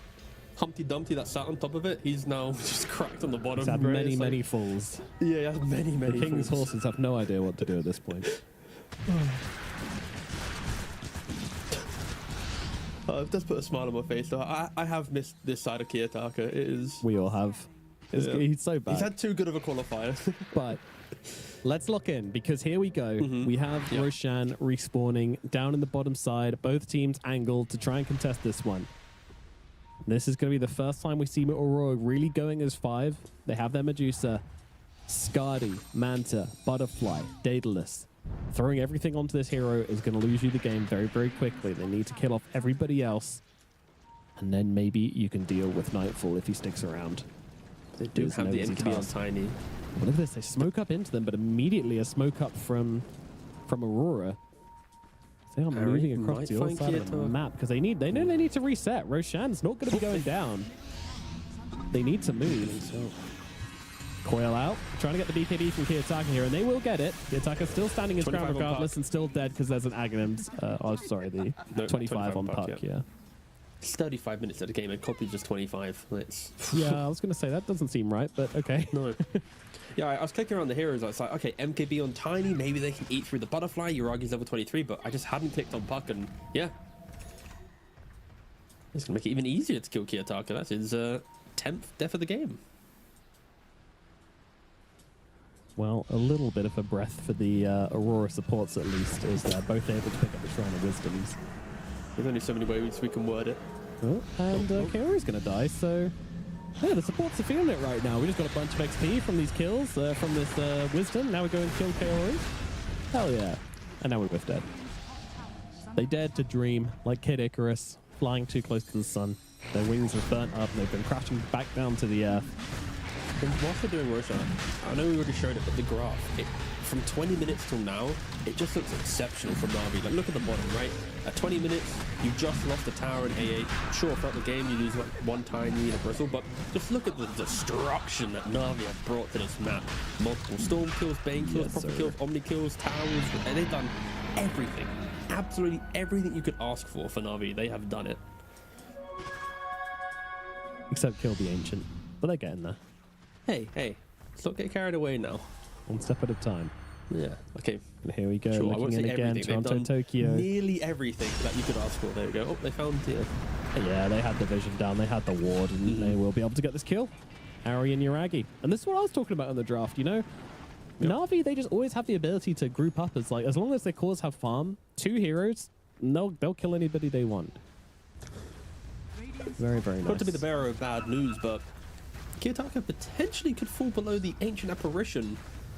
and every hero on Na'Vi if the game is to continue in its path. Radiant's top It is bad news. It's also kind of funny though, so I'll It's allow it. very funny.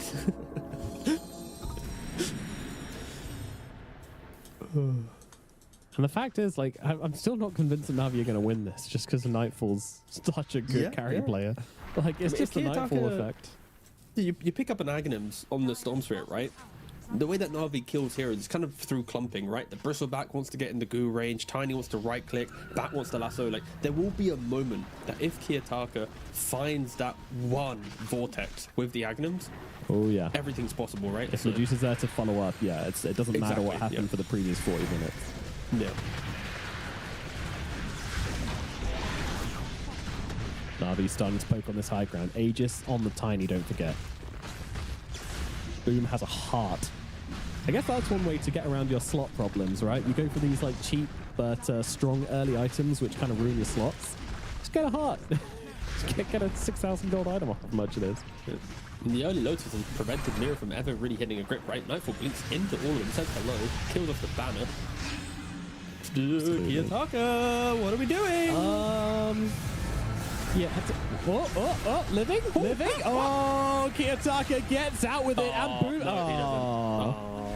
Well, Boom's dead as well, so, you know, trades have been made. And it looks like Kirora's having a pretty miserable time getting banged out by illusions as well. Toronto Tokyo comes in with his big hammer on the sidelines, but Nightfall is getting very, very low, but they can't stay on him. Yuragi suddenly finds that he's pretty lonely in this fight. Ari coming back into it, though, gonna find himself a target, stays on top of Panto. BKB's there as well. Toss back from Yuragi to get off the damage onto the supports. They both get taken out, but the Bane's there with a buyback. Meanwhile, inside of the base, Medusa getting back her mana and TP back in to make sure they keep these barracks alive. So, to have a quick damage recap on that one, seeing exactly what went down here, pretty much an even trade, but buybacks coming out from the supports of Aurora is costly.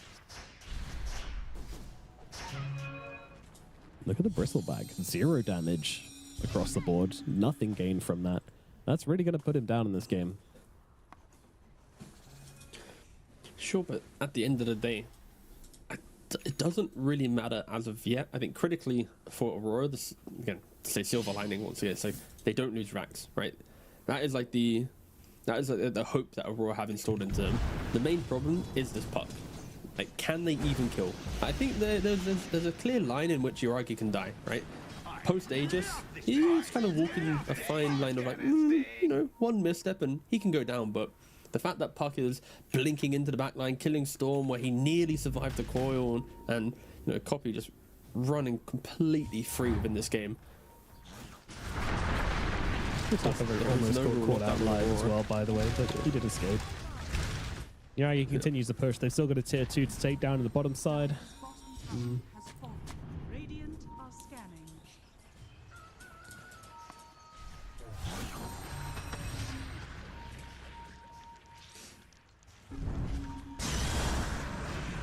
Lasso out onto Toronto Tokyo. Big target here. Can they do the damage to finish him off, though? Yes, they can. Copies in with the coil, and that'll get them the kill.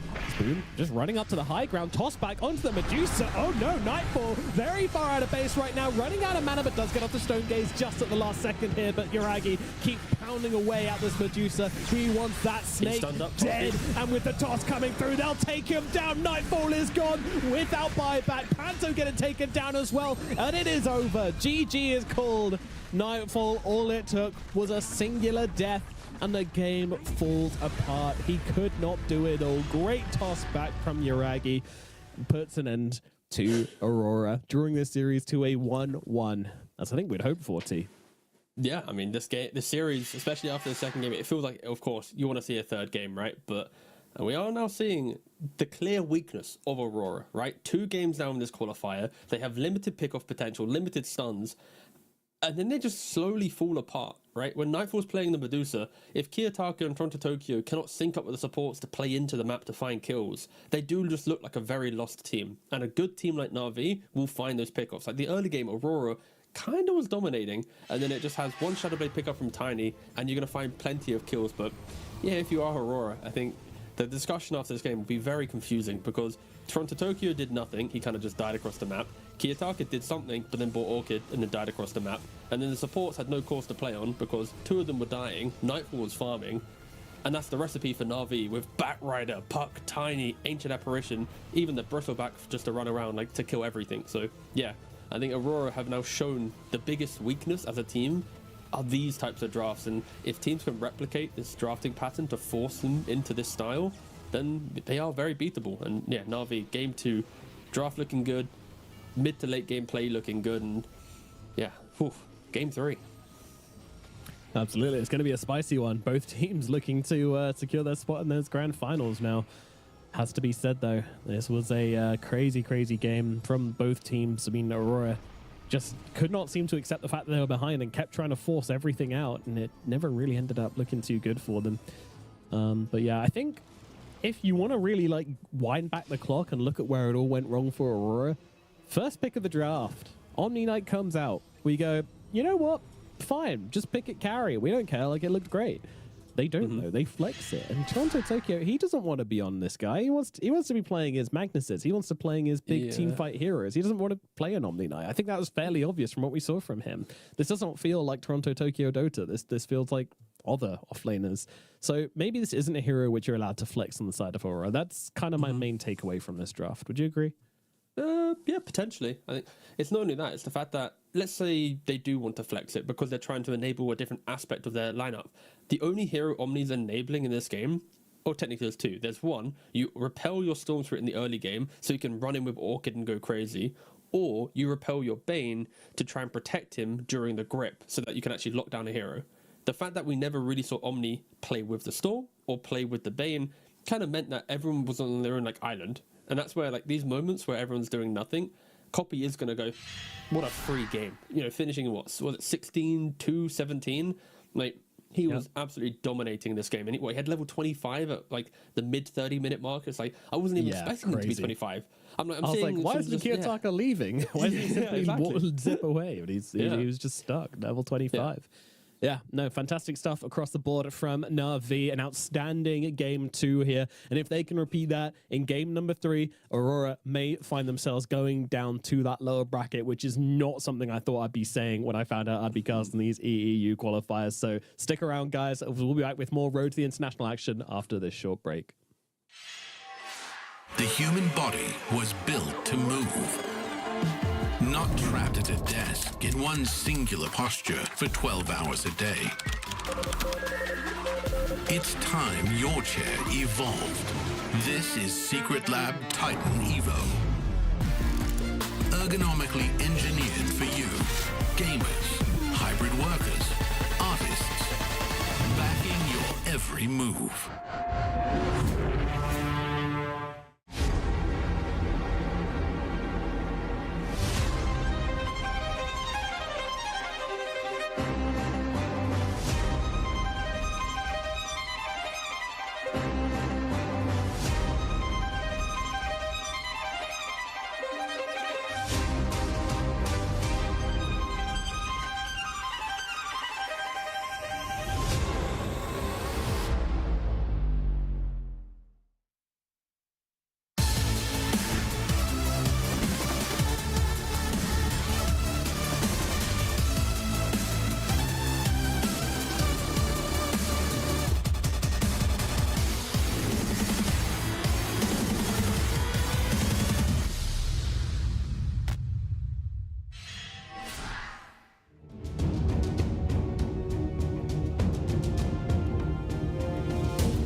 Aurora have been pushed to a game 3 in this best of 3 series against Na'Vi here in the upper bracket of the EEU qualifiers in the road to the international. Governor, I mean, for the people that missed it, can you give us a quick recap on what happened in game number 2 and how we've ended up in this situation?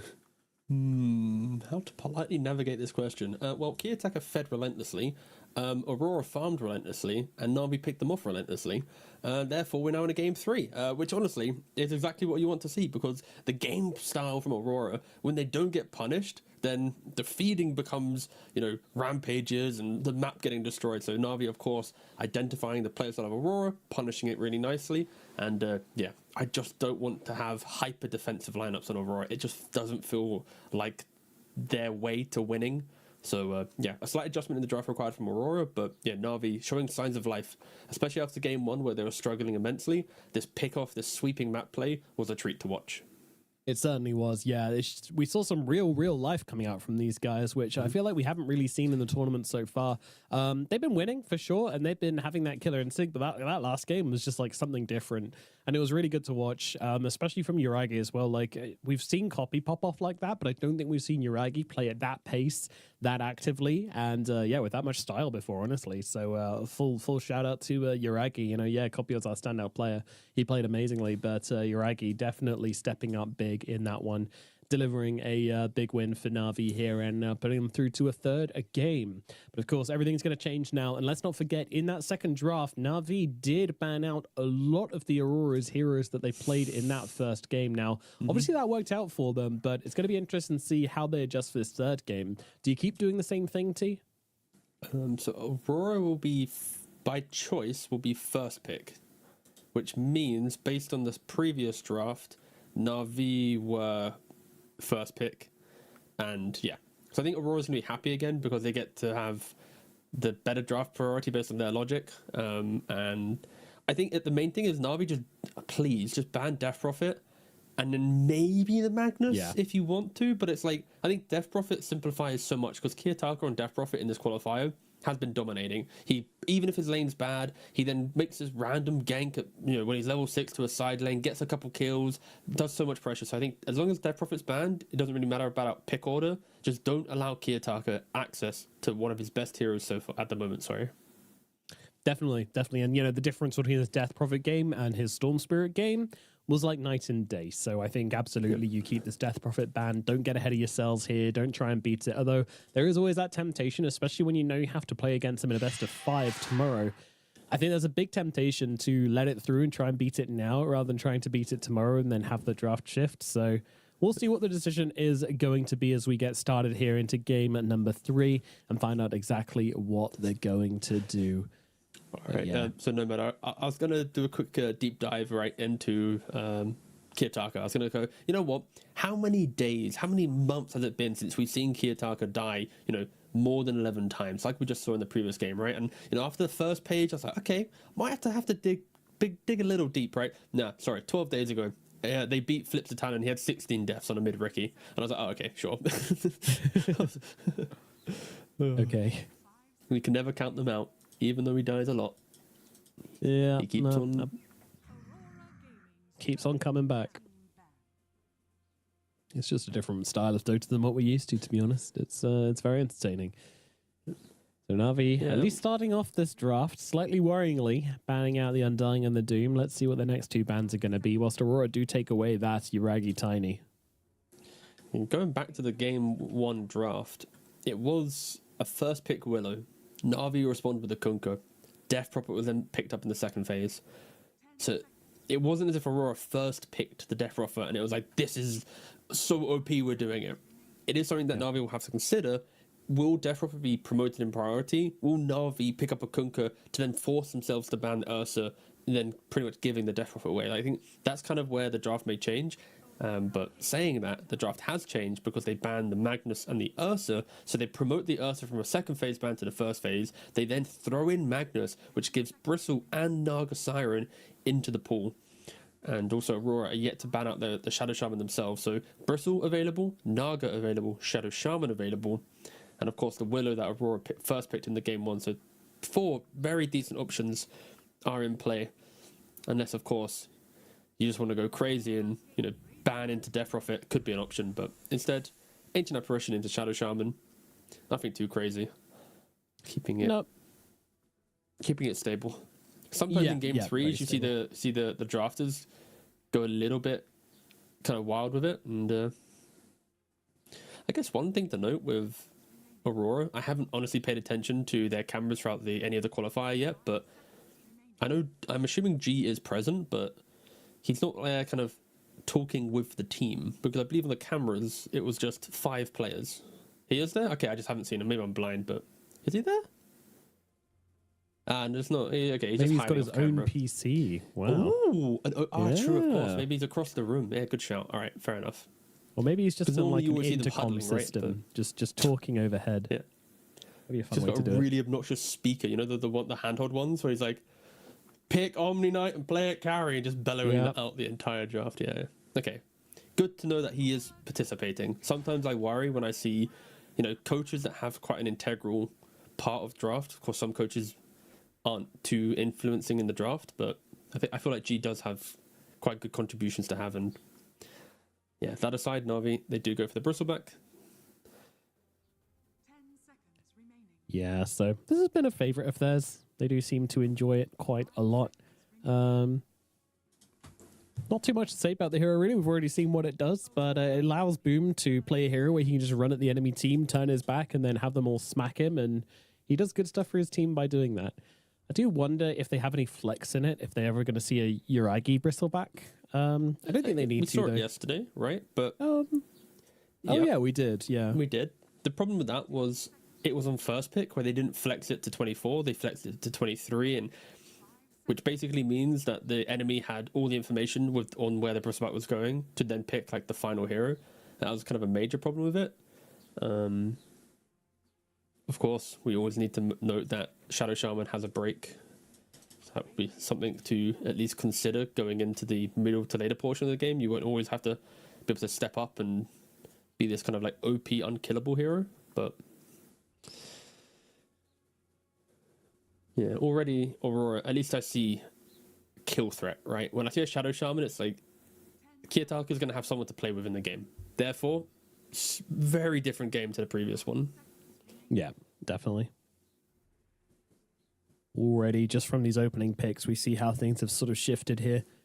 And we're still banning out those Na'Vi heroes, the one they've wanted to play previously. Kunkka, Shadow Demon, heroes which they've relied on a lot. But interestingly, not getting rid of the Ari Bat. Do you think that Ari is very much, he's not that consistent in how he plays. So he's had some really good heroes, some not so great heroes. But Bat Rider's definitely been one of his best. But they'll take out the Shadow Demon again, his other very good hero. Yeah, but importantly, they ban out the Abaddon here. Right, so they're respecting Nightfall. Of course, Abaddon in lane against Bristleback is really nice with the passive. The fact that you never really die to the Bristleback. It's kind of like an annoying wall that Bristleback can never overcome. And the whole point of offlane Bristle is to overwhelm you. I'm wondering, they ban Abaddon to protect Bristle, but now Death Prophet is available. And I don't know if a silencer is a big enough deterrent for Aurora to not want to go for it. Your item build is Ags, BKB, Blink. Like, you very quickly do get to the point of itemizing to not care about the silencer. Yeah. So I do feel like there could be a world where Aurora just pick it very quickly here without any cares. Yeah, back it up with an Oracle as well. But with that Naga Siren still in the pool, they'll go for that one instead. Why not? Sure. The Naga Siren, it was, again, banned out in game 1. But here, it's always very nice as a resetting position 5. Of course, you need to respect that. You are playing into global. So when Na'Vi goes for a kill, you are going to get that kill with global covering you. And then it's the kind of the post-global what happens. You have to assume that Naga Siren will come in with a song. If you don't kill during global, there will be this major disengage. And yeah, as expected, There it is. there is the Death Prophet. So I guess my only concern is we knew it was coming. So Na'Vi has to know it's coming, and they don't have an answer to it as of yet. They wanted to play against it, though, didn't they? Like, I think that's the obvious thing here is that, like, they lost Has to against be, it yeah. game 1. They won game 2. They want to beat it so that tomorrow, if they have to face Aurora again, which is likely, then they have that, already taken care of. Yeah. I think that's really important for them. Rubik going to come out. Good steal potentials here. Very, very good steal potentials here. Yep. Oh, true. Actually, we've yet to really seen Rubik versus Nagasari, but with the change to, again, quite an old change, but the AoE of Song leveling with the spell, it's actually pretty easy for Rubik to at least spell still during Naga Song. The issue will be if Naga's on the ball, you Song, you instantly deluge, then you can't steal it, right? But it will be a battle between both the Naga and the Rubik. Like, can you get the spell still off? Do you get the Song? And yeah, it'll be a fun one, of course. Shaman will give away some good spells as well for Rubik to take. Yeah, They also had his pick of the litter. I'm still looking for the answer to the Ags BKB timing of Death Prophet. What stops that overwhelming Kiyotaka jump? And okay, the reason why I think the Death Prophet is such a scary hero against Na'Vi is a lot of copies mid hero pool that he thrives on is Ember gets deleted by Death Prophet, Tiny would get pressured by Death Prophet, Pango pressured by Death Prophet, Storm, unless your supports help you a lot, you still lose your tower, pressured by Death Prophet. Maybe later in the game you could argue it's okay, but still, the window of pressure that I'm so scared of, that's what Kiyotaka needs to do.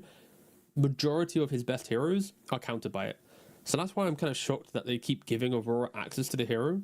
They beat it when they banned it, and now they have to go again. So yeah, I do agree with you in the idea that Na'Vi, they kind of want to learn more about Death Prophet in this third game. Again, if they are to get lose the series, they do go to lower bracket, they win that best of 3, you got a best of 5 to qualify to the next round of the road. So it makes sense, but yeah, giving out the Death Prophet really just it makes the game so much harder, both in draft and play. It does, yeah. Really gonna have to dig deep to come up with the answers here, and right now neither of us are convinced by what they've come out with so far. Like, I wouldn't have even mind to see like Alina or something. I've not been calling a lot for that hero recently, but I think the hero is better than the amount of play it's getting, and it can just burst the Death Prophet down, which they, few other heroes really can. So there's no save as such as of yet. It's just the Naga Siren, which we've already mentioned is covered by Silencer. Now Axe comes out for Aurora. Okay, this is something which Na'Vi have been playing a decent amount, and now Aurora's going to get their turn with it. Yeah, and just in case you are a Western European fan and you are watching the qualifiers for Team Board, this won't be a carry axe. This will be a offlane axe. Of course, in the offlane, you want to go for the blade mail, the blink, and you do get to turn the bristle in the right direction. So comboed with the blink from the Death Prophet, it feels like the front line will get executed. And I like the fact that Aurora playing into a silencer, they have multiple heroes now that once they enter the fight, global doesn't really affect them. Once DP has BKB, she doesn't really care about Siphon, so she's like committed, right? Even if you get global during BKB. Axe, when you blink blade mail someone with cool, you get global, it doesn't matter, they're already right clicking you. So the silencer has to be very proactive. You need to lead the fight, because if you're the ones reacting, the global doesn't help you in the grand scheme of things. That is true. Nightfall, Global. yeah. There's a potential for them to overvalue it here as well, which can always be a bit scary. Got to make sure that you're respecting the timings on the side of Aurora. You probably need to ban out just a casual PA for Nightfall, I think. 5 seconds remaining. Just the idea of getting more break and punishment, jumping around. You very quickly itemize for Dispel. It could be a decent option. Na'Vi, they're banning out Gyrocopter, a hero that just independent shoves the wave. I'm not opposed to it. I don't mind the ban, but I'm just trying to think of what's a carry that gets through lane, will utilize the space from Death Prophet and put Na'Vi on this weird and awkward timer. Especially with a Sven ban as well, right? A hero that likes to buy MKB, has high armor. And okay, they banned Shadow Fiend. Again, fair play. You know what? I actually respect that ban a lot, because Naga Siren with a carry Shadow Fiend, that's going to be a really strong lane. You can actually just kill the Bristback several times, so that's actually a better ban than the PA. So yeah, I do like that one, but yeah. Na'Vi themselves have been a victim to the Song into Requiem combo previously in this qualifiers, so not wanting to go down that route again. Mm-hmm. It does feel like Na'Vi wishes they had access to 2 or 3 more bans, right? If they really could, it would be a Shadow Fiend ban, Gyro ban, PA ban, maybe Medusa ban. There's quite a lot of options actually that would feel pretty good. But yeah, Aurora, they run it back for the Medusa.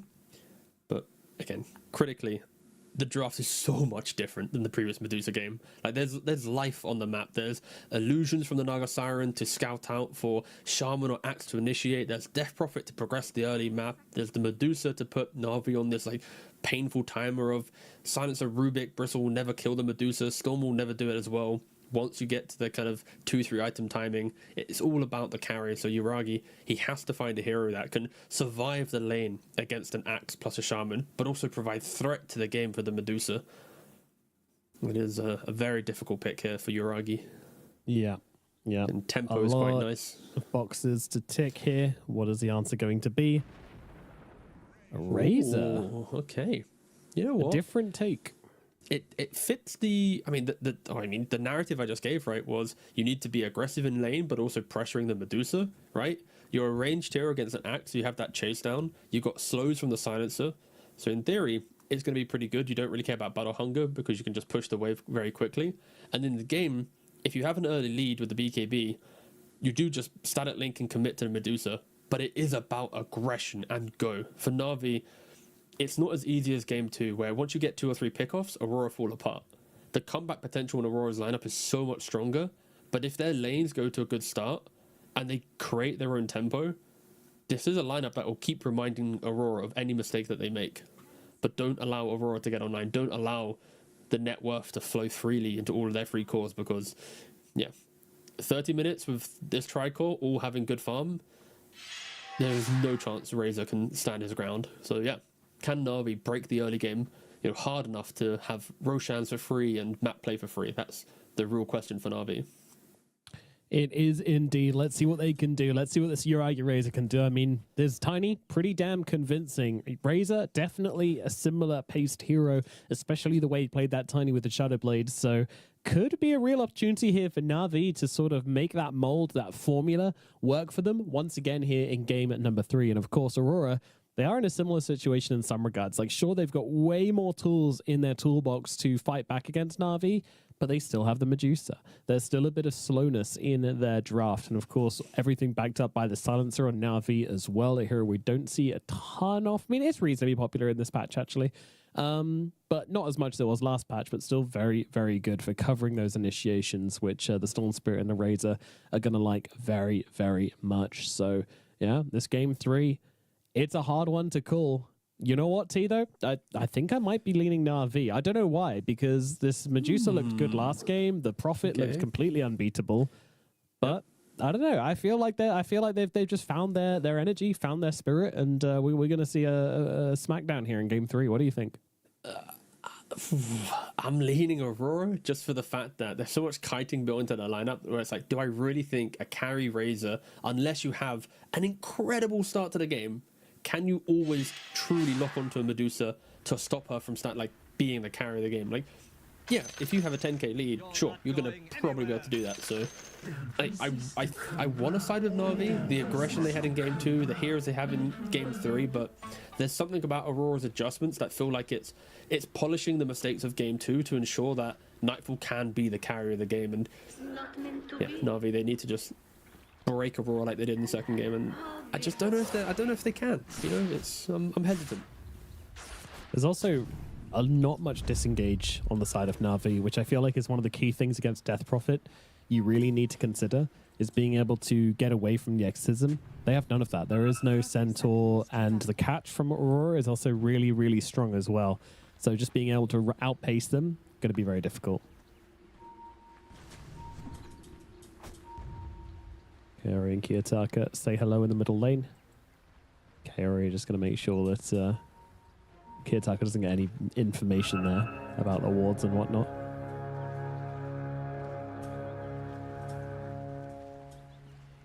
Like, I absolutely, like, my brain is 100% going Aurora here. Like, I don't think they should lose, but I don't know. For some reason, I can see Na'Vi doing it. They definitely have the tools to do it. It's just a tough game. Yuragi being poked out pretty aggressively here by Panto and by Mera.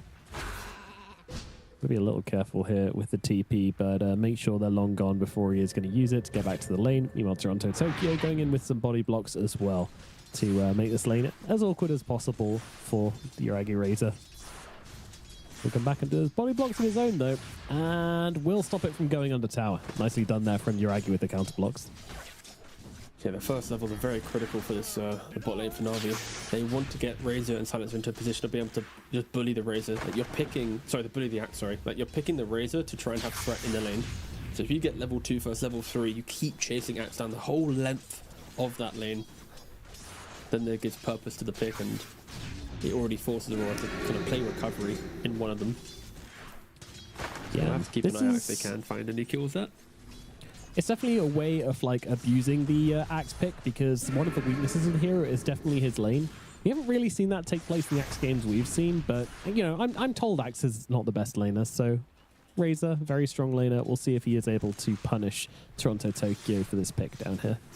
Yeah. Axe's laning always thrives when you kill the support. If the support makes mistakes and you get a couple kills on him, then there is so much life to it. And Koyo already feeling victim to that, right? He's getting, you know, ether shocked, he's getting battle hungered, just constant spam onto him.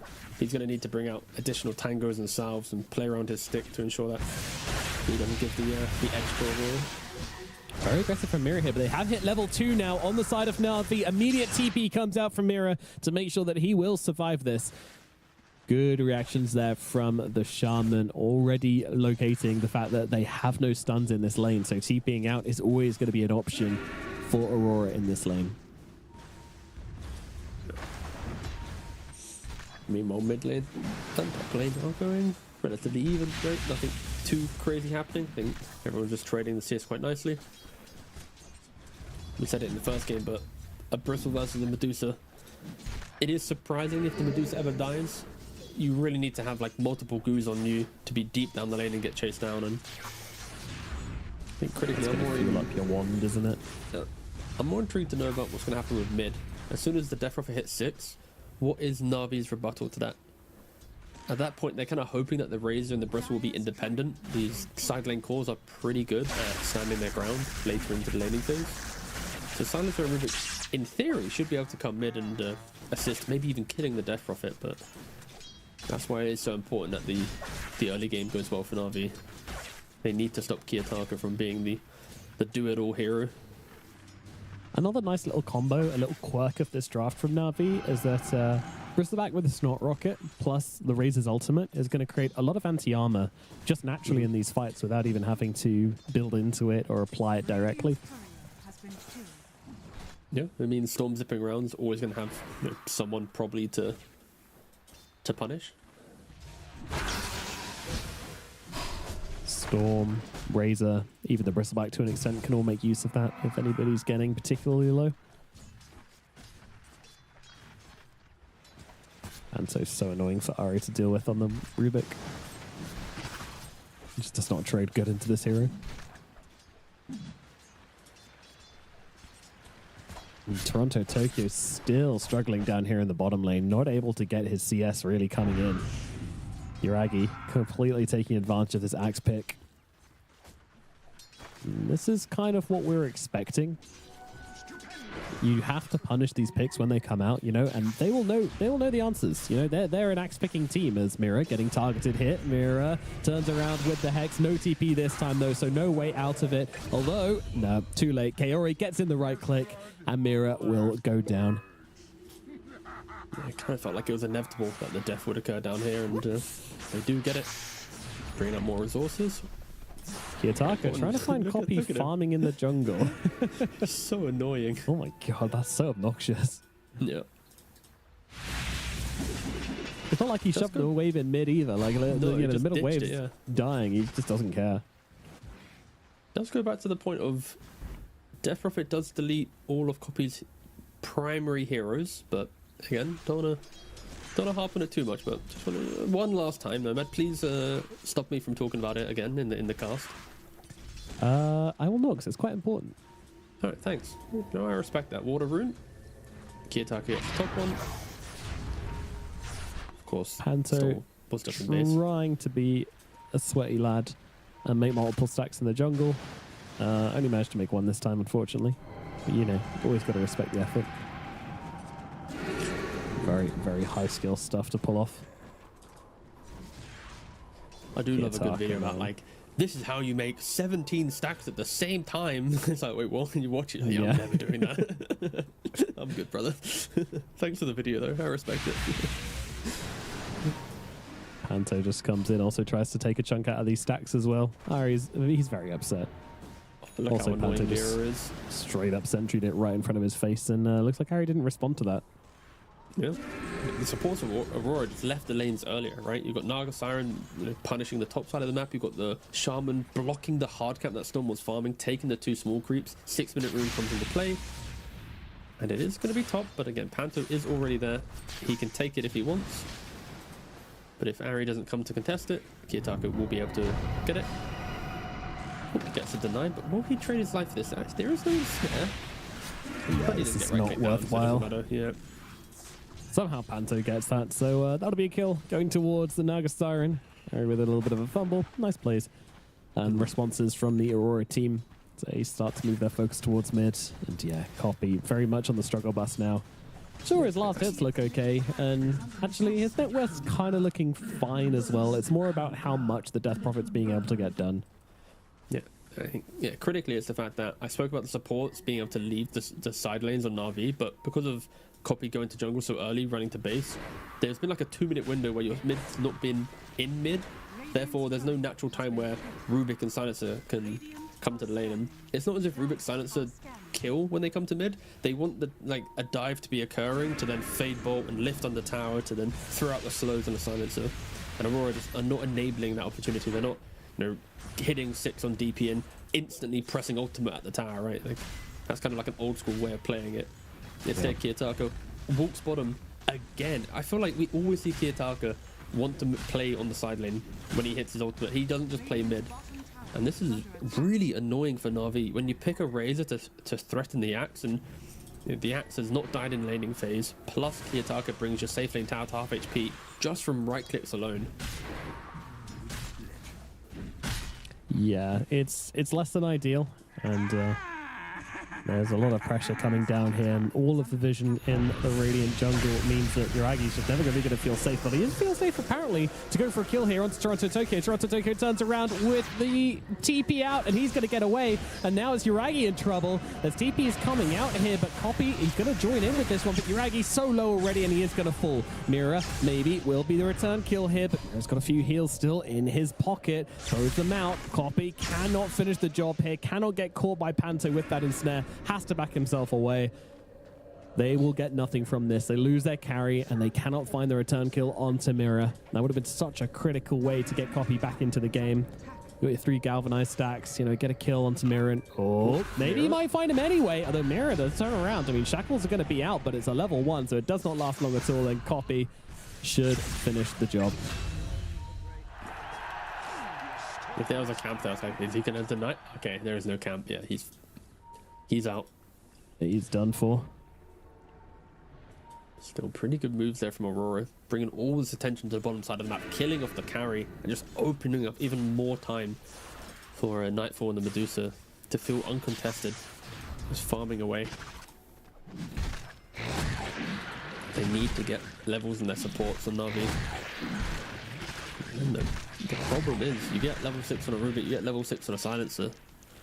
The heroes then want to see aggression from their opponent, but what happens when Axe hits the jungle? DP hits the jungle, Medusa hits the jungle, like they're gonna have to smoke up themselves and try and find a kill. Drag Copy into the fight and see if they can kill anyone. They have to start playing. Yuragi is going for this kind of glass cannon build. I was wondering how he was going to play out this Razor, and at the moment he's got the Mjolnir queued up. 2 Mjolnirs. 2 Mjolnirs in fact, yes. Yeah, it was a Mjolnir and a Maelstrom. Doesn't work, by the way, but imagine. Maybe he misses Maelstrom, yeah, so much that he's just like, oh, I'll just buy them both and get the old active and the new active.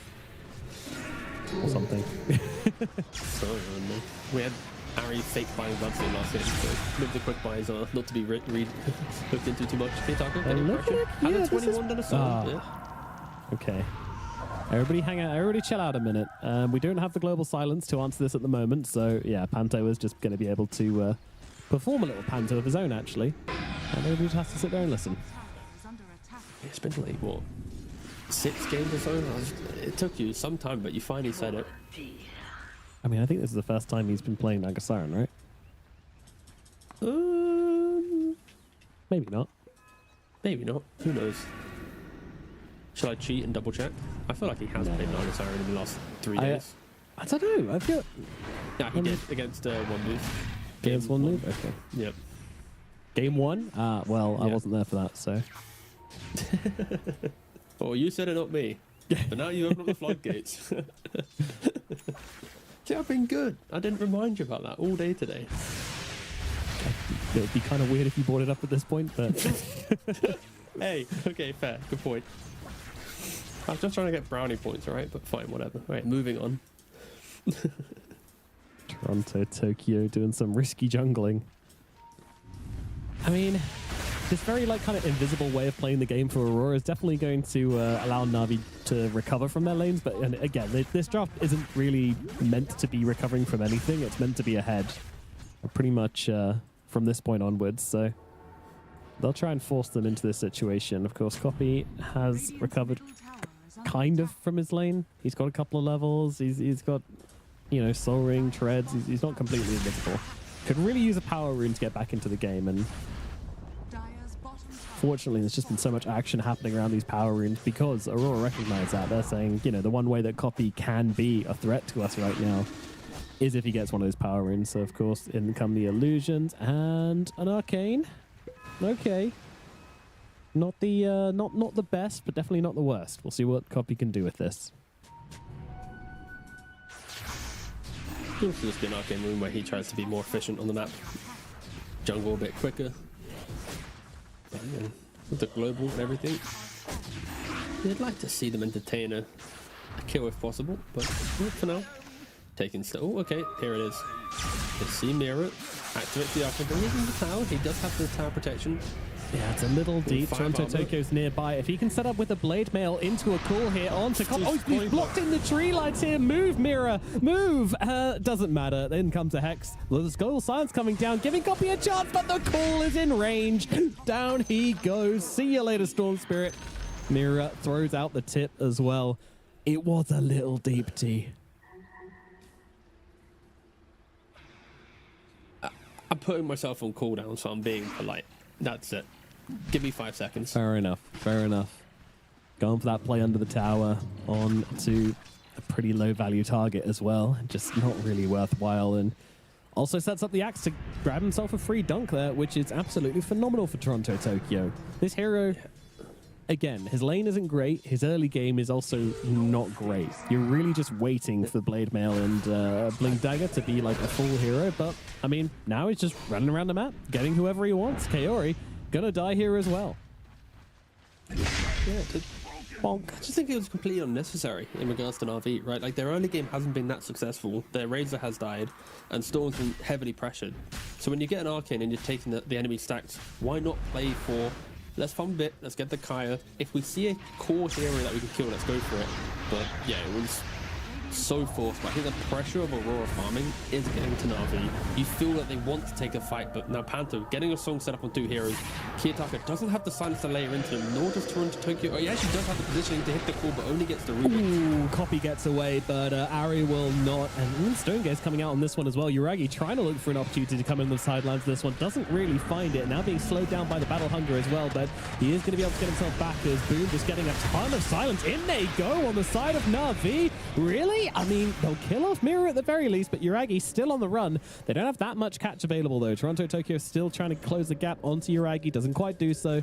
They secure Uragi a kill and get themselves out. Exorcism, it might not be able to take down this tower, so delaying the game a little bit more. And in fact, Ari going on to Kiyotaka. They've got to be quick here though, because those ghosts are about to come home to Mama, and they are going to heal him right the way back up again. Global silence coming down from Kaori, but they now realize that Kiyotaka is absolutely fine. Not under any threat at all, although Ari's still being annoying and getting Nightfall a little low, but there's no follow-up at the moment. They just don't have the damage on Na'Vi. They've got the survivability when they don't get hit by an axe call, but with how long that fight lasted, and her global Storm's doing really nothing in the fights at the moment. It's all Aurora, and 8.7k net worth Medusa happily TPs in with the Manta. And Courier, he steps up into the enemy jungle and just dies. Yeah, it really does feel like Na'Vi are falling apart. A draft in which we were expecting a bit more aggression. Sure, we had no expectations of Storm, who got picked into Death Prophet to win the lane, nor did we expect them to protect their tower. The point is, it's just like the smokes, the map movement, maybe being more efficient through how you farm was the recovery, but none of it really happened. They are just getting out-farmed and outplayed at the moment. They had this window where Toronto Tokyo didn't really have a great lane. He's sitting in the jungle with like half a blade mail. Na'Vi come in and invade the triangle. And at that point in the game, if they just sit on Aurora's side of the map and force Aurora to have to use their spells on them, I think that's a big win for Na'Vi. I think that's a situation they can play into, but diving tier 2, getting awkward with it, Copy forcing the issues is just never really going to look that good. But Mira's trying to go for a solo play onto Kaori, is going to get him. Now turns around with a shackle onto Copy. Copy doesn't have the most mana to play with here and is actually just straight up going to have to try and leave. Playing them. Yeah, he's actually kind of winning this, isn't he? Copy just needs to get out. Does and do then so. imagine from downtown, Axe just got to dunk that in. Oh, he's looking for it though. He's running. He's beelining across the map. Copy. He knows Copy. Okay, he does have TP mana now. Okay, he's out. Toronto Tokyo. He was trying. Radiant's bottom tower is Yeah, under you got to go for TP those. stop though. Yeah. Goes to play behind the Medusa. We didn't talk about it, but Kiyotaka going straight for the ult, right? Going defensive, respecting that Na'Vi might get a kill on him, and man, though. I feel like the kill threat on Na'Vi now just is locked into when will Yuragi be ready, right? What happens when Yuragi gets me on a BKB? Sure, it is going to probably be when Medusa has, Manta, Butterfly, and a Hurricane Pike, so that static link won't have crazy value on the Medusa. No, definitely not. Yeah, it's a struggle to see how Na'Vi play out the rest of this game, but nevertheless, it's only 5k gold. It's still plenty of Dota to come, but yeah, from this position here, fire are scanning. I don't know what they can do. Jump in, a cool Ari, another random death. Dire's top tower is under attack. And yeah, things really on rails now for Aurora as well. Just Nightfall, he's going to farm up. Every time he hits a timing, he's going to start bullying down these towers. Then he's going to farm up for his next timing. Every time you do this, if you see a hero on the side, Toronto Tokyo will jump in, will get a kill. Kiyotaka, of course, also able to play his own timings this game. Panto going to be forced to sing to get himself away.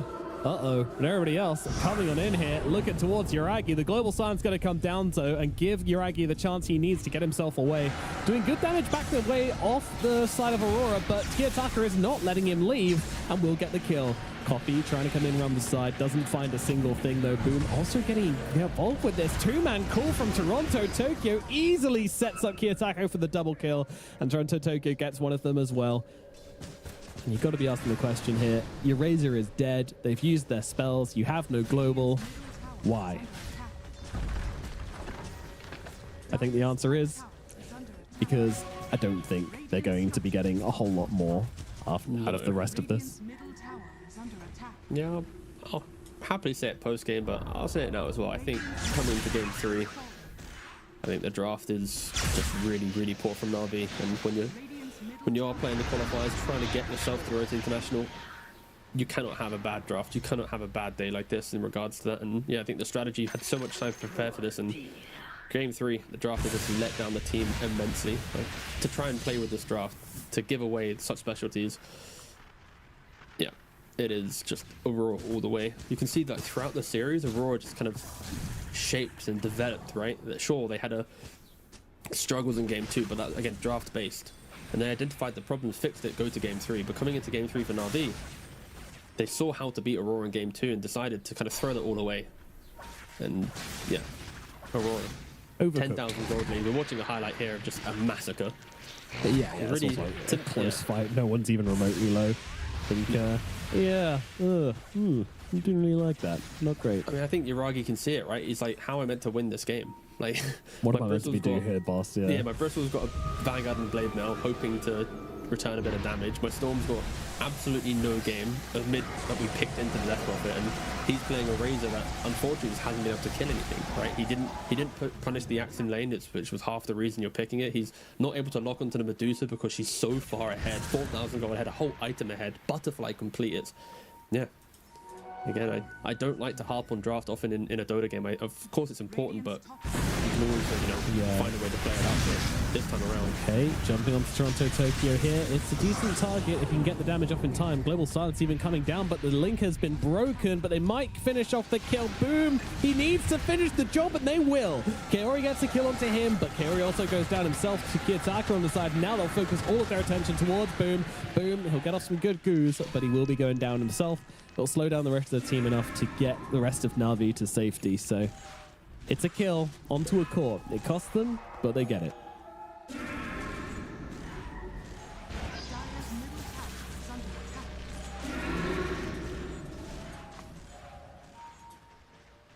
Nightfall just so scary now as well. Manta style butterfly. Even if you do link up Nightfall through the entire fight, he's not really going to care. We might see that come to pass now here as they try to make the play, but I mean, they've still got their Bristle back there. Silence out onto Copy. Yeah, he's just getting killed off. Yuragi also in trouble here, just stuck on the front lines, also going to die. They have their Bristle team. They're broken. They're broken. This is, I'm sorry. Yeah. He's got the Essence Ring. He has 11 wand. Yeah, this DP is not as low as she looks. Gonna stick some straws into those enemies and start sucking away. And Ari's gonna be dropping as well. That is gonna be a triple kill for Kiyotaka. Boom nearby. Can't go too close to the hedgehog. Gotta stay a respectable distance, but that will be the ultra coming out for Kiyotaka here as well. My god, Kiyotaka on this Death Prophet. Completely unanswered in the draft, completely unanswered in the game. They let it through, and I still have no idea why. There's only so many ways I can word it, but Yeah. it's just yeah. Is it stubbornness? Is it a lack of respect, a lack of understanding? Like the way That's that you what I set up want the to kind of draft. say. Like, it feels to me really that they were just like, oh, we're going to let it through, and maybe their idea on how to kind of functionally answer the hero is just incorrect. But it's like if you let the Death Prophet through, then the logic has to be your side lanes are strong enough that you pressure the carrion off lane, so then you have the resources to then sweep into mid lane and then find the kill, or your mid lane is able to play into the Death Prophet well enough that you can then follow the Death Prophet. When she rotates with Exo, you follow her, you keep taking the fight, you keep bruising her as she tries to bruise you, right? But that's not the case. Like this, the entire draft of Na'Vi has, like, Bristle concedes to Medusa. Again, Razor maybe could have done a bit more against the Axe. I can give them that one. But the Storm's going to do nothing here. You are going to lose the early CS. You're going to lose the everything pretty much. So I'm just honestly shocked that a game 3 upper bracket qualifying like game has such a weak approach to a Death Prophet that we knew was coming the entire time. So Yeah. Na'Vi did it to themselves. It really is as simple as that. And again, luckily for Na'Vi, this is going to be a wake-up call. When they go to low bracket, when they play up against the team down there, and then potentially go up against Raw in the grand finals, like Death Prophet should now be #1 priority. Should have been like that today, though. I agree. Stone Gaze comes out. That's going to freeze Stunned up by Yuragi the solid. jungle and- He's yeah. going to die. This is not a fight. It's another big old non-fight. There's a song just to make sure they can clean up absolutely everybody in here. Maybe the Storm Spirit can get away. Global Silence to cover them here on Na'Vi. Na'Vi trying to fight up into this, but they really do not have anything. Buyback from Kaori. For what? To do what? Just to get off the Global Silence. TP in and watch Boom. Trying to do another one. What the? Kiyotaka's dead. All right. Well, Boom gets him the tip. That's a powerful tip. Yeah. Thanks for the 1,000 gold, Lamau. Yeah. All right. That's empowering though. You know, getting Kiyotaka to all chat towards God. Tokyo. It doesn't matter that he's diving the tier 4s. You've got Kiyotaka to all chat. You've got him to a smiley face. Yeah. Oh god. This is a deeply unserious game at this point. Yeah, I think. Like normally, at least in these moments, right? You try to concoct like, what's the comeback? What's the maybe if Na'Vi can, you know, book a flight to wherever Aurora's boot camping, go kick in the cables, the internet cables, something, get a disconnect or something. But yeah, start of this fight, once again, every engagement just looks to be a massacre. The support's instantly caught off by the axe and Death Prophet. Yuragi, he tries to enter the fight, but aggro's the neutral camps, gets stunned up. He also gets sent back to base quite quickly, and he was running over them. 25 minutes in, 19,000 gold. This is what we expected to see, by the way, from Aurora. Like, in every game that they played in this qualifier, like, we were expecting, they are #1 seed. The fact that it's taken them, what, this is their 3rd series, this is the first game that they truly are dominating to this standard. They've had to warm up a little bit into it, but yeah, what a game 3 from them. Really showing the I think the experience both through play and coaching to ensure that this game 3 is not as close as it could have been. That's what it comes down to, isn't it? There's just so much more experience behind this Aurora side. You know, you would not see this kind of game coming out from Aurora, I don't think. Like, sure, last game they had issues, but it always looked like they had a way back into it, but ouch. Yep. All right. Blade Mail, the ultimate Kiyotaka counter. Good. Radiant's top tower is under attack. Imagine if Aurora lose this game, though. You know, like, we're both yapping about, you know, it's being, I mean, to be fair, I don't know what the win probability is. I haven't looked at it. It's probably like 2% for them, maybe 3%. If you could see it, it's going to bump up to probably like a good solid 5%. And, but it would be, that would be quite a beautiful way. You lose the Aegis. Alright, axe is down. Okay, it took towards Panther for people, but Yeah. Didn't really read into the mini, but maybe Panther told him to go die down there or something. Who knows? yeah, you'll be fine, bottom bro. Just go Yeah, you'll farm be it. fine. Yeah, it's fine. I'll TP. I'll save you. Yeah, I'm in range for Song, don't worry.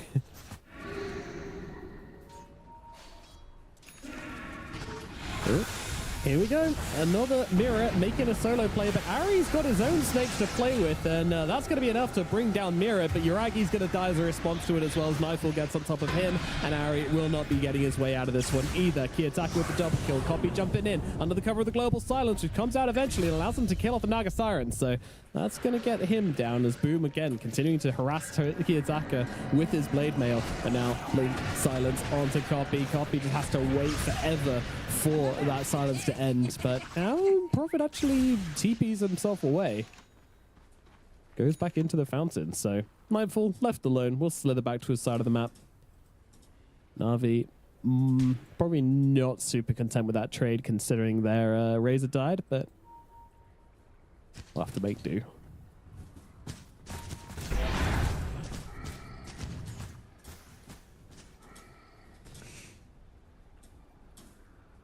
Been 27 minutes of Aurora domination, 27 kills as well going their way, a kill per minute onto Na'Vi, 17k goal advantage at this point in the game, and that's just looking to go up and up and up.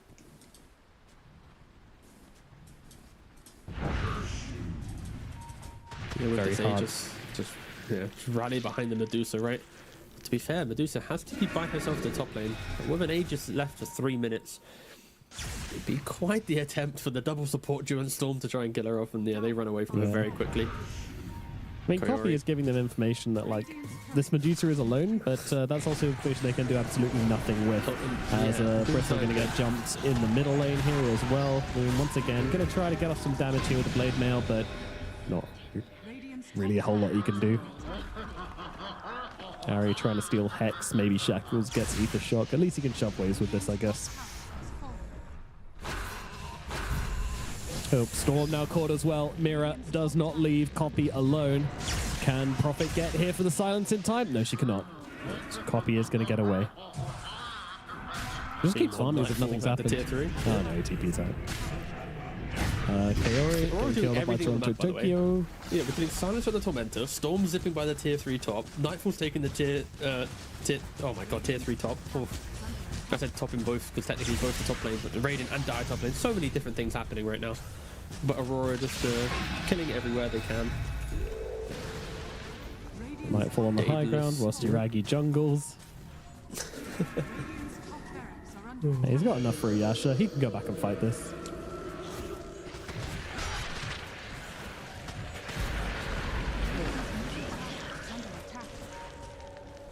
baffled, mate. Honestly baffled. This is the first game, I think, in the entire Tough qualifier game. where I've just sat back just in shock, you know? It's like... But luckily for Just go Navi, it's good to have a wake-up call in the upper bracket, right? Especially against the team that is #1 seed. Yeah, for sure. There's a for lot sure. to learn from this series to ensure that you are a new Navi for tomorrow. Definitely. I mean, hey, they'll definitely deal with the Death Prophet tomorrow, I'm sure. In one way or Yeah, another. no, that's... Who knows? Oh, Silence is on the high ground. Oh, sorry, still on the high ground. Getting silent. He is silence on the high ground. You're absolutely right. As I'll jump in onto Yuragi. Yuragi is dead. Aurora looking to stamp their ticket into those grand finals. They want to be just a singular match away from the road to the international. Boom, getting jumped now as well. There's the song coming out. Toronto, Tokyo, just putting himself in between the two, sitting there, ready, and gets lifted. But still doesn't really make much of a difference here. Yuragi tries to get the link onto Nightfall. Sure, you might kill him once, maybe. No, you won't. Just kidding. Nightfall's fine. GG is called. Game number 3, it goes to Aurora. Game number 1, they get squashed by the Death Prophet. Game number 2, they ban out the Death Prophet. Game number 3, they do not ban out the Death Prophet, but they get squashed by the Death Prophet once again. Yeah, and unfortunately, I think, for Navi's sake, they didn't really adapt throughout the series as well as Aurora. And again, as much as it felt like a negative cast, I'll be honest, but there was nothing else to say. I didn't want to lie to anyone. I wanted to keep it honest and What are we try gonna just do? I didn't want to just try and sugarcoat it for Navi's sake. They did it to themselves, and this is where sure they're smiling, but that's like they're smiling through the pain. The fact that a game 3, they're a game away from getting to the grand finals to get to book their ticket to the most prestigious event of the year, and then they pretty much just light up the draft and go, right, let's try and. I'm just bewildered. It was just an ugly game from them. Really, I don't want to see this tomorrow at all. This game, it needs to be deleted from my memory. I just can't remember a time where I've seen an upper bracket final for the road to the international be this. Oh no, man! Please talk. I don't want to talk. Honestly, I'm tilted. I don't at how want to bad talk. this was. I'm so tilted. Yeah, I mean, Aurora, they're very good though. Aurora, just to be clear. Aurora, course. this is Aurora that are #1 seed. I wanted this gameplay from them every single game. It's taken them a couple of series to get here, but this is why they are. But here's the thing, T. Insane. I wanted to see Aurora be really, really good. I wanted to see them outsmart Na'Vi, out-strategize Na'Vi. Do things. Yeah, sure. Just be the better team. But I don't. They're the better team. But just playing the Death Prophet again, getting that through the draft, having no answers for it on the side of Na'Vi, it doesn't really scratch that itch for me, to be honest, Okay, Tiga. Can I chime in as well for a second? Yeah, All right. get him on Just this. to be super clear, just to jump in for the fun of it, all right? This is... Oh, sorry, let me make sure I'm on the same correct page. Okay, good. All right. The reason why Nomad and I are so, baffled, okay, is not because, Death Prophet, sure, but maybe you tuned in after the draft, right? Okay? Aurora picked Death Prophet, and then Na'Vi, after seeing Death Prophet, then picked the Storm Spirit to then later on go for Razor as well, right? So they picked the Storm into the Death Prophet, all right? That's why we're so shocked. They picked a mid matchup that is going to lose the mid. That's going to give Kiyotaka absolutely everything. And he finishes the game 16-1-14. That's why we're kind of shocked, right? In the draft, we're like, guys, we got to watch out, got to be careful. Kiyotaka, his hero deletes Copy's hero pool. Do you want to see Copy play Sniper or Necrophos? Probably not. He's played a couple of Sniper games, but to force him there, it doesn't feel good. You want him to be on a playmaker. That's when Copy excels. That's why we're shocked. We saw it in the draft before it even started.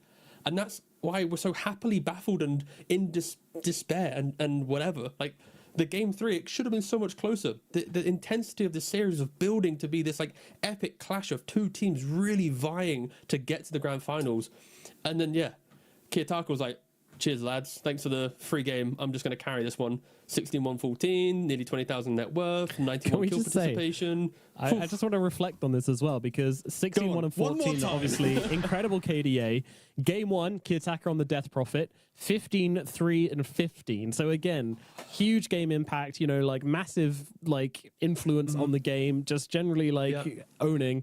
Game 2, Storm Spirit, 5-11. It's just 3 assists. It's an entirely different story. So, yeah, you know, we're doing our jobs here, guys. sure. We're just, yeah, we could just look at this and say, whatever. Like, you know, like I'd love to interview Na'Vi here and ask them what their plan was for the Death Prophet. And they just like did not think the hero was that good. I don't know.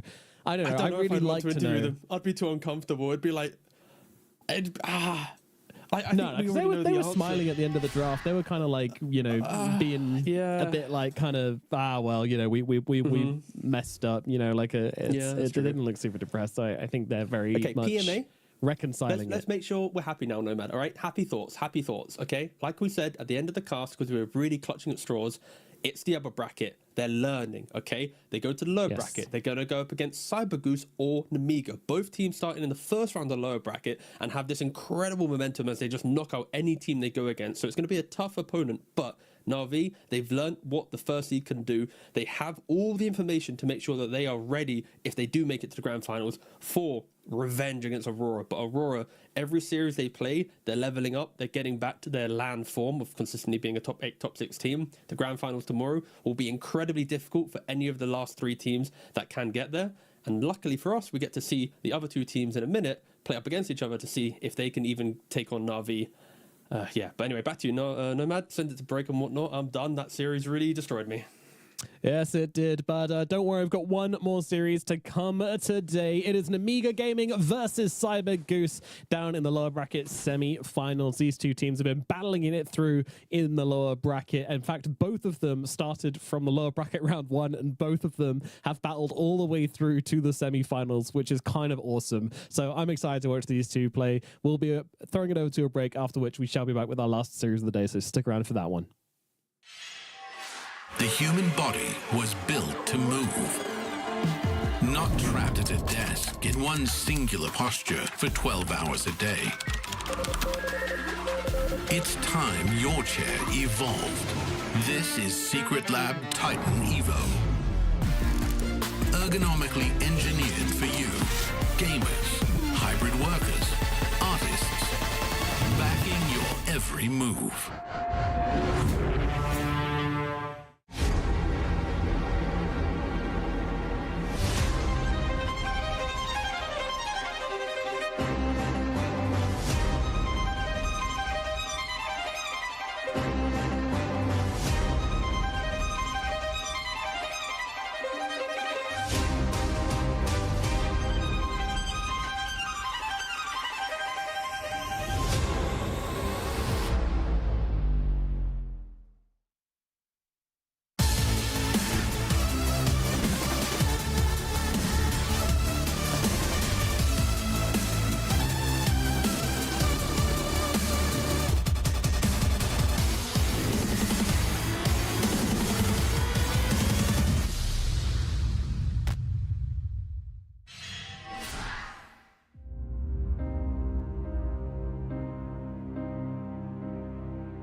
Welcome back to the road to the international qualifiers. This is the EEU region, and we are now down in the lower bracket semi-finals. We've got CyberGoose versus Namiga Gaming battling it out for their spot in those lower bracket finals. They want the honor of facing up against Navi to try to earn their spot in those grand finals. And yes, indeedy, this is how that bracket is looking right now. After Navi dropped that game, they'll be waiting for the winner of this series, who will play tomorrow.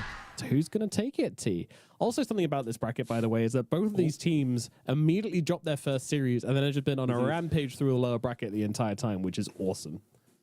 Yeah, and I should have probably checked this stat before, but I was trying to look at the last couple of years for like Eastern European qualifiers, like where did the teams that qualify, where did they come from? And at least in the last 2 years, 1W and then VP came through the upper bracket, right?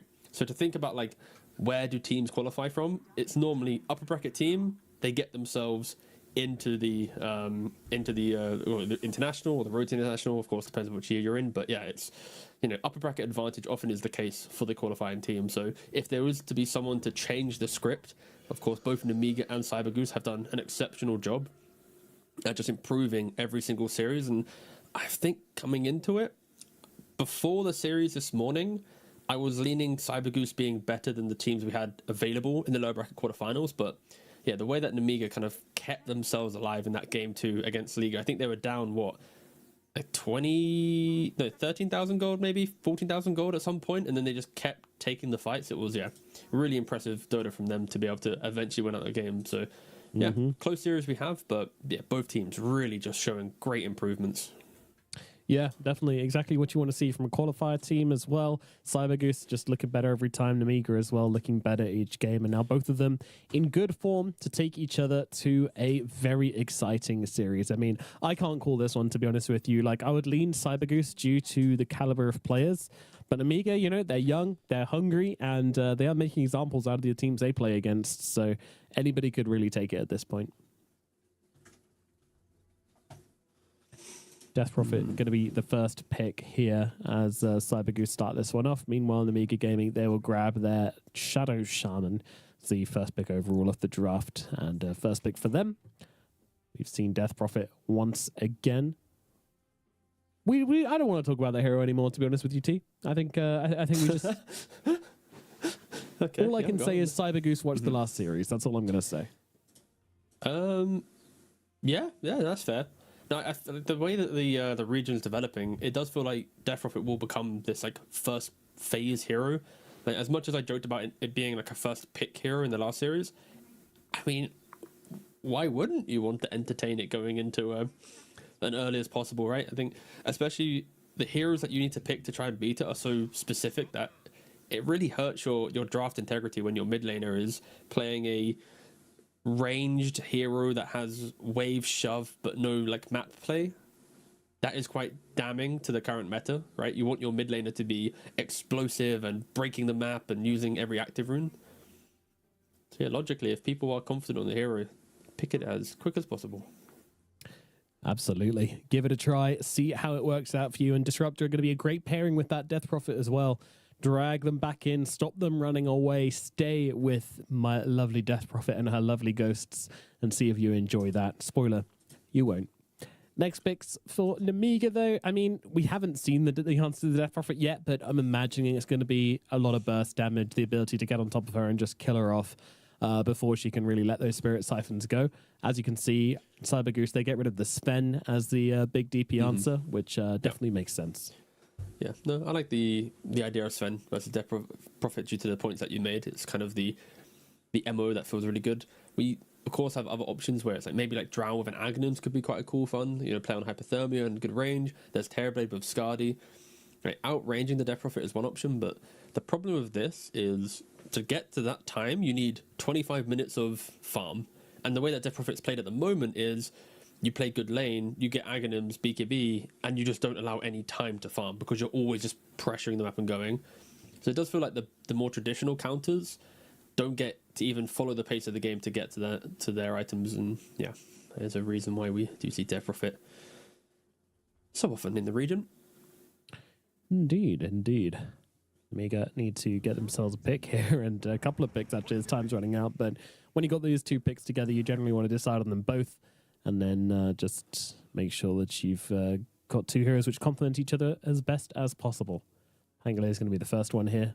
Next one, we shall see. But Pango, does this hero survive the middle lane against Death Prophet? I think it does. Mm-hmm. Yeah, it survived. It pushes the wave, and I think critically, it provides a window in which you can kill the Death Prophet. But you saw from the start of the screen, so far it's been the offlaner, right, playing it for Namiga. Therefore, it's going to be a different type of game from them. Of course, you could argue, oh, they're flexing the Pango, but I think critically, because you see Disruptor in the 5 role, you pick Pango and Willow as your offlane combination, you probably can kill the Disruptor quite nicely. When Death Prophet gets some good timings and goes to play pressure, both of these heroes will TP to that lane and get the kill. So I think they have kind of answered the Death Prophet's early game through, if she ever steps up to a tower, Namiga are ready to bring numbers. Rolling Thunder, Bramble Maze, Terrorize, etc. They do have the tools to at least control her. Maybe not kill her as of yet, but the control is available. We just need that big bursty carry hero to come in, and we'll be pretty happy with what we're seeing, I reckon. Cyber Goose, of course, they've got to come up with their own problems here. Batten's going to be the first one of those. Always going to be quite nice against the Shadow Shaman, break somebody out of shackles. Just generally a very obnoxious hero. Also, bit of flexibility as well. Can move from the carry to the offlane. You can do what you want. Yeah, again, T2000 has played it a couple of times. So let's 1-1. assume that DP mid, ABBA carry. It is looking to be a kind of the same playstyle as Aurora, right? It's get your DP online and then everyone's buffing her up. Disruptor's holding people in place for Death Prophet to do damage. You've got Abaddon with the shield, like you mentioned, to keep the Death Prophet alive. It really is a strong laning phase and to break the map. And every time we say strong laning phase, it feels like soon after Bat Rider's picked up. And yeah, Abba can be with the Bat in the offlane. Abba can be the carry, keeping it all open. But critically, it doesn't matter about the flexibility. The identity of their draft is, like I said, strong lanes into keep just pushing the game forward. And for Namiga, they don't really have a strong front line to protect them from this aggression. Pangolier once roles used, and that's it. All the pieces of the draft come falling down. So the next two picks from Namiga either need to have really good laning presence to give them the upper hand, or be really hard to kill so that you can just protect your objectives whilst you're, farming up from behind that. All right, Namiga, what is your carry? I feel like they should pick it up now, otherwise it might just get banned out in the next phase. You have a lot of information here to work with. Of course, Cyber Goose do have the overall last pick. But right now, they will grab themselves. Hooray! Lena's come out! Finally! I've been waiting so long, T-Governor. Congratulations. Thank you. Most likely will be the mid lane, right? We already said that against Death Prophet, you want to have high range wave shoving heroes, right? And Lina is one of the classics that does it. So yeah, I don't mind it. They still haven't solved the problem of who stands up front to start the fight, right? Everyone kind of wants someone else to start the engagement for them on Namigo. So I'd like to see that be in the carry role, a hero that can do that for them. But yeah, critically, they've got the answer to Death Prophet. With the counter skirmish potential, the laning phase, they do have answers. Now it's on execution and finding the front line. Or frontline hero, to be specific, sorry. Yeah. Standing their ground against this draft is not going to be easy, though. Death Prophet going to be outputting so much damage. Abaddon also going to be laying in quite a lot as well from this carry position, and Bat Rider just picking off anybody who wants to try and come and help you out. There's not a ton of options. Tiny going to get banned out.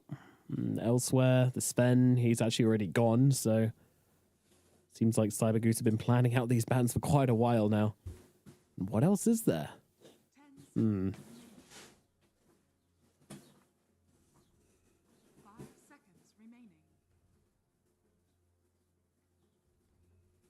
Lifestealer, I suppose, could be a potential. I mean, you don't really want to pick Lifestealer into Bat Rider particularly, and Disruptor's pretty good against you as well, but I don't know how many more options you have. And yeah, you can see Cyber Goose here just ban out the Gyrocopter. They don't really see what else they can do on Namiga.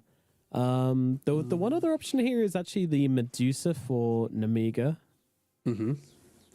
I think that works well for them. Yeah.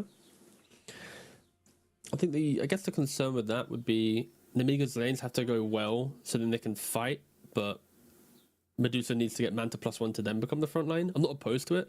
I think it can work out quite nicely. Yeah,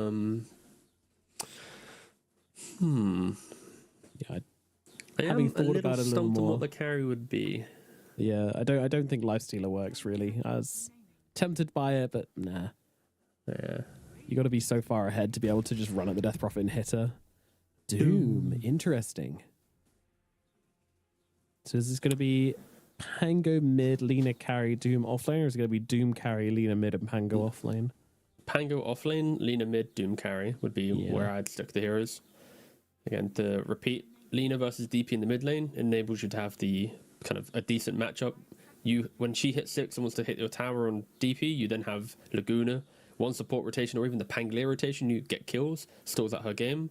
Doom carry then puts a threat on both Abba and Death Prophet that want to play, using their HP pools up, putting shields and siphons and whatnot. You doom them. Congratulations, guys. You got to leave the fight, right? So, yeah. Also a Doom in the carry role. You get a very early phase Midas. Sure, you might go Radiance, but if you need to, you can just buy the items to become a frontliner. So you can kind of play like a position 1.5, like a hybrid carry if the game requires it. Again, if your Lena's popping off, then you can itemize to enable her even more. But yeah, Namiga, well-rounded lineup, very skirmishy, very ready to take the fights, and we'll see what Cybergoose want to close out the draft. Of course, Abaddon could just move to offlane. They find a new carry if they want to, but nope, they want to win lanes themselves. We already said that their draft is built around winning lanes. They get the last pick Enigma into the carry Doom. So yeah, it's going to be a very, very strong offlane from Cybergoose. Pretty strong safe lane as well with the Disruptor and the Abaddon. You get a good glimpse on the Pangolier or the Willow and they can die as well. So yeah, lanes look very good for Cybergoose. It's critically what happens between DP and Lina. Is the DP going to be able to find a way to navigate the Lina's good range? And I'd like to think that Chira Jr., if he has watched a couple of the replays from Kiyotaka, Death Prophet doesn't mind walking to the jungle, hitting a hard camp, rotating to a side lane with the early exorcism. So there are ways to play it out. But I think I am, for early game tempo, leaning Cybergoose. Overall draft and what you can bring to the mid game, Namiga do have a lot of answers to the aggression of Cybergoose, just if they can set up the game to be able to play at their tempo. Yeah, I mean that's the answer, isn't it? Both teams playing on these big spells, Doom on the one side, the Black Hole on the other. Both of them sort of have to navigate the game through their own timings, which is sort of interesting and not something we've been seeing so much recently. There's been a lot of sort of Quaker games recently, so yeah, I think a very evenly matched on the drafts, which is sort of what I was anticipating coming into this one. I do like Cybergoose a little bit more. This may be my Death Prophet bias coming into play, but I just think this DP and Disruptor are going to work together so nicely. And then you've kind of got your fail-safe of the Enigma there as well. A lot of it's making sense for me. And again, both drafts do make sense, but I just think this one seems a little bit easier to execute. So I think that's the one I'm going to go for. So yeah, I'll go Cybergoose game 1, I reckon. Okay, well, of course, we'll see what happens. Notice throwing out the good luck, have funs. Yeah, good vibes from I these think the teams, good thing about this game is I think both teams are very happy with what they've achieved, right? One side, you've got the Lina into Death Prophet, the Doom into both Abba and DP, and then for Cybergoose, it's, you've got this last pick Enigma, and noticed he is a very, very strong Enigma player, and he already knows from tempo, right? His lane, he thinks is going to be good. Look at his quick buy. If he can go for the early Helm of Dominator, potentially the Helm of Overlord, right? You can just overwhelm a lot of this early map play from Namiga. I was about to call them Nigma for a second. I was like, yeah, yes, Nigma Galaxy, yes. Yeah, you do want to get the fast Helm of the Overlord, right? Because otherwise Doom can just constantly eat your creep, can't he? So, yeah. Yes. That is true. Ward placed over. I like that from Solo. That was very cheeky. He went to pretend to place the ward, but instead passed it over to a smoked hero who was next to him. So it looks like he went and placed the ward when he didn't. That's pretty cool. Really, really cool. Unfortunately, he didn't have a ward down. Didn't see any of it. So didn't see anything happening. Yeah, kind of just playing to an empty crowd. But still, if there were people there and they did have a ward down, would look sick. As Bashed Bashka it. taking some early damage. Flame break leveled as the first point from problems here. Doesn't feel worthwhile, but we'll see how it works out. I'm not opposed for it just for the logic of playing with Enigma, right? Eidolons do a lot of damage if they can stay within right click range. So in the world in which a shaman steps up, you flame break him closer. You don't give the early stick charges, which often can punish an Enigma, right? Where it's like you get an early 8 charges because of your back rider getting stick or giving stick charges, and you know what? I think there is logic behind it, but it gives a good level 2 timing. And you can already see here, you throw out the flame break, you do a little right click damage. Unfortunately, for the Cyber Geese, they didn't actually have the Eidolons down, but Yeah. does make sense. we got a dry run, a rehearsal. Yeah, That's always good to have. They're practicing, they're calibrating. It'll help these guys split as well, which I think is really important. So mid, we are going to be watching closely here. Interested to see how Young G does versus Chiro Jr. Very similar players in a lot of regards, and both fighting for the lane rather than giving it up against the other, which is cool to see. Down at bottom, Corvus 9 going pretty aggressively onto TA2000. TA2000 losing his life here, but he does get off the shield at just the last second, and that means he will survive through it. And they do have plenty of tangos, so they can sit underneath the tower, use the tower regen plus the tango regen to slowly build themselves back up some HP pool. But yeah, Dark Widow and Pangolier, really, really fun lane and how much damage they can do. You got shield crash for the barrier on the Pango, the swatch for the damage, the Bramble Maze spam, even the Realm as well. We don't see the lane too often, but it's probably one of my favorite like hyper skirmish lanes that you can draft yourself. Yeah. You're always looking past the creep wave, hoping that someone missteps just to kill him off. Yeah, take him out of the equation. And have we been seeing a lot of the quickening coming out from Abaddons these days? Because I don't think I've seen a lot of this facet. The other one's the right click on miscoil, right? Yeah. I think I've been seeing the other one a little bit more, but I can see logic behind the quickening, right? As you want to keep playing for sustain and just pressure in the fights. In this game, it feels quite nice. The amount of skirmishing that'll be happening, Abaddon will just amp up his death profit. But in this game, it kind of feels like Abaddon will be playing a secondary role, whilst the death profit should be the star of the show. Yeah, I guess so. The survivability is going to be very valuable in this game with so much just damage all over the place as well. Yep. And a lot of value from shield, of course, against both Shaman and Willow. So any way to get more orthotic shields out in a fight are going to feel very, very nice. And that's what the quickening gives you. Yeah, look at Ludwig. Look at the CS advantage from Alina. Well, I mean, like in all the drops, like pick Lina, there's a DP, pick Lina, there's a DP, and finally, look, 21-1 to 13-1. Like, T, I Lina feel is- so validated right now. brother, own your moment, all right? Thank you. This feels so good. I'll was like- get you a little trophy as an award. I'll prefer a badge. It feels more badge, condescending that really? way. Yeah. Okay, a little star. Little You know, gold there's star. really condescending things, right? It's like a gold star for doing something good and calling someone buddy. For some reason, they're the two things that hit me. They, oof. But I'll give you a gold star later. Don't worry. Appreciate it. No worries. A lot of aggression coming out from Corvus 9 and Excess Vampire down here in the bottom side, putting the pressure onto TA2000, forcing him to go right the way back. Solo doing what he can, but just not the best defensive support. Doesn't really have the mana at the moment either to keep up. Keep grabbing lotuses, keeping on more pressure. So it'll be a bit of a suffer fest down here in the bottom side for TA2000 as once again, more jumps, more brambles, more Shadow Realms coming out. So there's nothing he can do against this Pangolier. Pangolier's kind of owning them. They need to bring out just so many salves, so much regen just to be able to survive the lane. They're only playing with tangos at the moment. So, Namiga going to be very, very happy with the start of this game. Bruising TA2000 in the bot lane. The Lina is farming really nicely. Mana I'm drama expecting getting that caught out up at the top side, and Yep. this is going to be an easy one. First Blood finally coming out, and it will go to Noticed and Problems up on the top side. Flame Break coming into play. God, I just realised that the names of this offlane duo really enables some cheesy casting. Listen, we noticed get some one problems? each through the series, okay? Use it well. All right. Okay. Oh, damn it. I ruined it by just talking about it. Oh, no. No, right. it doesn't count. It's just... You sure? Okay. Yeah, you're Thank good. you. I appreciate that.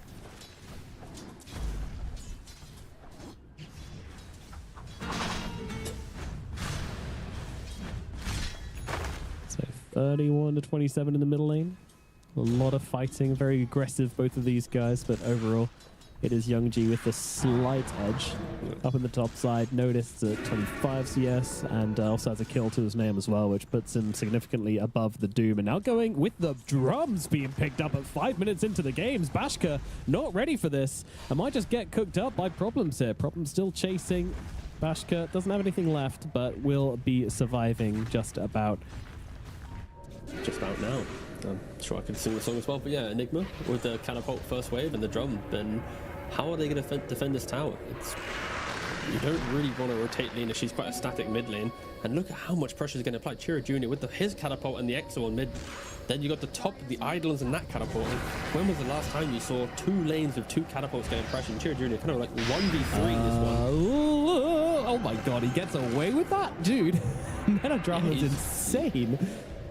But Young isn't Chira G. Jr. more insane? Look at him. It's gonna live. Yeah, I mean, Chira Jr. is going absolutely Very fire. crazy right now and not gonna die. Can somebody please die? Excess Vampire, thank you very much. Appreciate you, buddy. Does go down. Oh my god. That was insane. Everybody just running around on 50 HP.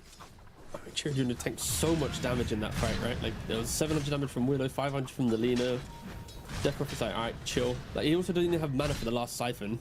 So he played on no mana going behind the tower, and yeah, it was weirdly refreshing seeing a 5-minute catapult really pressuring 2 different tier 1 towers. Mid towers and half HP, top towers and like a third HP.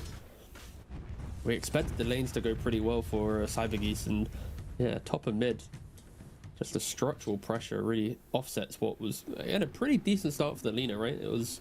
Yeah. I think the Lena and the Pango lanes were the one CS-wise going pretty well, but how does Namiga defend objectives if every objective's getting hit at the same time? That's oof. Yeah, I feel like you need to commit and punish on one of them. That's trying to like just we'll send one to top, one to middle, try to make it happen. It doesn't really work as Bashka once again getting dropped. The drums, a flame break. It is so nice. Notice some Problems playing some really nice Dota together. Oh, Doomlings, cute. You missed them, Scriff. What are you doing? He's catching the kills. That's way more important. And, Is it? You know, debatable. But you asked a question about how does Namiga defend an objective, right? Like, you want to be able to defend at least one. And that, of course, is locked into Pangolier having level 6. Sorry, you asked that question, not me, but yeah. Yeah, but we're like a couple. fine, it's you know? fine. What you own, I own. You know, I've got a burning question actually. I want to ask you. Oh, okay, go on. How does I Namiga won't defend marry their you. towers? Sorry, what? Oh. We're going to work on the synergy. You know, we've only been casting bit. together for like 3 years, but we'll get there in the end. Chief. Year 4 is where it's all going to come together. That's when Yeah, that's true. That's when we make our run. Yeah. God, what a great run it'll be. Truly. Yeah, that question that we both clearly is burning on the.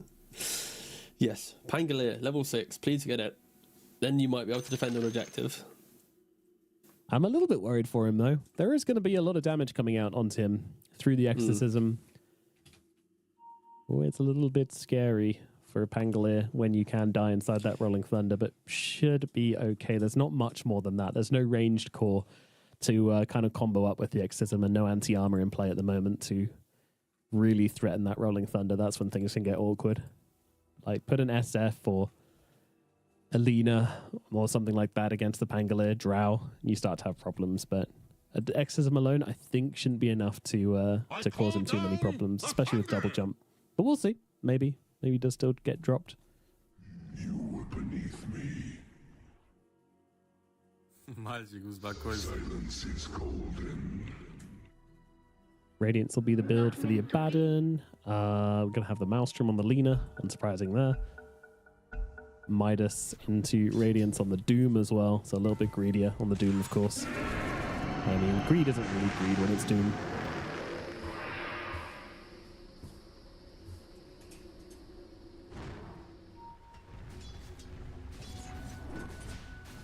We have the unpaused at 2,000 gold lead. Top tower has When Pangolo respawns, one creep and he's good to go.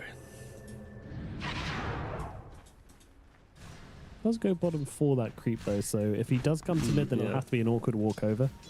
And he is Not showing that he ideal. did TP as well, so yeah, that is going to be a mid Yeah. tower to fall. Yeah, Chira Jr. is not going to be wasting any time about this one. And Young G showing no signs of trying to defend it, although might come in to help Meta. No. Melodrama's gone. Forget about him.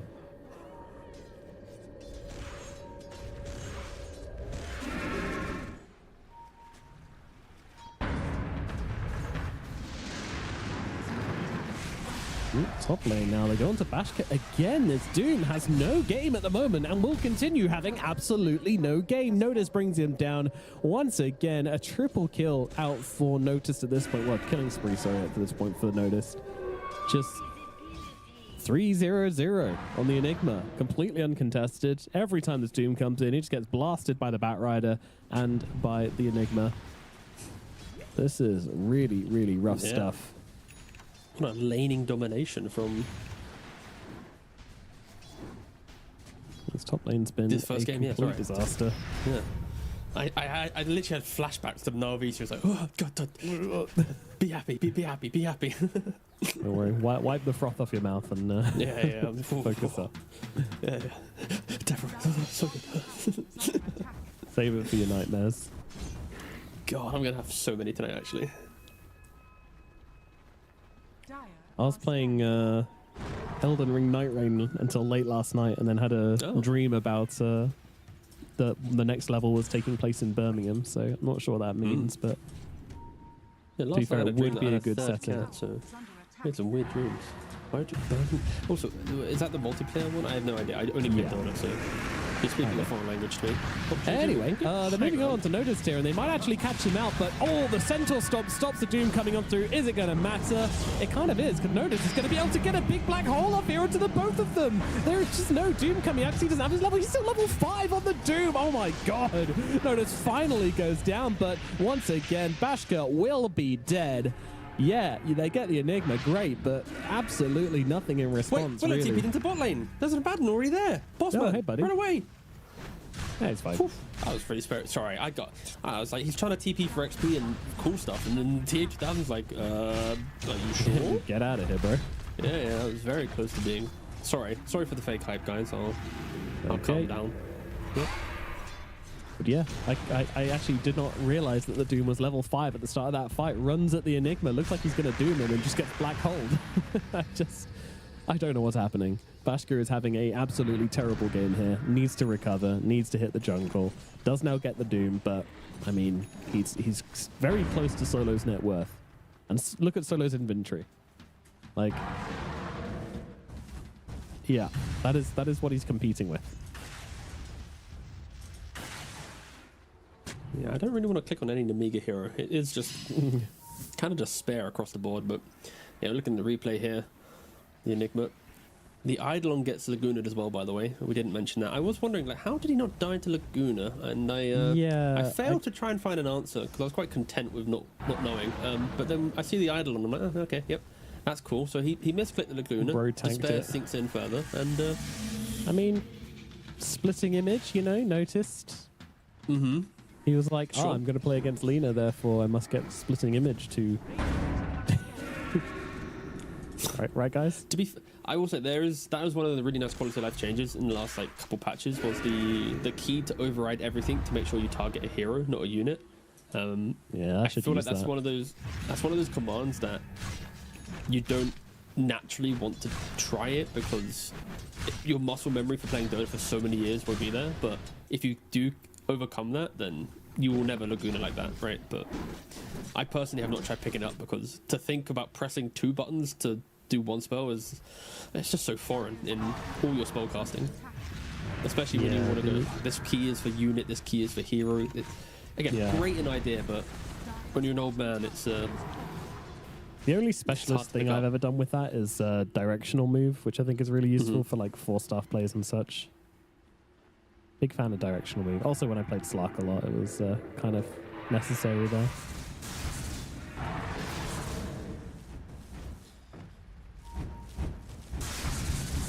I'm loath to add anything to my keybinds at this point.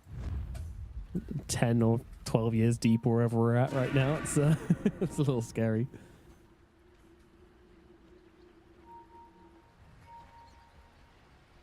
God, 13 years of Dota. That was wild. Name of it, and yeah, it's Problems. quite a large portion of your life. Indeed, indeed. Problems gets to the high ground, and now maybe look for the turnaround. Lasso coming out on Dex's Vampire, and the glimpse onto the Honor. Really nicely done from Cyber Goose there. They had 2 bullets, and they used them both perfectly. Meanwhile, a Rolling Thunder down to the bottom side, getting TA2000. Maybe annoyed. I don't know. He doesn't seem annoyed. Seems absolutely fine. He's chilling, looking for his radiance. The sad thing for Amiga is like the draft that they have, the logic, it feels so good up until the point where Enigma just breaks top lane. Right? Like if Doom can stabilize his lane against any other offlaner and he's just chill farming, then Pango had immense pressure on the Abaddon, then nothing else will go wrong, right? Because you'll have the heroes to rotate to mid, but it's the fact that you lose top tower and mid tower so early on. Yeah, it's got to really give it props to Cyber Geese. 24 picking Enigma, breaking the lanes. Really, really good stuff. And the fact that he's going for the Helm of Overlord, he's only about 300 gold away from it. I was so worried about Doom eating these these summoned creeps, but that just has not been an issue. I guess one problem for Cyber Geese was the fact that their game, let me double check. I think it was game 2? No. No? Yes, game 2. Game 2 What are you against talking One about, Move. team? Oh man, I'm talking about the game 2 earlier today against One Move, right? Where Oh, yeah. they had Beastmaster TA and they had this like epic lead where it's like, oh my god, they're breaking everything, but they did kind of throw it away. They took a top Rax, died, and then from that point they gave kind of entry to the opponent to really feel like they could get back into the game. Not saying we're going to see a repeat, but you do need to be careful in Cyber Geese that the game isn't that simple. As time progresses, if Lena is able to maintain her farm, her at the high ground, she gets a BKB, another item, plus a Doom. Like, there is comeback potential. But it's very slim. But it's This always is there. the most exciting bro steal I've ever seen. Damn it! Yep. It didn't work. So close. Ah, rats. We really have been blessed with a game 3 for Navi and Aurora into a game 1 Amiga and Cyber Geese Wolf. Yeah. Yeah. Gaben has given us everything today. If anybody's only tuned in for this cast and our last cast, we are capable of being like, you know, more serious and frankly better than this, but you know, we're not gonna lie to your faces and pretend that this is some close or this is just Amiga That's really smart. No, that's a good way to do it, no man. massive blunders in the draft in a row, and this is what you get. Yeah, Valve are awake at this time, so it does make sense if they're tuning in, going, "Oh, what are our casters doing for the best event of the year?" And it's us just whining. It's like,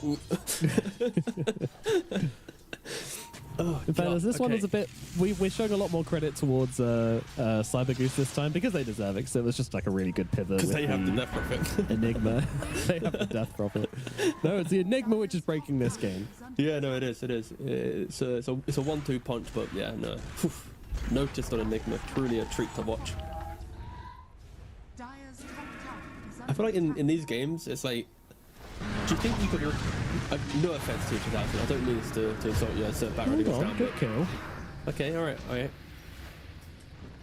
I was trying to say, my 001 Abaddon, who's just vibing, like, it is like the perfect game in which he doesn't have to do anything, right? It's like his team's done literally everything for him, and he's just mode chill to the finest degree. Would be hilarious if he leaves his farming pattern to join the fight and gets doomed, and then he goes back to farming. But yeah, that's how exceptional this game has been from Cyber Geese, that they don't even need their carry to really do anything to build this gold lead, right? No, absolutely not. T2000 can do whatever he wants, and what he wants is just continue laning at 18 minutes into the game. He's still just in the exact same place he started the game. I'd love to see his heat map right now. I don't think we have that tech, but available. the TA2000 heat map is just bottom lane. You're not bored? 18 minutes of this? Radiant are scanning. I think every carry dreamed that this is possible. If anything, they're annoyed they have to rotate in the patch. Oh, he stepped up. He's further down the lane. The team's around him. Are scanning. Of course, the blink dagger on the back rider. They're ready to hunt. Get any kill that they see. Will it? Oh, look at the heat map. Wonderful stuff. Wait, is this for the Abaddon? Oh, he has been in the top lane. Okay. I've been baited by Alright, you, you know man. I what? trusted you. You know what? I take it back. Apologies, good sir. Apologies, Tier yeah. 2000. Yeah. Yep. You have been Yep. in the corners of the map, but you have been in both lanes. I take it all back.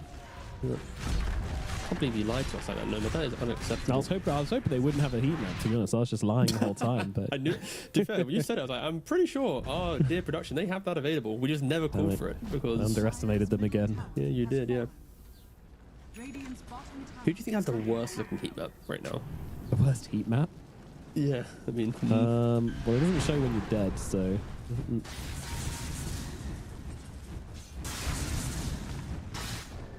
I don't know. Everyone's been all around the place. I think Tier 2000 has been the least active player, so.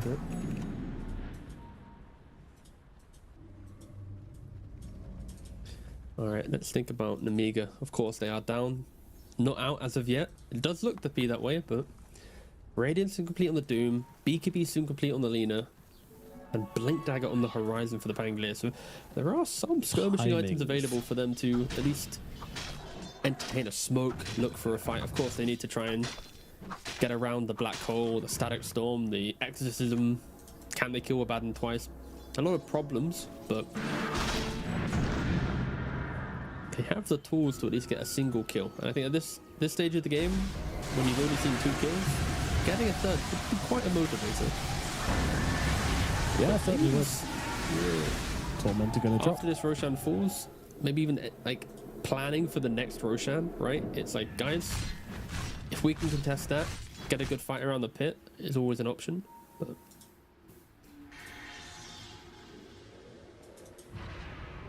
I Shaman. mean, if Cyber Goose are able to like tie out this game neatly, get another second win quite quick, then I guess it makes like it brings up a big question mark in the Na'Vi series tomorrow about whether Na'Vi are actually just going to be tested or not. It's sort of the question we got to ask at the moment. Yeah, I think from the trajectory of Cybergeese, if they close out this series 2-0 and they're winning game 1 in this fashion, then I would argue that it's going to be a very competitive final 3. Whoever wins between Na'Vi and Cybergeese will have enough information and kind of development throughout the qualifier to be able to put up a fight to Aurora. As obviously, Aurora is still going to be the favourites no matter who they face, but Oh yeah. it does feel like we're on a path to not just getting like a 3-0 shutout. It's like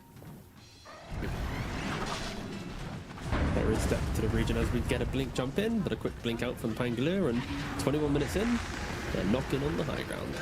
Certainly are. Exorcism available should they want to commit everything to it. And this Helm of the Overlord creep from Noticed doing absolute work. Not really too much to be done here. Young G stepping up, being the defender, revealing that BKB. And that'll mean that they know that they can't really jump the leader too easily. I'll blink lasso, and I still feel like Lena's probably dead to an Exorcism, but we'll see. Smoke up for Namiga now. Again, Tier 2000 is not here for this high ground push. He is in the top corner of the map. One of his hot areas. Maybe you can start to ask questions, but it's a good job. The Black Hole of the backlines catching on to 3. I'll make it 4 as Coventry comes fighting into it as well. Yeah, tip that man. Tip that man. This fight is not a fight. Noticed and said no. Culver's 9 goes down as well, and Namiga, you know, they gave it an attempt, but we mentioned this Enigma. It was a backstop. It was a safety pick, and it absolutely did it. Whew. I'm actually just really upset that Tier 2000 TP'd into that fight. I would have loved him to finish this game 0-0. Still farming top. The foreman of that goal, he's just like, all right, cool. Yeah, good job, guys. on, guys. Keep on winning the game for me. I just want to recruit ways. But yeah, walk down mid with all the summons, the jungle creep, the eidolons, the exorcism, the spirits, the ags. Yeah, plenty of damage to take the mid tower Tier 2000. Moves to the bot side of nothing. You know what, dude? He realizes game's looking difficult. Got to buy that minus and play a little bit longer. Let's drag this one out. Seriously. But he can use it and sell it though. So. Yeah, of course. I'm meaning it. Don't worry. It's, But I mean, sell it now whilst the base is being attacked, or yeah, I still think it is kind of weird, especially as he's just kind of dying here. So yeah. Young-G. Yeah, no BKB for another 15 seconds. It just put Solo into the grave. Empowering Laguna though. That felt good though for him. It did. Sorry, Solo. Alright, they'll back off. The snakes are too tough. Cyber Goose backing themselves away and just going to continue farming this map. Keep Namiga inside their base. Oh, look, it's just so beautiful, right? For an Amiga, they think they got the jump. They find a couple decent heroes solo, but then you notice 3 to 4 man black hole Pango kind of jumping in at the very end of it, and yeah, there's no fight to take there. You're all clumped up. It's beautiful stuff. You have to hope, for the sake of the fans, that Enigma is playable during TI.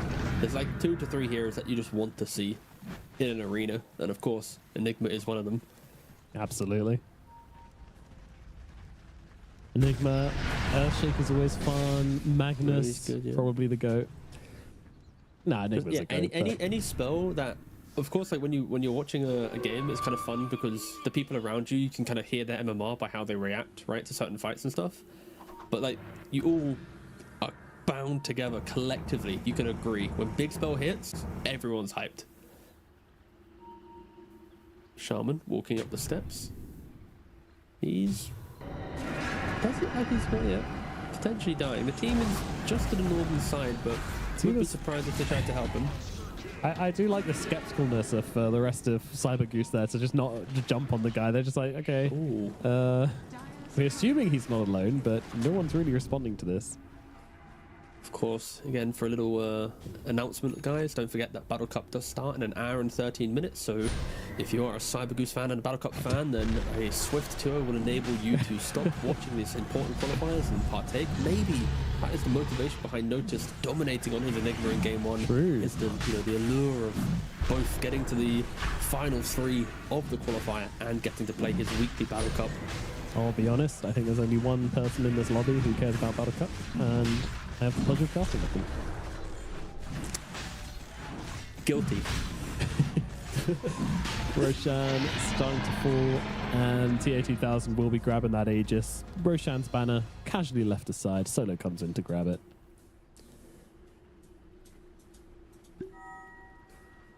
Yeah, at this stage of the game, just go for Roshan, follow the basic motions, ensure that you aren't going to overplay your hand.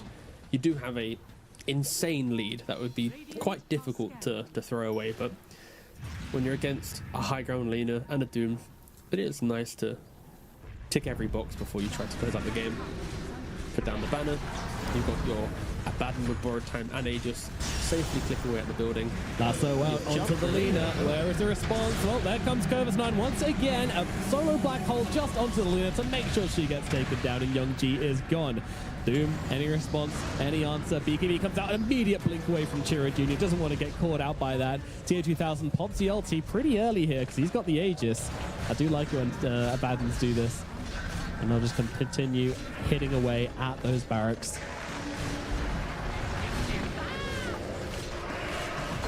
Yeah, when you have Aegis, especially like using the borrowed time, just being on the front lines and then blinking away, using the obviously damage negation aspect to get yourself to safety instead of getting stuck in an awkward position and potentially getting low first is always kind of cool.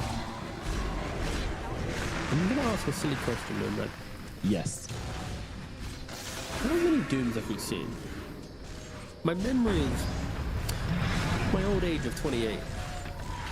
I can't remember the last time I saw one.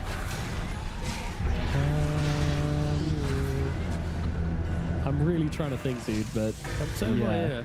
I think this might be a zero Doom game. I'll check the damage stats at the end, but Mr. Scriff, can you remember a Doom? can you remember one? I No, don't think I can. Scriff can't No? remember a Doom. All right. Damn, Doomless. we're all growing older. I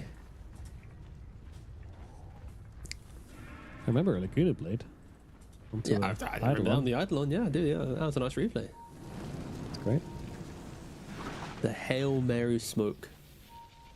This last One time, kill away from the funny number in reverse. yep, true. Notice? No black hole available. Yep. Solo jumps in, big glimpse back onto Monodrama, immediately turns around, gets a hex up on the TP1000, but will be dying. Bashkas trying to stand his ground and bring down Solo, will get that kill there. Who else are you going to go for? Doom available. Oh my god. Young G getting very low in the middle of this fight. He's also going to die. Buyback available for the Lina if they really want to try and hold on to this one. But I'm not sure there's much point. X isn't being used. Tier 4's being brought down. Tier 2000, Chira Jr. getting to work. Lina pops a buyback. Wants to see what she can do. Pushing them back might be all they can do for now. Scovis 9 continues to poke and prod. You now are missing their supports on the side of Cyber Goose.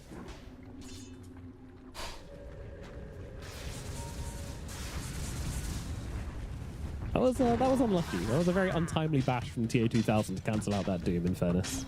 Yeah, thank you, Scrap. Just making sure everybody's aware. Oh, yes, thank you. He raised his little arms, but He yeah, couldn't did. quite pull it down. Yeah. He tried. Oh.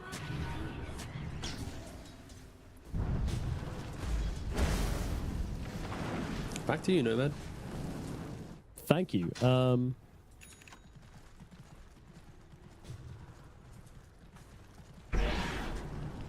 Did you know Enigma is an anagram of Namiga, which is why it's so good against them?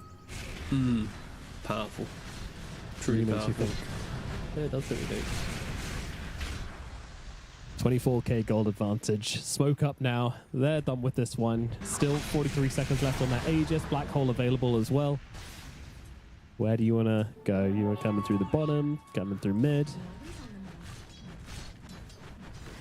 As much as it's been a very dominant game, props to Amiga though, not calling GG, not giving up. They understand the importance of this qualifier. Sure, it feels like it's a 1% chance, but they're still playing for the 1%.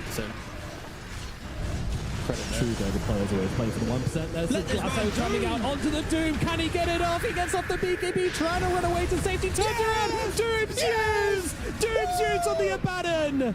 Let's go! He gets it off. That's a big boy Doom there. It's huge. It's huge. And a catch on the sidelines onto Noticed. He's getting kind of low here. Their Ancient also taking heavy damage, but in comes the Bangalore to clear it out. But he's actually kind of struggling a little bit against those Mega Creeps. But Noticed is dead on the side. But poor Pangolier struggling with now Chira Jr. as he comes in on this one as well. But Young G getting off good damage, but they're just being overwhelmed by the creeps, by the things in their base right now. Chira Jr. going to take down another, and the Ancient, it will fall. Game number 1. It goes to Cyber Goose in the end. Yeah, and don't forget, Cyber Geese, they played the first series of the day. They've been awake the entire day. Of course, winning the first series, now playing the final series of the day, and this was such a dominant performance, both in draft and play. You know, we were worried about Namiga. Could they get through the laning phase against what you have here? Disruptor, Abaddon, Enigma, Batrider, so strong, and they just put on a masterclass. Winning the lanes, winning the mid game, crushing you at every stage of it, not even allowing Amiga a moment to feel good in the game. And yeah, that was just really good stuff. And I am very quickly going to look at the breakdown and double check the damage on the 405 Doom. is the number you're looking So he for. did do one Doom. Because of course at the very end, he did hit the Abaddon. So his first and only Doom of the game was as he was dying, he sent Abaddon. A borrowed time, Abaddon, a Doom, yes. Yeah, it gave him a little tickle, but yeah, rough. But I think it's less about the Doom, to be honest, as much as it's kind of like a fun meme, haha, Doom doesn't press the spell, but it's more the Enigma crushes the Doom lane, which in theory, if there wasn't Enigma there, any other offlaner, Doom probably just trades farm and stabilizes the game. And then Lina stabilizes mid against Death Prophet, and Pango was winning bot lane. So in regards to draft, if they just didn't give the Enigma to the side of Cyber Geese, this game is so different, that it's so much more competitive, and we're probably going to have a really hype-intense game. But just one really good pick from Cyber Geese, and Amiga not respecting the Noticed Enigma, really broke the identity of their draft and allowed them to show their experience and what they can do with a laning advantage. So yeah, great game 1, and Amiga going to have to respect this potential Enigma at any stage of the draft now going into the second game. Absolutely, yeah. It's a big one to pull out, a big one to have in the toolbox as well. And Namiga just thoroughly outdrafted in this one. Definitely needing to come up with new ideas in the next series. And our MVP for this game will be Chira Jr. 9-0-13. Fair enough. You know, I'm kind of sick of seeing Death Prophets in this position, but in fairness, you know, did very, very well. I'm sure the mid lane wasn't a complete rollover this time around, but, you know, still doing very, very good. Yeah, you know, the one tier 1 tower dive mid where he's playing on like no mana, a fairy fire, he has like one siphon once he does get mana. It's like he was clutching up the plays, right? Like not only was he doing well, of course, it's like there's so many layers to why Cybergeese win this game that you probably, depending on how you want to look at it, you could, you know, praise anyone at having an incredible game. So yeah, incredible stuff from Cybergeese. Namiga need to clean up their draft for the second game, and by that I mean it literally as simple as the final couple bans. Like, god damn, what a moment. And yeah, hopefully for all of our sake, the second game is a lot closer. Hopefully, guys, we're going to throw it over to a short break. Then we'll be back with game number 2 of Cybergoose versus Namiga Gaming here at the road to the International EEU Qualifiers. We'll see you in a bit. The human body was built to move. Not trapped at a desk in one singular posture for 12 hours a day. It's time your chair evolved. This is Secret Lab Titan Evo. Ergonomically engineered for you. Gamers, hybrid workers, artists. Backing your every move.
Welcome back to the Road to the International here at the Eastern European Qualifiers. My name is Norman. I'm joined by T Governor as we get into potentially our last game of the day. At least if it goes anything the same as our last two games have gone, we will see Cyber Goose. They are one game up on Namiga. Namiga, unfortunately, their lower bracket run of dreams may be coming to an end, T. Yes, truly a sad day. Yes. No. Yeah. I think realistically, for the hype of tomorrow, I'm really sorry, Namiga, but I think we need Cyber Goose or Cyber Geese to do another like dominating performance, right? Because if you want your final day of a qualifier to be at its tippity top shape, you need three really, really strong teams. So having Namiga, bounce back against Cyber Geese and then have it be close, and it's a little worrying for the sake of like who can beat Na'Vi. So I think, for the hype of tomorrow, I am leaning for a 2-0, just so we get like the best finals possible, lower bracket finals and upper bracket finals. And of course, Namiga, though, they do have the ability to bounce back. A cat? Is it an animal? It's an animal for sure. Yeah, it is, but again, as much as I just hyped up Thank the you, idea production. of a 2-0 to show, that's a cat, surely. That's a cat, yeah. Yeah. Hold. Oh, leading back. Yeah, there it is. There we go. That's a cat, yeah. That's loving it. Do you, yeah, of course. I've literally been to your house. I know how your house is set up. Yeah, so your cat does just run up to your desk. Yep. I close my office He doesn't door. like the shouting, though, so he doesn't really come up here very often. My cats love any noise. So when I have my door open and I'm like playing Dota or casting, they're always in the room and like, huh? What's happening? love And I'm like, noise. okay. Yeah, so I had to shut the door. Yeah. Quite My cat backwards. watches TV. Like whenever we turn the TV on, we have a little like cat bed. He instantly jumps in the bed and faces the TV, parks wow. himself down, and just watches anything we watch. It's yeah. It's, Pretty cozy. enjoys brain rot. Yeah, exactly. Yeah, it's, we watch funny dog videos, and he just laughs at the the inferior house pet. I joke, dogs are pretty cool. Just thought I'd create a rift in the chat just for the memes. All right. Well, how do you feel about snakes as a pet? I would never have one. Very scared. Don't like them. Okay. Also, just wouldn't ever live in Australia for that very reason. The idea of waking up in my shoe, just currently, harboring a deadly animal. No, thank you. Little snake hanging out. Yeah, Is it I'm snake good. specifically, or are you just not a big fan of like most reptiles? I mean, all creepy crawlies in general, right? Anything that's scaly and whatnot. Not a fan of. Yeah. I'm okay. I don't really, I'm not bothered by much, but centipedes, just absolutely not. I'm so happy there's no centipede here in Dota. That's the one thing I've just never been chill with them, unfortunately. Oh, it is a dog. Wait, is it dog? Yeah, it just licked his face. Wait, what? I mean, just to be clear, I did not pay attention at all, and I'm. No, well, Anyway, let's get into the draft. We have ourselves a shaman Nah, picked let's up not. by Cyber. Okay, what kind of breed is it? Do you reckon? Is it? Oh no, we have a shaman picked up by Cyber Goose. That's going to be the starting up, and Namiga interestingly just straight up answer with the gyrocopter. Now, there are a few teams which early draft a gyro because they flex it between position 4 and position 1. I don't know if Namiga team do that. no. If anything, this is Namiga's way of saying, we tip your hat to you, Cyber Goose. You are an incredible Enigma team. Therefore, we early pick a gyrocopter to prevent the Beastmaster, to prevent the Enigma, and we'll ban the Morphling to ensure you don't get the good carry matchup. And it preserves the draft for Namiga. They want to have their off lane and their mid to have more information, and they don't want to waste bans on a couple of heroes that only a few players are, actively trying to pick in the meta. So, yeah, that is just when I say overreaction, I don't mean in a bad way, but it's an overreaction to game one, but in a good way, because they are just really respecting what Cyber Goose did to win. Mm-hmm. Yeah. It's it's an adjustment, I'd say. Strong adjustment, but a worthwhile adjustment for sure. And they don't have to actually straight up ban the hero as well. They just already have the answers on board and set themselves up for a very strong time up here in the top lane, most likely. So Cyber Goose, 2 picks to come for them now. They'll take some time deciding on this one. They do get their TB and their Morphling banned out. So no big kind of classic carry hero coming out here from TA 2000, at least not one of these two. Medusa's still around. They're kind of like the top 3 of like the hard carries that are left. and I are can't popular. focus. I'm kind of tilted by how they're rocking in motion. Look at them. in Oh, a they broke trance. motion. The synergy's gone. They were just Oh, no. perfectly in sync and Link up, link up. right. Yeah. And then your left. Yeah. Pretty good. There we Oh. go, boys. Look at the Oh, no problems. See, problems is just Wow. in his own, is doing his own thing. Yeah, Meanwhile- in his own groove. On the other side, Vescai's trying to like lock in a little bit. He's like, looks over, he's like, sure, Junior. Yeah, he's like, yeah, maybe. 10 seconds. My God, it's so This is how chill. they play. Yeah, they are so chill. I mean, to be This is fair, what when you have happens when solo you in your team. Yeah, When you play first and last series, this is what happens. yeah. Okay, so at least in regards to Namiga's approach to game 2, it's don't try and be cute within the draft. It is lock in really independent side lanes that will continue playing the lane Yes. no matter what without the need of rotation. Oh my God, he's recentered. Is it a cat or is it a dog? I'm still not sure. Brother, it's a cat. That's a What do cat. you That's a mean? cat. Why, how? Like, It looked I'm like a dog. sorry. It licked his face. How What kind of have cat licks someone's face? What? That's like the cat MO. It's like headbutt you and lick your No. cheek. A little What do you headbutt, mean? yeah, but I don't know. I don't know any Oh. licky cats. God, I'm so sorry, Twitch chat. That my I thought it was a cat at first, and then it licked his face, and I was like, right, that's a dog. That's a dog God. locked in. Anyway, we can keep this camera up. I don't mind that, but No. we should talk about the draft a bit more because we have a Centaur and a Wind Ranger coming up from Amiga now. So again, strong Yeah. lanes. That's the main thing here. Very Yeah. very strong lanes. strong lanes. And Cybergoose are kind of yoinking the the draft of an Amiga a bit and going, you know what? We'll show you how to do it, boys. And yeah, critically, I think the Ancient Apparition is a nice adaptation. Sorry, from the previous game. Oh, that's so cute. Oh, yeah, I just gotta focus up. Oh, Oh, hold don't up. injure the fingers. We have Come on. conflict. To be fair, he Bashka. is the way that he is petting his cat right now. He is enabling fight mode in the cat. Like this is Oh this yeah, is that some tail's going. yeah, this playing a is some dangerous petting game. that is like yeah, you're getting trying ganked. to you're instigating the cat gank for sure. This is Going for tense. the hand helmet approach is quite a Notice look he's at trying him. to focus on the He's game, scared but now. Cat's still Yeah. looking at the hand. Cat's still looking at the hand. This isn't over. no, it's not He's over. not careful here. He could be how you see he's it's just- watching, trying to make sure. He doesn't know what to do. He's very much Poor stuck in a initiation from situation. Bashka. Yeah. Very poor. Oh, that hand. Oh. The cat wants revenge. Again, Yep. he's really going for quite a The overhead uncharacteristic way of petting the cat. hat Yeah. is okay. He's trying Oh. to negotiate with He's the trying cat to to leave him concede. alone, and the cat has Yeah. decided to Interesting. spare Bashka this day. So who Bashka's won that fingers do remain engagement? intact for this game.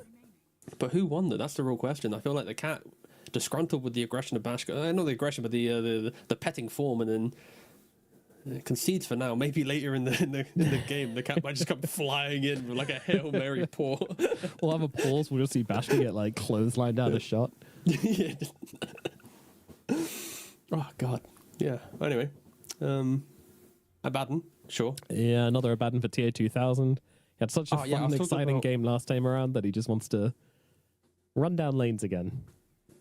Yeah, again, I didn't finish it because the cat distracted us. But with Ancient Apparition, it's a nice way to stop the gyrocopter from going for his normal item build, right? Because normal gyrocopter plays for Satanic later on, but with AA, it's like you can never really stand your ground and life still back up because you are going to be ice blasted. The whole draft of the Amiga is play good lanes, prop up the gyrocopter to have a good game, put him in the middle of the fight and kill.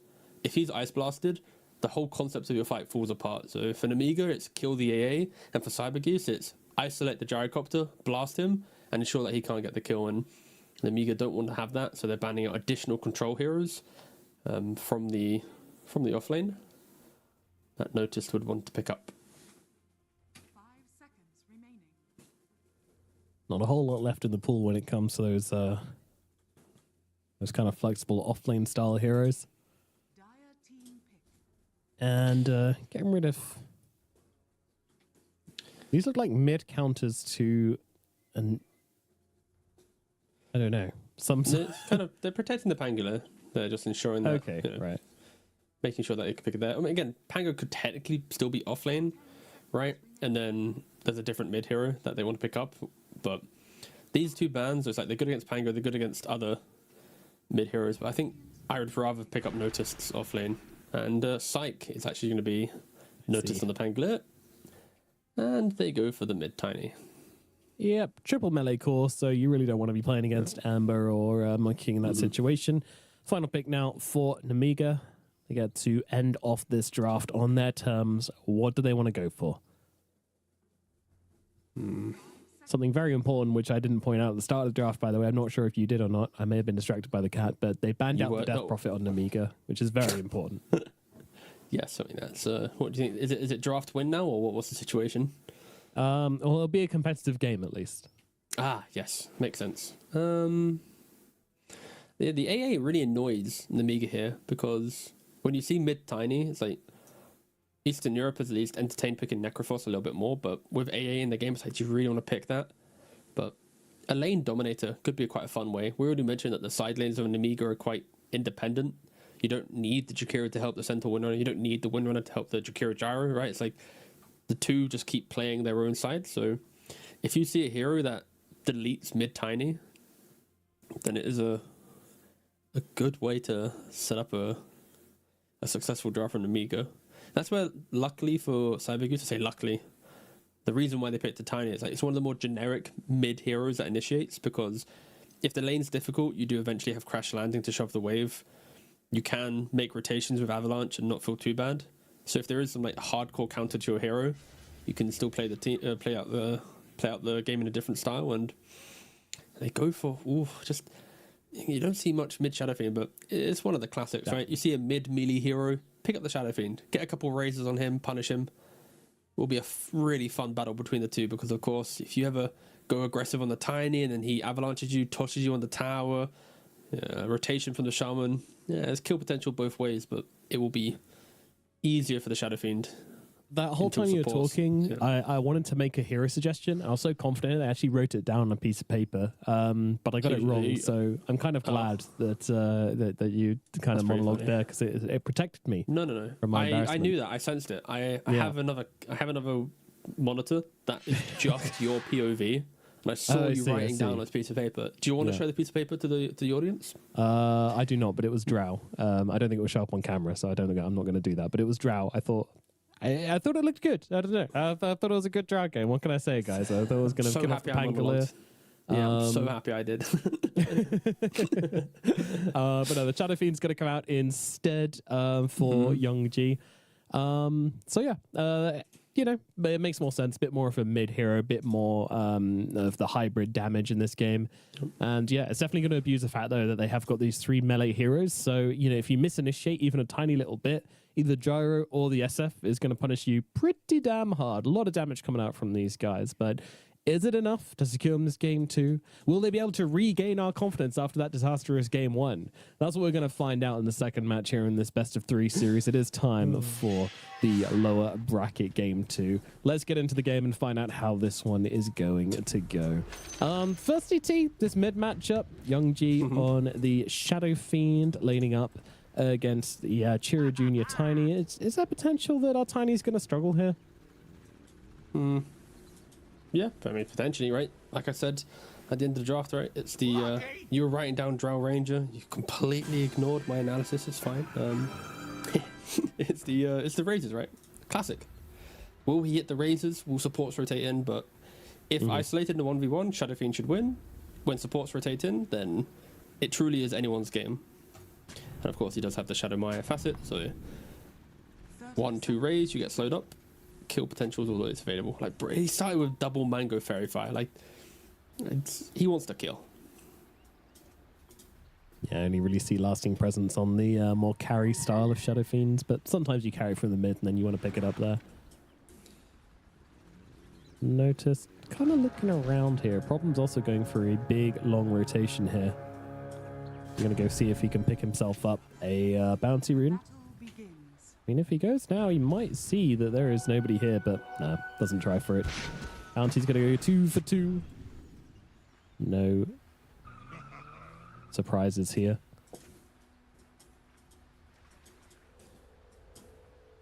There's a really, really aggressive sentry from Chira.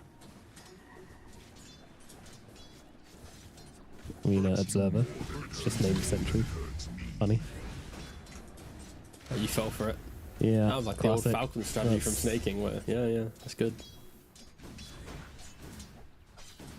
I also. Oh wait, Oh my happens there. goodness. That's more important. Yeah, just run down. Yeah, A lot of stomp and stomps, power a lot shot. of power shots. Yeah, take him down. Solo, what can he really do against that as a ancient apparition with a point and chilling touch? The answer is not a whole lot, to be honest with you. No. Yeah, the critical thing for Ancient Apparition in laning phase is try and bully the lane as quick as possible. So by the time that level 2 comes in, they don't have the HP to actually want to commit for the kills. And you can see from Solo's positioning, he's playing past the wave, not aggroing it, constantly right-clicking, doing as much as he can to just pretty much break the spirits of Namiga so they don't try and kill TA2000. Of course, you get a salve, you reset, and then you can continue playing the lane. It's already pushed up as well, so yeah, Namiga, they won't really be too concerned with what Solo's been doing. Nah, So yeah, struggle how's to it have going again? Ooh, yeah, that's it's good damage coming out on TA2000. He's got the shield though, got his ancient apparition behind him with level 2, in fact, so should keep him alive. But mid, it really is turning into the SF show very, very quickly here. Young G completely shutting Chira Jr. out. Keeps trying to get some CS with a couple of avalanches, with a couple of trees, but it's not really working out this time. The bottom side problem's getting low, but now turning it around onto the gyrocopter. Notice, though, he has got a swashbuckle, but doesn't want to go for it here. Not with 9 charges on that wand. A little too much to ask for. Yeah, I'm playing on the tower. I really like when offlaners have the backpack self ready because notice he's playing the limits of his heroes. He's trying to bait out a couple more spells, and when needed, he'll drop back, he'll salve up, and he'll always be ready to fight. Compare that to the regen on the side of Jakira and the Gyrocopter. They're only playing with a single pack of tangos between them. So reverse Pack kind of of resource tangos. management. I like the term pack of tangos. Yeah, it is a pack of tango. I buy 1 tango, I get 3. That's a healthy little pack, and then pass it around the lane. We all have a little bite, and Yeah, share your tangos with your friends. yeah. Make an evening of it. Even though I do miss the meta of salves, I actually, I'll be honest, I missed when salves worked on carries. I actually loved buying a salve because my cores just don't buy them. So it's like when you buy a salve and you just throw it on your core, it feels good, but yeah. Of course, that change did enable the economy of supports to go drastically higher as you weren't buying 5 salves in the laning phase. I kind of miss So it. much aggression from Young G at mid, though, just completely shutting down Chira Jr. Allowed to come in, avalanche, get a 1 or 2, try and peel the creeps off the wave. Yeah, this is really good stuff so far from the SF. Of course, you need to be ready for the... Oh, okay. Yeah. Toss up, toss down. Yes, kill, creep kill. But no, I was going to say that the playstyle of a Shadow Fiend is somewhat similar to like a Huskar in mid lane. At some point, you want to go up on the high ground steps to keep reminding the enemy, like, I am better than you. I am the better matchup. I will beat you. So it just takes one support to come in to punish that. And of course, at the moment, it doesn't look like it's going to be problems as he is getting just absolutely battered by the Jakiro. He is a little bit, but Covis 9 also in the top lane, getting awfully low, but will survive just about. Solo and TA2000 being aggressive here. Also looking at XX Vampire, but he's got himself the wind run. Now he will have a power shot, but TA2000 isn't careful. He might find himself getting caught out. He's looking. No, he's not. He's looking at TPing going to to mid. mid, actually. Oh, the support rotation came into play, but it just was not strong enough. He didn't go on the tower and gets to walk off. Both of them able to grab the water runes, but of course, Chira just still not getting enough when it comes to resources. Bashka, though, having a much better lane than last game. Didn't get that nasty counter pick, so still being able to just live, thrive. Not really too bothered about a Pangolier existing alongside him down here in the bot. The only one who's really struggling in this lanes is Covis 9 up on the top side, if we're being honest, as they try to go for the kill onto TA2000, almost get it, but it doesn't work out, and Covis goes down instead. Trying to set up for the power shot, but yeah, TA2000 gets a shield off and ends up surviving it. He has win run, so he'll be able to walk this one off. Yeah, it's a lot of mana wasted from solo there for play, which doesn't really work out. Just trying to keep the Windrunner low. So now it's like when Windrunner's now half HP, goes to the power shot, doesn't connect, and yeah. They're just trying to make sure that the Centaur and the Windrunner never have the same amount of resources, right? It's like when one's ready to fight, the other one has to go back to base. It may look like you're kind of wasting spells, but preventing both heroes being in the lane at the same time is pretty useful. Windrunner goes to top rune to help with the Shadow Fiend. They go bottom. Who wins 50-50? Of course, the Shadow Fiend does. In a winning matchup, the game always seems to give the rune advantage to the one who has the better time. Proof. Jerry looking to go a little aggressive here onto the Jakiro, and it's a really nice toss back. Problems moving in the right direction to make sure that they can set up for this, but with Young G coming to help out, they can't really stand their ground and just stand there and hit Monodrama any further. They are going to have to let him go. The threat of the Shadow Fiend is way too much. Dire's bottom tower is under attack. But Chiro's not feeling too bad about this. He's able to pull the creep wave past the tower, get himself some nice safe farm, and just continue giving himself like the best game he possibly can. It's not going to be fantastic, but he's doing relatively well in this very bad situation. Yeah, it's about survival. Don't bleed any random kills. Don't give Shadow Fiend, entry to the game with completely free CS denies and the odd kill or two, right? Of course, the supports being proactive, being the first ones to mid lane was critical. Sure, they don't kill off the Shadow Fiend, but even just having presence there, making the Namiga supports rotate as well, is very helpful. As we just see a very simple 1-for-1 on the Wisdom runes. Neither team opting to send any core heroes over to try and fight for them. Much better start to the game for Namiga.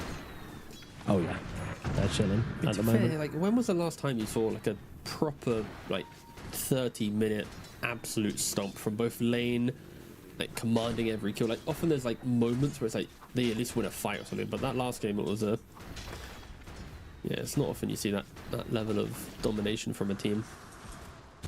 Yeah, like even the Navi game before it, like Navi showed a little bit of life at least, but there was absolutely nothing in that last one. And Kova's still trying to stand his ground against TA2000. I mean, maybe the power shot comes through. It does. Excess Vampire. He clutches up and he makes the death worthwhile. Yeah, that was pretty close. If the Abaddon was able to get another shield off, then maybe not, but yeah. Had a split second to get off that power shot and, charge it to the right percentage as well is also sort of challenging. You couldn't just immediately let it go. Ooh. Should have been nice stack for TP'd Junior, and using this rune. Oh yeah. Look at him. Hold. He's waiting. Just got to get it. Just got to get it right. Just got to get it there. Okay, fine. We'll send him back. That's fine. Noticed. Gonna try and bounce around. I mean, it gets off the Rolling Thunder along with the shield crash. Double jump coming in huge. Oh! Nighttime. Okay. He's fine. He's fine. He's fine. Yeah, he's fine. No problem. No one chased him. They gave up because they didn't think that he would do that. Wait, first of all, that is just why offlane Pangolier works, right? Taking the double jump facet with 3-point shield crash, you hit 3 heroes, you have so much barrier to get through. And I think for the Amiga, they have plenty of damage. They didn't need to hit the Requiem. They just had to follow up with the correct amount of barrage damage to the raise, and just didn't hit it in the correct order, and off he goes. Very good stuff there from Lotus too. In what looked like a instant death, he was identify the fact that if I hit these 2 spells, I can live, and didn't accept defeat.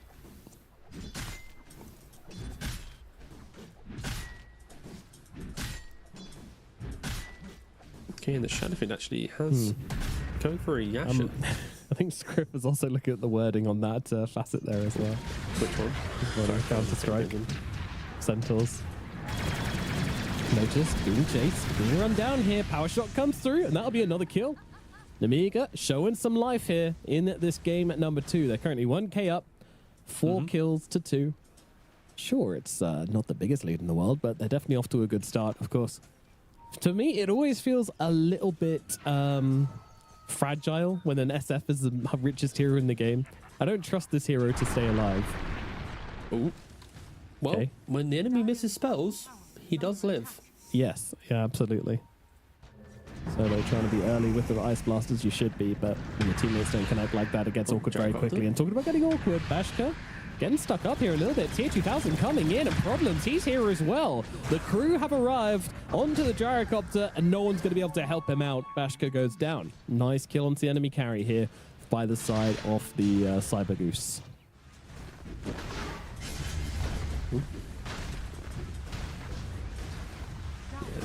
Bringing their heroes together just a tad bit quicker than the side of the Amiga. Again, gyrocopter, centaur, shadow fiend, they all kind of park themselves in the lane, right? After they win a lane, go even in the lane, they just kind of continue farming it. They need to make sure that they don't overplay their hand, right? Like gyrocopter going close to the tower, you're providing that easy TP for an Abaddon or a support, or even the Pangolier bit on a different lane, right? To just freely TP in and kill you. So need to make sure you don't overplay your hand. Farm is the best objective for you right now on the Amiga. Continue just moving towards your your first item timings. And like Young G, he could have gone for like a blink dagger, right, if he wanted to, but he opted for the fact that, you know what, I want to secure my own gamers. We do see Shaman finding 3 Radiant heroes, but there is a tiny hero as well. Ice Blast is available, but yet to commit for that one. Yeah, it's looking a little awkward here, and Solo can't quite find the angle to get off the Ice Blast. Power Shot comes through from Excess Vampire, and that should be enough to finish off Tira Jr. Young G comes in, a singular right-click, kills off the enemy mid laner. Ice Blast comes, but doesn't connect onto Monodrama. It does land onto Young G, though. Maybe Notice can finish this off, but he's a little low on mana, and, well, he's going to cancel up and get him down. The double jump is there, and Noticed will get the kill. Bashka now going to be chasing Noticed here, but I think Noticed is going to be able to get out with this one okay, and yeah, Bashka will accept that. Oh, that was quite an awkward little scuffle, was it not? No, man, that was... Everyone kind of met in the... Like, they saw the Shaman, they killed the Shaman, then Tiny rocked up and was like, maybe this isn't the best play for me, and then Solo held his ultimate, which was concerning up until the point where he hits the Shadow Fiend. He tried to kill the Jakiro, didn't hit the Jakiro, hit the Shadow Fiend instead, and Pangolier, yeah, if he doesn't clean up and get the Shadow Fiend kill, then it would have just been quite a disastrous engagement for the dire side. And as we say that, Tier 2000 and chases down the Centaur again. 3 deaths for the Centaur. Not really having a game at all, and Jakiro dies to Chiro Jr. Yeah, just grabs a double damage, runs into the enemy jungle as fast as he can, and immediately gets a kill. Can't ask for more than that, to be honest with you. Chiro Jr. is kind of coming back into this game. His Tiny is stuff of legends, to be fair. Like, I've seen plenty Chiro Jr. Tiny in my time and always enjoyed it when it comes out. Link Dagger going to be the item of choice, and he's going to be there after this camp. So there you go. Fantastic use of the amplified damage rune, to be honest. Kill a bunch of camps, get your Blink Dagger online, and now Cyber Goose. I mean, I wanted to say like they can start playing the game, but honestly, like, they've been playing the game pretty damn heavily recently. Smoke up though from the Amiga. They're the ones that want to try and make some action happen up here in the top side. Tier 2000, it's a tough hero to bring down. Can they get him twice? Actually, he doesn't have the borrowed time.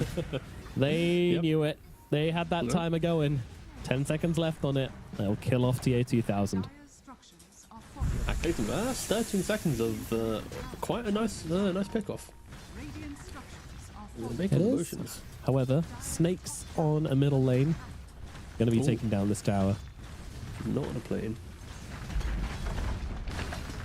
Yep, tower's gone.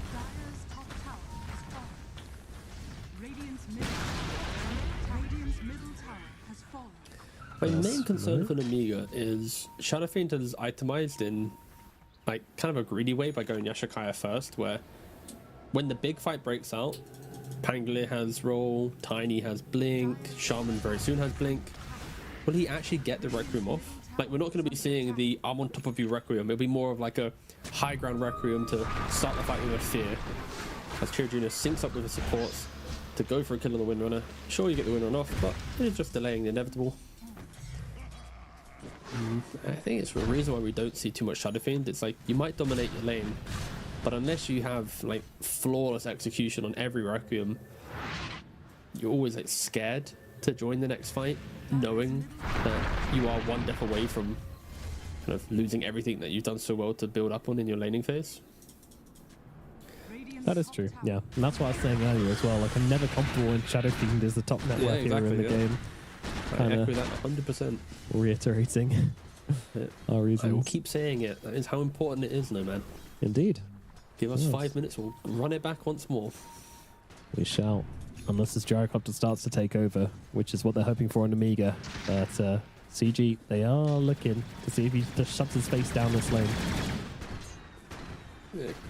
Importantly, though, Bashka is going for the semi-aggressive build that we've been seeing at least the Eastern European gyrocopter players go for, right? It's the Dragonlance Falcon Blade, all like cheap items, don't go for the Aghanim's, and eventually 20-minute BKB with a couple cheap items. He's also thinking about Cressida, so triple cheap item, straight BKB after that, but yeah, he in the back of his mind, if he has HP and mana, he'll TP to the fight. At the moment, he is obviously hard committing to the jungle, but I'd like to think that he'll take a trip back to the base and then maybe even call his team to try and make a move as Jakiro narrowly avoids the Pangolier and the double supports.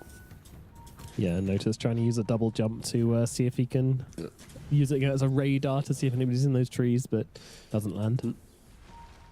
I actually like the fact that Youngji didn't pick up Yashakaya and call his team to fight. I already said that he's quite a vulnerable mid, like we mentioned, but he picks up the Blink Dagger and it gives purpose, of course, to Yashakaya. The cast point, it is a very nice nice ultimate to play on. As Chirujin just rocks up to everyone. Oh my god. It's very brave, but the Ice Blast comes through, completely whiffs though, only really landing onto Kovis 9, who's more than happy to set up in the front lines and zone out the rest of the Cyber Goose. They will accept this fucked up initiation and just back themselves away on the side of Super Cyber Goose, which is kind of good. Oh, never mind. Chira Jr., he's not done. He wants more. He wants Kovis. And Kovis with the Blade Mail on cooldown might be a tempting target, but Ice Blast's going to be there. Young G keeps threatening that ulti, but he's not going to get it off. Chira on the back lines with that shield, but all is well. And honestly, pretty nice moves from Cyber Goose here. They're like poking and prodding, but not fully committing to anything. Yeah, they're kind of just limit testing, understanding like, hey, if we poke them here, how does Nemiga react, right? And what they're learning is Centaur's happy to jump into the fight. The Shadow Fiend's not really in a position to throw out the Requiem as of yet, and Chira Jr. resets from mid, straight back to top, and poor old Centaur, they just really hate him. They don't want him to play Dota. They really don't like him, do they? But he's going to get to live once again here. Young G setting up with some raises out onto TA 2000. In comes Excess Vampire, tries to land the shackle, doesn't quite do it. Now the Avatar's onto Young G. Oh no! That is not how that was meant to go. Shadow Fiend swaggers up to the top lane a little too chill and does get punished for it. Man, I mean,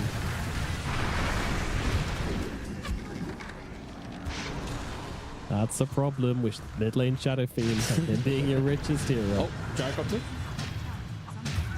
What's he up to? Oh, he's dying. Oh no. Yeah. Yeah. And it does He's look like he noticed bought the some hammer from problems the down in the BKB. bottom lane. Don't say it again, Nomad. You've used your one. Yeah, and only I time. burnt it. No, you burnt that. That was, yeah. Did both with one in one stone though, so you know, efficiency. thank God. That's what we aim Yeah. for. Yeah, thanks. Only have to suffer through the singular usage. But look at Shira Jr. He's still looking around, see if anybody's going to CP in to defend this one. Doesn't look like anybody's foolhardy enough to attempt that. Monodrama, of course, always tempted with the Macropire, but won't be throwing his life away that easily. Radiant's bottom Tier 2000 now leading that net worth chart thanks to the aggression coming out from his teammates.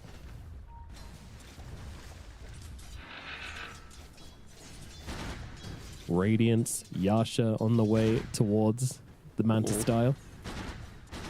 Yeah, Shadow Fiend isn't really opting to ever join a fight, it seems, because he just went and bought the Ogre X. bottom tower. Ah, It's like no he's blink. ready to Requiem if they come to him, but he's never leading the charge for his team. You compare that to the Tiny, and Chira Jr. 5-1-1, picked up the Blink Dagger. He went fishing multiple times. Like, of course, Tiny is one of the probably more popular mid laners in the patch at the moment. We're seeing the difference. Survive the lane, get the blink, read the map beautifully, and it doesn't matter if you got Alcest in the first 7 minutes of the game. You can create your own gold through the kills that you find. Dire are scanning. It's going to be 20 minutes till Mentor is spawning. The Amiga are in the area with the Windrunner. They don't have a water place, but a well-timed power shot could get a kill. Oh, narrowly misses them. Ooh. I mean, he could have got so much there. He could have gone solo, he could have gotten the Tormentor, but Got nothing. ends with nothing. Yeah. What could have been?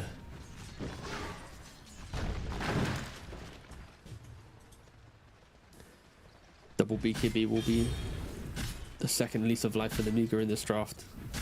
Pipe also very, very close for the Centaur. So yeah, a lot of defensive capabilities will be available for the Amiga if they are to want to use them as okay. The wild ice blasters have been yeeted down the map by Solo, so that's now on cooldown for 45 seconds. 45 seconds is such a crazy ability. It does so much. It's got such a little cooldown. Well, it's on 60-second cooldown, but you know, it's Yeah, but one of those spells. It's like you use it and then it's kind of, yeah. Well, don't get me started on that one. I'll start complaining about metamorphosis and the fact that you press it and it still starts ticking down. Radiant's bottom tower is under attack. Yeah, moving there's a on. spell that isn't that way though. Like Shapeshift does the same, God Strength does the same. Yeah, but they're not The only always one as doesn't good is as like Supernova, I guess. Yeah, I guess I'm complaining about a very old thing of Dota, like Dota in itself. You just want the cooldowns to be longer. Yeah. Just want Junior. Junior. Anyway, Jagiro's dead. Monodrama I spot is the on one that gets Jakiro. called out. Now, Gyrocopter. that's a big target. That's a very big target. There goes the Gyrocopter as well. A double kill for Noticed. They're not allowed to farm in this jungle. They felt like they were safe because there's no wards up on this high ground, but, well, there was wards elsewhere. Radiant's middle tower is under attack. You're just squeezed into just such a narrow area of the map, right? Like, as we see Cybergeese going to Roshan, sure the scan connects. It's the vision of Radiant is so far on the left-hand side of the map that they don't really get to explore anything. They're kind of hugging the ward, they push out the wave that they get given, and that's about it. Yeah. BKB is available in Gyrocopter. Shadowfiend has the BKB. They got a blink on the window, and like that. There's so many tools for them to, you know, go for a fight, but when they're running into an Abaddon where it borrowed time, now an Aegis on the Pangolier. It's our can best see why friend, they've been Clovis scared, now. Hello, sir. Shackle comes out. Notice is here. Rolling Thunder's going to be used as well, even. He's got him in the steps, but doesn't quite time it correctly, so he's going to have to come in. Chiro Jr. with the assist, and will actually be grabbing the kill. Radiant's bottom tower. At some point, Amiga will make a move as a team. I think Cybergeese need to respect that. They've been blessed with the sea of pickoffs for the last, 8 minutes of the game? Yeah, they have to be Double check keeping an that eye on graph. Young G. When he's got that Blink Dagger up, it's Blink, BKB, and a very fast Requiem, which you might not be able to respond to. It's been about, like, around 10 minutes that no one on Cybergeese have died. And since then, they've killed Windrunner, Gyrocopter, Jakiro, Shadowfiend, Gyrocopter again, Jakiro, and a Centaur. Like, it's been a very kind of slow 10 minutes, but that's just, you know, very disciplined Dota from Cybergeese. Get the kills that present themselves, farm up, get Roshan. Oh, they are doing very, very well. Under attack. Okay, Blink Dagger on the Shadowfiend. Surely this is a moment where he pops off. Yeah, this He has to says be that it. with bated breath. You know, you He can't drafted kill the the Shadow Abaddon. Fiend. Yeah, okay, you got your lane where you got to, you It know, was fun, dance though. all over it. Lovely stuff. But now, you know, There the it mid is. game, Look at that's this where mode. this hero is hard to make work. Like, I'm not gonna say the lane's easy on Shadow Fiend, but it is designed to dominate lanes. You know, the stacking damage of the razors. Oh. Here it is, the map. Here it is. I smoked up. They got Blink. They got BKB. Yeah, Chiro Jr. Maybe getting baited here a little bit. Young G immediately popping off onto Chiro Jr. and his life is taken from him. Notice now kind of needs to back himself away. If they could just lose one here, they might feel okay about it, but Solo is so slow as he tries to get away, but they're going to see him. They're going to want him. Colorless 9 and Excess Vampire chasing down the AA as TA 2000 goes back in here along They're with on the Notice. backline. Snakes come down. They're looking for the backliners here, exactly, but they can't close the gap onto either of them. So They they're are still not chasing dead. them away, and Tier 2000 still alive through this, still killing off Ghost Knight as Solo, still running around, trying not to die in this fight. Oh, the power shot doesn't kill him. He's got a shield Ajar's upon dead. him. You can't kill Solo. You just can't do it. 3 heroes dead on the side of Amiga. You thought this was their fight. It started out perfectly with Chiro Jr. getting completely vaporized, but not enough. That's kind of the whole point of Namiga's lineup. It was to blow up heroes to try and find number advantage, but when you're down this much, the Abaddon being top net worth, the Pangolier having an Aegis, not caring about anything else, sure you lose the Tiny, but what, the Requiem? You're trading your main kill threat to kill a single hero and everyone else is, you know, very healthy to take the fight. Like, again, the combination, it was beautiful. It was a great way. We kind of wanted to see that 10 minutes ago, maybe even 5 minutes ago, right? Like, the fact that it's taken this long, 24 minutes of the game, to finally get a combination of Shadow Team working with your team. It's all they have. They can kill one hero, but that's it. And look, Bashka, he rocks up to the fight still himself. Cooldown is on cooldown. He has BKB, but he has to use it just to run away. And both Winner and Centaur, they jump onto the AA. He doesn't even die. He just walks back up the steps, walks towards the Baden, glimmers his way, and yeah, really, really rough fight from Amiga. That's They're really watching tricky. it back there. They just wish they itemized slightly differently, I think, to play out an earlier engagement. Maybe a Centaur getting Blink, or even the SF getting an earlier Blink would have given them some purpose to pick off the Pango or the Tiny. But yeah, the way that they've played it out, they have enabled Cybergeese to itemize and get so tanky. I'm already thinking in the back of my mind, how can Gyrocopter get to Rapier? How can he get to, like, Satanic Rapier as quick as possible? And Satanic, sure, the AA is not going to feel great, but yeah. Well, They can't in the do top damage. lane, Previous 9 getting blown up. Yeah, Bashka just doesn't have anything online. He's just got Dragon Lance BKB. It's a Yeah. really, really tough situation for a Gyrocopter to be in. He went for the fighting build, right?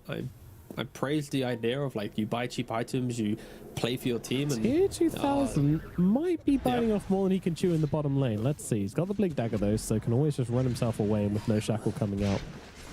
This Vampire I do almost kinda dying feel to bad for illusions. Amiga. Do you not just see the camera for Centaur? For Clovis 9?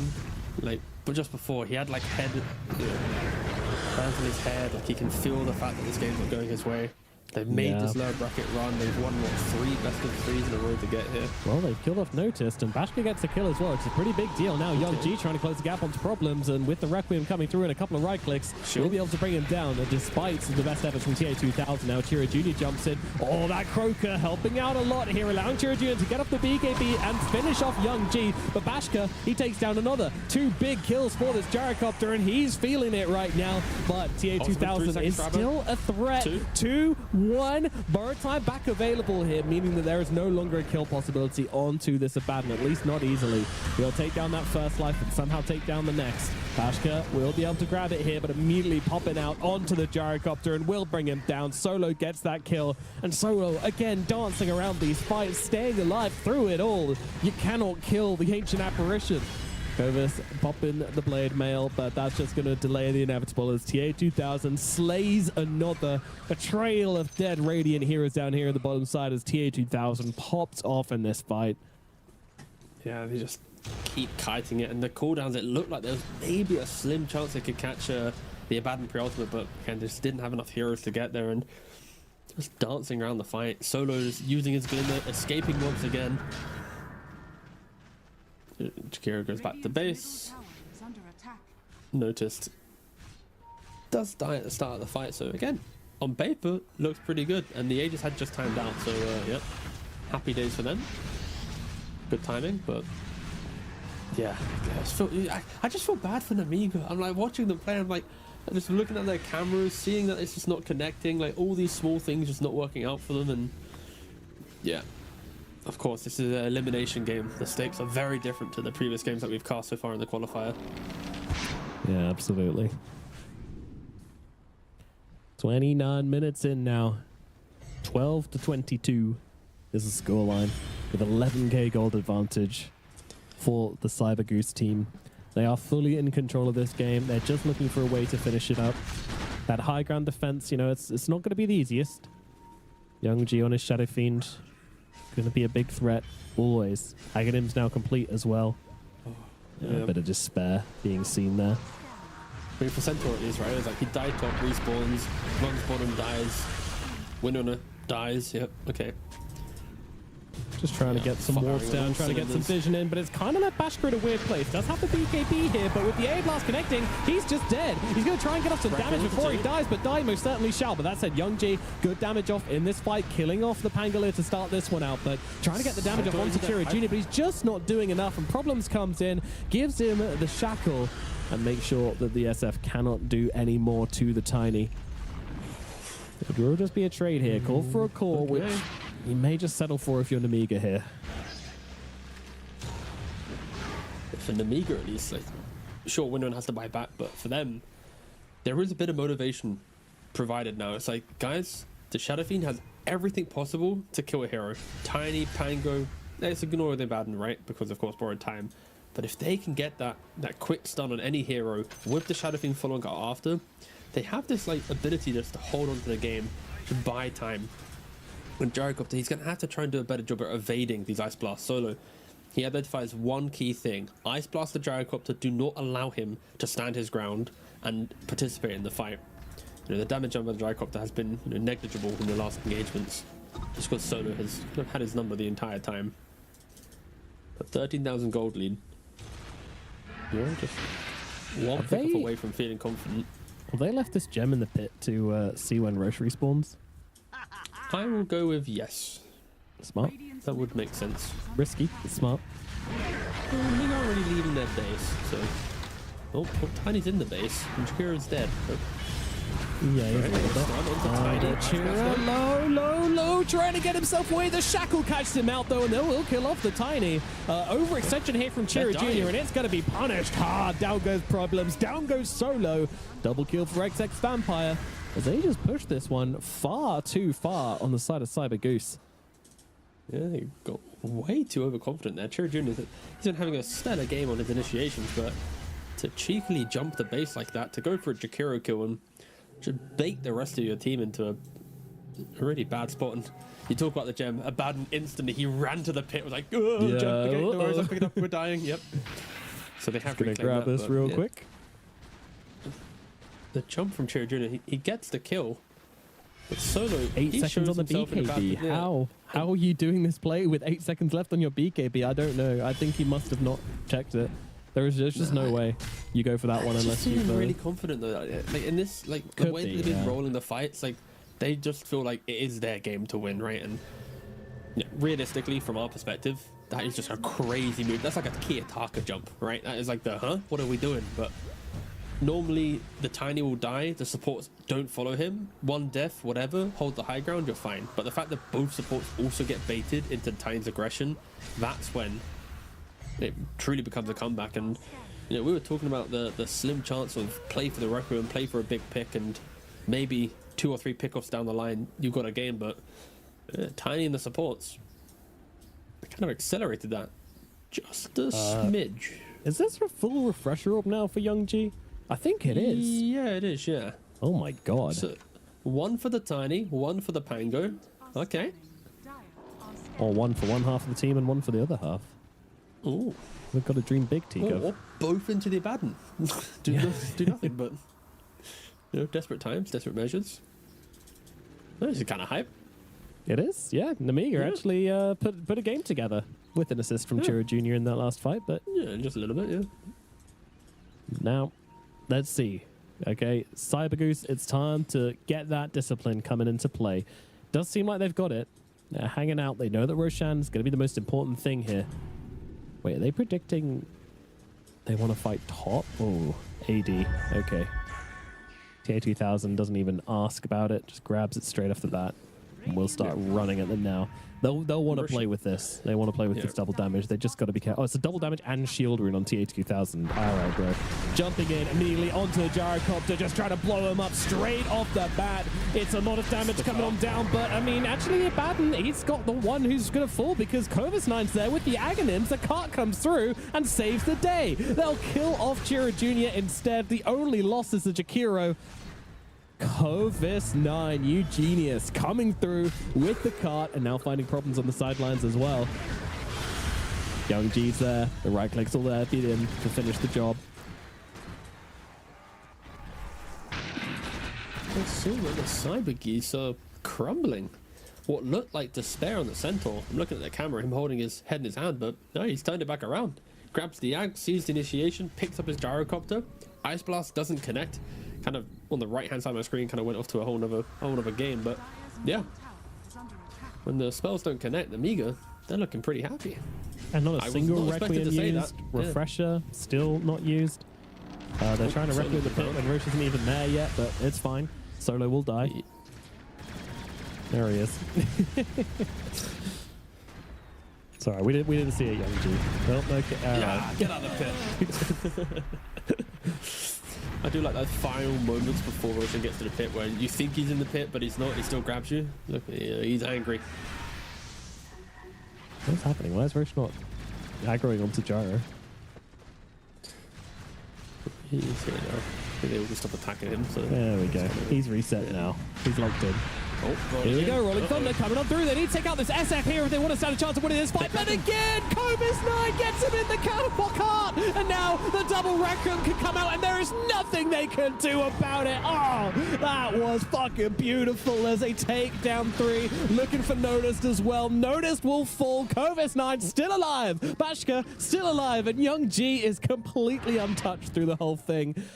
I was not ready for the cart double Requiem, and I don't think the Cyber Goose were either.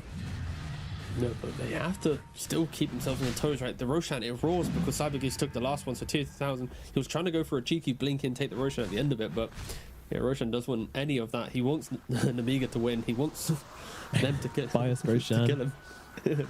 Biased Roshan for sure.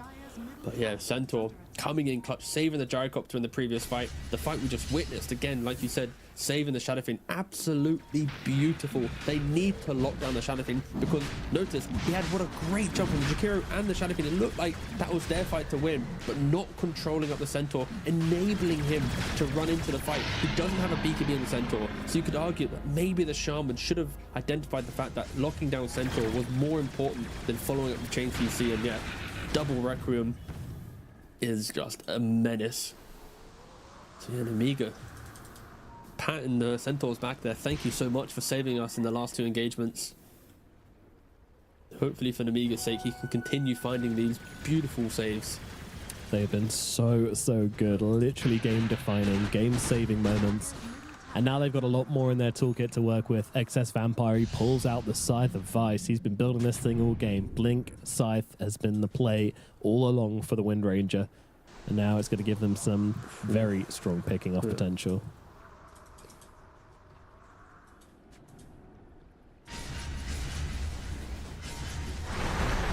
Jakiro, farewell boss. Yeah, he has been the one to fall, to be fair. Every single time someone's dead, it does feel like most of the time it's just been Jakiro tanking a gank, but it's fine. Like, this was a movement in from Cybergeese. They don't really lose anybody of too much value. Dire's middle tower is under attack. Yeah, at this stage of the game, notice people have the refresher, and I think now for Pangolier, he needs to try and focus more on rolling around using Aghanims and Basher to stop the Requiem. Like, sure, I'm asking for like an RNG bash to be the thing to change up the fight, but once you commit to an engagement, it would be helpful if Shadow Fiend feels that pressure. Don't allow him just to walk around the fight, you know, oh, look at me, I got my BKB, oh, I can Requiem anyone I want, right? Like, if Notice can just lock on top of him, he's not at the moment dying to the damage of the gyrocopter. I think Gyro's like one item away from truly threatening the Pango during the roll. So yeah, the upcoming fights, Cybergeese, they need to kind of just reshape how they approach it, lock down the Centaur with a Shaman, jump the Shadow Fiend with the Pangolier, try and get the bash off, you know, just delay the Requiem as long as possible, and of course, Yeah. keep it I will simple, say- connect on the Ice Blast. Yeah, the Ice Blast needs to come through. I will say problems. He had an opportunity to catch the Centaur. He blinked into that Yeah, fight he did, yeah. halfway in between the Centaur and the Yep. SF. Decided to use his lockdown onto the SF instead to try and Exactly, stop him yeah. getting off the BKB, I suppose. But really the wrong decision at the end of the day. Cost them dearly. Again, hindsight's wonderful, but now the team during the game has to identify that as well, right? Like they need to just go, sure, Shadow Fiend visually does the most work, but Centaur he's picking up the pieces and ensuring that they have life. Jara also did hopefully- the most damage in that last fight as well because he was able to get off its damage now. Yep. So, through a series of unfortunate events, Amiga are now the team in the lead. Difficult, really, to... But the graph is quite funny. There was a 72% chance of winning. They had 12,000 gold lead, and it's just yeah, straight really. up. That's a very harsh turn of events. That XP graph is quite something. Yeah, just before that great change of the graph, I was feeling really bad for Nemiga. Based on just how they looked playing the game. They did look very sad, but... Ndona, a comeback is always possible. Gotta keep your head up, never give up.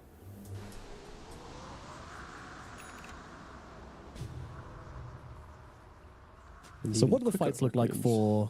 You know, you mentioned getting the Centaur out of there, making sure that you land the Ice Blasts. Like, is there anything more they need to do on Cyber Goose? Well, let's assume this is post-Aegis, right? You do have plenty of pick-off potential, right? We looked at a couple 25, so Abaddon, like we mentioned, now has the quicker attack speed. And with the Abyssal, soon to be... Actually, went for... Okay, he went for Overwhelming Blink first, but okay. So with the Basher on him, with an Ice Blast, like, you can kill any hero, right? Like, if you jump the Shadow Fiend, he dies. So I feel like for Cybergeese, it's Abba plus AA jump the same hero, and then Tiny, Pangolier, and Shaman, all of their jobs are find Centaur, whoever's in the better position at the time, you control him. But the problem is he's soon to get BKB.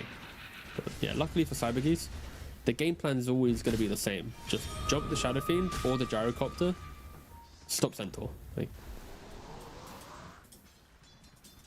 Aegis will be out in 12 seconds time, and Gyrocopter actually does complete the Satanic, so he doesn't care about Ice Blast at all. I mean, they haven't been that really clean, is the honest truth. And now both teams, Tier 2000, he's going to pop immediately up onto the high ground. He just wants to get vision for his team. Let them know the left of the land. They find the Centaur. The best target they could does go down. Nemiga, do they see an opportunity around this? No, they do not. They are looking to leave, but they will be leaving Monodrama behind, who tries to get off that Macropyre into the middle lane to try to kill off the creep wave. Will it be good enough? And no, it will not. There's still a flag bearer creep alive. It does get shielded up by T2000 now as well. That could have been a really good fight though for Nemiga. He had an Arcane Rune on the Shadow Fiend. He really wanted to fight. That's why they were kind of moving towards the middle part of the map. But yeah, you find the Centaur. That is the pick-off of the game. And that flag bearer, MVP of the fight, getting kept alive by T2000, keeping the back door down.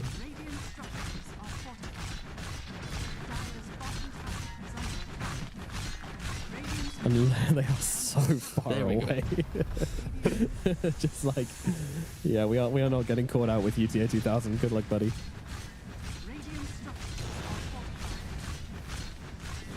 Just let him do it. Let him take those tier 2s. And yeah, nobody is home on the side of Nemiga. Yeah, Centaur, he bought the BKB, so he doesn't have buyback. He is committing that this next fight for Nemiga will go well. It has to. They're only got one barrack remaining. Stop playing with my emotions. It was like, I felt despair for them. Then they started coming back. It was looking good. Started to believe in Nemiga. I started to believe. That's the thing, like, we're simple people, right? Like, we don't have any biases going into a game, but when you do really cool stuff, we're always going to start to feel a little bit like, oh man, if this team wins, that would just be a really cool situation. Of course, Vision wins games, and I think Nemiga, they got comfortable knowing that they were winning a couple fights, and as soon as that comfort hit, boom, then Cybergeese jumped them once again, and yeah, as we show the map, they have to play on their own hill. Like, I feel like if Nemiga literally AFK'd in their triangle, they probably would win the next couple of fights, right? It's the fact that they didn't have the vision, they walked to the low ground, they enabled the jump. That's when things start to go wrong for them. And the rapier, trying to cross the river, like Kova's just getting caught first. Those two things are just a little bit tricky. Now, and he does have the rapier if he wants to. On Gyrocopter, he can just disassemble the Daedalus using his chop shop innate. He's going to do it straight away. God, that's such a messy inventory now. Let me just put that in. Yeah, there we go. Like some vomit. The chrysalis, yeah. And he gets to keep the chrysalis as well, which is kind of nice. Yeah, so it's quite delightful. All right. Could really use a tier 5 neutral item for a little bit of extra speed, but I don't think he's going to be getting that anytime soon. Quickly, someone pull out a Cobalt Cup for him. Getting carried away. Yeah, I am a little bit. Still 15 minutes to go. I'm not convinced either team is going to be waiting around that long for those tier 5 neutrals. No, not at all. Cyber Goose looking into this pit. Yeah, for Namiga, they do have the better control, right? Playing on the Radiant side at the nighttime. They've got the outpost advantage right next to Roshan, the vision advantage of the high ground spot if they kind of play further back, using scan, maybe scouting with power shot. They then enter the pit once they know they want to fight. So Namiga, they need to contest this Roshan. They cannot give it away for free, but they have to play on their ward. And for Cyber Geese, do they just go into Roshan? Do they want to wrap around with a smoke to try and contest what is a really fortified area? This next fight, it won't be as simple. You're probably not going to find the Centaur first. Look at his positioning. He's the furthest away from a potential smoke break. He knows that with the BKB, the blink, he can save anyone that gets jumped. We are at a stalemate between both of the teams, both respecting the strengths that they have. You The see next the one version will ward be down good.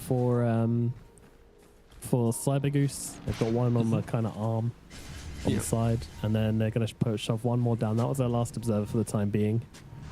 It'll be used right in front of just Roshan. outside the pit. Doesn't quite see round the corner. No. Ooh, power shot. I mean, that's going to reveal the Vexas Vampire, and TH2000 thinks he can just come in for a nice freebie, and he might just be able to. And now they'll see the Divine Rapier on the Gyrocopter as well, and he is not in a good position to use it. So awkwardly backing away Young G from BKBing for this one. I mean, still got the refresher, but again, as a Shadow Fiend, using that BKB on your first life, on your first, refresh is just a little bit weird. It's all looking a little bit awkward here for both teams, but especially Namiga. It's not the jump that they wanted. Namiga, when you have the Centaur, you need to offer someone up to be, can you jump, save him, then look for the fight. But the fact that your Windrunner gets a bit impatient, walks up to a position of vulnerability, dies, then buyback, again, it's not the fight that I was kind of constructing to go the way of Namiga. They need to be disciplined. Hold your vision, hold your high ground, wait for the opportunity to present itself. Do not get impatient. There is no reason to leave your area of the map now. There is no creep to farm. There is no ward to place. You have everything you need. Just wait for the fight to develop. They have a second chance to contest this Roshan. And they do. Intense for both teams, of course, because when Cyber Goose go, they have to go. They have to make sure that they are cutting off that backlines. You can't let this Hex, you can't let this Workhorse into the fight. And let's be real, it's about the cart. It's all about the cart. It's all about the cart, yeah. Gyro gets up in this cart. It's going to be really, really difficult. It's just Rapier, flat cannon. tension in this game. Like both teams, they know that. Oh, they're so. And even look at the mini-map drawing. The winner is like, guys, maybe they're smoking us. Be ready, be ready. Like they are so defensively positioned. But this is what I expected from them. Like the fact that they even left this ward was just, just a moment of indecision. But that's the two main reasons why what looked like a potential comeback from Amiga has partially slipped away from them. Walking into the low ground, Centaur dying. Windrunner walking to the top side of the map and her dying. Drifting away from the big picture, and eventually actually Windrunner, the arrow she drew is the path that Cyber Geese are following. Okay. So they just spoke about Cyber Geese making this move. They're going to come this way, says Excess Vampire. Excess Vampire now goes to break the Now smoke. runs into them. Yep, okay, that's your dieback hero. Just completely gone. As Bashka doesn't use a BKB here, so he's going to tank the stun from Notice into the face. Doesn't want to use a BKB too early here, but does now use it as the Requiem comes down at the same time as well. Tier 2000 getting low, but there comes a burrow time to get himself back. Clover Snipe looking to get the Gyrocopter into that cart and keeping him alive for the time being. Problems is dead, but they'll look over towards Chira Jr., and he's going to go down. Ooh. Most Cyber importantly, Goose. Namiga, they fought on their ward. That is the biggest praise that we can give them right now, is the fact that sure, Windrunner dies from a play in which they were predicting based on the minimap drawing, but they kited the fight back to their vision. They forced out a shaman buyback. The Tiny does die, so they trade a Windrunner death to kill off a mid laner, and they stall out this potential Roshan. Now it's going to be moving to the bottom side of the map. Advantage goes the way of Dire. Their outpost is now in play. Their high ground is in contention. Like, it will only get harder for Namiga to contest this. If anything, if they have a smoke available, maybe they smoke up, maybe they do the wrap around and look for the backline jump. They can't just play in a defensive position now due to Roshan moving to the bottom side of the pit. Again, the game is so tense. It's like, oof. Like the Any- fights aren't any even big fights. It's misplay. just more like it's just a quick, like the odd kill, and then all right, guys, chill. Wait a second. I mean, no one's really willing to commit to the other, so yeah. Is there? Okay, there's one smoke available on the Jakiro. 12 seconds up for the Windrunner. That's a really big pickup for tier 2000. Gets a refresher orb. Yep. Double BKB, double Abyssal, double Nullifier, double Borrowed Time. So much survivability and just If you can get control. the X from Roche as well, like that's going to be a 9-second duration Alright, on the who- borrowed time. Sure, but you got to win the fight first, and Namiga smoked up on Oh, 3. hello, Roche. He's coming out. Soda just aggroing him. I mean, he's almost the same Smoke- age as is Roche, this- was this so the- they're all buddies. Do they have any other smokes, or was this it? Okay, I think. No, let me double check. So this was the only smoke Namiga had. They smoked up 3 heroes. It's a quarter duration left, and now they're running back to base. Of course, they lost the top and the mid rack, so anytime they spent leaving the base, naturally pushing. It's also why playing for the nighttime Roshan was really good for them, because they hold the top triangle, they get to skip the 2 waves that they've lost the racks in, and they can contest. The fact that Roshan's now bottom, they're playing so far away from the racks they lost, it's really predictable when they want to make any smoke move, and the smoke they make, it wasn't clean, the waves were shoving in, it was their only smoke. So Miga just getting the pressure of the stage of the game getting to them. They have to shove Yeah, the a waves little bit. quickly, but no One smoke push at available. bottom.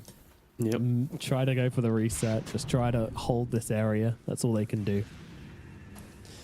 Running into wrapping around isn't possible without a smoke, so they'll just have to try to hold this area. Of course, at this stage of the game, the buybacks and whatnot, everyone has it but a Baden.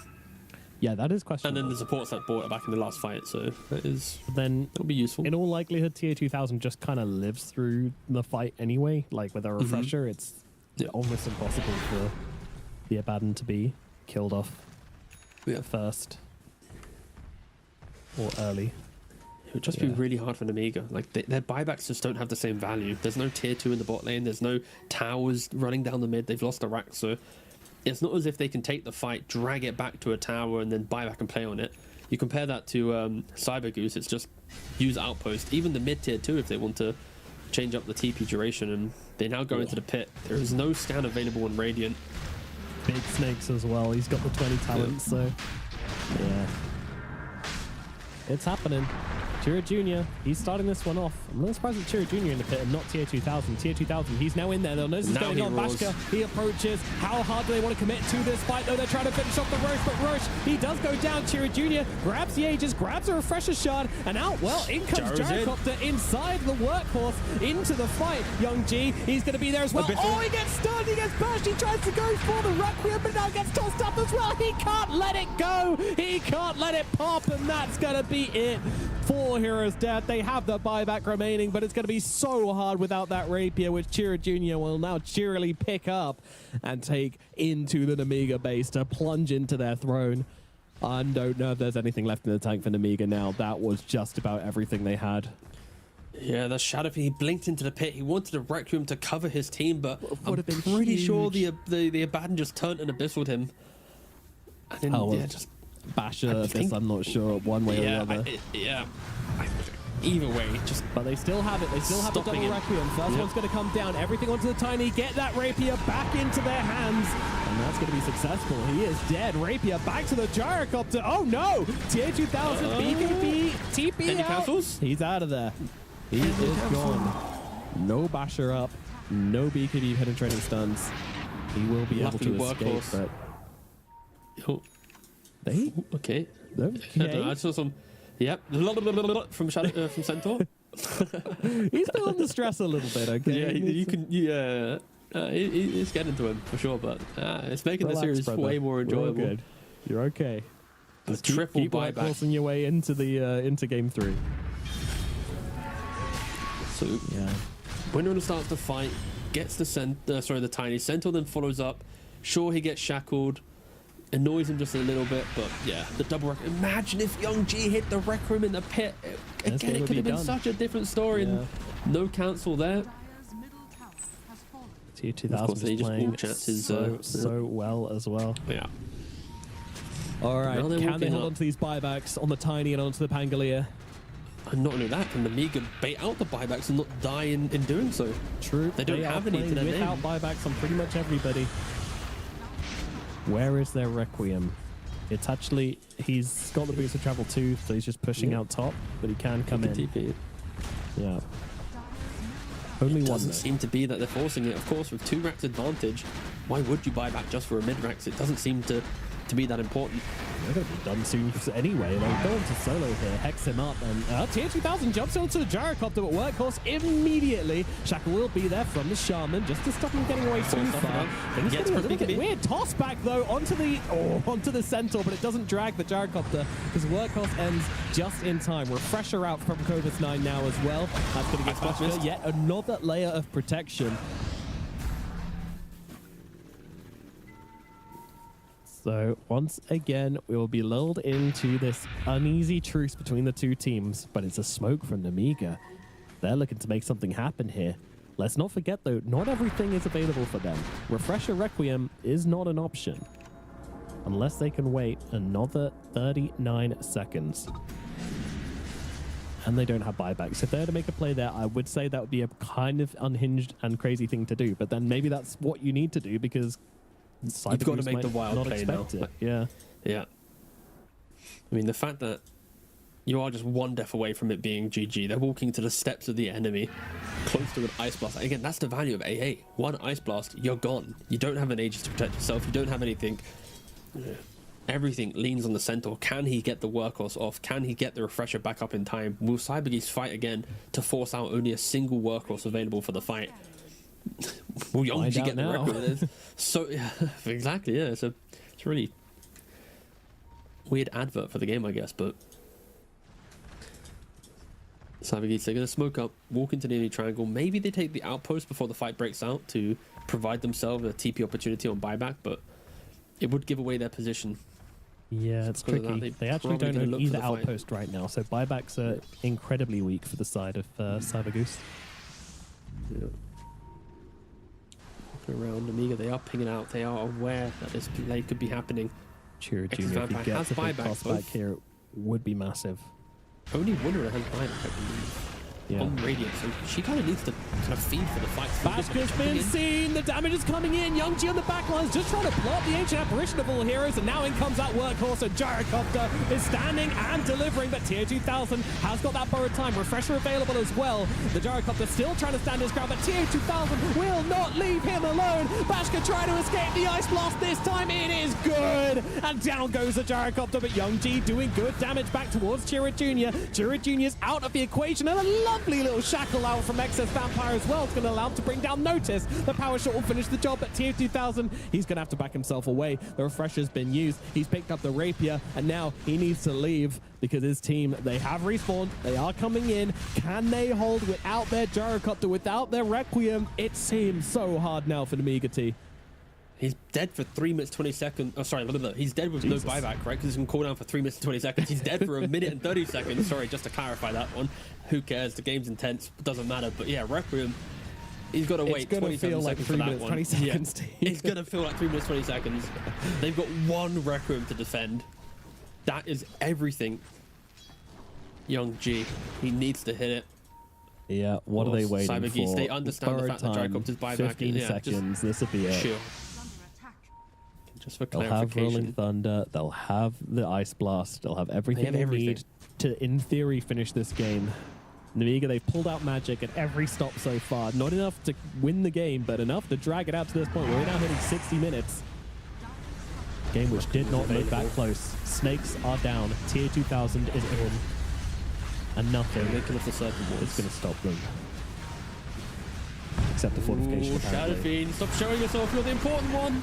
Yeah, that is not a good time to move They're forward controlling here. the Centaur. Young G needs some help. Centaur coming on in. The They got it. Workhorse, it will come through at last. He's got a little piggy now, but now he's got the Shadow Fiend who pops the BKB, pops the Requiem, and start doing some real 20 damage. seconds Notice to is gone without buyback. The throne is low. They're trying to go for it here. Chira Jr. and Tier 2000. Do they have what it takes to put an end to this game? They do. game number 2 will go to the Cyber Goose. Oh man, that was close at the end though. The borrowed time was just about to end. And I don't know if he had what it took, especially with the gyrocopter coming back.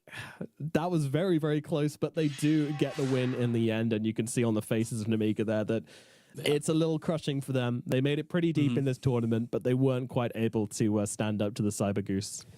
Yeah, Namiga just, I mean, it's like that's the worst thing about that game for Namiga is the fact that they're going to watch back that replay and they're going to be like, at this minute mark, we could have done that. At this minute mark, if that fight, like there's so many moments in this game where Namiga, they could have done it. It could have been their game. They put on such a great showing to bounce back into a game. Because, you know, 20 minutes into the game, we felt bad for them. They weren't connecting on spells. We hadn't seen the Shadow Fiend pop up with a Requiem. And then the Centaur. Multiple saves in a row, really bringing his team back to life, but that discipline from the Amiga just didn't hold true for the rest of the game. There was a couple times they just get picked off, and of course Cybergeese, they were always hunting, they were always looking for that way to take the fight, to find the pick-off. You know, Solo with the Ice Blast onto the Gyrocopter. Once again, we're just going to see multiple highlights, and here, Shadow Fiend, he blinks in, and it wasn't Abyssal Blade. Yes, okay, I thought it was the Abyssal, but if he blinks a little bit more to the right, if he goes not inside the pit but to the below the pit, like if he does anything else there to cover his team, then maybe it keeps the fight going. And again, like I said, there's so many moments in this game that Namiga could have maybe won it if the execution was a little bit cleaner, but it doesn't matter because Cybergeese, they capitalize every mistake that they see, they punish it, they keep going. And sure, it was a close game, but you know, critically, they had the good draft, they have the discipline to close out a game that they easily could have lost, and it does put them in good stead to be very competitive tomorrow as they have to face Na'Vi in the lower bracket final, and if they are to be successful there, a best of 5 against Aurora to then qualify to the road to the International is intense stuff for tomorrow, that's for sure. Absolutely, yeah. It's going to be a very exciting day tomorrow as these guys go forward in this bracket. Man, I mean, just everything about this game was so hyped towards the end. Like, I was starting to doubt. I was starting to doubt whether they're actually going to end this one, because that throne, it wasn't going as quickly as they would have wanted. But in the end, they do get it. Chiro Jr. and Tier 2000 focus up, and they do get the throne and win the game. Because, I mean, Notice was dead without buyback at the end. Chiro Jr. was about to die without buyback. Like, it was a real all-in. The Gyrocopter had like 12 seconds left on respawn. Like, I mean, sure, imagine if there was like a magical way that something else happens again, even in the final fight. Like, oh, this game, it had everything for we're going to a game 3, but of course, Cybergeese, they don't want a game 3. They want a 2-0. They want to, you know, try their damn best to get themselves to the road to the International. And yeah, of course, Tier 2000, very fair for the MVP. Itemization, playstyle, aggression, everything that you'd want from Mirabadan. Clutch Abyssal Blades in the Roshan pit, kill participation, XP, like all the stats just look really, really damn good. Oh yeah, and itemization I think was really good as well. Like, he didn't really die much this game, only in like when he was the last one left alive. I think that refresher was a perfect answer towards everything that Amiga was doing, where it doesn't matter how much you're able to damage us if Abaddon's just going to sit on the front lines and be immortal essentially for like 15 seconds of the fight. Like, you're not fighting that. Like, it doesn't matter. And that was actually like the biggest combo breaker they had, you know? Like, it's basically a built-in Aeon disc, and then he's just got 2 of them. Perfect thing to deal with a wombo combo coming out from Young G, and perfect thing to survive through these long fights due to Corvus 9's big shackles and workhorses and whatnot coming through it all. And yeah, Namiga, I think they can go out of this tournament with their heads held high, but they will go out of this tournament. They do get 2-0'd by Cybergoose in the end, who had a pretty good day, all things considered. 2 2-0s coming out from them. They continue their lower bracket spree, dropping down in the very first series of the lower bracket, and since then, just on the chase, constantly looking to come back into this tournament. And now they're somehow in the top 3. Oh. Somehow. I mean, look at this. Like, the upper bracket round 1 against the other open qualifier team, by the way. So yeah, these are like the 4 worst teams of the tournament, at least seeding wise. Yep. Yeah, Just 2 of them got battling knocked out down, low. Amiga and Cybergoose, and now they face each other again in the lower bracket round semi-finals. And yeah, now one of them's through to the finals, and that is Cybergoose. I mean, the whole point of, you know, the international, the road to international, all of it, it is the fact that you want to see the idea of an open qualifier team make it as far as possible, right? The fact that anyone can truly get there. And sure, CyberGoose, when you look at the players, they've all been on rosters that probably would have been invited to this qualifier if they were to maintain that roster, right? But they come together, they make this new team, they are in the open qualifier slot. So it is pretty much, you know, Seed 1 Aurora in the grand finals, Seed 2 Na'Vi in the lower bracket finals, and CyberGoose the last remaining team to battle up against the top 2 seeded teams, and they're an open qualifier team. Yeah, you couldn't ask for a better final day of the qualifier.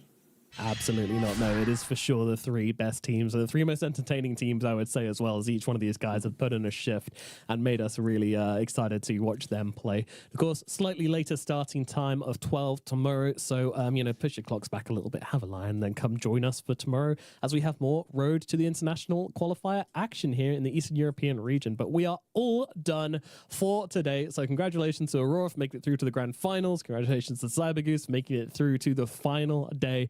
Join us for CyberGoose versus Na'Vi tomorrow. We're going to be very excited to watch that one and then cast the grand finals. You can join Danog and Fluke as they get into that one tomorrow. We'll see you then. Thanks for watching. See you tomorrow.